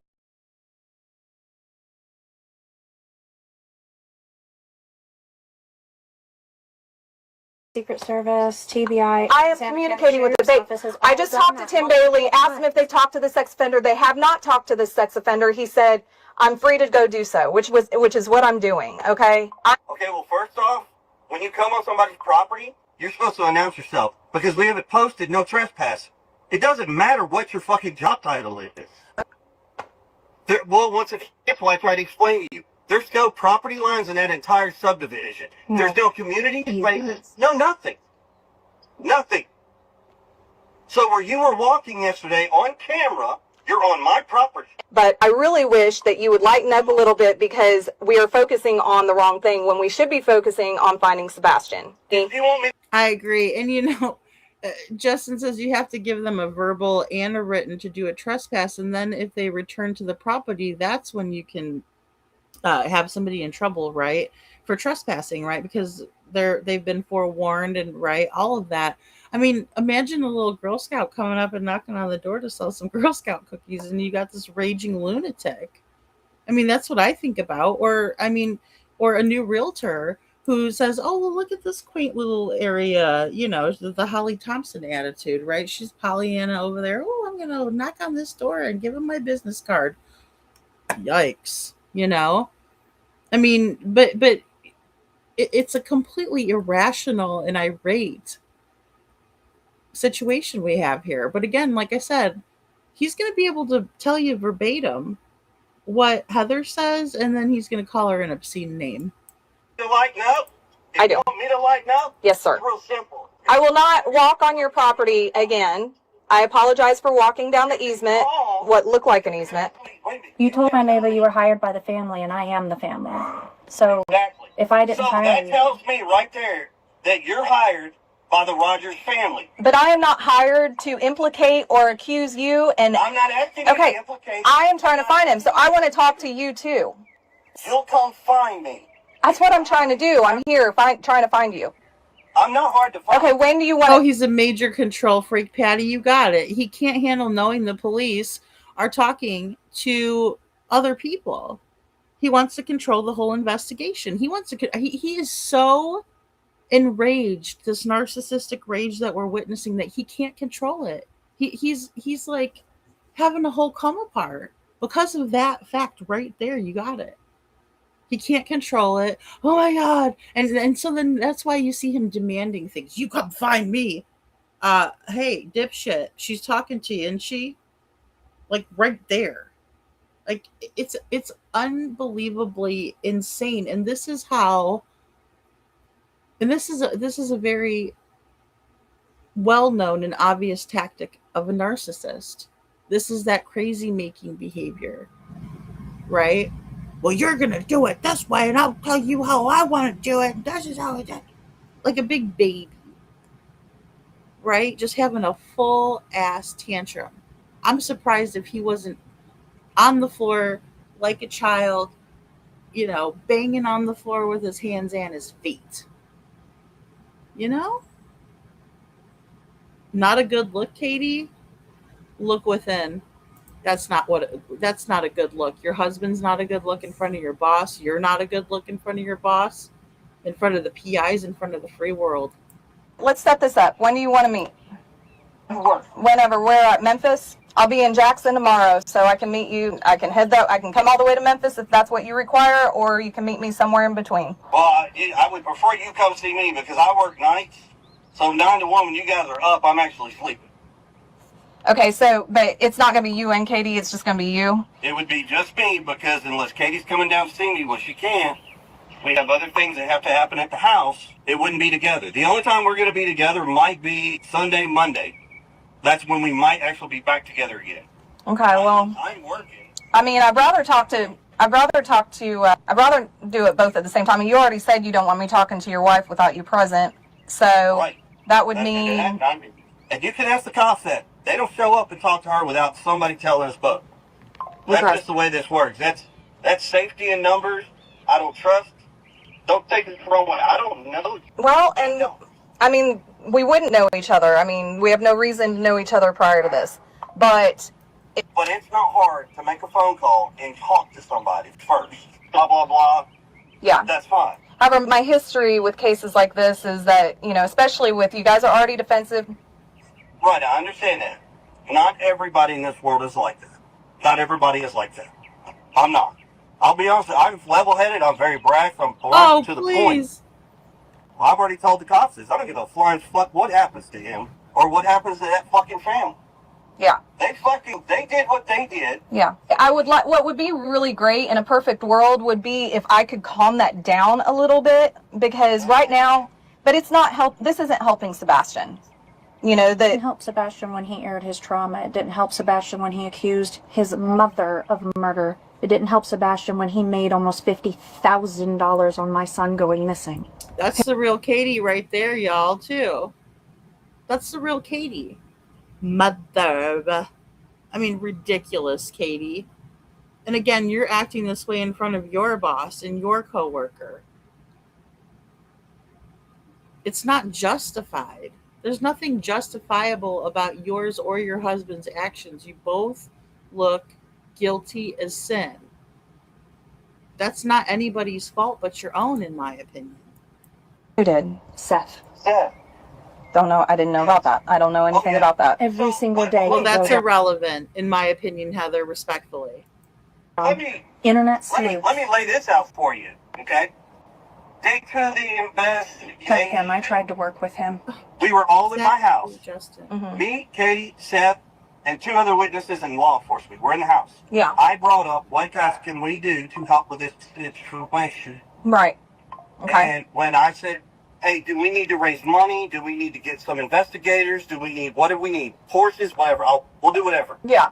They said don't do anything with money because it makes the family look bad and it could turn ugly. Okay, cool. All of us standing in that living room in my house made an agreement that said we were not going to do that. Okay. Well, so And don't forget that here's where Chris Proudfoot admits that he was the one that initially brought the GoFundMe up and asked law enforcement about that. That's his account, not mine. That's not what I said. That's what he just said. Right? So how did it become Seth's problem at all? Again, it's just the way the narcissist operates, in my opinion. Talk about the way somebody operates. Here's how they do it. Hold on. Oh, wait, don't leave. Turn your phone around. Not you. Hers. I want to see the face of her phone. Oh, that she's. You want to see the face of my phone? Yes. Let me unlock it. This conversation. I wouldn't have shown you crap. And as a matter of fact, when your neighbor played that crap with me, I told her, I'm not showing you nothing, ma'am. I was nice about it. I didn't disrespect her at all because that's not my style. I was very kind and respectful. She wasn't to me, but I was to her. You better take that and erase it from your phone. No, ma'am. Never gonna happen. Don't take it the wrong way, but I told you I don't trust people right now. And people try to use shit and however they can. After all of that screaming and yelling at her, he said, don't take this the wrong way. Chris, are you demented? Yeah, the answer is yes. But that conversation in that living room was an agreed upon deal not to do anything with a GoFundMe page and collect money and benefit off of this. And sure as shit, what happened? The very next fucking day, there's a GoFundMe fucking page that's posted. So, I'm sorry. So I didn't understand how he knew that Sebastian wouldn't be found and would need money when my son hadn't been missing 72 hours, and yet he knew he was going to need money to pay his bills that far in advance. No, you can't pull that bullshit, Katie. Your husband just admitted that he was the one that brought it up in the first place. So how could you even say that, Katie? Again, are you demented? Yes, you are. You don't listen either, because if you listened, you never would have brought that up. Oh, and by the way, let me tell you what happened to me. My name's Veruca Salt, and I didn't get my way. Grow the fuck up. Again, a man baby and a little baby girl that's never grown up. One of your personalities is a child, Katie. In my opinion, and I stand on that. Yes.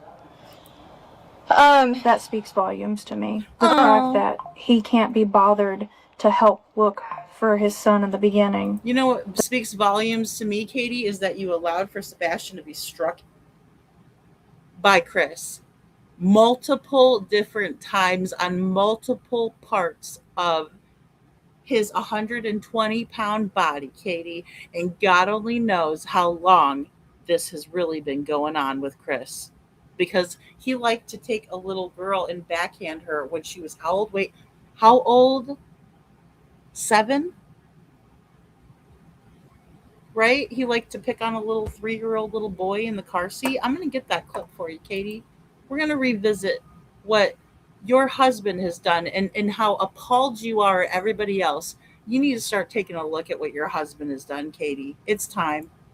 The fact that he literally released my son's sensitive trauma issues and blatantly lied about all of the details surrounding it, including the age of the person who did it to him. The fact that he has turned my son missing into some dramatized bullshit for the internet. Yeah, just so he can profit. And it's sad. It is truly sickening, honestly. It's sickening if he profited off of this. I don't need to be on television. No, what's sickening is you, Chris. What's sickening is the way that you have conducted yourself, sir. Respectfully, I'm brash, but I'm going to tell you like it is. I'm going to serve them mashed potatoes up for you, Chris. Like an asshole. You can't be serious. I know. I don't need to brag that I have done what I have done to help find my son. Well, I understand how you guys feel about everything.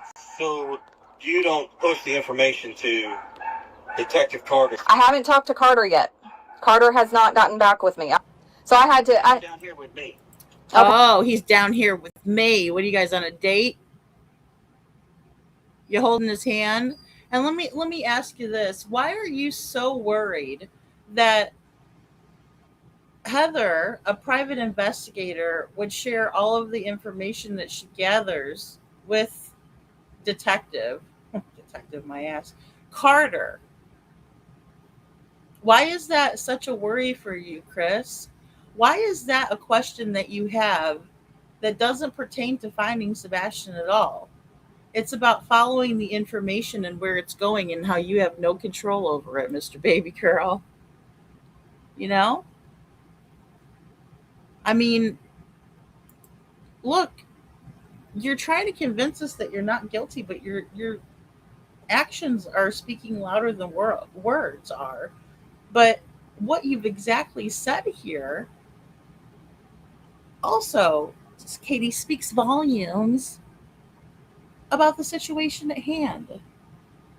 And the reason is because you're too worried about not getting all the information coming to you first. Who are you? You're fucking prime suspect number one. You should have been the person of interest from get-go. Well, maybe number two, because Katie was the last one with Sebastian, and that's been admitted to.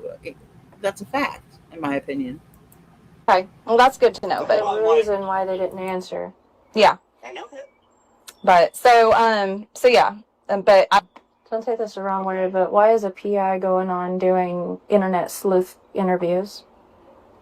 You know, he contacted me before I was even hired to work the case. Just, but yeah, no but, offense, I'm just asking. But no, I mean, I'm not a sleuth. I'm actually a PI. I didn't call you a sleuth. Yeah. The sleuth podcast. Yeah. I mean, they asked me for my thoughts on the Sebastian Rogers case, and so who is it? Aware of all of that, and Seth is not doing anything that he hasn't already done to me in the past. Like, I'm not interested in the drama. I'm not interested in the rumors. I'm going to base who I think needs to be on the radar based on my interviews, my investigation, not what anybody else says. So I have a question. You say you can't remember your childhood? All right, so Chris is about to ask a question, right? But at no point do they talk about Sebastian, where he could be, but they're going to offer up Katie is going to offer up a theory that she refused to ask anybody else before. Offer up to anybody else before, even when she's asked by Nancy Grace. What is your theory? Says Nancy. Not what anybody else says. So I have a question. You conduct your portion, do your thing. Mm-hmm. And we all know the Rogers family has hired you. Okay. It is very evident. No shit, okay. Sherlock. We didn't hire. They announced it publicly. It's not a secret. I know, but we already know. There is another PI too, by the way. I know. There's at least like 3 or 4 of them. Oh yeah, I will tell you this. You can tell all the PIs, because I know you all talk. Yeah, we do. Because we're sick and tired of being stalked and people coming on our properties. Because that's not just my property. It's theirs. We've worked with we're cool about that. probably 24 different, I'm the best one, I'm going to crack the case people already. And every last one of them that have talked to us, we have said, you are welcome to come and start from square one. You're not going to find anything that, well, 250 professionals didn't, but you're welcome to try, because at this point. I haven't been here since day one when all this went down. Yeah. And people don't understand. People can say, well, I understand how you feel when nobody knows how we feel. Yeah. Because unless you've lost a child and you've gone through this crap, you don't know. Like, I'll tell people, you don't know shit. Okay. You know? Well, I will. Okay. I love that. Okay. Tell you. This is just in general. I will tell you that I have only been hired on this case for 2 days. I will forewarn you. So anything that you get, do you share back to the family? Do I share what? Share back to the family. Is that what you said? If you anything that you find or you get, share. It's going to depend if it comes from law enforcement, which is what I told Weatherford. If it's something they share with me that they tell me, because I understand that there are some things that don't need to be in the public, and if it's Answer that question. Are you going to give them information back? Yes or no? I mean, it's real simple. depending on what it is. If it's something I can share with them, yes, I will share it with them. I will say this: I wish you the best of luck. I hope you find something. Right. He asks her twice. And then he admits here also, like, I wish you the best of luck. I hope you find something. After he gets his answer, he asks her twice, what are you going to do with the information? Are you going to give it to Carter? Are you going to give it to who? Yeah. You know what, Chris? You're not slick. Sammy says, why do you effing care what everyone else is doing? You psychotic POS. I'm trying to look for your son, but Seth, right? Not worried about anything besides the information of where it's going. That remains to be seen, though, right? And then he goes, well, good luck, right? Because again, he knows. In my opinion, he knows it's all about to come out. I'll say this: I wish you the best of luck. I hope you find something. I hope you get something. He's like the fucking jock in all of the 80s movies. You guys remember that guy? That's Chris Proudfoot. The one with the tiny wanka. I truly do. I hope you can find, I don't give a shit what it is, piece of evidence or something that will move something in one direction. Right. I will tell you this. There is no chance Seth Rogers or the Roger family is going to reach out and contact us, and there's going to be reciprocating phone calls, because it ain't happening right now. There doesn't. Oh, it ain't happening, huh? It ain't happening. What's about to happen? Looks like those days are long gone, Chrissy Pissy. I hope you savored them. There doesn't need to be phone calls between you guys. The only way that's going to happen, he ain't going to do it. He ain't going to do it. Yeah. It's real simple. So, and I mean, unfortunately, he's made his bed, he's going to lie. You know? I mean, it is what it is. I tried. Oh, the irony. How's that big piece of humble pie tasting, Chris? Did you have that for breakfast, or is that your lunch? What, 4 different times to get him to interview with me? It seems like y'all were somewhat cordial in the beginning. We were. We have been very cordial. I got proof of shit that where he's running his mouth that he didn't talk to me and all this. I got phone records where I have had hour-long conversations. When he said that hadn't. Show them. Where are they at, Chris? You've yet to show one single receipt. You better get them ready. You better get your terabytes. You guys got a lot coming up that you guys really need to get on the ball, because you're going to have to finally produce some of these receipts that you say you have, and I don't know. I just don't really feel like you have them. Spoke to him. I mean, I haven't seen them. You keep saying I'm gonna bring them, but you never. You know, it's like you're taking it out of the hater handbook, right? That shit only flies on YouTube, though. That's a problem with that. You need to get another handbook, and you need to get that shit gathered up, because that evidence and those receipts sure will come in handy if you got them. I just don't think you got them. We refused to speak to him for 2 weeks. He was on the phone with them for long periods of time. Damn near every day at that point. Welcome to They were welcome in the house. It was fine. Tori 100. You got Klondike. I hope he's got his high chair. I hope he has all of his special little things that make him feel good, because it's about to get real. You know, it's about to get real. Tori, you had me laughing. I got lost her place. Oh my! It's one of them that have talked to us. We have said you are welcome to come and start from square one. Right, you're not going to find any. Sorry. Child, and you've gone through this prep. You don't know. Like, I don't tell people, you don't know shit. I will forewarn you. So anything that you get, do you share back to the family? So I'll share what? Share back to the family. Is that what you said? If you anything that you find or you get, share. It's going to depend if it comes from law enforcement, which is what I told Weatherford. If it's something they share with me that they tell me. And Lover Girl, that is such a good point. She says, I love how Chris acts like he's going to punish Seth by refusing to talk to him. He's so immature and childish, and that time is up. That ship has sailed.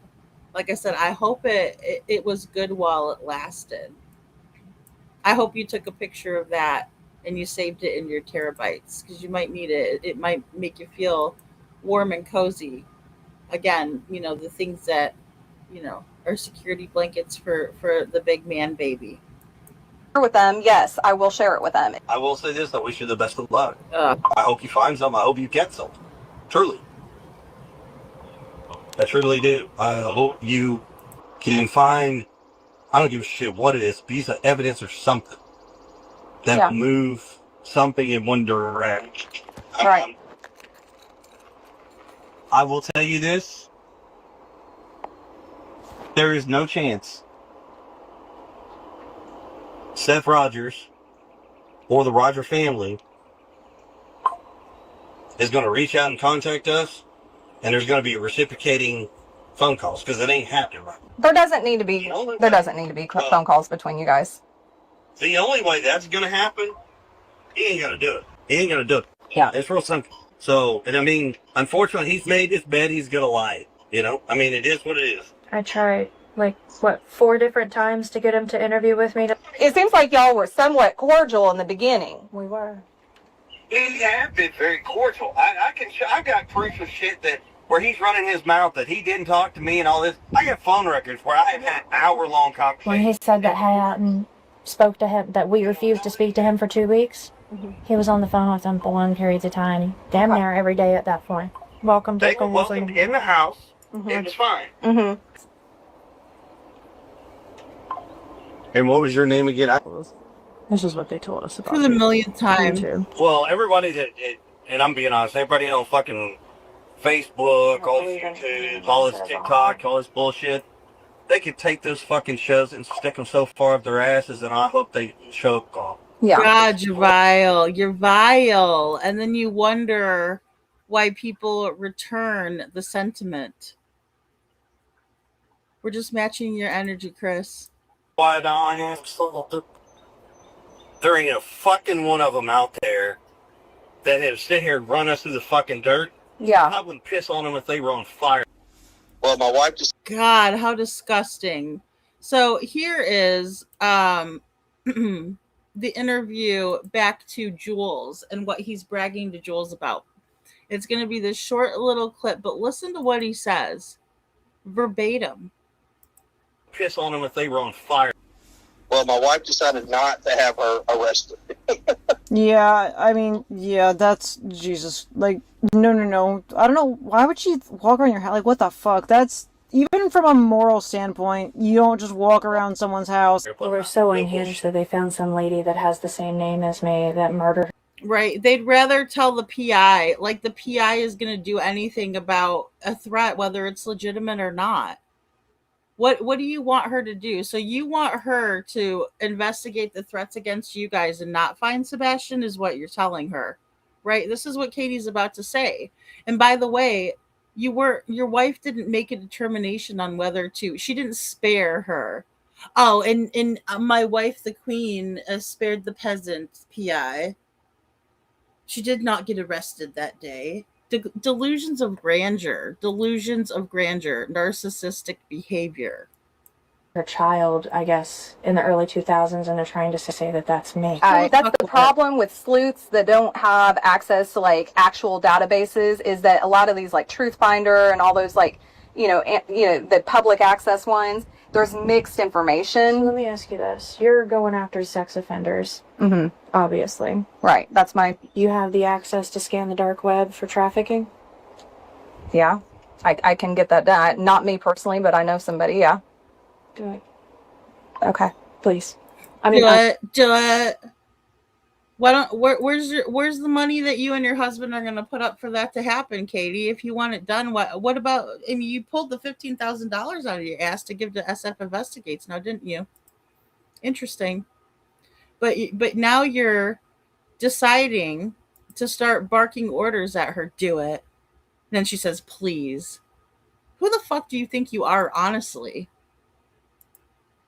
You're not more for me, but Yeah, no, but that's, I mean, is that how you feel? That's what you think is going on? everybody keeps talking about trafficking and trafficking and trafficking, and they just found 11 missing kids, and everybody's going after this whole sex offender bullshit. So if there's anything to it and someone took him and it's trafficking, where would they go? Right.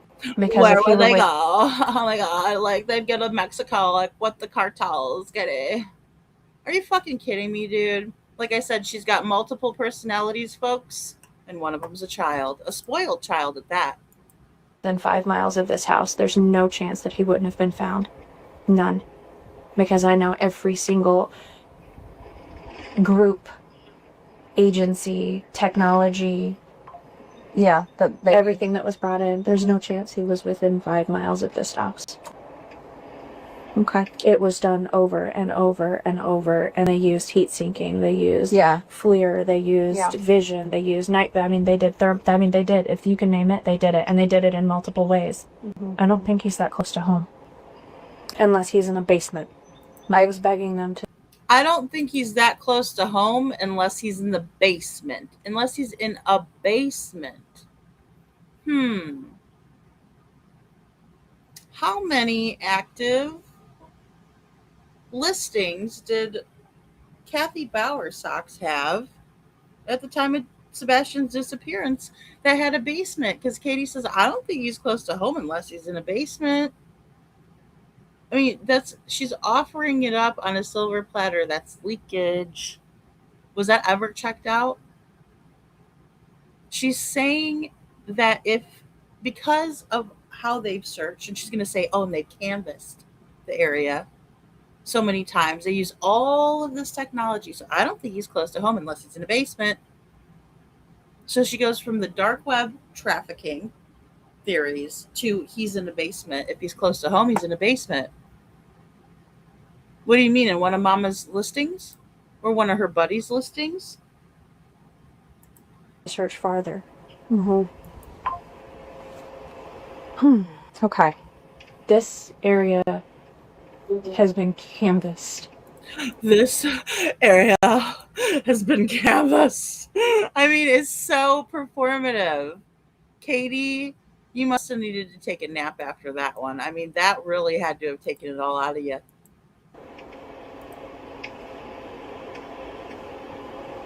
Okay. We have got to the point where literally anybody. But she never mentions this to anybody else. I've never heard her tell this to anyone. I mean, she told Nancy Grace when asked about her theory that because of the search radius, right, she did say something similar. And because of what they did initially, that they would have found him. And so she's thinking that someone has her son, is what she told Nancy Grace. She didn't talk about no dark web. She certainly didn't say a basement. Pretty sure Nancy would have grilled her on that had she said that. But again, she wasn't telling the truth, nor was she trying to give up any real theories. Here she is putting on an act, in my opinion. I mean, we can take it for what it's worth.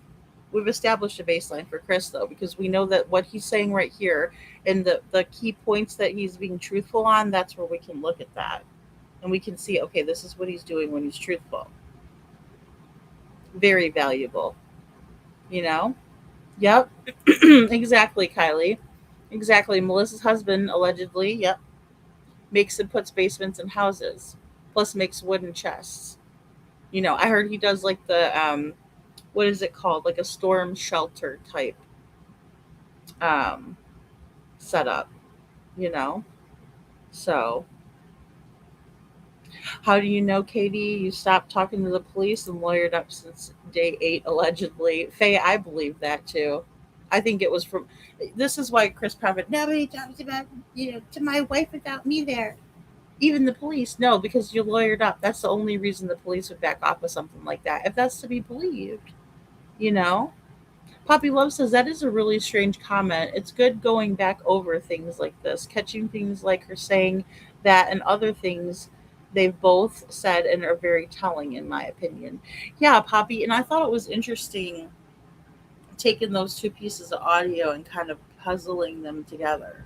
Because again, we're about to hear Chris do another verbatim. Heather says, he's yelling, "Oh, you don't come here, you should have called me." But she's like, that's not how I operate, And again, I just kind of want to reiterate that because I thought it came in a little bit earlier than it is, but it's about to come up. So I will, Sandy. Thank you for the email. No, oh, you just got my notification? Oh, Lord, I've been on for 10 hours. This is the longest live I've ever done, I think. This is a record setter for Lady Freedom here. And I'll tell you, Oh, I live. Hold on, here we go. Just a little back up a little bit. Much farther. Okay. This area has been canvassed.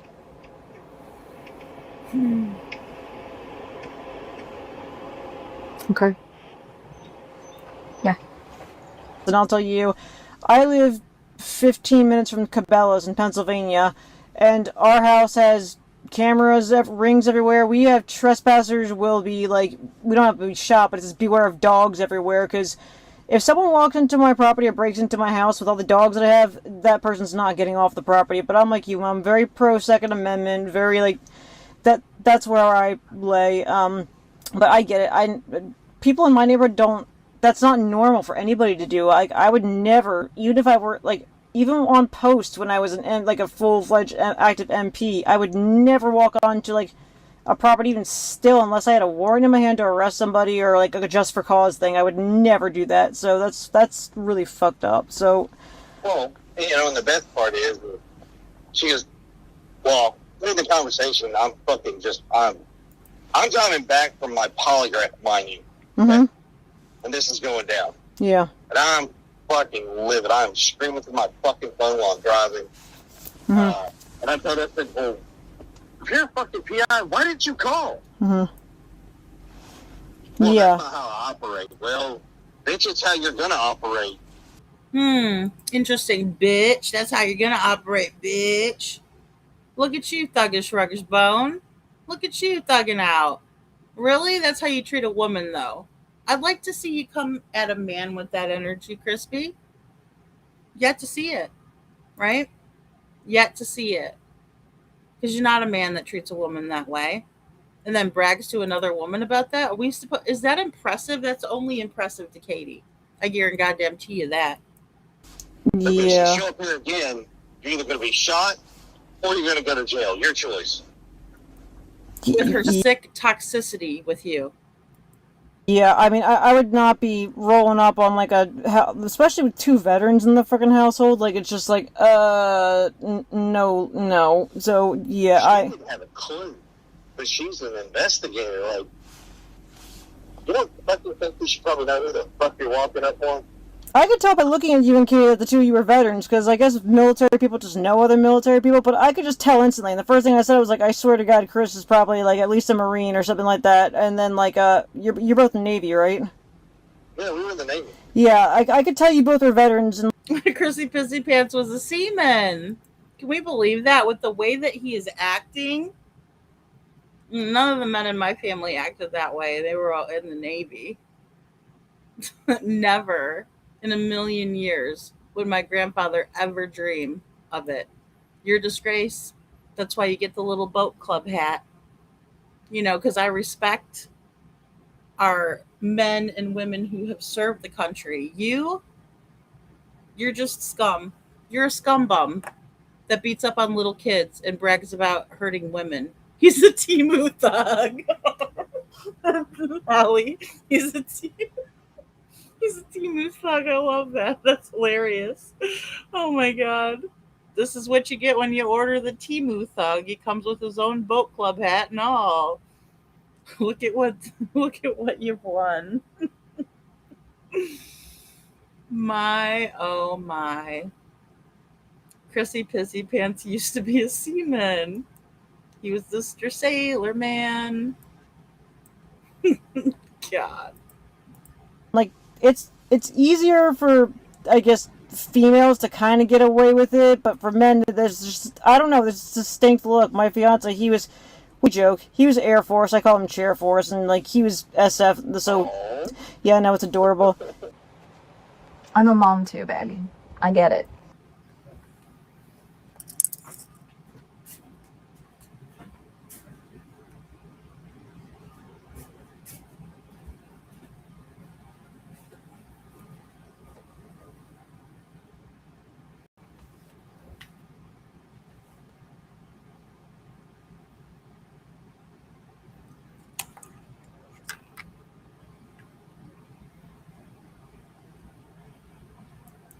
This game. Okay. Sorry about that, guys. I went to go grab my tea. I'm not sure how far you guys had to watch an ad. I apologize for that. And Sandy, I'm doing just fine, hon. I'm getting over being sick and having a cold. So you have had Lady Freedom on cough medicine here this whole time.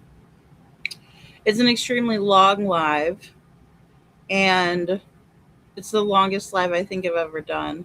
But this does not sit well with me, Sandy. This does not sit well with me. It shouldn't sit well with anybody. Look, we have to joke around sometimes to make it bearable. Hey, baby pickle, thank you for your super coin, the gold coin. Thank you very, very much. And I like your name.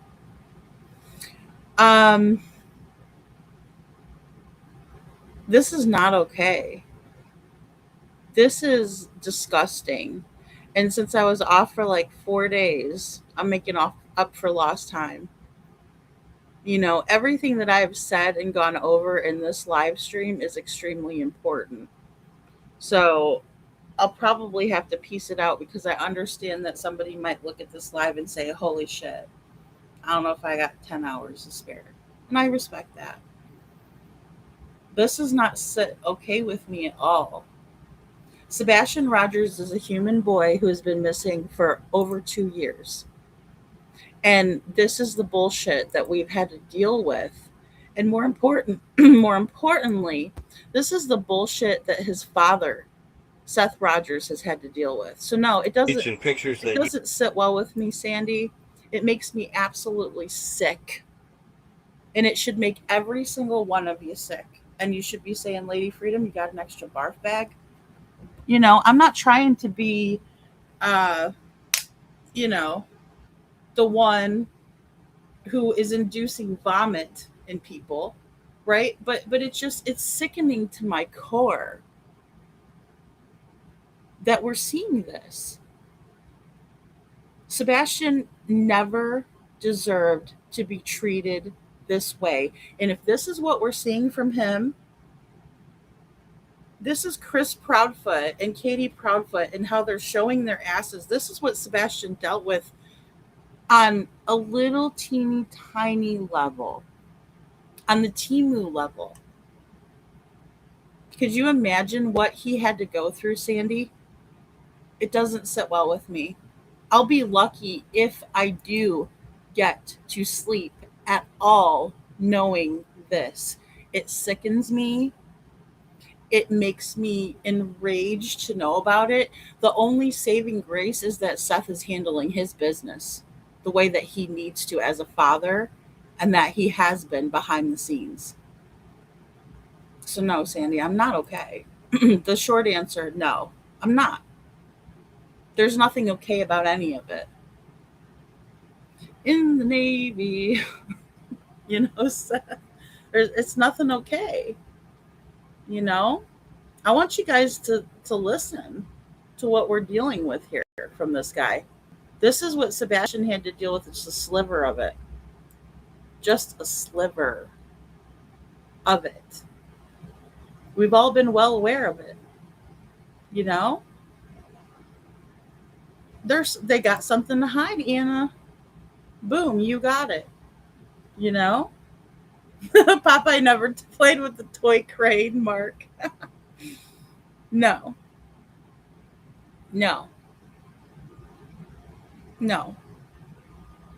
And like I said, the more that comes out, the worse it's going to be. So. Details of the house? No, that's for. Oh, here we go. I think I backed it up a little bit too far. Give me a second. Memphis. I need to make sure, one, I'll be able to have the time. Oh, okay. Let me back it up a little bit, actually, because I'll go back to Chrissy Pissy in the Navy, and we'll take it from the top. That's adorable. I'm a mom too, baby. I get it. I do. I have a 15-year-old son as well. You're doing a good job of keeping yourself together, which some people interpret badly. Well, I'll be honest with you. Every one of them spineless cowards ain't got the fucking balls to come over, call, ain't got nothing. All they got is a keyboard to put out there. Oh, yeah. Bullshit stories. I wasn't trying to be hateful. It's just, there's so many people.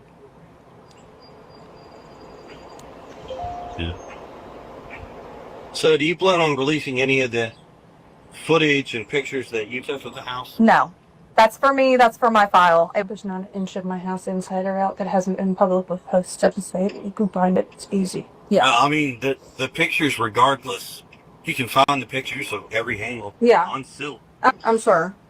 Well, I will say this much. Before you make that trip to Memphis, I need to make sure, one, I'll be able to have the time to actually sit down and talk, because we have concrete floors, a chicken flow, and those hours are longer than normal.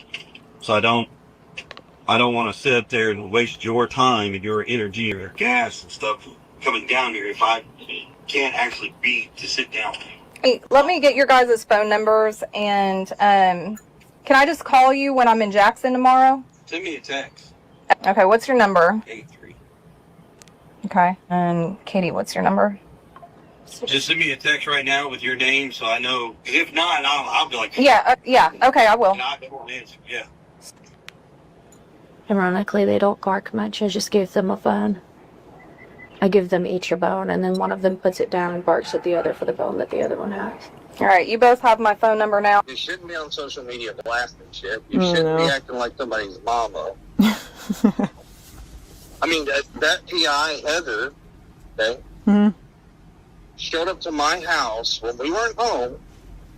What? And walks on the property. There's 4 signs all around my property. No trespassing. And the one in the front yard does state, no trespassing, violators will be prosecuted. Right. She decides to get out of her car. Oh, she has God. an encounter with 3 of my neighbors. Walks around my entire house. He says exactly the list of events. And again, I've pointed out the key takeaways here, and this is just the audio minus a lot of what Jules was putting in, right, and talking and conversationally with Chris, because I wanted to focus on what he was saying, right, because I think she did a great job of getting him there, so to speak, right, making him feel comfortable, building rapport, yada, yada, yada. It needs to be done. It was well done, right? More of like letting him talk about it, but then also being relatable and things like that. But I want to key in on these things. He has no problem whatsoever giving details on who was there, the exact amount of neighbors that were involved in this, right, on the day that Heather showed up when they weren't home, and what they said and did. He has no problem reiterating it. Again, this is great for establishing his baseline, in my opinion. Rosebud said, if you know something, whoever you are out there, regarding the disappearance of this young man, now is the time to come forward. Exactly, Rosebud. In fact, that's your last opportunity to do the right thing. I mean, the time is now, right, Rosebud? And thank you for the reminder. That's exactly it. Because you might know something that's important and you don't even think it's important. It's definitely the time. And yeah, Baby Pickles, says, yes, don't stop talking about this case. That's what CP and KP want, all of us to let it all go away. Yeah, and I mean, this is going to make it come to the forefront. This is bringing it to Front Street. Lover Girl says he's the one that doesn't have the balls to speak. He he's been hiding for months and still is hiding. Pathetic coward. Yeah, and Katie doesn't either. Katie, talks the big talk when it's just her and the PI, right? So, yeah, Heather being the PI, why wouldn't she speak with the neighbors? I agree. I think she should have door knocked and introduced herself. Hello, I'm Heather Cohen. I'm investigating Sebastian's case. Do you mind if I ask you a few questions? Would be, the script, right? Would be the foot in the door. Smile, be cordial, shake their hand, make eye contact, build rapport. I mean, it's just weird how she did a lot of things right and a lot of things were not. I'm just going to back it up one more time, guys, because I wanted to read this also. Presumably, Katie's boss witnessed Katie's husband, have a full temper tantrum. She also may have witnessed Katie bully the PI and then ask her for help. So just keep that in mind as well. PI Heather, okay? Mm-hmm. And then Chris also has a great memory when he's bragging about he and Katie, quote, ripping into the private investigator hired to find their son. Weird. Showed up to my house when we weren't home. What? He walks on the property. There's 4 signs all around my property. Mm-hmm. No trespassing. The one in the front yard does state no trespassing. Violators will be prosecuted. Right. She decides to get out of her car. She has an encounter with 3 of my neighbors. Mm-hmm. Walks around my entire house taking pictures and a video. Oh, what the fuck? Oh, yeah. No. What the fuck? Oh, yeah. And then she says, well, I wasn't on your property. Well, hold on. She shows up a day or 2 later to my house. Walks up to the front porch. Doesn't ring the doorbell. If she did, no, well, it never rang because we didn't have one. So. Right. But my wife's boss and another coworker in the house, and we are upgrading our security system. Yeah. But she's sitting there kind of looking through the glass door, and then my wife boss noticed, walks. And how would he know that she's looking through the glass door? I mean, he's giving such a detailed timeline of events as if him and Katie reminisced afterwards, right? Like, oh, you should have seen, Cheryl, my boss, sorry, Detroit. She was over there looking through the door, and she's the one that asked about, who this lady is, who are you? And then I just sat back there and Katie put herself on mute back there. Who acts like that? Sammy says, and thank you, Sammy. Sammy says, woke up so angry she wouldn't let him have that role. While she thought she was being cute with that fork. 7 personalities in one is a petulant child. Exactly, Sammy. It's spot on, that fork. All the drama with the fork. The fork is bothersome and problematic for me too because of the way she was using it, like, to really get into Sebastian, right? She's getting onto him. And then she's really getting at him in that aggressive nature across the table. Hello, Eric with an H. Good to see you. Good to see you.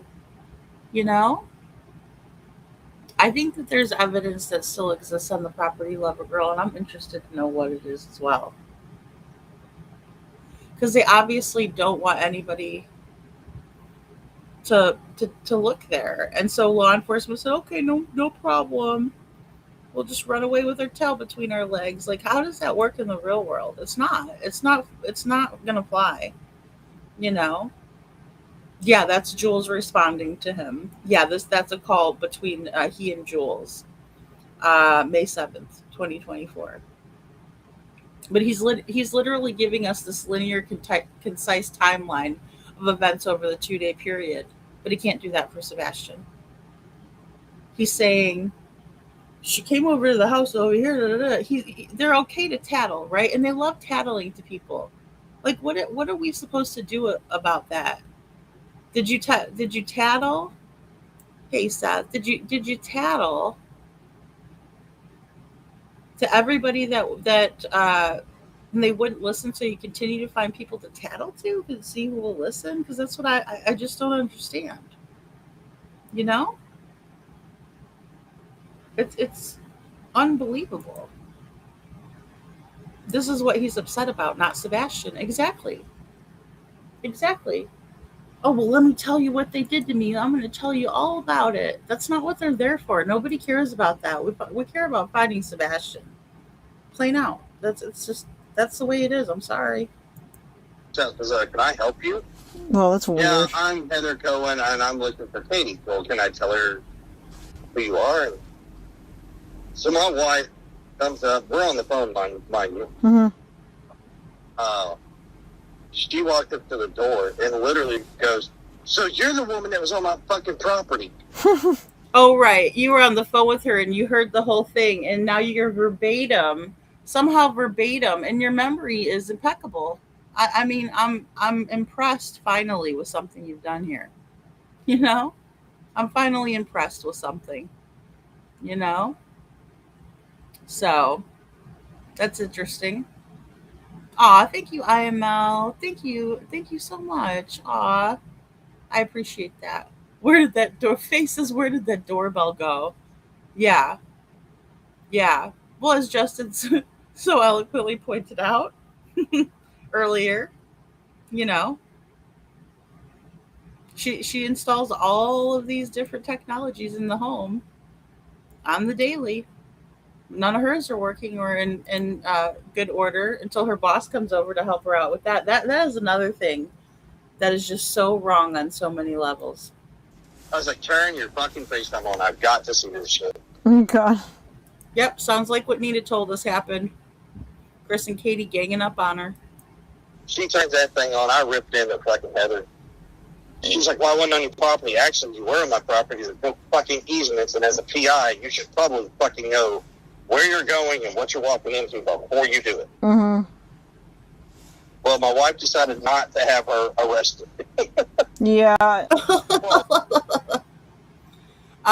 Instead, Katie told Heather that Sebastian could be trafficked or in a basement and asked her to check the dark web because that area had been canvassed, as if she is desperately telling her that this area has been canvassed.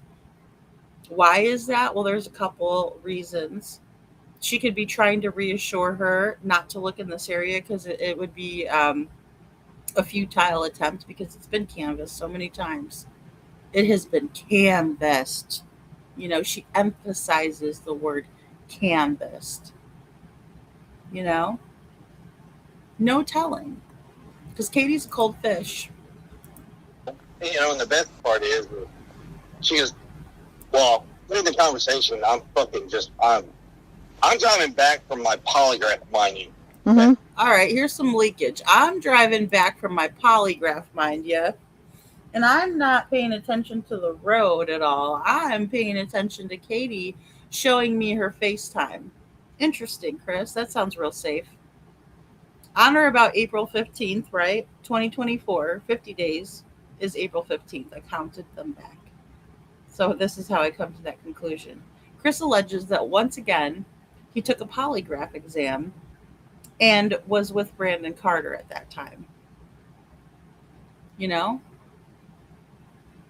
So, here, listen to him too. And he's pissed off. He's driving pissed. And this is going down. Yeah. And I'm fucking livid. I'm screaming through my fucking phone while I'm driving. Yeah, we heard you. And I told her, I said, well, if you're a fucking PI, why didn't you call? Mm-hmm. Verbatim. Well, yeah. That's not how I operate. Well, bitch, it's how you're going to operate. Verbatim. On this May 7th, 2024 phone call, he demonstrates his abusive nature towards women. But Yeah. if you show up here again, you're either going to be shot or you're going to go to jail. Your choice. Yeah, I mean, yeah, She didn't have a clue. But she's an investigator. Like, she doesn't have a clue, but she's an investigator, right, Chris? Leakage. Chris admits he knows what happened to Sebastian right here, and that Heather doesn't have a clue. Well, the devil's just a dancing away now, aren't you, Chris? Woohoo, I got one over on another one. No, you didn't. You just told on yourself, stupid. You know, I think you should probably know who the fuck you're walking up on. Why is it always Yeah. the ones with the baby curl? Baby curl. All right. There's a little the Navy men that I saw, you know, while they're doing their job. It's more than I could say for you, Chrissy Pissy. You know, Baby Pickle, he alleges that he took the polygraph with the TBI. I mean, that, again, there's no receipts, but there will be. They're going to have to show those receipts. If they're going to be alleging things, now it's time that they're going to have to come with the receipts. They have no choice. They are backed into a corner, literally, quite literally. Seth says, I believe it is sad, and I have to go this route just to get people to do their jobs and to hold those responsible for not doing their job. I mean, I think it's sad too. I think it's unimaginable, unfathomable. And if somebody told me, I would be like, no, really? Like, it would be unbelievable to me if I wasn't aware, if I'm not fully aware of what's happening. Right? Because it's something that no parent should ever have to go through, Seth. Ever, never, ever should you ever have to deal with this. None of us would want this. None of us would expect this. What we would expect is for them to do their job. Poppy Love says, Seth, great interview and so glad you are taking legal action against Sumner County Sheriff's Department, right? DCS. Huge, huge step, in my opinion. And Baby Pickle says, why would you want her arrested when she's trying to find your son, KP? Exactly. Exactly. It doesn't make any bit of sense. Yeah, why were you not happy about your results? Gina, good point. Good catch, right? He's pissed. He's pissed off. He's driving home and he's raging mad, right? So again, he's telling on himself and why he was so pissed at that moment as well. Good catch. He's like, oh, I was fuming, I was livid. Sorry, he says I was livid. Really? Because you had to take a polygraph? I thought you were only asked 13 fucking questions. I'm sorry. It's too early for that language, I get it. I was asked 13 rapid questions and my wife only was asked 5. Well, that's a real shitty investigation now, isn't it? Admitting to a real shit investigation. You know? Holly says it's almost like he's talking about the Super Bowl or something, like he's having fun. It sounds like, right? Again, I agree. And Faye, I can't say heads or tails whether they have. I would imagine that would be the first step to figuring out and deciphering Katie's story, because it just doesn't add up for anybody. I mean, I could probably tell a 4-year-old this story and they would say, well, that doesn't make any sense. No, it doesn't. I mean, because it doesn't take someone with any kind of know-how. It's just common sense. I mean, that's all it is. So, but in my opinion, we haven't seen the receipts for it. It's receipts or it didn't happen on the internet, right? So I got to go with that. But again, I think very soon that they're going to have to produce some receipts or shut the hell up about it. And they're also going to have to start telling the truth in some way, shape, or form. You know? I know it makes me sick too, Janet. I know it makes me absolutely sick. You know? Yeah, there's still not a court date set, right, Seth? Because it was just filed. And I know there's going to be like a lot of questions, guys. I have a lot of questions too. I don't have all the answers. I wish I did. If we had all the answers, we would have found Sebastian by now, because that's the most important thing out of all of this. You know, everything else doesn't matter. I hope people keep that in mind, that the goal is finding Sebastian. Everything else doesn't matter, but this is the route that has to be taken, sadly. That's the sad and sick reality of this, is that Seth has had to go this route, as he said, because of the lack of accountability in answers or finding Sebastian, which is number one. Always has been, always will be. Doesn't matter what a hater tells you. That's just the bottom line. And any one of us would do that for our children. I mean, we just would.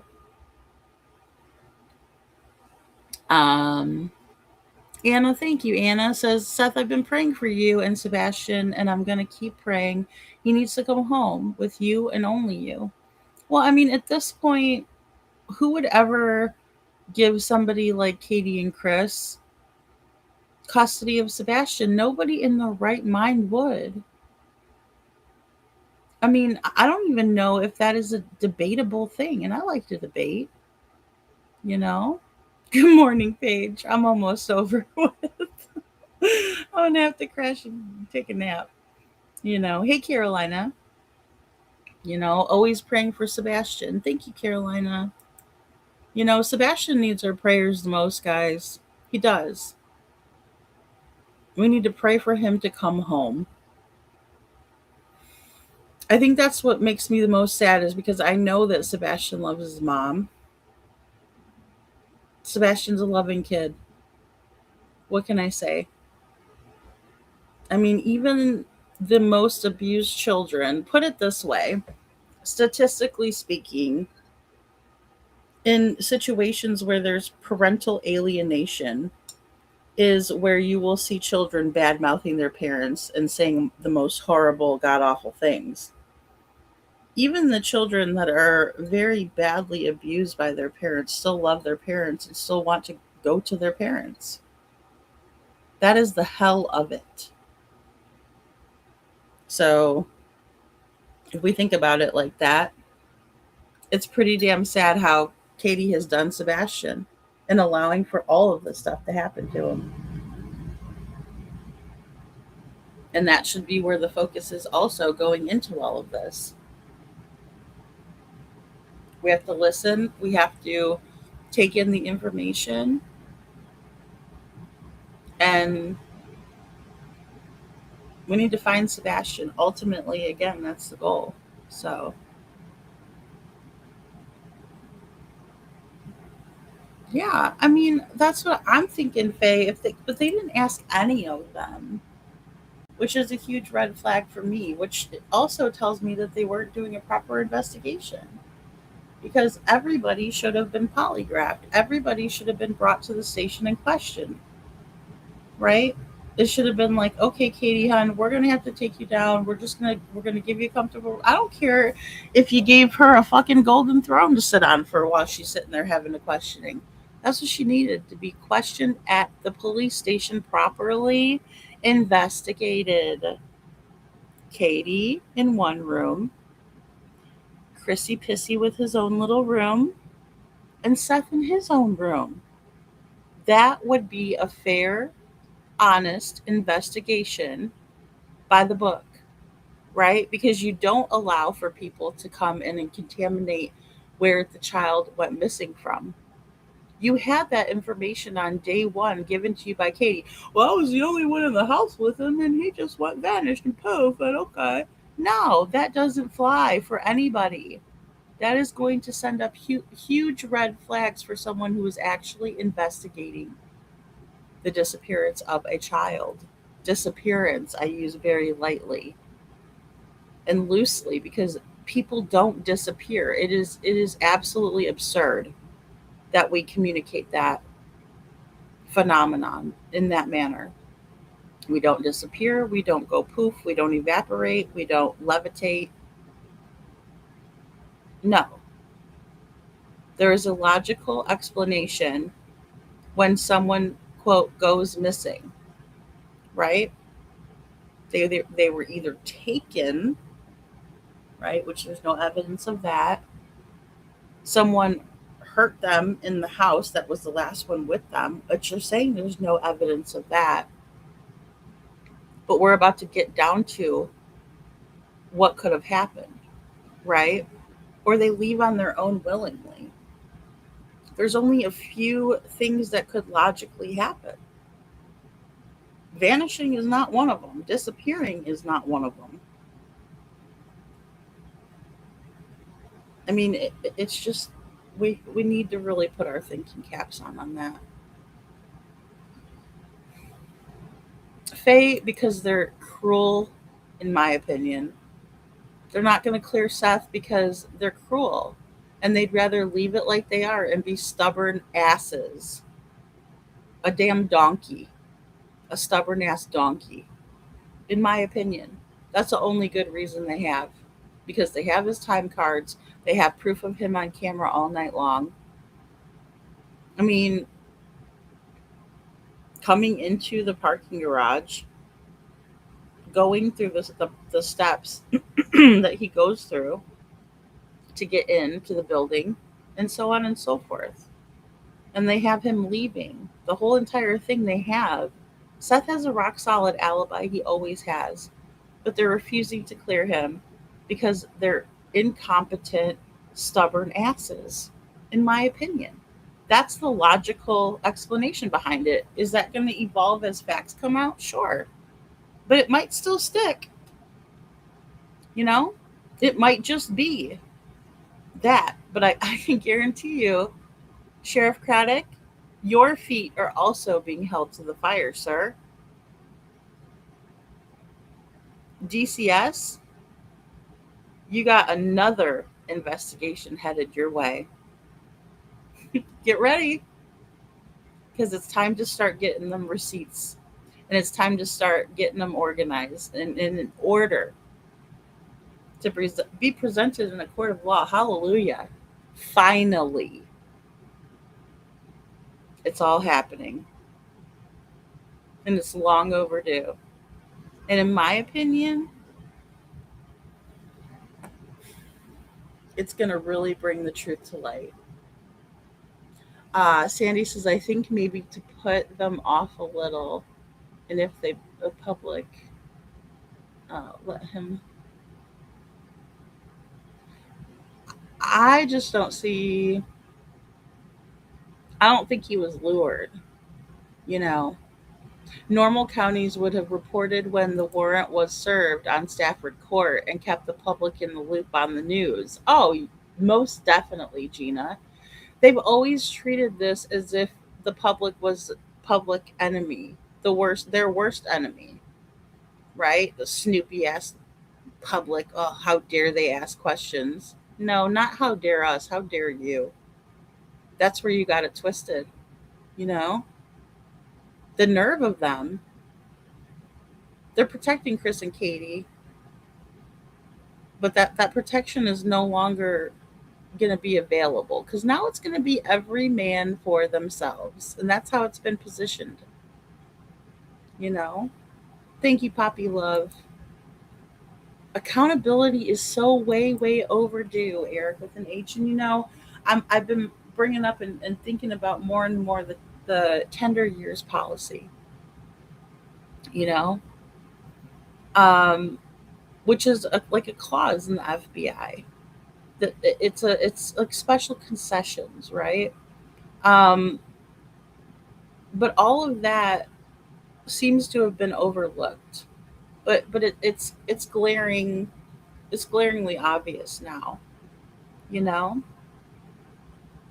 Yeah, Katie needed to be questioned. I mean, Anna, you know, the ship has sailed, and now this is the way it's going to be. You know, this is the way it has to be, unfortunately. You know. Oh, cool. Aw, that's great. My PTSD, that's fantastic. Yes, I also pray for Seth and Sebastian. Please, Jesus, take the steering wheel, bring Sebastian home. We all pray in Jesus' name. Amen, Janet, and thank you.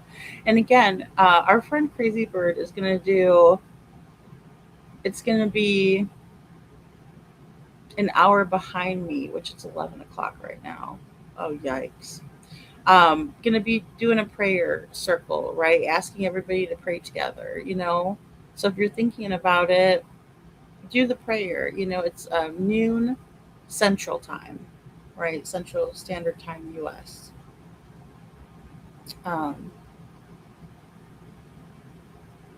Yeah, this is it's only just begun. It's only just begun. Yeah, get ready. Get ready. And guys, it's not gonna be pretty. As a matter of fact, it is it's more like brace yourself for the horrors to come, in my opinion. Because again, we need to remember that we're talking about Sebastian Wayne Drake Rogers. He's a 15-year-old young man missing from Hendersonville, Tennessee, reported on February 26, 2024. Fast forward now 2.5 years, and he's about to turn 18 on December 7th. The time is now. There is no better time, right? It's time for justice. And if anybody is condoning what Chris Proudfoot is being alleged of doing now, this new allegation, and then Katie with the doctor's appointment, may God have mercy on your soul. Really, because your priorities are way out of whack. You are completely screwed up in the head, in my opinion. There's going to be a lot of idiots out there that are going to condone that, but just remember, it's a direct reflection of how they are. Because no good person could ever think that it's proper to treat Sebastian Rogers, an autistic child, 15-year-old at this time. Again, I want you to just remember that this all transpired when he's 15 years old, has autism spectrum disorder, and a rare chromosome deletion, and a pocket of fluid on his brain. So if he gets whacked in the stomach by Chris Proudfoot, the big galoot, damn gorilla over there, and he doubles over and just hits his head the wrong way and falls to the ground, doubled over in pain. He also has a pocket of fluid on the right bilateral part of his brain. Guys, there's nothing funny about it. It's disgusting. It is the most vomitocious shit I've ever heard in my life. It makes me absolutely want to barf. I'm not okay with it. It doesn't sit well with me, and it never will. It never will be okay. No child should ever have to deal with that. No father should ever have to deal with this. And then beg for help? You've got to be kidding me. There should be people in a 5-alarm fire running to help Seth.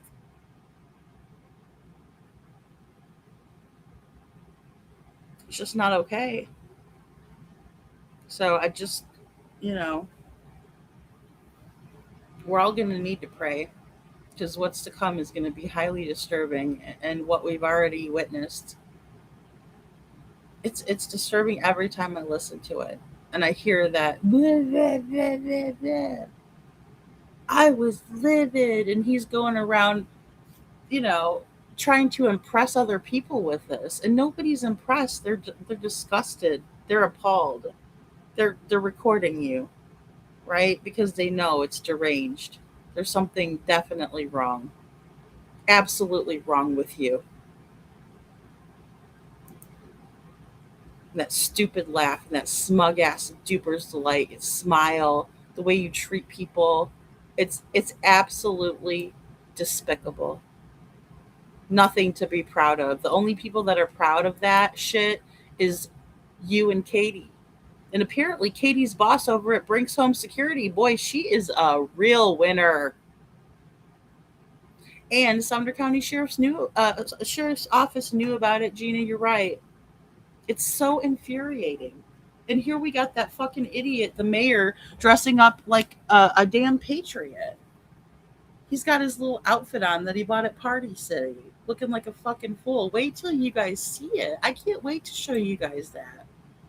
That is going to be a real laugh riot, right? What a fool. What a bunch of ass clowns.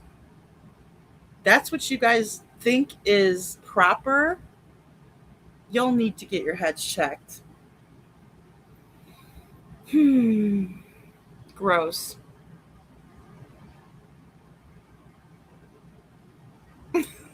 Seth, I know it. Hey, I'm real proud of you, Seth. Like,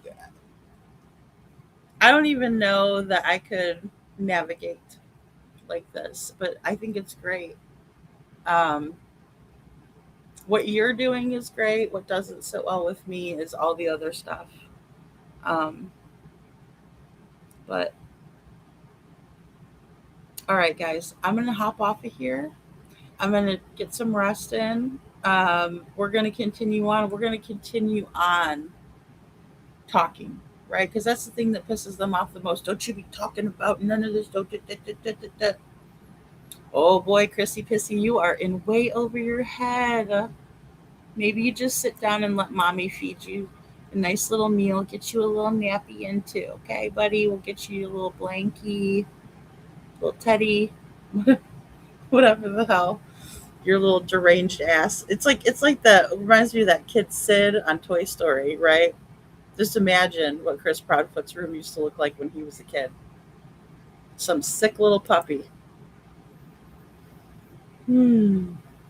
Not to mention the money. Oh, Gina. Oh, Gina. Not to mention on what some of these MFers are paying to campaign. I mean, you could feed a small village for a year on what their campaign dollars. I mean, what was it? 39K, 40K. I was looking at. Wow, really interesting. Just piss that money right away, right? And let me go buy me an outfit so I could look like a little fucking. I don't even.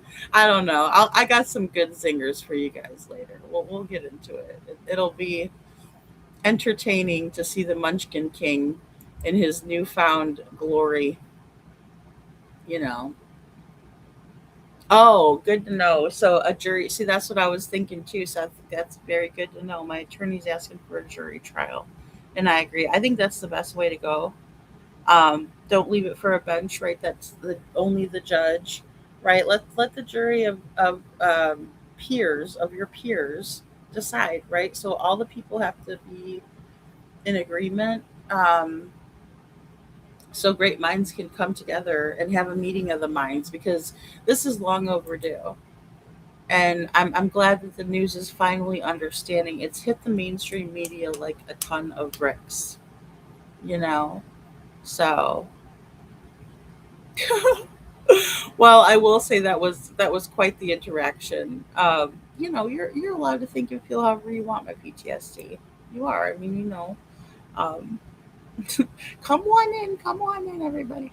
JLR over there. Patty Lisa, Seth, you've been more patient than most people. You're doing great. Yeah, doing the legal right thing, Patty. You're right. And that's what harnessing that negativity can do.